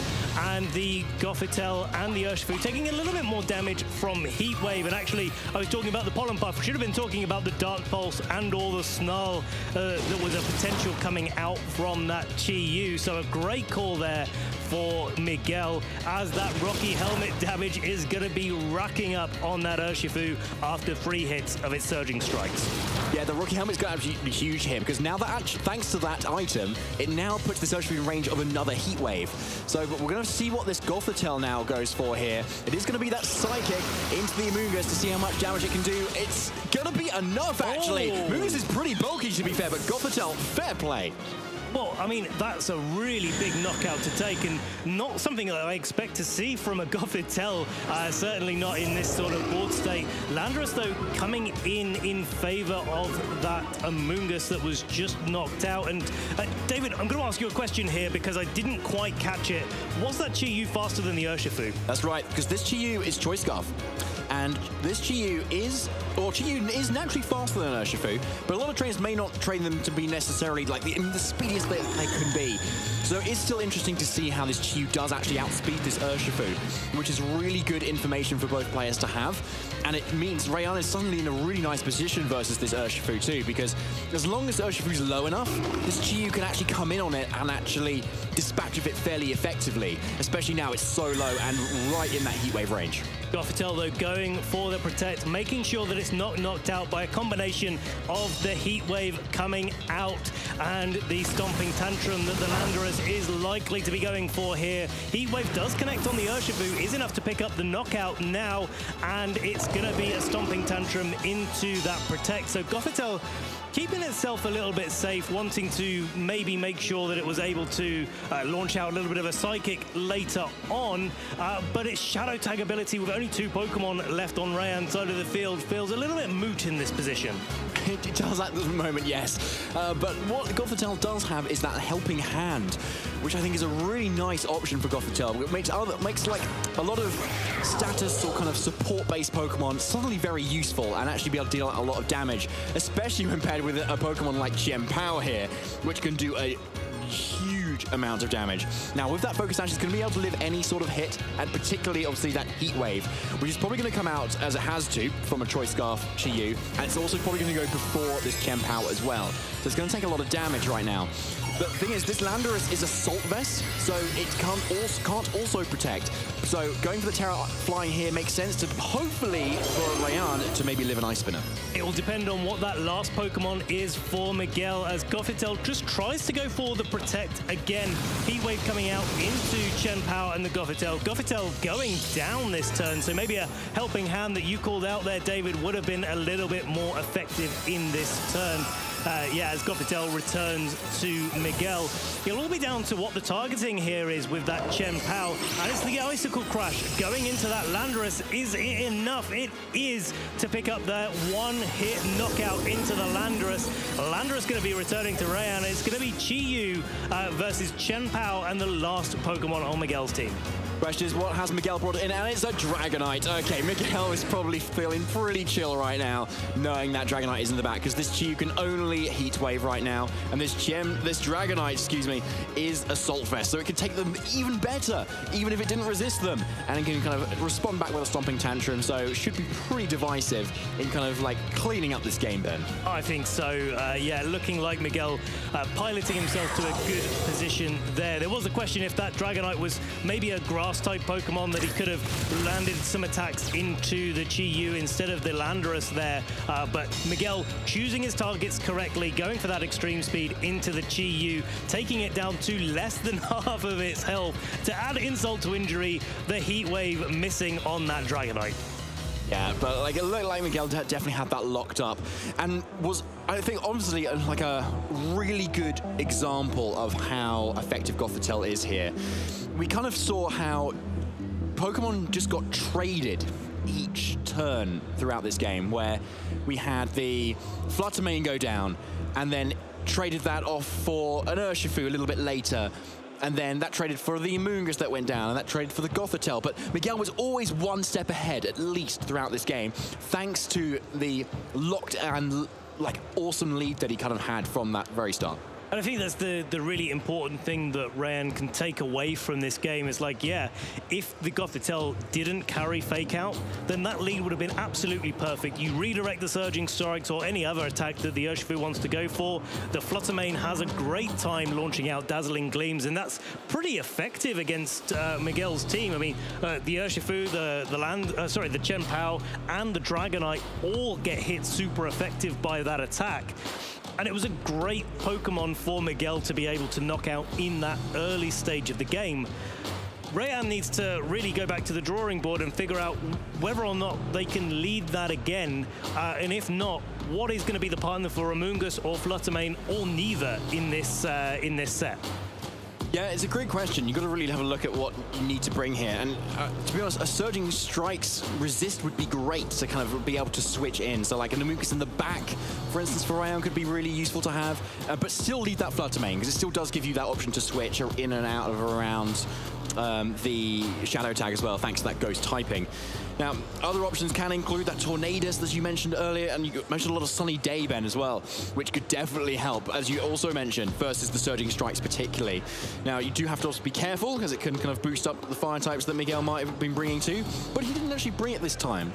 And yeah, that's the thing. I think the Tornadus is a little bit less valuable here, and potentially the Fluttermane's a little bit less valuable here because of the Terra type on that Urshifu on Miguel's side of the field. It is that Terra Poison rather than, say, a Terra Water. And if you lead Tornadus and Fluttermane, yeah, the Gothitel's not going to be able to go for a fake out into you because of that Covert Cloak and the Ghost typing on the Fluttermane.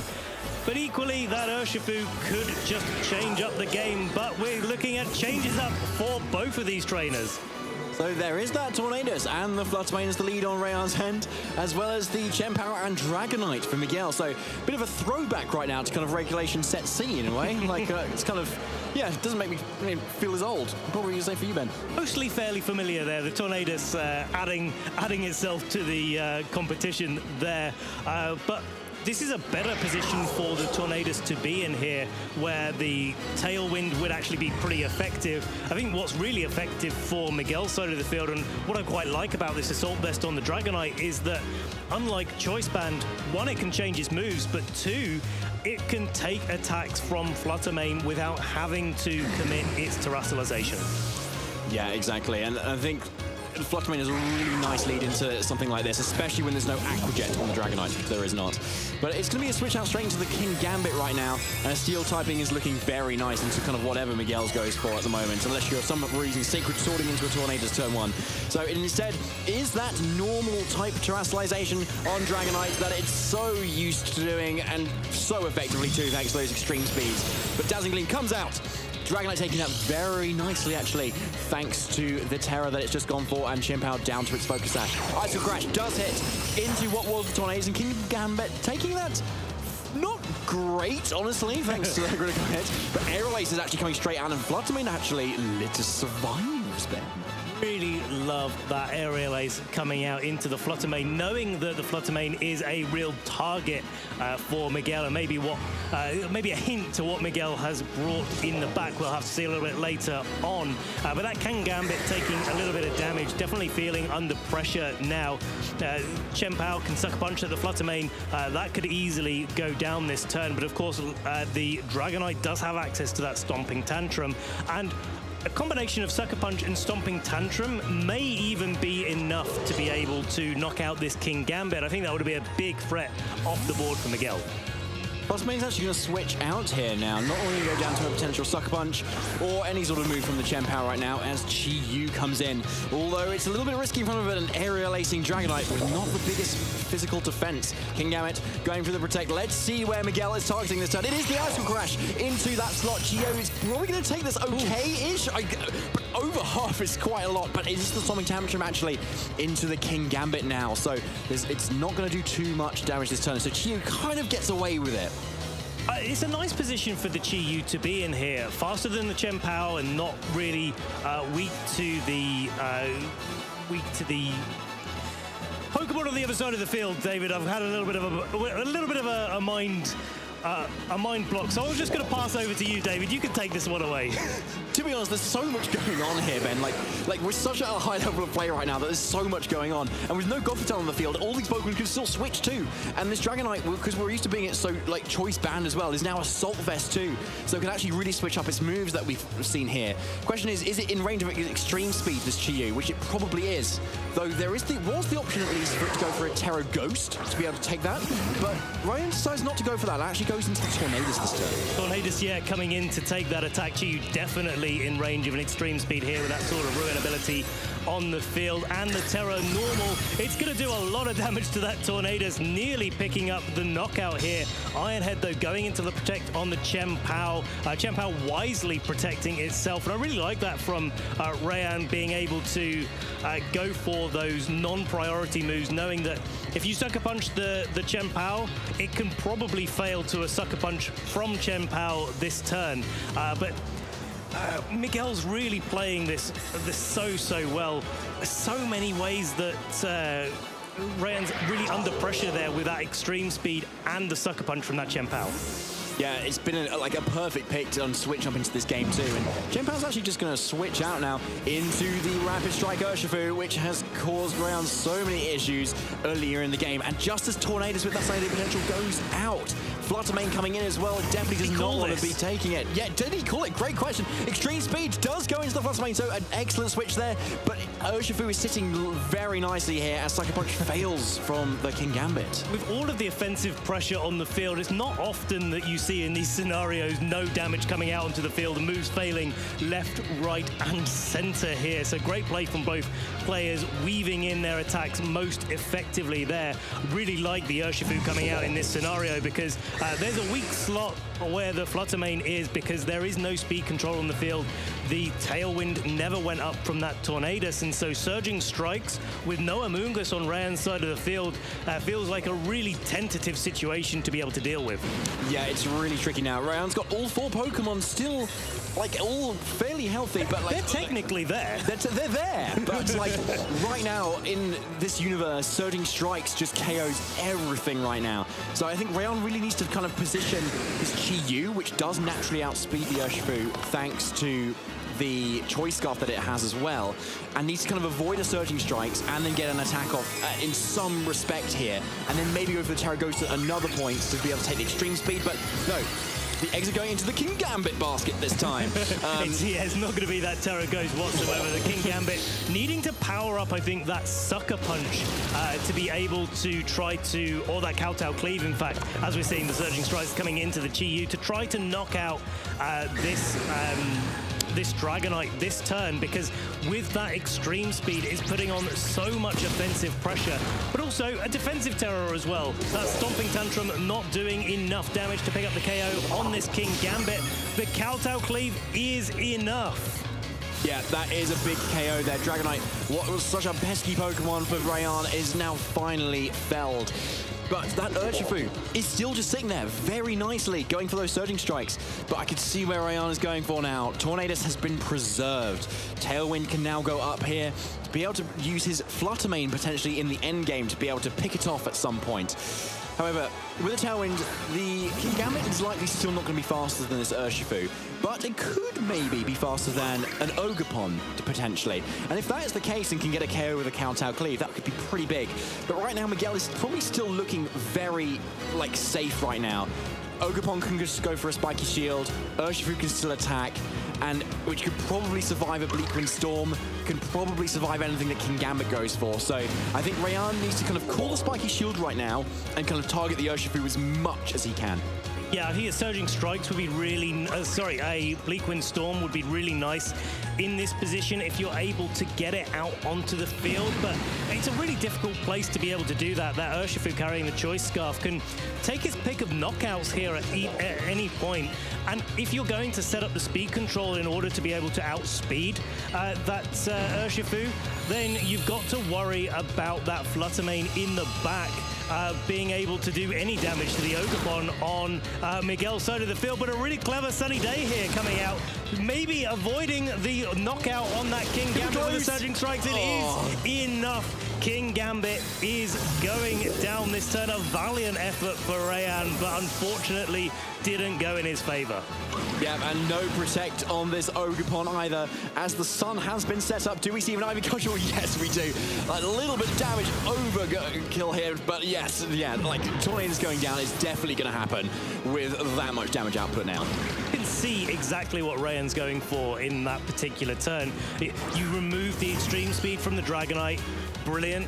And then you bring that Tornadus in, you get that Sunny Day, you stop the Surging Strikes doing quite as much damage, and you just hope that the King Gambit has what it takes to be able to take that attack, but Miguel just eking out the victory there on that particular turn. Dazzling Gleam going into Urshifu, going into Ogerpon, but no KO on the Ogerpon. It's going to be able to reply with that Ivy Cudgel and pick up the knockout on this Fluttermane. Miguel Martí de la Torre is going 7-1 and guaranteeing his spot in the top cup. Congratulations to Miguel Martí de la Torre. Like, honestly, so well played. Like, and what a cool team as well. I feel like it's one of those teams where people are going to look back at this event and go, oh, I really want to pick up a team. I want to see what can happen. And like, and Miguel's team, like, is really selling it there as well. Because, like, yeah, obviously what a team. And so well played as well for the entire set. Absolutely. In control from turn one, and control is really the name of the game for Miguel's team. This is how this team operates. You get that Gothitelle, stop onto the field, stop your opponent from switching around, make sure that you've got the right board pieces next to it, support that with the fake out, support it with the Psychic that we saw knocking out that Amoonguss in game one, support it with that helping hand that we didn't see come out, but I'm sure he's clicked once or twice in this tournament so far.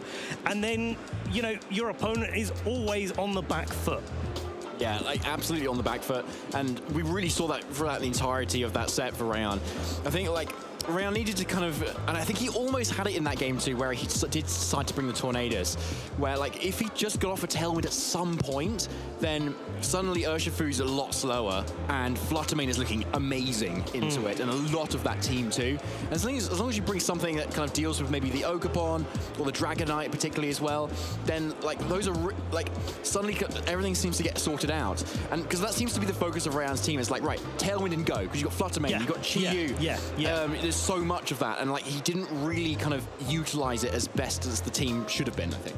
I think it's quite difficult in front of the Pokemon that Miguel was bringing as well, though, because, as we mentioned before, that Terra Poison on the Urshifu makes leading Fluttermane and just going like, hey, I'm going to Tailwind, I'm going to Dazzling Gleam, and really, the Urshifu usually wouldn't have too much counterplay to that, and maybe you go for a cheeky sunny day and you say, hey, well, okay, you can Terra into the Poison type all you like, but your Surging Strikes isn't going to do enough damage. And so, yeah, there's a few different ways to play that, but with the Terra choice on the Urshifu, I feel like Rayan was kind of caught up in that, and therefore didn't use that Fluttermane quite as effectively in the early game as maybe he has used it in previous rounds of this tournament. Yeah, and this Fluttermane does have that power gem, that kind of elusive fourth move that so many Fluttermane players kind of also almost like never like click into.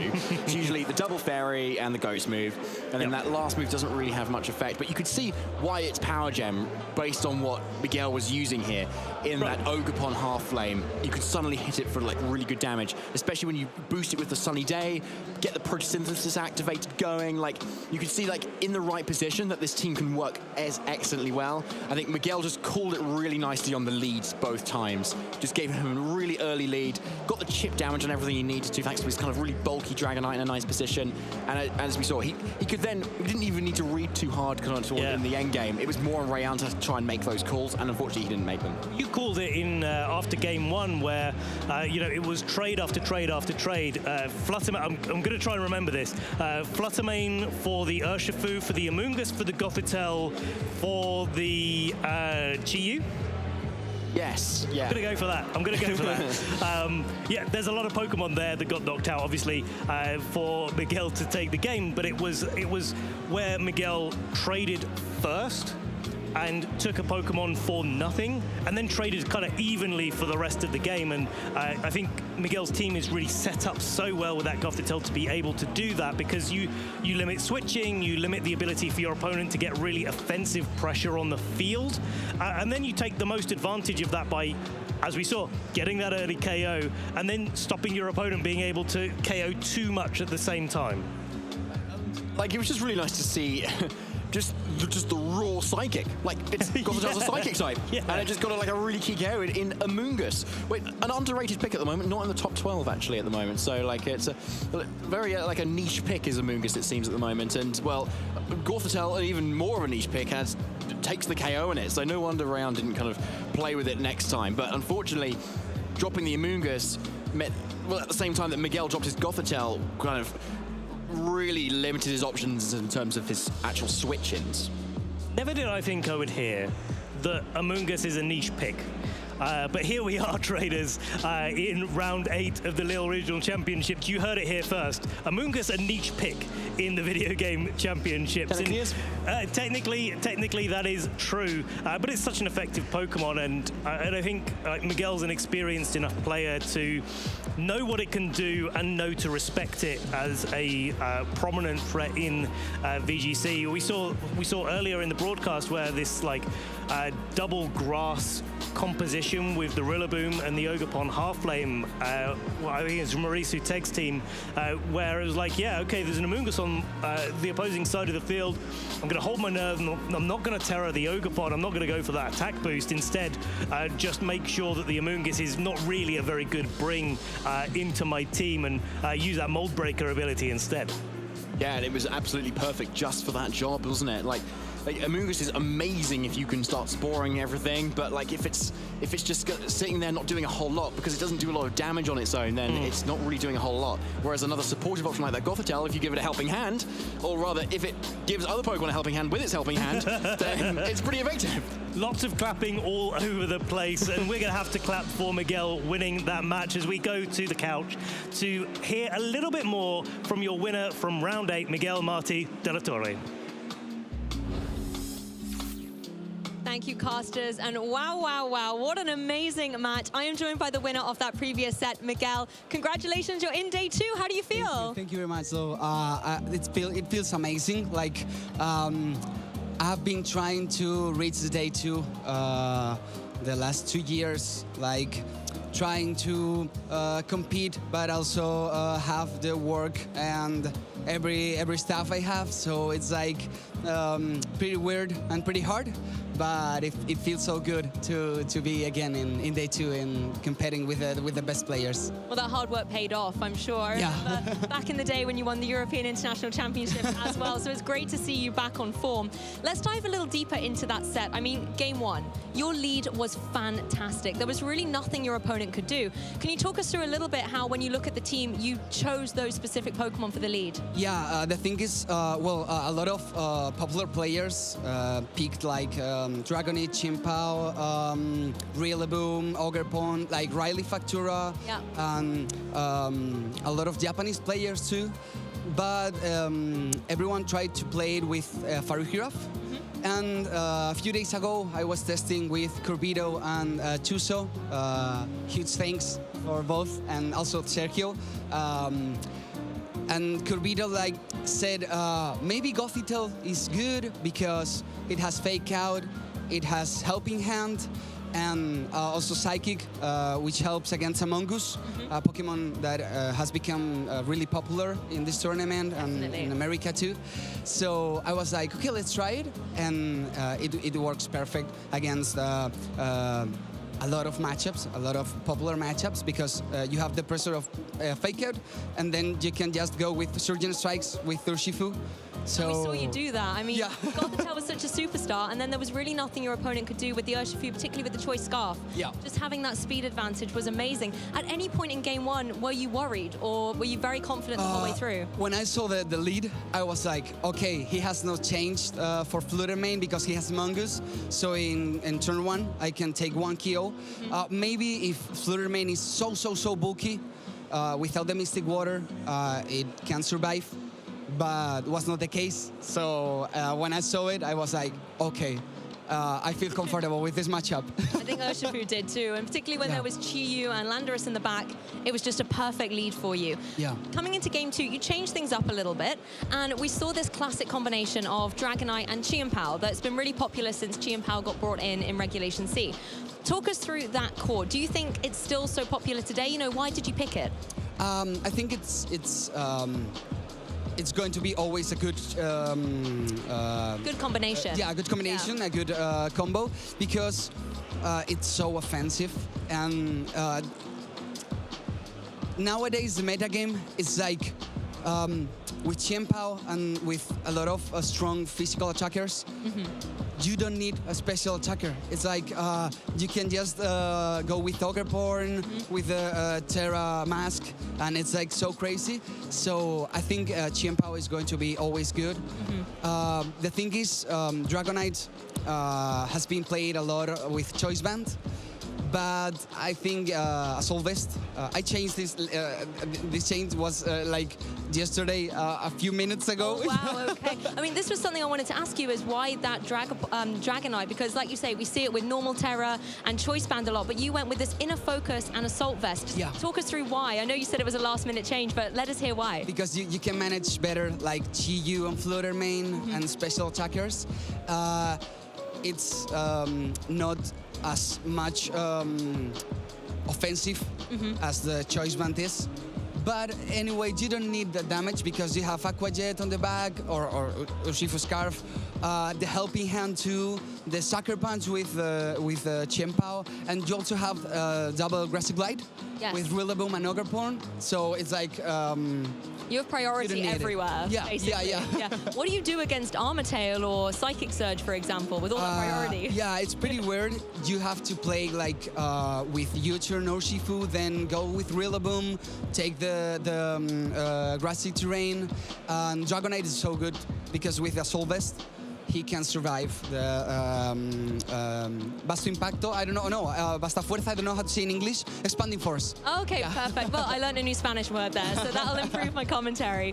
Obviously, to the trainers at home, tell them what your goals are this season so they can get to know you a little bit better. Obviously, you're back on top right now. Are you looking towards a World's invitation? Yeah.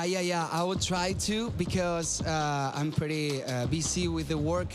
So I'm working with the backstage stuff. Cheers for all of them because they do a lot of work, a lot of effort. Of course, the casters too. Yeah. So I'm trying just to take the invite with the international. And maybe tomorrow and another regional, and of course mid-seasons and Premier Challenge, and then just go to Hawaii because it was the first time I went to Worlds in 2012, and it's like, oh my God, it feels so old, but also it's like I want to go back. We were actually saying that earlier. Ben, during the pre-game while you were getting ready, was talking about his match against you at that World Championship so long ago, right? Yeah. We became old. Guys, we became old. It does happen to the best of us. We get a little older over time, but then you have that experience you can fall back on. One last thing for you while you're here on the stage, is there anyone you would like to give shout outs to who's maybe rooted for you and supported you to get to this point? I would like to I have never talked about this in the stream, but I would like to just say a lot of thanks to my boyfriend, who is supporting me from home. I love you so much. And of course, Dath and all the streamers who are just reacting this stream and commenting all the chat. You are the best, guys. Thank you very much. I'm sure they will continue rooting for you, and best of luck tomorrow in day 2. Thank you very much. Huge congratulations. We'll let you go get rested up and you can enjoy the rest of day 1 and celebrate with your friends and family. To the Pokemon trainers, though, of course, the broadcast is carrying on. We've got one more epic round to bring to you, so don't go anywhere as we have a very quick break.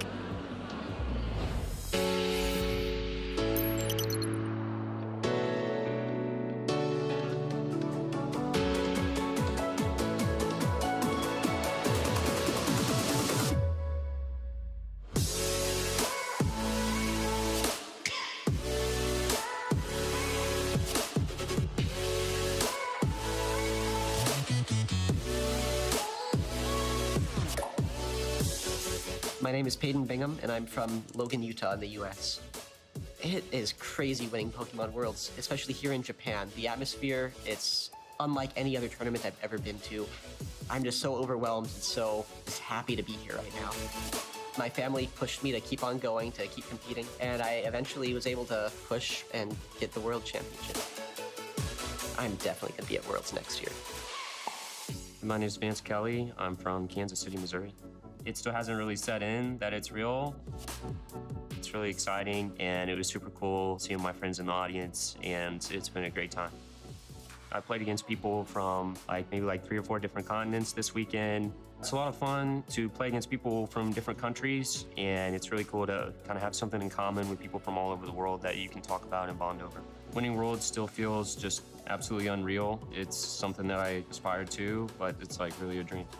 私の名前は木村翔平です。東京出身です。なんだろうな。まだ実感が湧いていないです。頭を使って考えることがこのゲームは大事だと思ってます。で、その練習をすることが一番大事だと私は思ってます。次の大会も参加して、もう一度2度目のワールドチャンピオンを目指して頑張ります。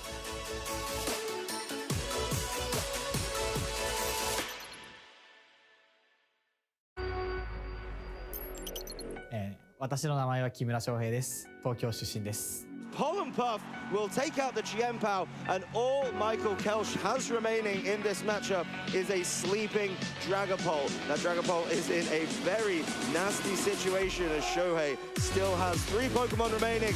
Michael throws in the towel, and Shohei Kimura will be your 2023 Pokemon World Champion. まだ実感が湧いていないです。1戦目はもう想定していた選手と違うものが出てきてしまってかなり厳しい状態になっていたんですけど、パオジアンのつらら落としに助けられて1戦目を取ることができて、2戦目は想定していた対戦内容だったので想定していた通りにことが進んで勝利を収めることができて嬉しかったです。相手のパーティーのリキキリンとウーラオスをどのように倒すかが鍵となっていて、それらに対抗するためにテラスタイプを変更したモロバレルが、鍵になると考え、臨みました。なんだろう、勝利することも大事ですが、その対戦相手がいることによって、得られる、友情だったりコミュニケーションが僕の中では一番、このゲームの大切なところだと思っています。次の大会も、参加して、もう一度2度目の、ワールドチャンピオンを目指して頑張ります。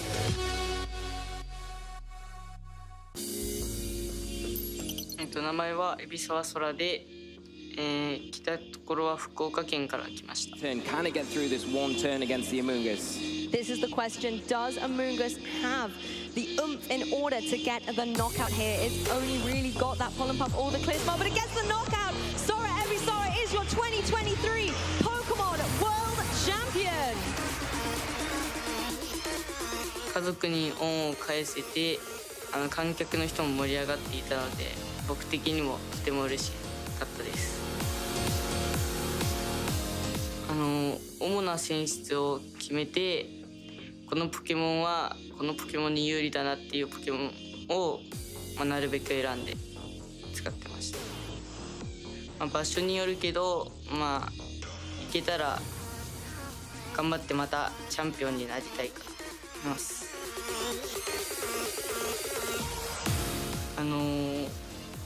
トルネロスというポケモンと、追い風役とトリル役が混ざった構築は読み合いになるので、ちょっとジュニアで優勝した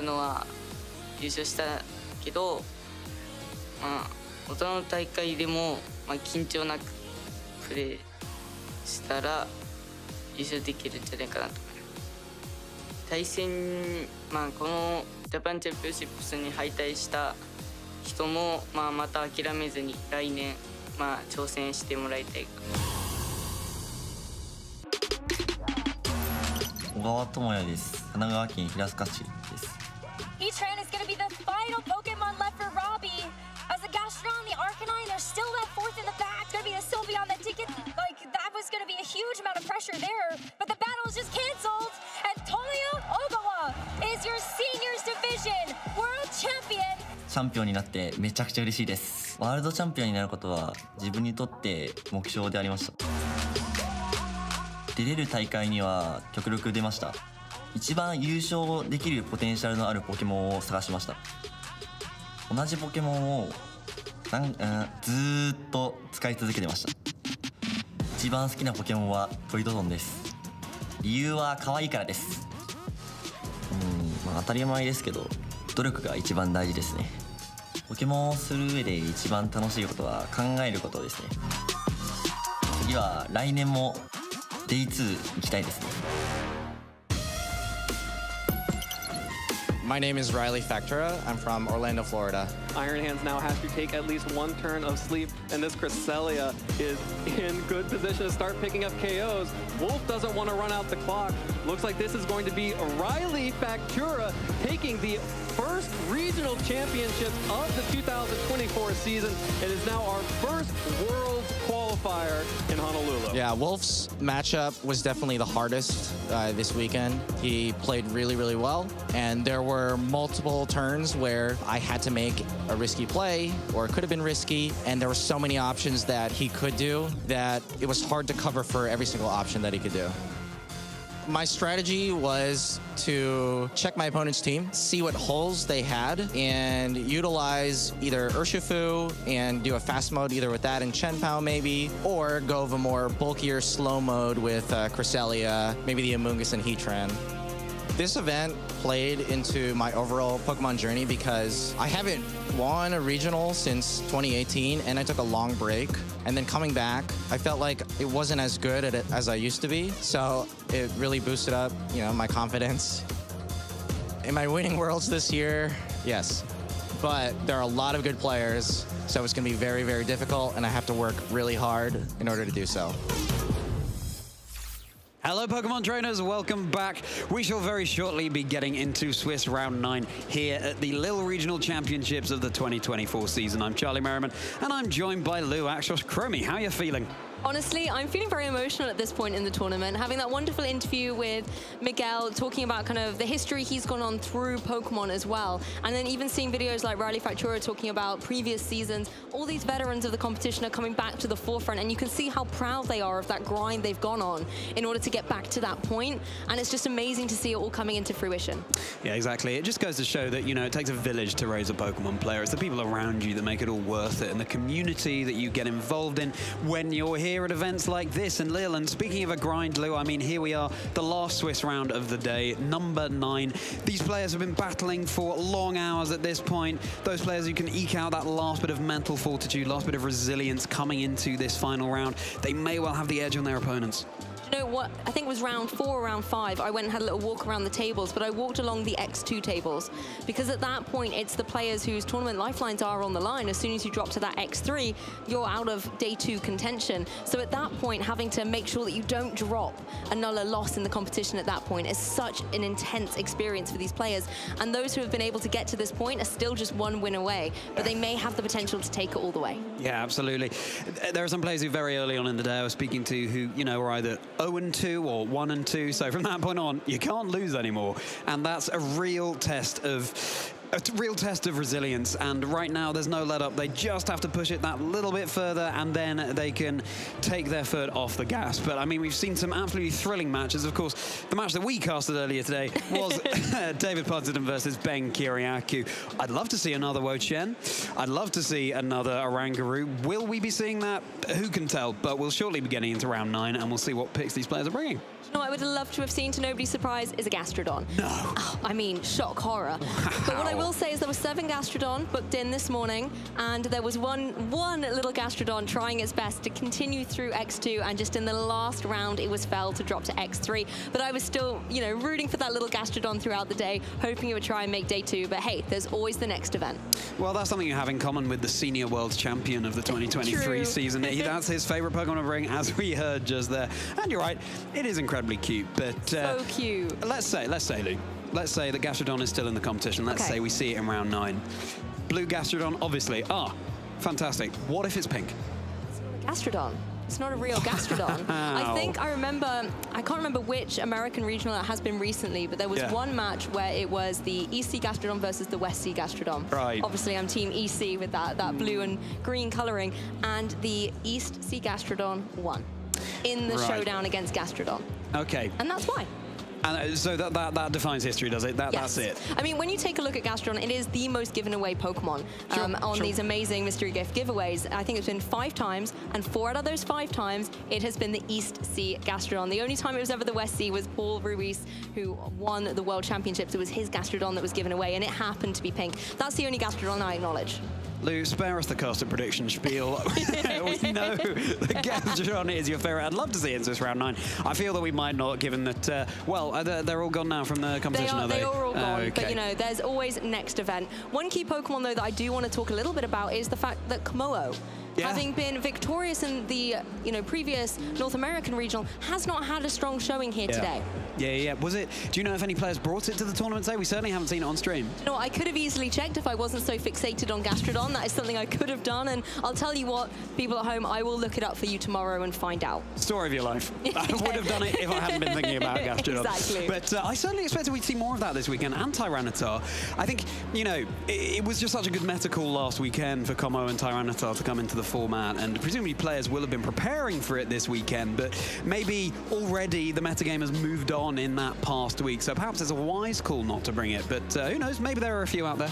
Well, in the Battle of the Weather Wars, it's really been all about Alolan Ninetales. And we saw that match earlier where we had the mirror of Alolan Ninetales and Baxcalibur. A combination I would never have foreseen coming, let alone in a mirror match as well. And it was really good to see that synergy. Something we were talking about earlier about that kind of snow, giving the defense boost to the Ice-type Pokemon, had great synergy amongst the Alolan Ninetales and the Baxcalibur. And you saw how detrimental it was when that snow went away, how much more vulnerable those Ice-types were to the physical attacks. Yeah, especially after a Baxcalibur using something like Scale Shot, which drops its defense, and then you're taking that super effective Scale Shot, probably only 2 of them, and then you're going down. I mean, that was such a thrilling match, and especially exciting because there's 2 trainers who we haven't seen so much of historically.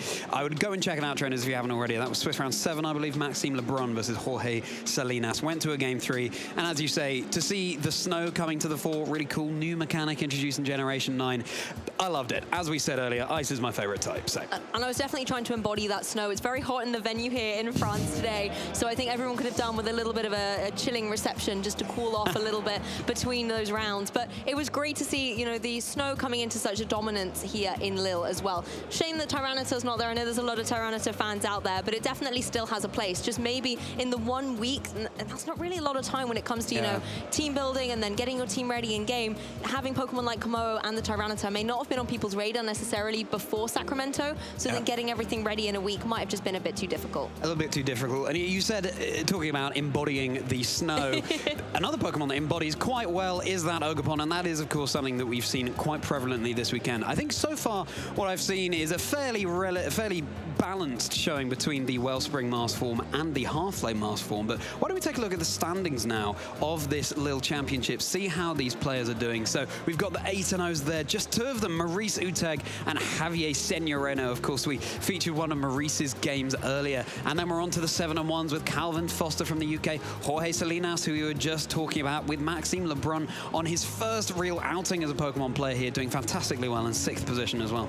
Honestly, I'm so proud to see Javier Senoreno there in the 2nd place. He was a player I called out earlier in the day as one to watch, and it's amazing to see this undefeated record so far. I wonder if in the next round it's going to be a 9-0 there. Again, taking a look at maybe the other side, there's some of our 7-1s. Again, players advancing into day 2.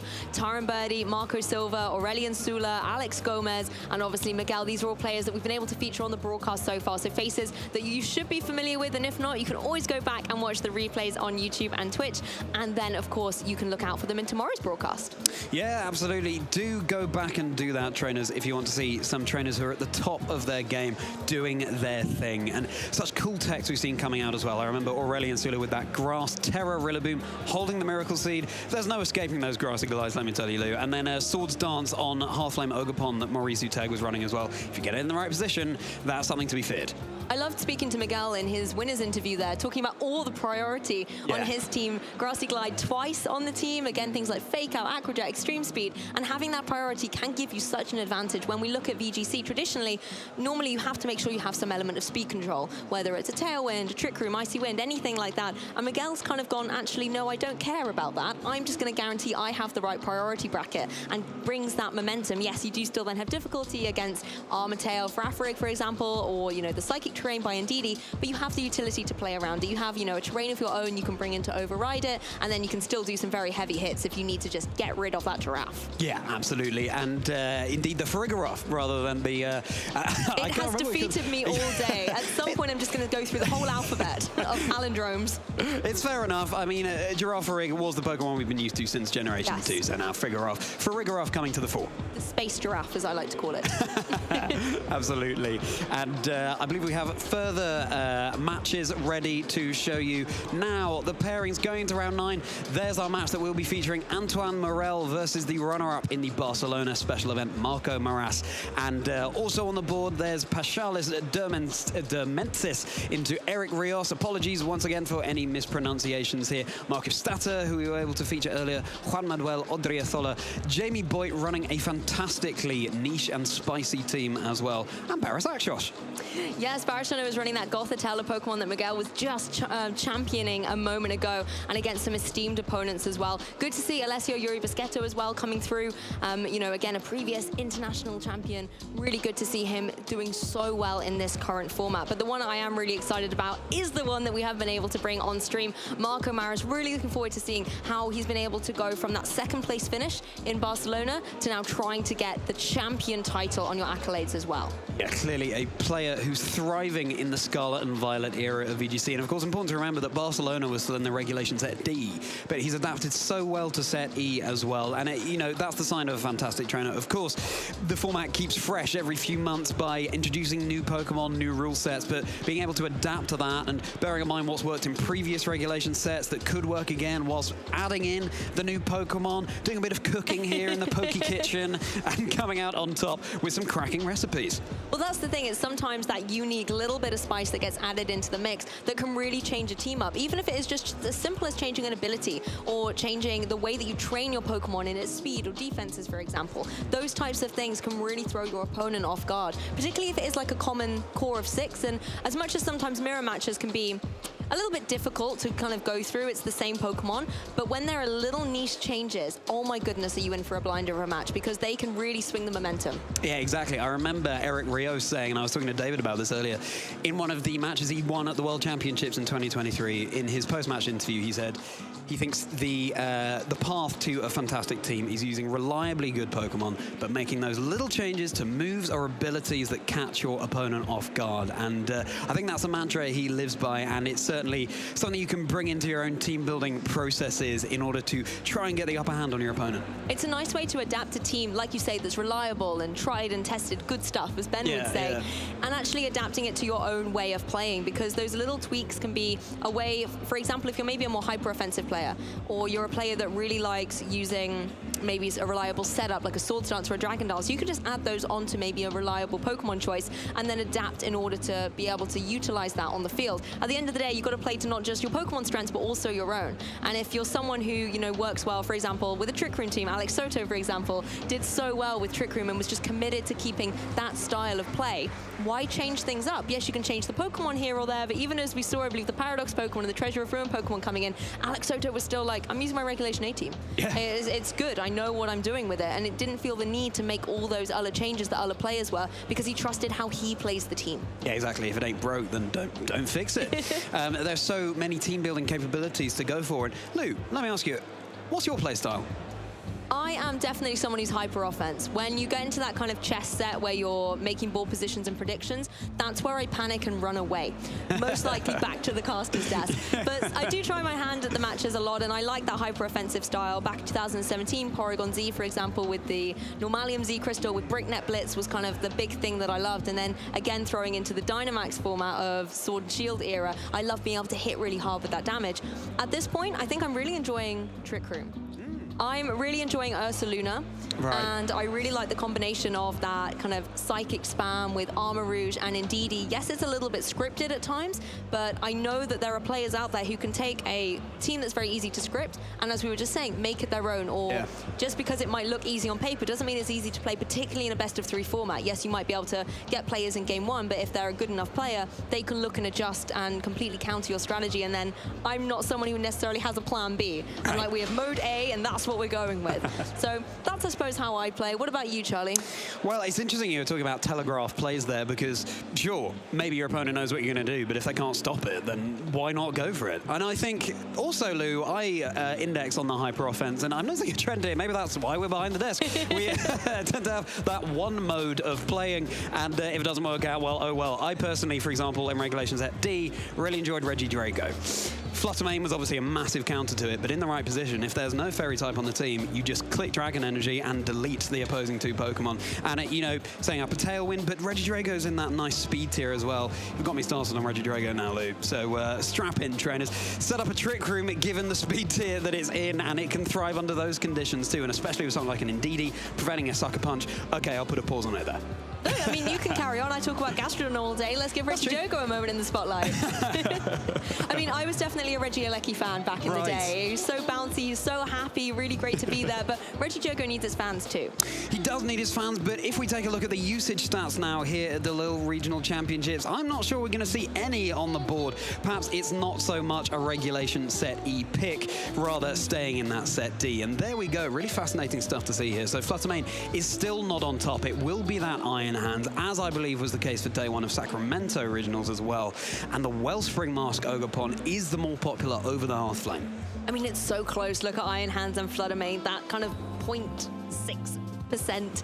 The maths there was really hard at the end of the day, but it's so close between them. But you can see Fluttermane is angry. It wants to get back onto that #1 spot, and particularly the way we've seen players playing it at the moment, going for that Fairy Terror type to hit even harder with powerful Moonblast and Dazzling Gleams, I think is showing why it is still on that podium spot, as I like to call it. One thing that's always kind of surprised me is the usage of the Hisuian Arcanine, because it has a lot of 4 times weak damage, with ground and water going down into it as fire and rock type. Yes, you have terrestrialization, so it can be whatever type it wants to be, but that is a lot of pressure you're putting on that Pokemon, and you almost have to terrestrialize it, which means your other Pokemon don't necessarily have that capability or flexibility. Yeah, it's true. Now, Hisuian Arcanine coming today was my #2 caster prediction, actually, because I expected Sand to be more prevalent, giving a special defense boost to the Hisuian Arcanine. It can combine the roles of a Landorus and a Dragonite, going for a big extreme speed as well. But so I'm pleased to see it there, just about in the top 12. And my #1 pick was actually that Tornadus. Now, that's partly because of being able to taunt and get away from stat-boosting moves like Iron Defense we saw so prevalently in Sacramento last weekend. But also it can change the weather as well immediately, given its prankster ability. And given the amount of snow we've seen, that clearly is running to the fore. And there's a Pokemon there who benefits from that snow in the Chien-Pao. I mean, I wonder if we are going to see more weather come to the forefront, whether it is going to be that Tyranitar to partner up again with its good buddy, the Arcanine, that we saw in Sacramento, just because of how much snow is running around. One way to get rid of that snow and stop the, Aurora Veil is by bringing in your own weather. And we did see a lot of players maybe try and go for sun, something like a Torkoal, and particularly Lilligant Torkoal, that Lily-Cole combination with the Hisuian Lilligant, so speedy, being able to go on the offensive as well with something like its fighting type moves or a Solar Blade in the sun to hit really hard on the grass type side of things, I think has been a really nice pair. But again, it's quite easily countered by things like priority, by other weather as well. And then particularly if it is weather like the snow, that's something that the Hisuian Lilligant is going to worry about. Yeah, exactly. And I think, the snow has to be up for an Aurora Veil to be set up, right? So you can just change that, and then Alolan Ninetales is suddenly having a much worse day at the office. I think a Pokemon that's come in with the Teal Mask that really helps something like the Hisuian Lilligant, given that it can have access to Hustle as its ability, is, wait for it, Diplin. With that ability lowering the evasion super sweet syrup of all the other Pokemon on the field, and then all of a sudden your Hustle, which of course boosts your physical attack stat at the expense of some accuracy, all of a sudden you're doing a lot of physical damage. And you're left. I await with anticipation to when we see those team lists. Another Pokemon I want to touch on, though, is the Blood Moon Ursaluna. Yeah. Okay, because that Pokemon has come in. It's terrifying. I first saw it and did run in fear. I know it's October and spooky season, but I was terrified to see it. And it's a Pokemon that I think coming in can hit so hard on that special side, and oh, it's there. I see it on Marcos' team. The Blood Moon Ursaluna, it's here, it's haunting me, but I cannot wait to see it. I just said that I wanted to see it, and it's right here. I wonder if it's going to come to the match. Teed it up perfectly there, Lou. Yes, Blood Moon Ursaluna is there on Marco's team, and of course with its Mind's Eye ability, it can damage ghost types with that normal type move, Blood Moon, and there is indeed Fluttermane on Antoine's side of the field, along with a Farigiraf for Antoine there as well. Dusclops on Marco's side too, and a Pokemon that's newly available in the Teal Mask. A fantastic Trick Room setter, a Pokemon that can really just stick around on the field, being a bit of a nuisance with that Eviolite item, able to set up Trick Room and so on, going for useful utility with something like a Will-O-Wisp as well. We'll shortly be seeing just what the movesets are for these two trainers. If you're just joining us, Pokemon trainers, Marco Moras was, of course, the runner-up in the Barcelona special event last month, and he will be playing Antoine Morel in this Swiss Round 9, our final round of the day here at the Lille Regional Championships. And there are Marco Moras's achievements on screen.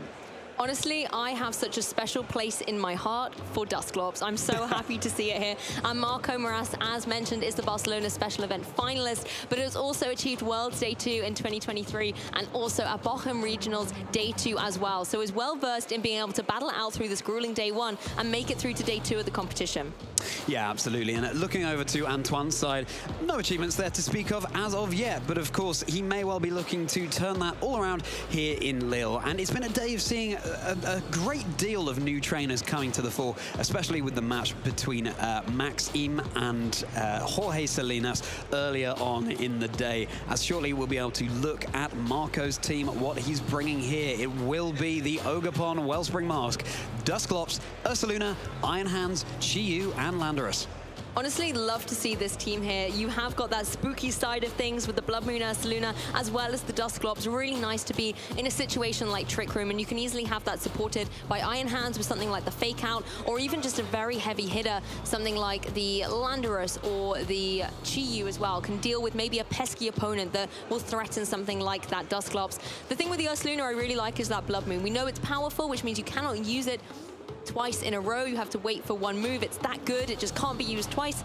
And I think it's a really nice utility as well to be able to hit those ghost-type Pokemon that we see running around thanks to the Mind Eye ability. Fluttermane, for example, has to watch out. Yeah, and I really want to call out the Terra Normal on the Ursaluna there, as well as Hyper Voice. So able to provide spread-type damage that isn't going to be resisted or indeed completely pointless against ghost types, providing fantastic damage on the field, especially with that Life Orb item. So I feel like we haven't seen too much Trick Room today. Looks like that's going to change heading into this match.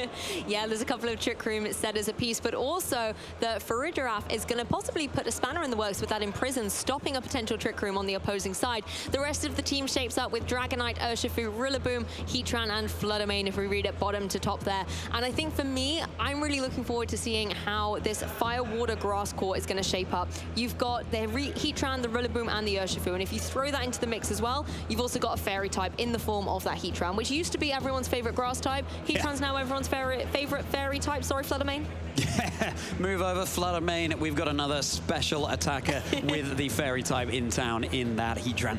And it's got Terra Blast, Lou. It's able to go for those powerful fairy type Terra Blast, providing fantastic coverage into, for example, fighting types that otherwise would be super effective against it. And a more classic set on the Rillaboom, holding that Assault Vest. Fire Terra type seems to be quite a classic pick for Rillaboom heading into Regulation Set E, as well as these two trainers are very shortly going to be getting into Swiss Round 9. Everything on the line for these trainers, wanting to do as well as they can heading into Day 2 of the competition. Yes, the story of Rillaboom this weekend really has been about that more offensive variant with, you know, something like a Meadow Plate or a Miracle Seed. And this is one a little bit more from the past, the tried and tested, bulky Rillaboom. That Assault Vest meaning it's going to be able to take those special attacks from some possible fire attacks from, you know, opposing Heatran or Chi-Yu, for example. It just does give it a little bit more flexibility on the field and is able to pivot in and out with those U-turns. Yeah, U-turn's such a useful move and one that we see ubiquitously on Landorus, especially when it holds that Choice Scarf. So it can get in and then get out just as fast, having provided an Intimidate on the field. Now, it's interesting that these two trainers, I don't think they have any crossover in terms of Pokemon on either side. Normally, you see some Pokemon that are duplicates on these teams. So really fascinating to see here. And also, you know, this isn't so much, yes, there are Pokemon that these trainers will have prepped for, but not so much an archetype in terms of a team that we've seen so commonly earlier on in the day. You know, running the Dusclops and the Ursaluna Blood Moon for Marco, and then the Farigiraf on Antoine's side of the field. Interesting to see how these trainers have prepared for this particular matchup. That's a great observation, though. We've got 12 unique Pokemon here coming to the battlefield, and that can definitely shake things up in a best-of-3 set. We've seen previously how the leads are so critical, and sometimes a match, as we saw in Miguel's match, can be won almost in turn 0. So I think particularly when you've got Pokemon, when we take a look at Marco's side, they really want to try and get into that Trick Room. Again, Dusclops, the Ursaluna, the Iron Hands, those are 3 Pokemon that very much like the speeds to be reversed so that they can glean an advantage and apply a lot of pressure.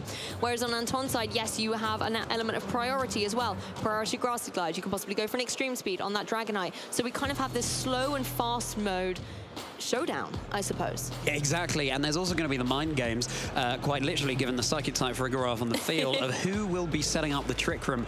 Are they both going to click it on that first turn? Will they therefore reverse the Trick Room? Are they going to leave it to another player? Are they therefore going to try and go for the fast mode on their teams? The mind games are real here in Swiss Round 9 in Lille. These trainers have been using so much mental energy already throughout the day, and now they just have to go that little bit further, trying to anticipate what their opponent's going to do.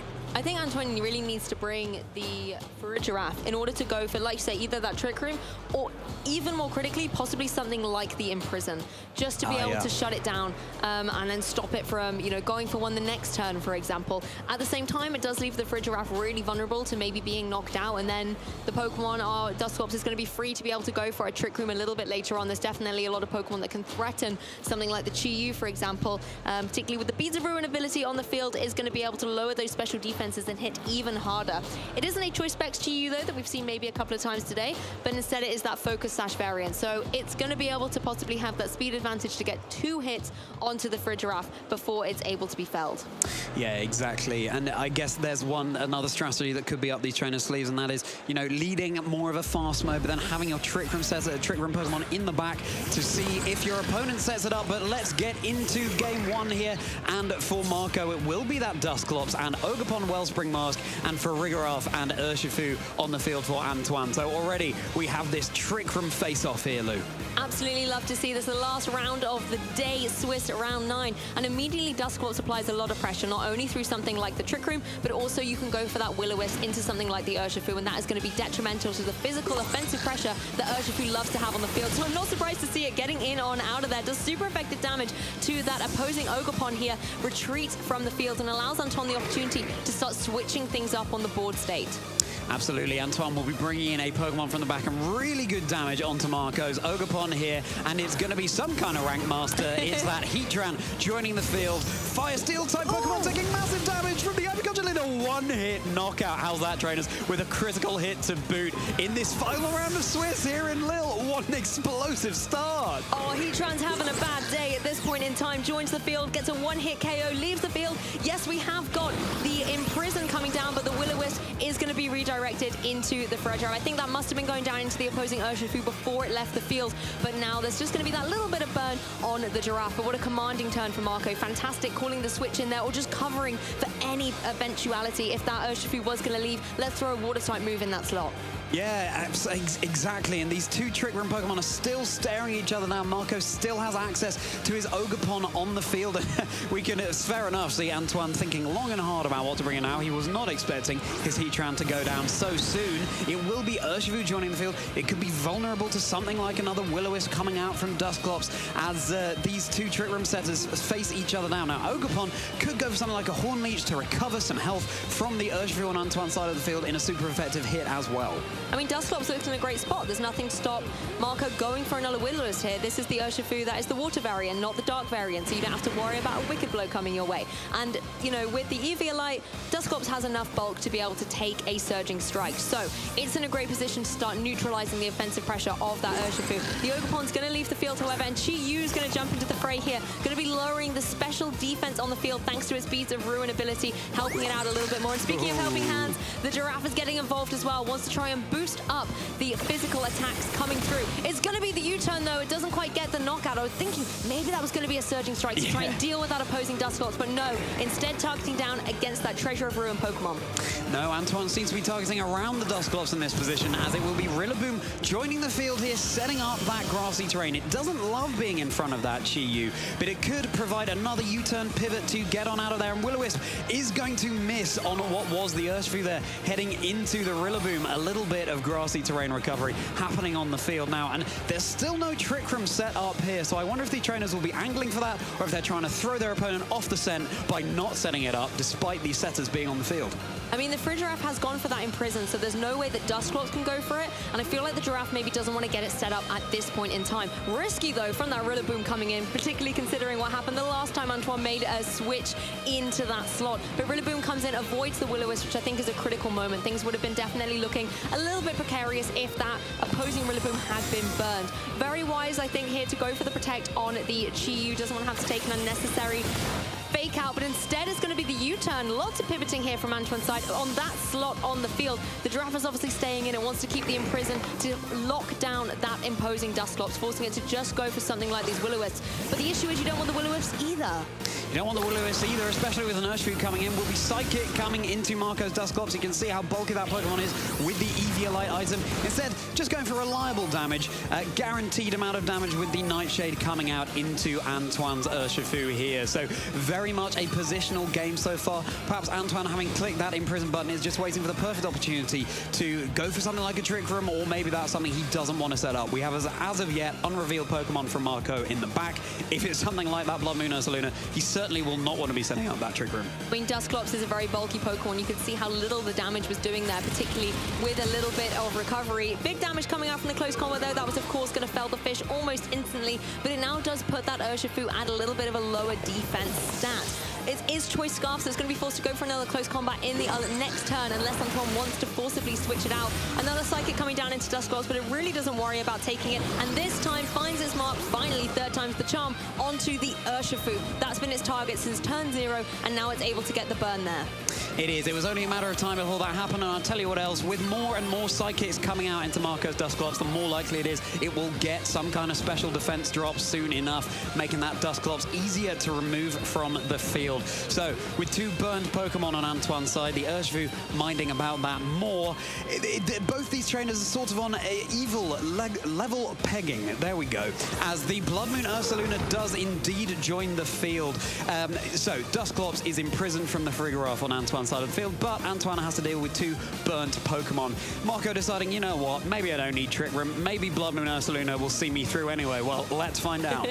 Yeah, the Ursaluna is in a difficult spot, though. It doesn't want to have to take any water-type damage, even from a burn Urshifu. But then you have the potential to go for something like a Terrestrialization, maybe go for the normal Terra-type on Ursaluna, so that you can start dealing out some good damage with something like the Hyper Voice, or even just go straight for the Blood Moon and remove this pesky Farafaric from the field. You're right, though, that things are pretty even. You do have the Ogerpon on the side of Marco here, but that's a Pokemon that doesn't want to face down necessarily against something like the Rillaboom. So both these players preserving Pokemon in the back, that could have the advantage towards that endgame state, and you want to make sure your Rillaboom comes back in order to reset that grassy terrain for later on, as opposed to coming in and watching it completely disappear. We are going to see the Terrestrialization, though. It is that normal type Blood Moon Ursaluna, giving it a little bit of sparkle to its otherwise ravaged appearance. Otherwise ravaged appearance, but with that diamond on top, it's shining bright as a helping hand comes out into Antoine's Urshifu. Close combat, super effective hit, and it's a one-hit knockout with a critical hit. Oh my goodness. Marco's Terrestrialization option is down and out for the count. It had locked into a very powerful Hyper Voice, great spread tight normal damage, but no longer on the field, and that is, well, that is revenge for the one-hit knockout that Marco got onto Antoine's Heatran, as another Nightshade keeps chipping away at that Urshifu. Oh my goodness, Lou. Urshifu, fantastic. It normally gets that guaranteed critical hit from the Surging Strikes, but this time is able to get it through with the close combat, showing that the burn, it's just shaking it off a little bit, is being null and void. Critical now here for Marco. You have to find a way to try and bounce back from this, but do you have the utility to be able to do so? I think the Farafaric has really played an excellent role, because the Dusclops, it doesn't really have a way to be able to touch it at this point. It can't go for Nightshades into it, so yes, you can go for some Nightshades into the Urshifu, into the Rillaboom in the back, but then how are you going to deal with the Farigiraffe? There is no way that Dusclops can do it. So everything relies on that Ogerpon, and that is going to be the target for Antoine, just to get rid of that Pokemon and seal up game one. There's the close combat. It is going to be enough to be able to get the knockout, and now Antoine has pinned down a victory for game one. Yeah, Dusclops, a little like the Amoonguss in that if it's left alone on the field, there's not a huge amount of damage it can do, despite providing it such incredible utility. So Antoine having an absolutely fantastic game there here in Swiss round 9. That critical hit was absolutely huge on the Ursaluna. The Hyper Voice with that spread damage that could have picked up a double knockout remains to be seen, and it would have put Marco in a much more commanding position, especially next to the Dusclops. But as it is, Dusclops doesn't love facing down any Pokemon by itself, and you know, it can wave its hands all it likes, but there's no way it's going to be able to distract from the fact that this game is more or less wrapped up from Antoine. Yes, I think if I was Marco now, I'd be using these times to think about how to adjust going into Game 2, because the lead was definitely detrimental, leading straight into an imprisoned Pokemon when Dusclops really wants to get that Trick Room up, particularly considering the Ursaluna was in the back for Marco here. Just shows that Dusclops maybe wasn't in the position where it was able to shine. Frigiraff's going to go for this Psychic, just going to try and deal with this Ghost type once and for all. It is able to get the Will-O-Wisp down onto the opposing Rillaboom. A great adjustment by Marco here, identifying that, hey, Urshifu's probably going to switch out. It's got all those defense drops. It doesn't want them anymore and wants to get rid of the close combat, because you cannot hit a Ghost unless, of course, you are something with Scrappy or Mind's Eye like Ursaluna with the close combat. So therefore, the Urshifu wants to be able to go for those Surging Strikes later on to get the knockout and move into Game 2. Yeah, this Dusclops could be sticking around on the field for quite a long time, especially with that grassy terrain giving it that passive recovery, and it's such a bulky Pokemon holding that Eviolite, and it's really ample time for Marco. Look, that Dusclops still on the green of itself. Ample time for Marco to work out his strategy heading into Game 2. Imprison, such a nice tech on Frigoroth. Pain Split is also, you know, where there's a Pain Split, there could be a Wailoo heading out into the Pokemon on Antoine's side of the field. It will be averaging out the health on both sides of the field, so that's why Dusclops got such a massive boost to its health there. And this is what I mean when I say that Dusclops tends to stick around on the field and be just a little bit of a nuisance for your opponent. Issue is in the end game, yes, Plane Split's going to be able to regain a little bit of health, but as the health HP bars drop lower and lower for all of the Pokemon involved, there's going to be less and less recovery for that Dusclops, and eventually you are going to be in this 2v1 situation, so no matter who you Pain Split, they're going to be able to double up into you and able to get the knockout. And hey, even if you take down one of these Pokemon on Antoine's side, there is the Urshifu in the back, ready and waiting to take its place. Ready and waiting to take its place. It's also burned, so, you know, I'm impressed to see how long this Dusclops is sticking around on the field. I think, you know, it was Antoine brought that reliable Fire-Water Grass core with Urshifu, Heatran, and Rillaboom, but losing the Heatran in one turn, that is something that's going to put an end to that core, as this Dusclops is taken down slightly lower in its health. Sidekick connecting. Will this one finally get a special defense drops on this Dusclops? No, it won't. Another Nightshade coming out into the Rillaboom, and this is the thing. You can't click Nightshade and Pain Split in the same turn, so at some point, yes, you're going to have to be forced to go for a more reliable damaging move like a Nightshade. I have to say, though, the Grassy Glide damage with the burn is quite painful. It's not doing too much to that Dusclops at all, and Rillaboom, I'm sure, is getting more and more enraged and frustrated with it. But Dusclops, again, in a situation where, yes, it can go for things like the Pain Split, but it just doesn't have a way to deal with the Frigiraff in the end. Yes, the Frigiraff is burn, it's going to be able to chip away at it, but those Psychics can do more damage than what the burn chip can do. Exactly. You know, being burned, going for a Grassy Glide, that's not punk rock at all, and that is not what Rillaboom likes, as another Grassy Glide connects down. A little bit of the damage there, very much limited. A little Pain Split there into the Urshifu, and this is exactly what you were talking about, Lou. As the health bars get lower, that Pain Split is going to become less and less effective. Urshifu also burned here, so Marco just having ample time to decide how he's going to approach Game 2. That Pain Split actually brought down Dusclops' HP bar by two points. So it really is, I think, a difficult spot here for Dusclops. There isn't too much more that it can do, but it will try and get one more KO for its troubles if it is able to. It is against two burnt Pokemon. They will be dealing underwhelming damage, but I feel like between them both, they are going to be able to get the knockout. And it doesn't matter so much that Grassy Terrain isn't in play. You don't need the priority at this point. Yes, the additional damage to your Grass-type moves would be nice, but I feel like Antoine definitely has enough momentum at this point, particularly with the Terrestrialization into that Water Terror type, saying, hey, my partner Rillaboom can't get the boost to its Grass-type moves, so I'm going to get a boost to my Water-type moves instead. Yeah, if anything, the Grassy Terrain benefiting the Dusclops more than the Rillaboom at this stage of the game. As Surging Strikes is going to land into this Dusclops, it's still not going to be enough, Lou, to take out this Dusclops that's still on the field, taunting its opponent with those waving hands. It's brought down to 7 HP, so it's certainly not looking good for this Dusclops, but I've got to salute it to how well it stuck around on the field, and there we go. Rillaboom finally able to deliver that finishing Grassy Glide. Dusclops going down, and Antoine Morel is able to take this first game despite that very early critical hit knockout onto his Heatran. I mean, Dusclops really tried its best, and I love what Marco was trying to do there, get that Trick Room set up and then bring in the Ursaluna and start applying a lot of pressure. We saw the potential Hyper Voice coming through there, and that would have dealt a huge amount of that spread damage.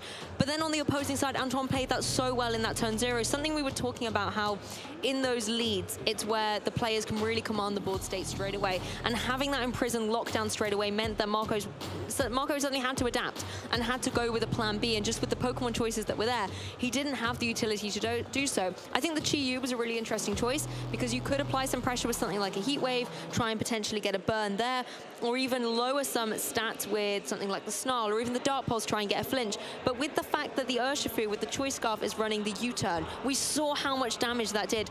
And it's not the only U-turn there. You've also got a Rillaboom, and they can just start rotating amongst each other, applying pressure to that poor little fish, meaning that Marco is stuck with the Dusclops on the field. Yeah, exactly. And I wouldn't be surprised coming into this next game. The Frigoroth on Antoine's side is not running that Fairy Terror type that we often see, but it's in fact Dragon. So I feel like perhaps Marco will need to deny the Frigoroth before his own Dusclops comes in, and then it can more safely set up a Trick Room. And being the Dragon Terror type on the Frigoroth, it'll be taking neutral damage from something like a Dark Pulse rather than resisted damage, going for that Fairy Terror. So will it be Chi-Yu coming out for Marco? We shall have to see. No, I would love to see a late game Trick Room coming out here from Marco. We've got one Trick Room Pokemon on the field, but is the setter in the back? Let's find out. Ursaluna, Ogerpon are the leads out for Marco, and Antoine has brought the Giraffe and the Urshifu here. This is their tournament lifelines on the line. The player who wins this set will advance to day 2. The loser will be knocked out the competition. They absolutely will, and this Ursaluna is hitting the field much earlier for Marco, and, you know, even though there are more offensive options on his team besides the Ursaluna, this is clearly the Pokemon he wants to succeed in this battle. So I really like that he's leading the Ursaluna here, trying to get a lot more out of it than he did in the previous game, where it went down in one hit after the terrestrialization just to add insult to injury. Antoine going to be withdrawing his Frigoroth. He wants to be able to use that Imprison later on in the game if it were Dusclops in the back for Marco. Rillaboom joining the fray. I love to see the Ogerpon here as well. With the Water Absorb ability, it can go for that Follow Me and draw in all those Water-type moves that the Urshifu is threatening. A Surging Strikes, for example, is not going to be able to do anything to the opposing Ogerpon here, allowing a little bit of breathing room for this Ursaluna. It's gone for that Terra Normal once again, wants to apply as much damage, possibly with something like a Hyper Voice here to deal with the pressure on the opposing side. It is going to be that Follow Me. Let's see what Ursaluna is going to get up to. Or what antics is this Sparkly Bear going to be going for? It will be another super effective U-turn into Marco's Ogerpon, with it being brought down to about a third of its health here. Antoine will be getting that, getting the Urshifu out of there in favor of a Pokemon he will be bringing in from the back. Of course, the grassy terrain on the field is also going to be boosting the power of the Ogerpon's grass-type moves, and it could heal back all of that damage right away with something like a Horn Leech as Frigoroth rejoins the field. A big Terra Normal boosted Blood Moon coming out from Blood Moon Ursaluna into the Rillaboom, and it's not quite enough for the knockout. Love to see that animation, but wasn't enough to get the one-hit KO. Definitely puts Rillaboom in a detrimental spot, and this is something that Ogerpon is going to be happy to see. It is one of those water-type Pokemon that can get up to a lot of mischief, but a Rillaboom has the potential to be able to stop it in its tracks, particularly with the low HP that U-turn has given the Ogerpon, and there is a U-turn potential on that Rillaboom as well as a Fake-Out, and the Fake-Out would be a really nice way here for Anton to start maybe shifting things up on the board position. I really don't know what exactly the Frigiraffe is going to do here necessarily. Yes, it can go for a Psychic, but it really needs to be there if there is their potential Dusclops in the back. So if I was Anton, I'd want to maybe preserve it a little bit, get it in off the field, bring something else in, and use the Fake-Out to support that switch. Yeah, looking at Antoine's Frigoroth, it's not going to be that Throat Spray Hyper Voice variant. It's certainly less of a damage dealer, as Ogerpon will be keeping itself safe, withdrawing in favor of Landorus hitting the field here. The Intimidate, of course, going to matter a lot more onto the Rillaboom rather than anything else, and it could go for something like a Grassy Glide, but it will in fact be a Fake-Out onto the Blood Moon Ursaluna. Won't be acting this turn. Frigoroth going for that Psychic onto the Ursaluna. Its special defense could be better, but it still has the green of its health remaining to it. So this Ursaluna will be able to threaten a lot of damage heading into the successive turns. Yes, Antoine has been able to fake it out for this particular turn, but what do you do with it this time? I mean, the Landorus is rocking a Choice Scarf here, so it has the potential to go for something like a U-turn into that Rillaboom, get the KO against it, and that means that the Blood Moon Ursaluna has a little bit more breathing room to be had. The Frigiraffe isn't really doing too much. Yes, the Psychic can deal a significant chunk, but ultimately the offensive pressure, I think, is on Marco's side here. And I like the fact that the Landorus was able to get in for free.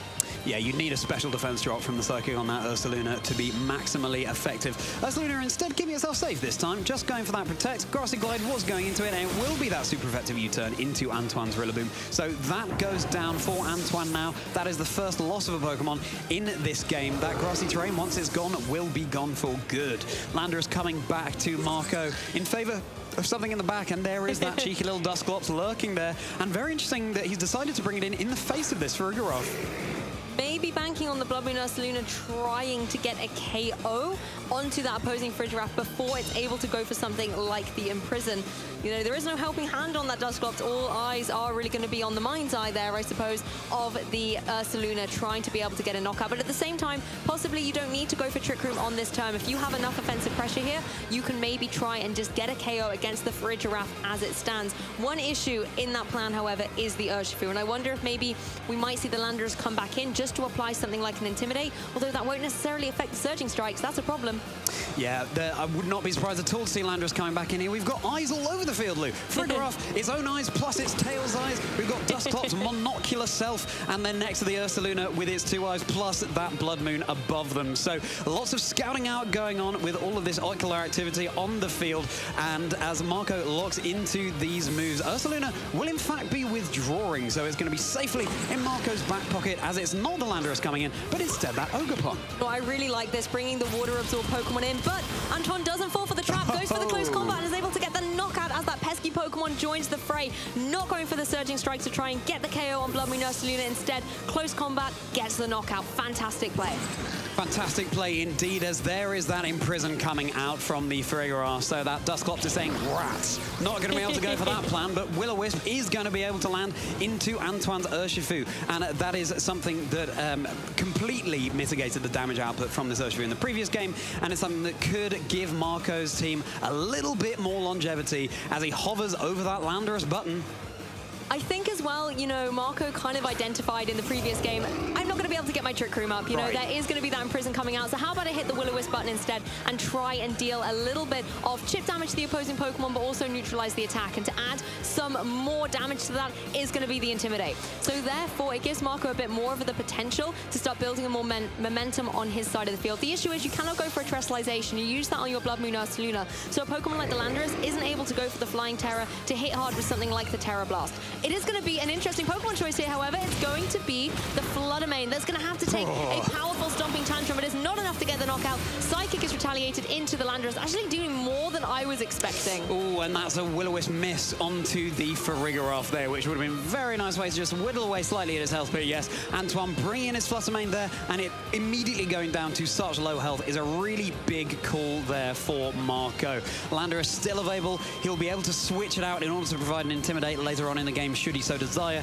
in the face of that Urshifu. But of course, it is also burned, so maybe that's something he won't be angling to do. But we've got to remember that the Blood Moon Ursaluna is just waiting in the back, as Floodamane just goes down for Antoine without providing anything for him in this match. Honestly, that Choice Scarf paying off, being able to get the speed advantage on the Floodamane and get the knockout before it's able to go for a powerful Shadow Ball into something like the Dusclops here. Dusclops trying to go for the Nightshade, but of course going into a normal type is not going to be able to affect it at all. But the Choice Scarf really, really working there. On that Floodamane, for example, it was a Choice Specs variant. Something like the Shadow Ball would have been able to deal so much damage into that Dusclops, but it does give Antoine the opportunity to bring in that Urshifu from the back once again.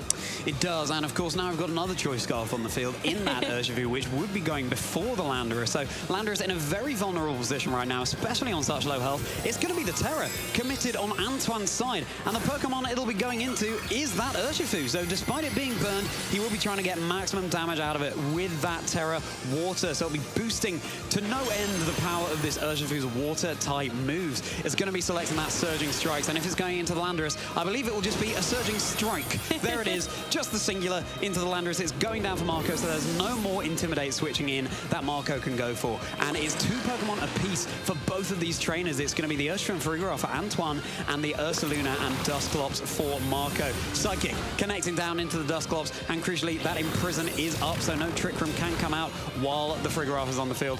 Nightshade, dealing a good amount of chip damage to the Urshifu.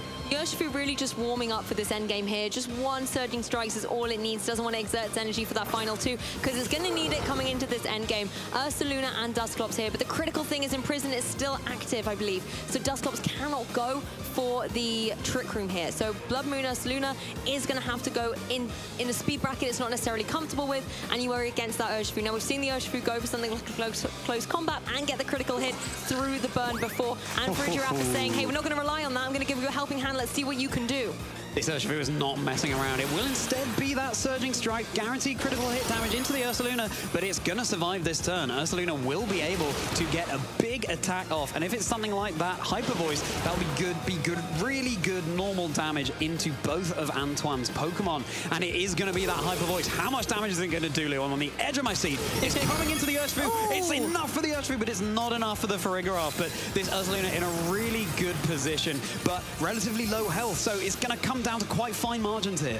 You know, where the Choice Scarf really benefited the Landorus, it was detrimental to that Urshifu. It meant it couldn't swap into something like the Close Combat. It was locked into those Surging Strikes already. Something like the Close Combat would have been able to get the knockout onto that Ursaluna, but it wasn't to be. Instead, the Ursaluna was able to foul the opposing Urshifu. And now we're in an interesting situation, though, because Dusclops doesn't really have a way to combat that Frigiraf. We saw that in Game 1. It really comes down to the Blood Moon Ursaluna. Can it get the job done for Marco?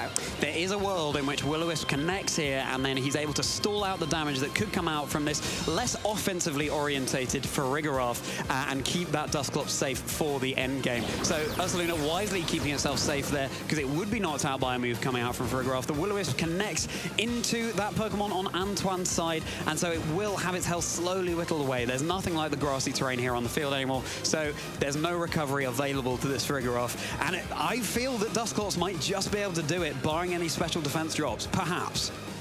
It's going to be a tall order for sure, but then again, the Farigiraf, like you say, is burned. It's got the damage rolling down against it, and there's no grassy terrain on the field at this point as well to counteract that with some recovery. If Ursaluna is able to get the knockout with something like a Blood Moon here, then it will be taken to a Game 3, but we're going to see another Protect from that Ursaluna. Wow! The double coming out there. Now, what is this Dusclops going to do in the face of this Farigiraf? It can't go for a Nightshade. It is immune to that move.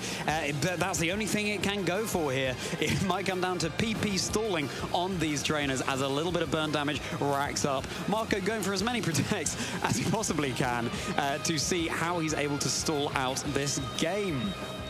It's going to be trying to go for another Protect here. It is going to fail, however, just trying to get as much of that burn damage down onto the opposing Farigiraf. Instead, the Psychic is going to go into that Ursaluna in order to get the knockout. I think I would love to see maybe some damage coming out from the Ursaluna on that point, but possibly the speeds were just not in its favor. Had to obviously keep going for those Protects.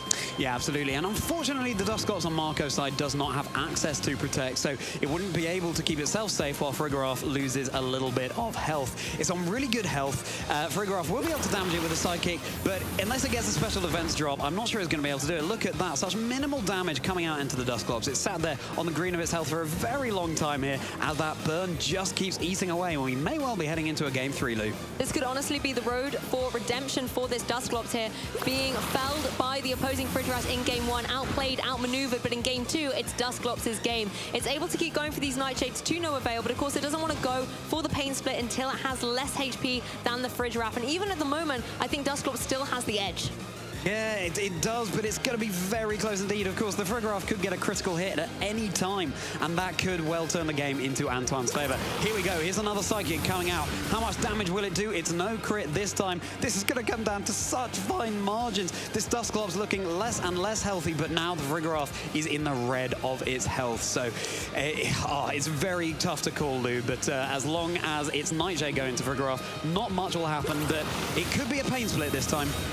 Let's have a look. The Psychic takes it down to 9 HP.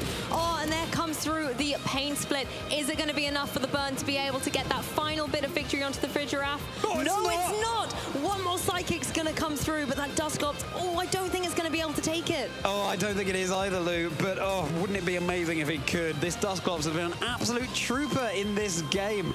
Let's see how this final turn is going to play out. It's went for the helping hand.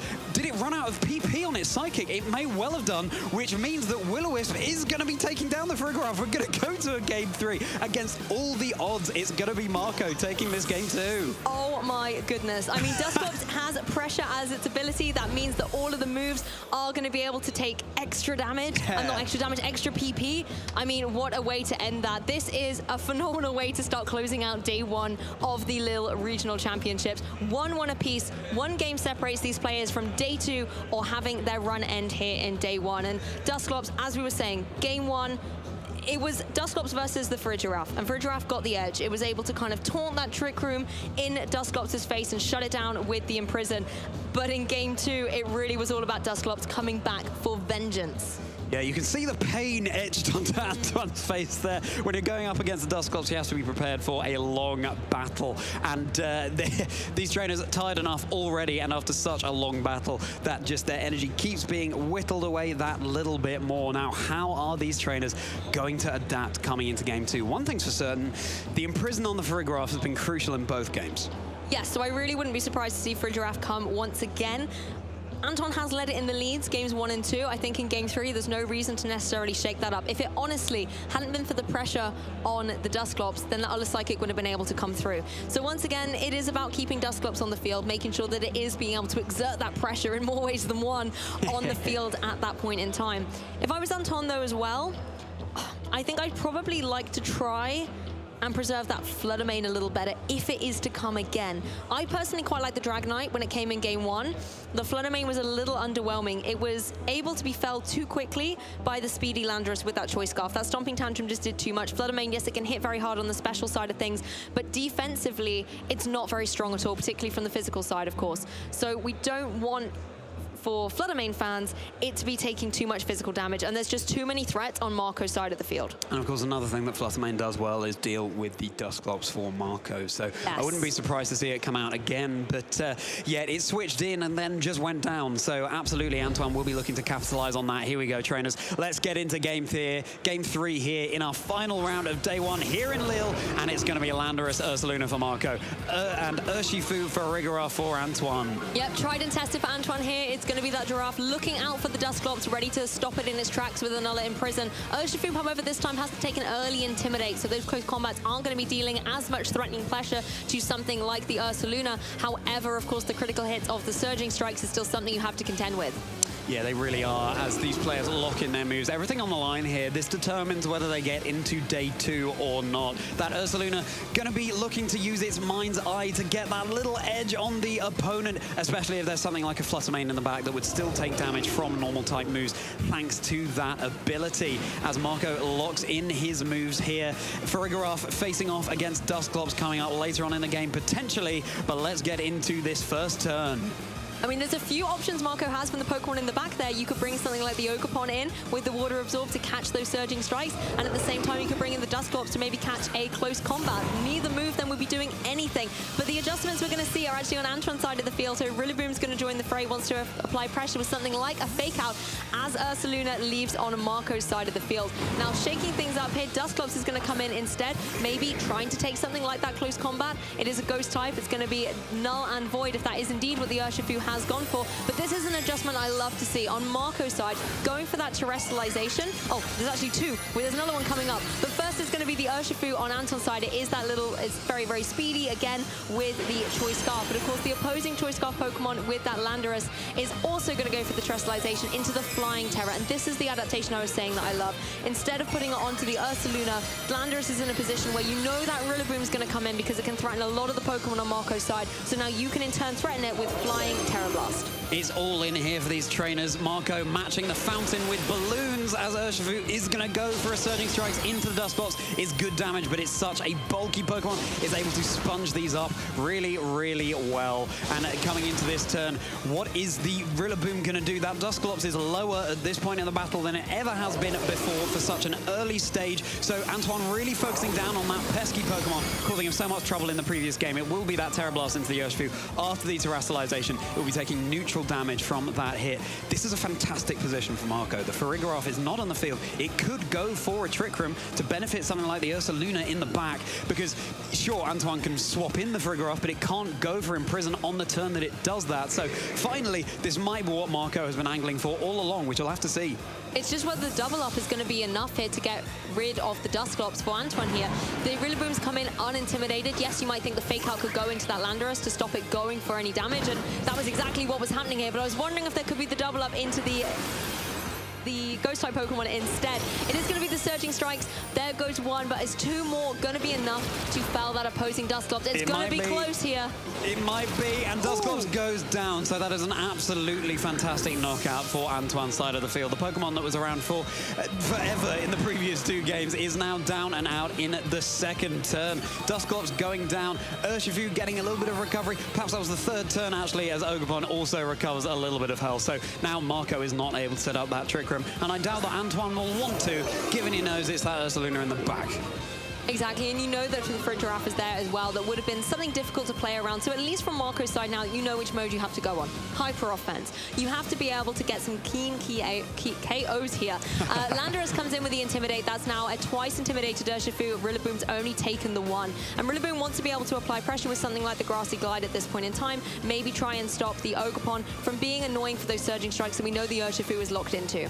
Yeah, absolutely. It's another thing that Antoine no longer has to deal with. There's a Will-O-Wisp coming out from that Dusclops. It's down and out for the count, so his physical attackers, barring Intimidates from Landorus, will be able to retain that physical attacking prowess. It's going to be Urshifu withdrawing for Antoine in favor of the Pokemon of Farigiraf coming in from the back, hitting the field again. It's now in a fantastic position with that Dusclops down. A double switch, in fact, as we'll see the reveal of Antoine's fourth Pokemon is going to be that Dragonite coming back to the fray. A flying type Terra Blast connecting down onto the Dragonite that's just joined the field and is taking a decent amount of damage there, but getting him relatively free with a big Horn Leech boosted by the terrain coming out from Ogerpon. More than enough to heal it all the way back up to full. So there you go, Lou. The Dragonite is here, as you called out. Yeah, really happy to see it, and I honestly love that double switch from Antoine there. Being able to reset the Intimidate on both of your physical attackers is really nice. Yes, unfortunately, you've had your multi-scale broken on that Dragonite,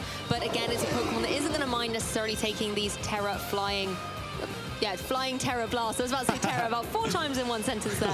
The adaptation, however, for Marco could be to bring in this Blood Moon Ursaluna just so that it's able to apply some pressure to something like the Frigiraffe and get it off the field. But again, this Dragonite in a prime position. Dragonite is holding that choice band. You have the potential to go for something like an Outrage here, deal some good damage across the board, or even just switch on for that speed control and go for something like an Extreme Sweep, particularly with a Helping Hand to get extra damage. Helping Hand coming out, boosting up the move that will be coming out from this Dragonite shortly, as Ogerpon is able to go for another Horn Leech and activate Farigiraf's Berry. So now that's down and out. There's no more passive recovery that the Farigiraf could receive in the game, and it will be the Helping Hand Outrage which will be connecting down into Ursaluna, and that is enough for the one-hit knockout onto the Ursaluna there. So, you know, in the face of these Pokemon, Outrage can be a risky move to use. You can't control who it targets, but it's not like there are any Fairy-type Pokemon on Marco's side, so fairly safe for that, as an absolutely terror-flying Landorus comes back into the fray.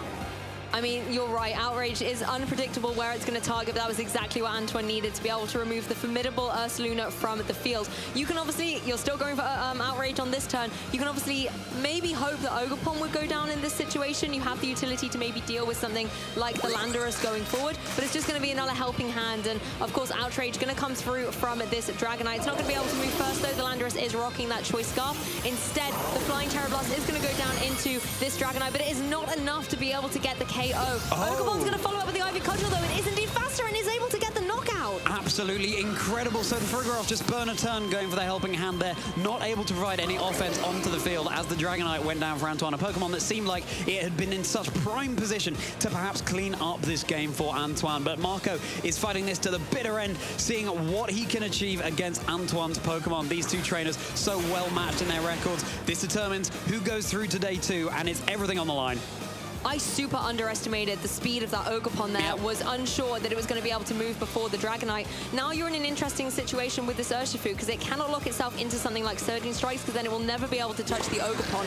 At the same time, you don't want to lock into something like the Close Combat because what are you going to do to a flying Pokemon at that stage? So it's very, very difficult, and you might have to rely on another helping hand from the Fridrash just to be able to try and give you that edge. You do have the Rillaboom in the back. That's a Pokemon that can maybe deal with one of these opponents later on. I love the U-turn there. Not enough to be able to get the knockout, but the super effective damage really, really paying off, and now allowing something like the Rillaboom to come in and threaten with a Grassy Glide KO.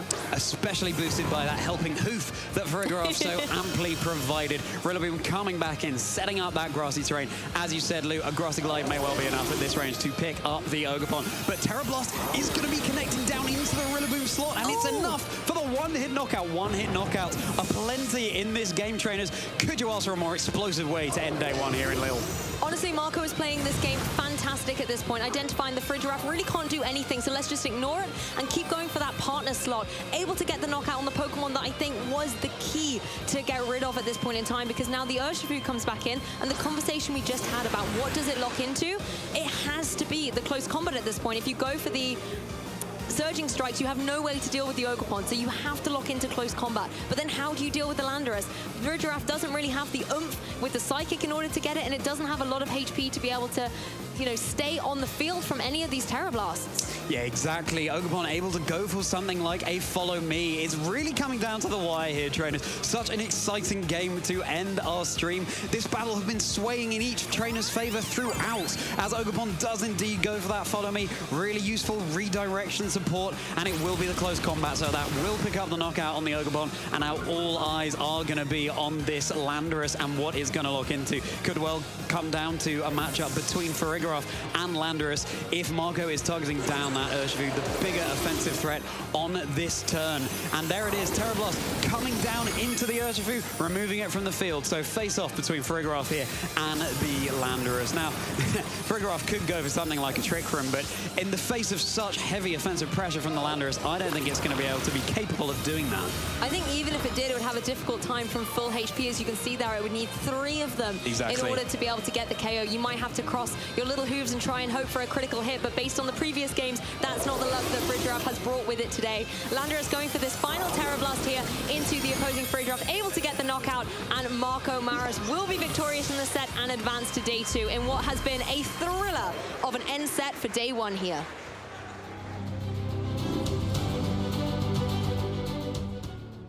Congratulations to Marco Maras there. That game could have gone either way.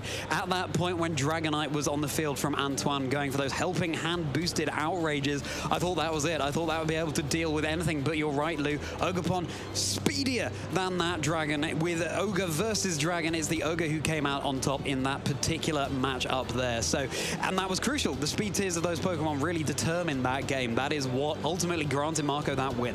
That was definitely the turning point, and I think that game 3 had so many different sections. If we slow it back a little bit, we saw that Dusclops coming through at the front, thinking, hey, this is the same strategy that Marco's gone with game 1, game 2. Wants to obviously get that Trick Room up. We know that Ursaluna's one of the Pokemon that he's brought to game 3. Trick Room would be great for it there.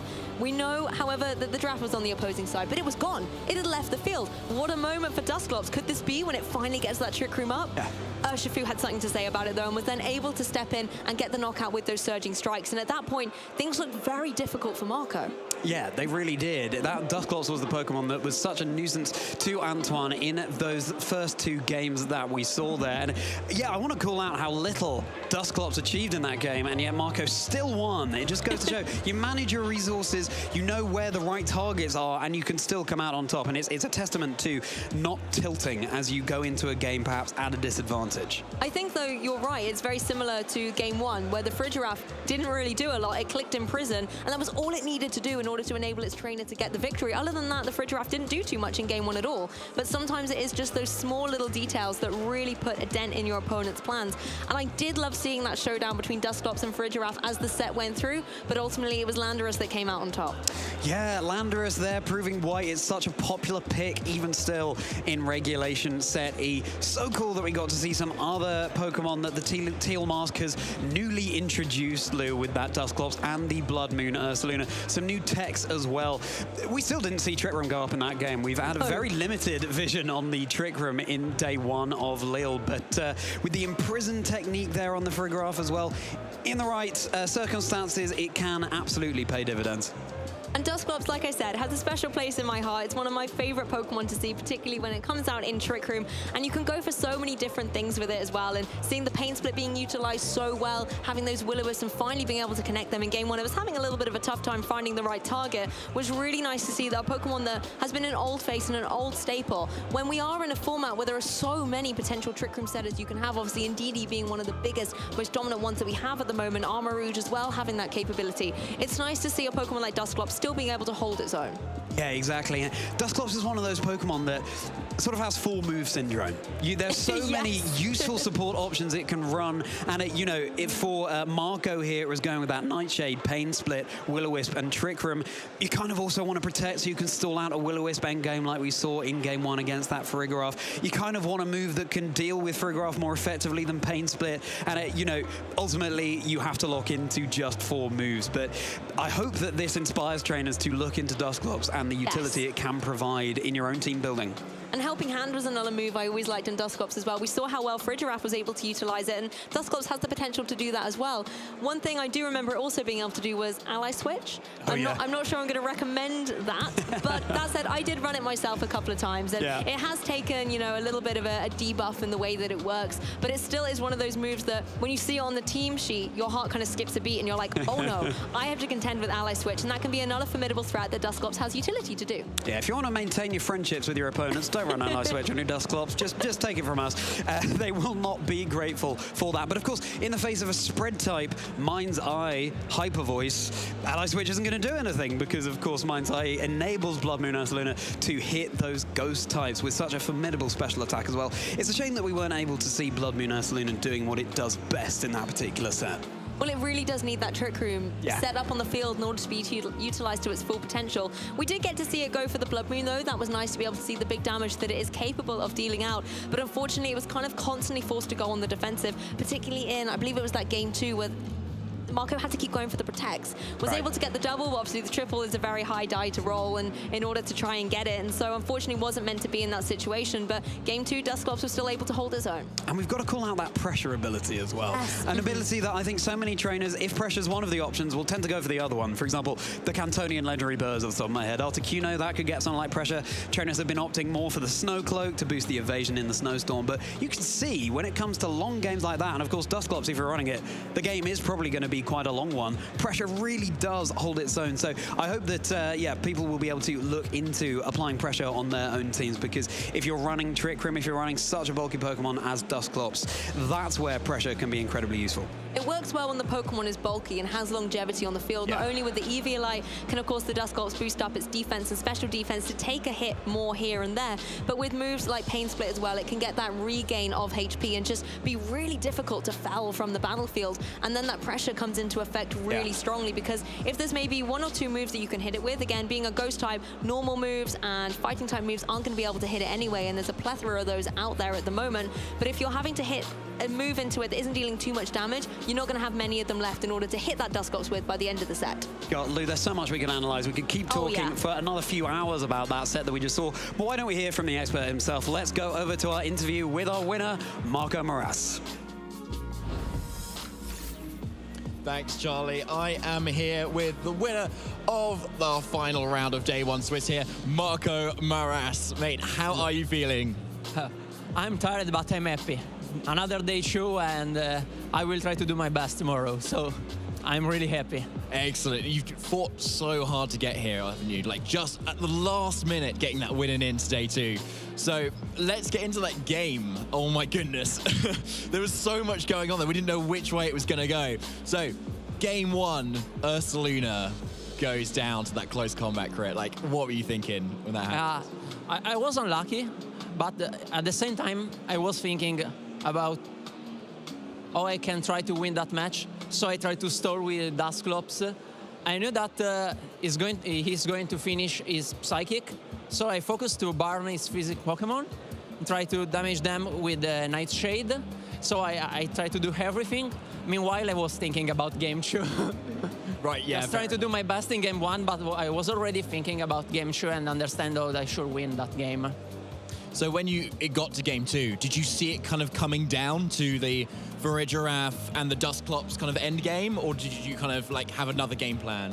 I had a game plan since I was counting the Psychic. Ah, nice. So I only have to survive at the end, so I go for Pain Split, just to try to survive. Then I was sure that I was going to win since he's going to find his Psychic.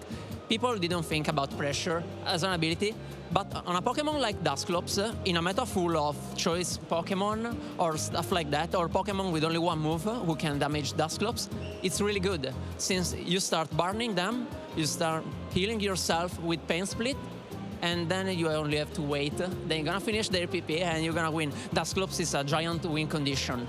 It's really hard to beat down, and it will deal lots of damage with Nightshade, Pain Split, and also Will-O-Wisp. And it's really broken at the moment. People totally forgot about Dusclops, and that's insane at the moment.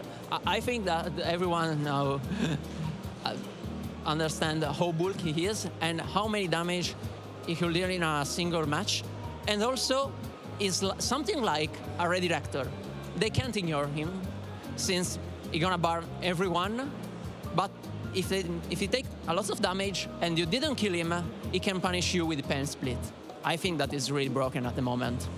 Yeah, it sounds like a really good call today, and I wish you best of luck going into the next few rounds. So, in that Dusclops that you've had, was there any other times, like throughout the rest of Swiss today, that it was kind of did sort of the same thing? Yeah.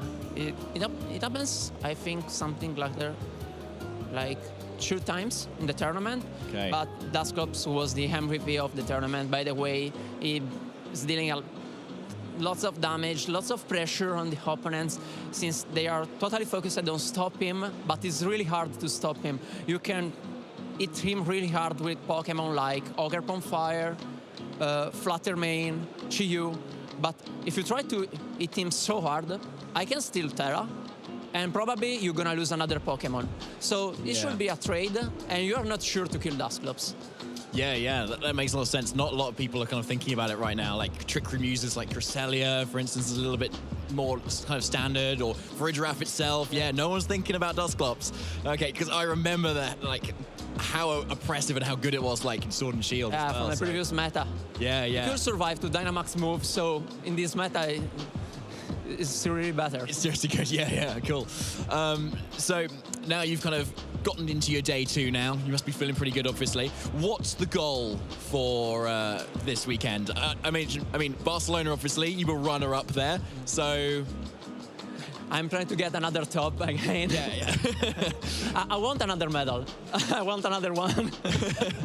So I will try to do my best. You've got the taste for the medals now. Yeah. Nice, I like it.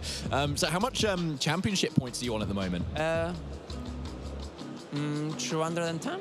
210. Okay, right. Okay, nice. So since I won a mid-season showdown the last week, so with this team too. Okay. Also okay. I was really confident. Yeah. Okay, that's a great test for it. Okay, won a mid-season showdown. Okay, makes sense to kind of bring it more. Okay, and do you have any shout-outs you want to give, Marco? Yeah, I have to shout out a lot of people. So first of all, the Boba Fett, since the original idea comes from him. And then my friends who helped me to improve learning how to use the team and fixing some stuff. The original team was a little bit different. It was running Weakness Policy, Ursaluna, and Brick Break Dusclops, and also was running Specs Chi-Yu. We decided together to fix some stuff, since Dusclops is really strong outside of Trick Room, also if you didn't bring Ursaluna, but for that you need Nightshade. So I thought, okay, I need a boosting item for the damage of Ursaluna, and Life 4 probably was the best one. So we decided to switch the item, so we can run Nightshade that is really, really better than Brick Break. And the last change was removing the choice specs on Chi-Yu for 2 reasons. The first one, the team was really weak to Iron Hands Among Us. It was really weak to Fake Out Spore. So it was a 50-50, just try to understand when you're gonna Spore and switch in Ogerpon. But you're committed to bring Ogerpon, and it's not so good. So we decided to try charcoal Shiyu, a bulky charcoal Shiyu, but we understand that we need Snarl, Dark Pulse, and Heat Wave. So charcoal was pretty useless, and the damage of Sash Shiyu, since you can max your stats, is really close to the charcoal. So we decided to put the Sash Shiyu. Also, because we need to switch moves sometimes, since the meta is full of E-Tron and other stuff, and you need to switch your move, or sometimes you need to just use your Snarl to be sure to set your Trick Room, or sometimes you need to kill someone, or sometimes you just need to spread damage in order to win the end game with Ursaluna or something else. So the Sash was the best one in this situation. I think that was the best one. So shout out to Luca Ceribelli, Davide Cognetta, Ghiso, Kevin Salvetto, Marco Fiero, and Federico Camporesi, who helped me testing the team.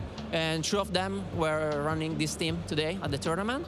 And we test together, we try to fix some matchup and stuff like that. Also, thank you to Luca Lusignoli, who also helped me testing it. And it was funny because we took the idea of an American player, and we worked together to fix almost everything, trying to find the best way. I think that we can improve the team again, but I'm not sure. Well, like, maybe if one of you wins it, then maybe it's a pretty good team. Yeah. It's really solid since, okay, it's a Trick Room team, but you can also play it like a balance, like you see in the last match. I just bring Ursaluna as a bait. I was sure that I was going to win with Landorus, so I used Ursaluna as a bait, since you can't ignore it. You're gonna take one kill every turn, so he was committed to attack Ursaluna, but my plan was to kill everyone with Landorus, so Dusclops could win the hand game. But he killed my Dusclops, so I thought, that is okay. I can just go for Terra Blast, follow me, Terra Blast and attack, and that was a good situation. Awesome, Marco. That's really cool. Like, it's interesting to hear like the thought process behind like a pretty much a pro player like yourself, and especially everyone watching. I think will be really like take that into consideration as well. And maybe you out there can maybe find some team players of your own, and especially kind of turning up to the Premier Show challenges and the mid-season showdowns. You can definitely find a lot of people there in your local scene too. So, Marco, any final things you want to say? No, that's okay. Of course, thanks to everyone who is supporting me from home again. I'm receiving a lot of messages. I will answer to everyone. Awesome. Thank you very much for having it, but for being here on the couch with us, Marco. And best of luck in day 2. So we're going to leave it there for a little bit for the couch segment, but we're going to cut to a short break just before we kind of close up for today. Hey Pokemon trainers, welcome to Pokemon Championship History, a series where we showcase important matches throughout the history of competitive Pokemon. Let's flash back to the 2017 North American International Championships. This was the final event before Worlds, so it was the last chance for trainers to earn an invite. We turn our focus to round 3 of day 1. Giovanni Costa is a West Coast VGC trainer that had one simple phrase, "Believe in Eevee." For the entire 2017 season, Gio played a team revolving around Eevee and its exclusive Z move, Extreme Evo Boost. But at the start of Game 3, Gio's Eevee plans fell through as Tobias gets a perfectly timed poison. Will knock out the Eevee. And it would only get worse for Gio, because after Whimsicott and Incineroar were knocked out, he was now in a 4-1 Pokemon disadvantage. A situation so dire, even 3-time world champion Ray Rizzo didn't believe in a comeback. Yeah, so that is going to be game having 4 against 1. With the whole world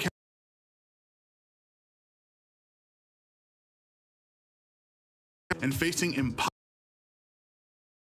odds,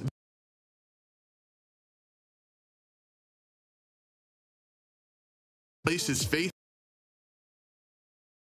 in one Pokemon, Dragonite, his favorite Pokemon of all time. Dragonite was added to his Eevee team just in time for NAIC, and now it was time for Gio to show the world that anything is possible as long as you believe. So Smeargle maybe fake out Spore. But after being put to sleep by Tobias' Smeargle, Put it to sleep, and Tobias now completely free to just relax, play out the last few minutes of this game. and taking a huge amount of damage from Nihilego, things were looking dire for Geo. Not a one-hit knockout, though.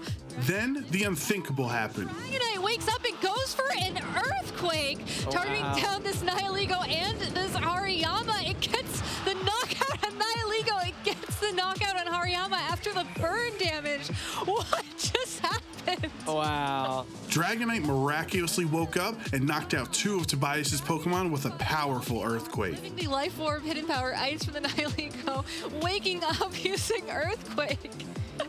Tobias was down to his last Pokemon, Smeargle, who still couldn't knock out Geo's bulky Dragonite.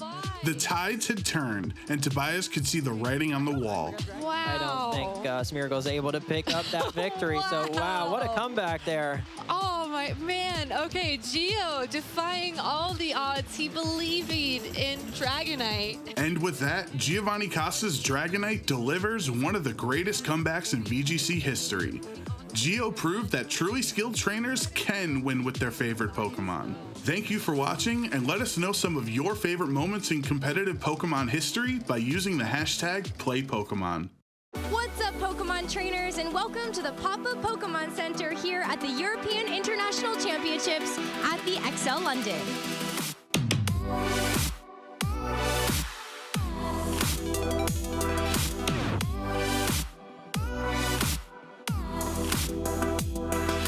Hey, Amandine, how's it going? I'm just in a living dream today. Yeah, I mean, check out all these amazing plushies. Which one's your favorite? Probably the sleeping Flareon is just here. He's just so cute. Oh, so cute.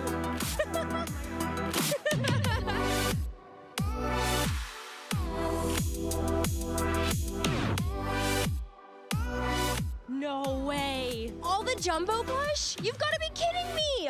We've got the Psyduck, the Slowpoke. Okay, that's my favorite. The Piplup and the Lucario. I mean, what more is there to want here? Oh. Oh, hey, Rosemary. Didn't see you there. How you doing? I'm good. How are you, Spraggles? I'm doing amazing. I'm just enjoying Arcanine's beautiful hair and its volume. I mean, you definitely know. One day, I'll get there.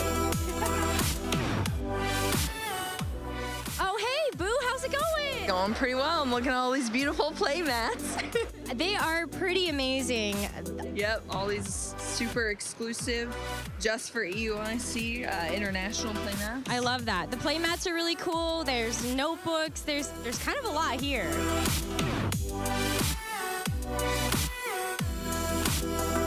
How amazing is this? This is the Pokemon Center at EUIC. I'm gonna see you guys later because I'm about to go shopping.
and welcome to Yokohama, where we are at the Pokemon World Championships 2023. I'm Anna Prosser, and I'm standing in front of the Poké Center. I have some amazing models with me today. Please introduce yourself, sir. Hi, Spraggles, content cowboy and aspiring magician. Can you top that? Dupe Snacks, the eye on the sky on Eos Island. Now, we are going to find some clothing, some accessories.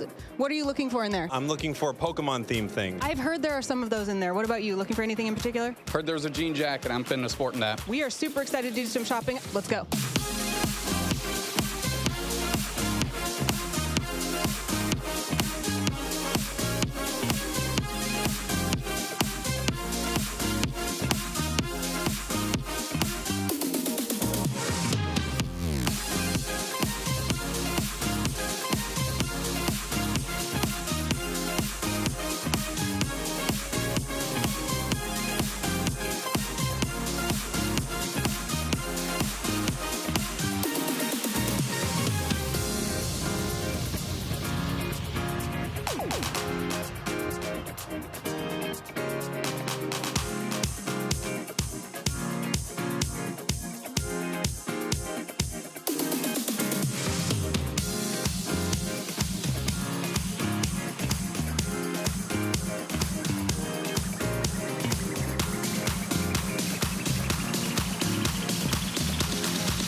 time to play. Really great friends and really good to be able to speak to both of them at the same time. I love that team spirit and camaraderie, and I'm glad you mentioned the interview because I think my highlight was as well the interview I had with Miguel earlier following that amazing match showcasing the Gothitelle, for example, but just really nice to hear from some of our veteran players getting back on top, let's say, of the format.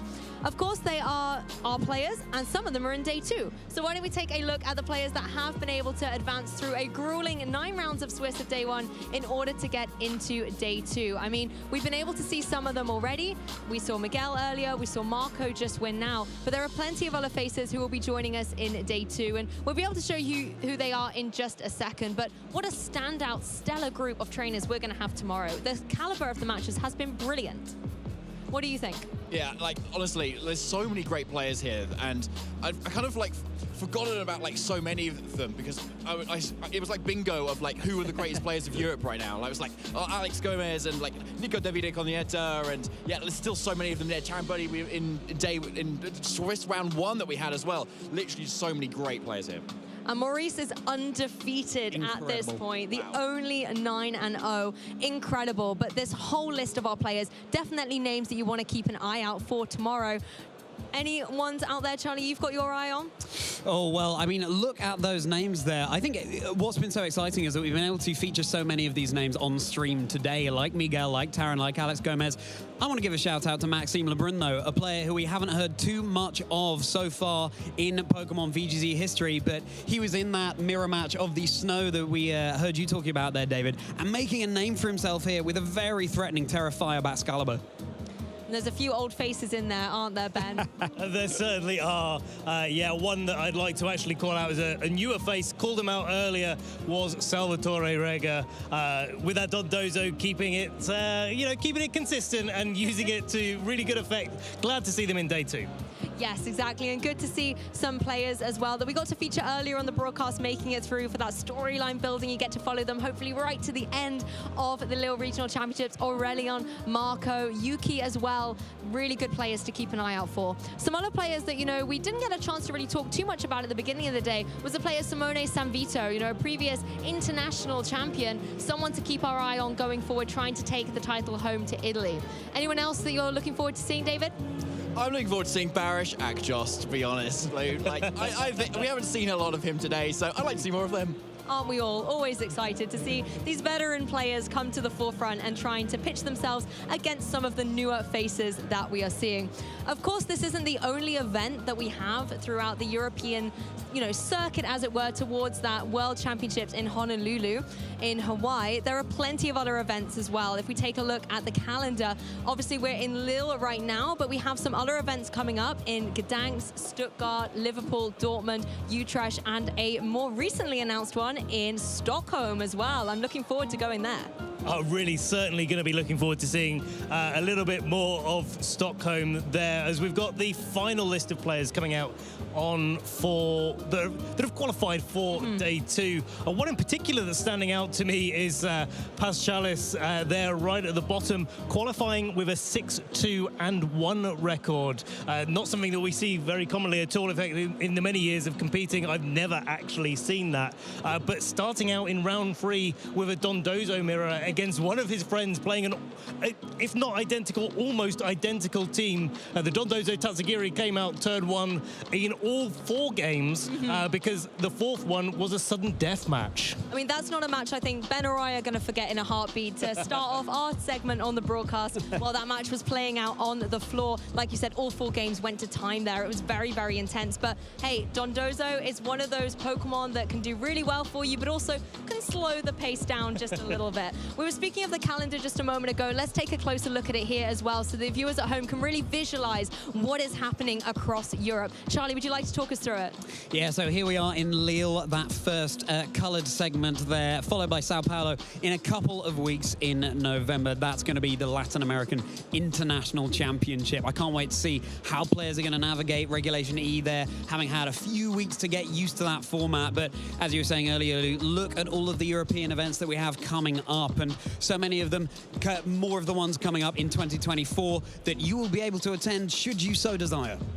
Exactly, and of course, if you've enjoyed the competitive action today, maybe there's an event that you want to check out in the future or tune into all the inevitable broadcasts that we will be showing all the Pokemon action at these events. But of course, let us know on our social media. We have access to all of your posts that you like to share with us using that hashtag #PlayPokemon on X, for example, and we love to be able to share those throughout the day. We weren't able to feature many of them today, but tomorrow I am sure we'll be able to bring them to you on the desk. We also have our other social media channels, YouTube, for example, where you can catch up on all of the competitive Pokemon action. If you missed any of today's broadcast, maybe your time zone wasn't friendly for you waking up for the start of it, you're able to recap that all on YouTube. We also have Facebook and Instagram for some more really fun interactive Pokemon posts. I always love reading through all your messages using that hashtag #PlayPokemon, and I'm sure all of us will look forward to enjoying that a little bit tomorrow as well. So let us know who you're rooting for, whether it's trainers, whether it's Pokemon, whether there's a few surprises that maybe you're going to pick up and be inspired by. We would absolutely love to hear it. I think, however, guys, that's it from us. It's been a long day, and there's a more amazing Pokemon action coming through tomorrow. So, from the commentators, you can have a look at how the broadcast is going to shape up tomorrow. If we take a closer look at Twitch here, our broadcast kicks off tomorrow at 9:45 local time. So be there or be square. We will be there. Otherwise, you know, the broadcast might have a little bit of difficulty getting off the ground. Exactly. And I think we'll be square as well. Oh, yes. I don't mind being a little bit square. It does happen sometimes. Gastrodon's a little bit square, rectangular. Oh, stop it, Lou. Yeah, I can't help myself, Charlie. I have to get it in wherever I can, that good old Gastrodon, who unfortunately isn't in day 2, but it did try its best. But any final words from our commentators before we sign off, Charlie? Well, I mean, you saw that Twitch schedule there of all the action coming up on the Pokemon Twitch channel, so keep an eye out for things like the Thrills and Spills Halloween episodes from the anime coming up, and of course it's going to be the Toronto Regionals next weekend. Incredibly exciting times ahead, and I think in terms of wrapping up today, such a thrilling time that we've had here so far in Lille, and you'd be mad to miss it tomorrow. I couldn't say it better myself, Charlie. So from all of us here, we'll see you tomorrow at 9:45 local time for some more Pokemon action. Have a good evening.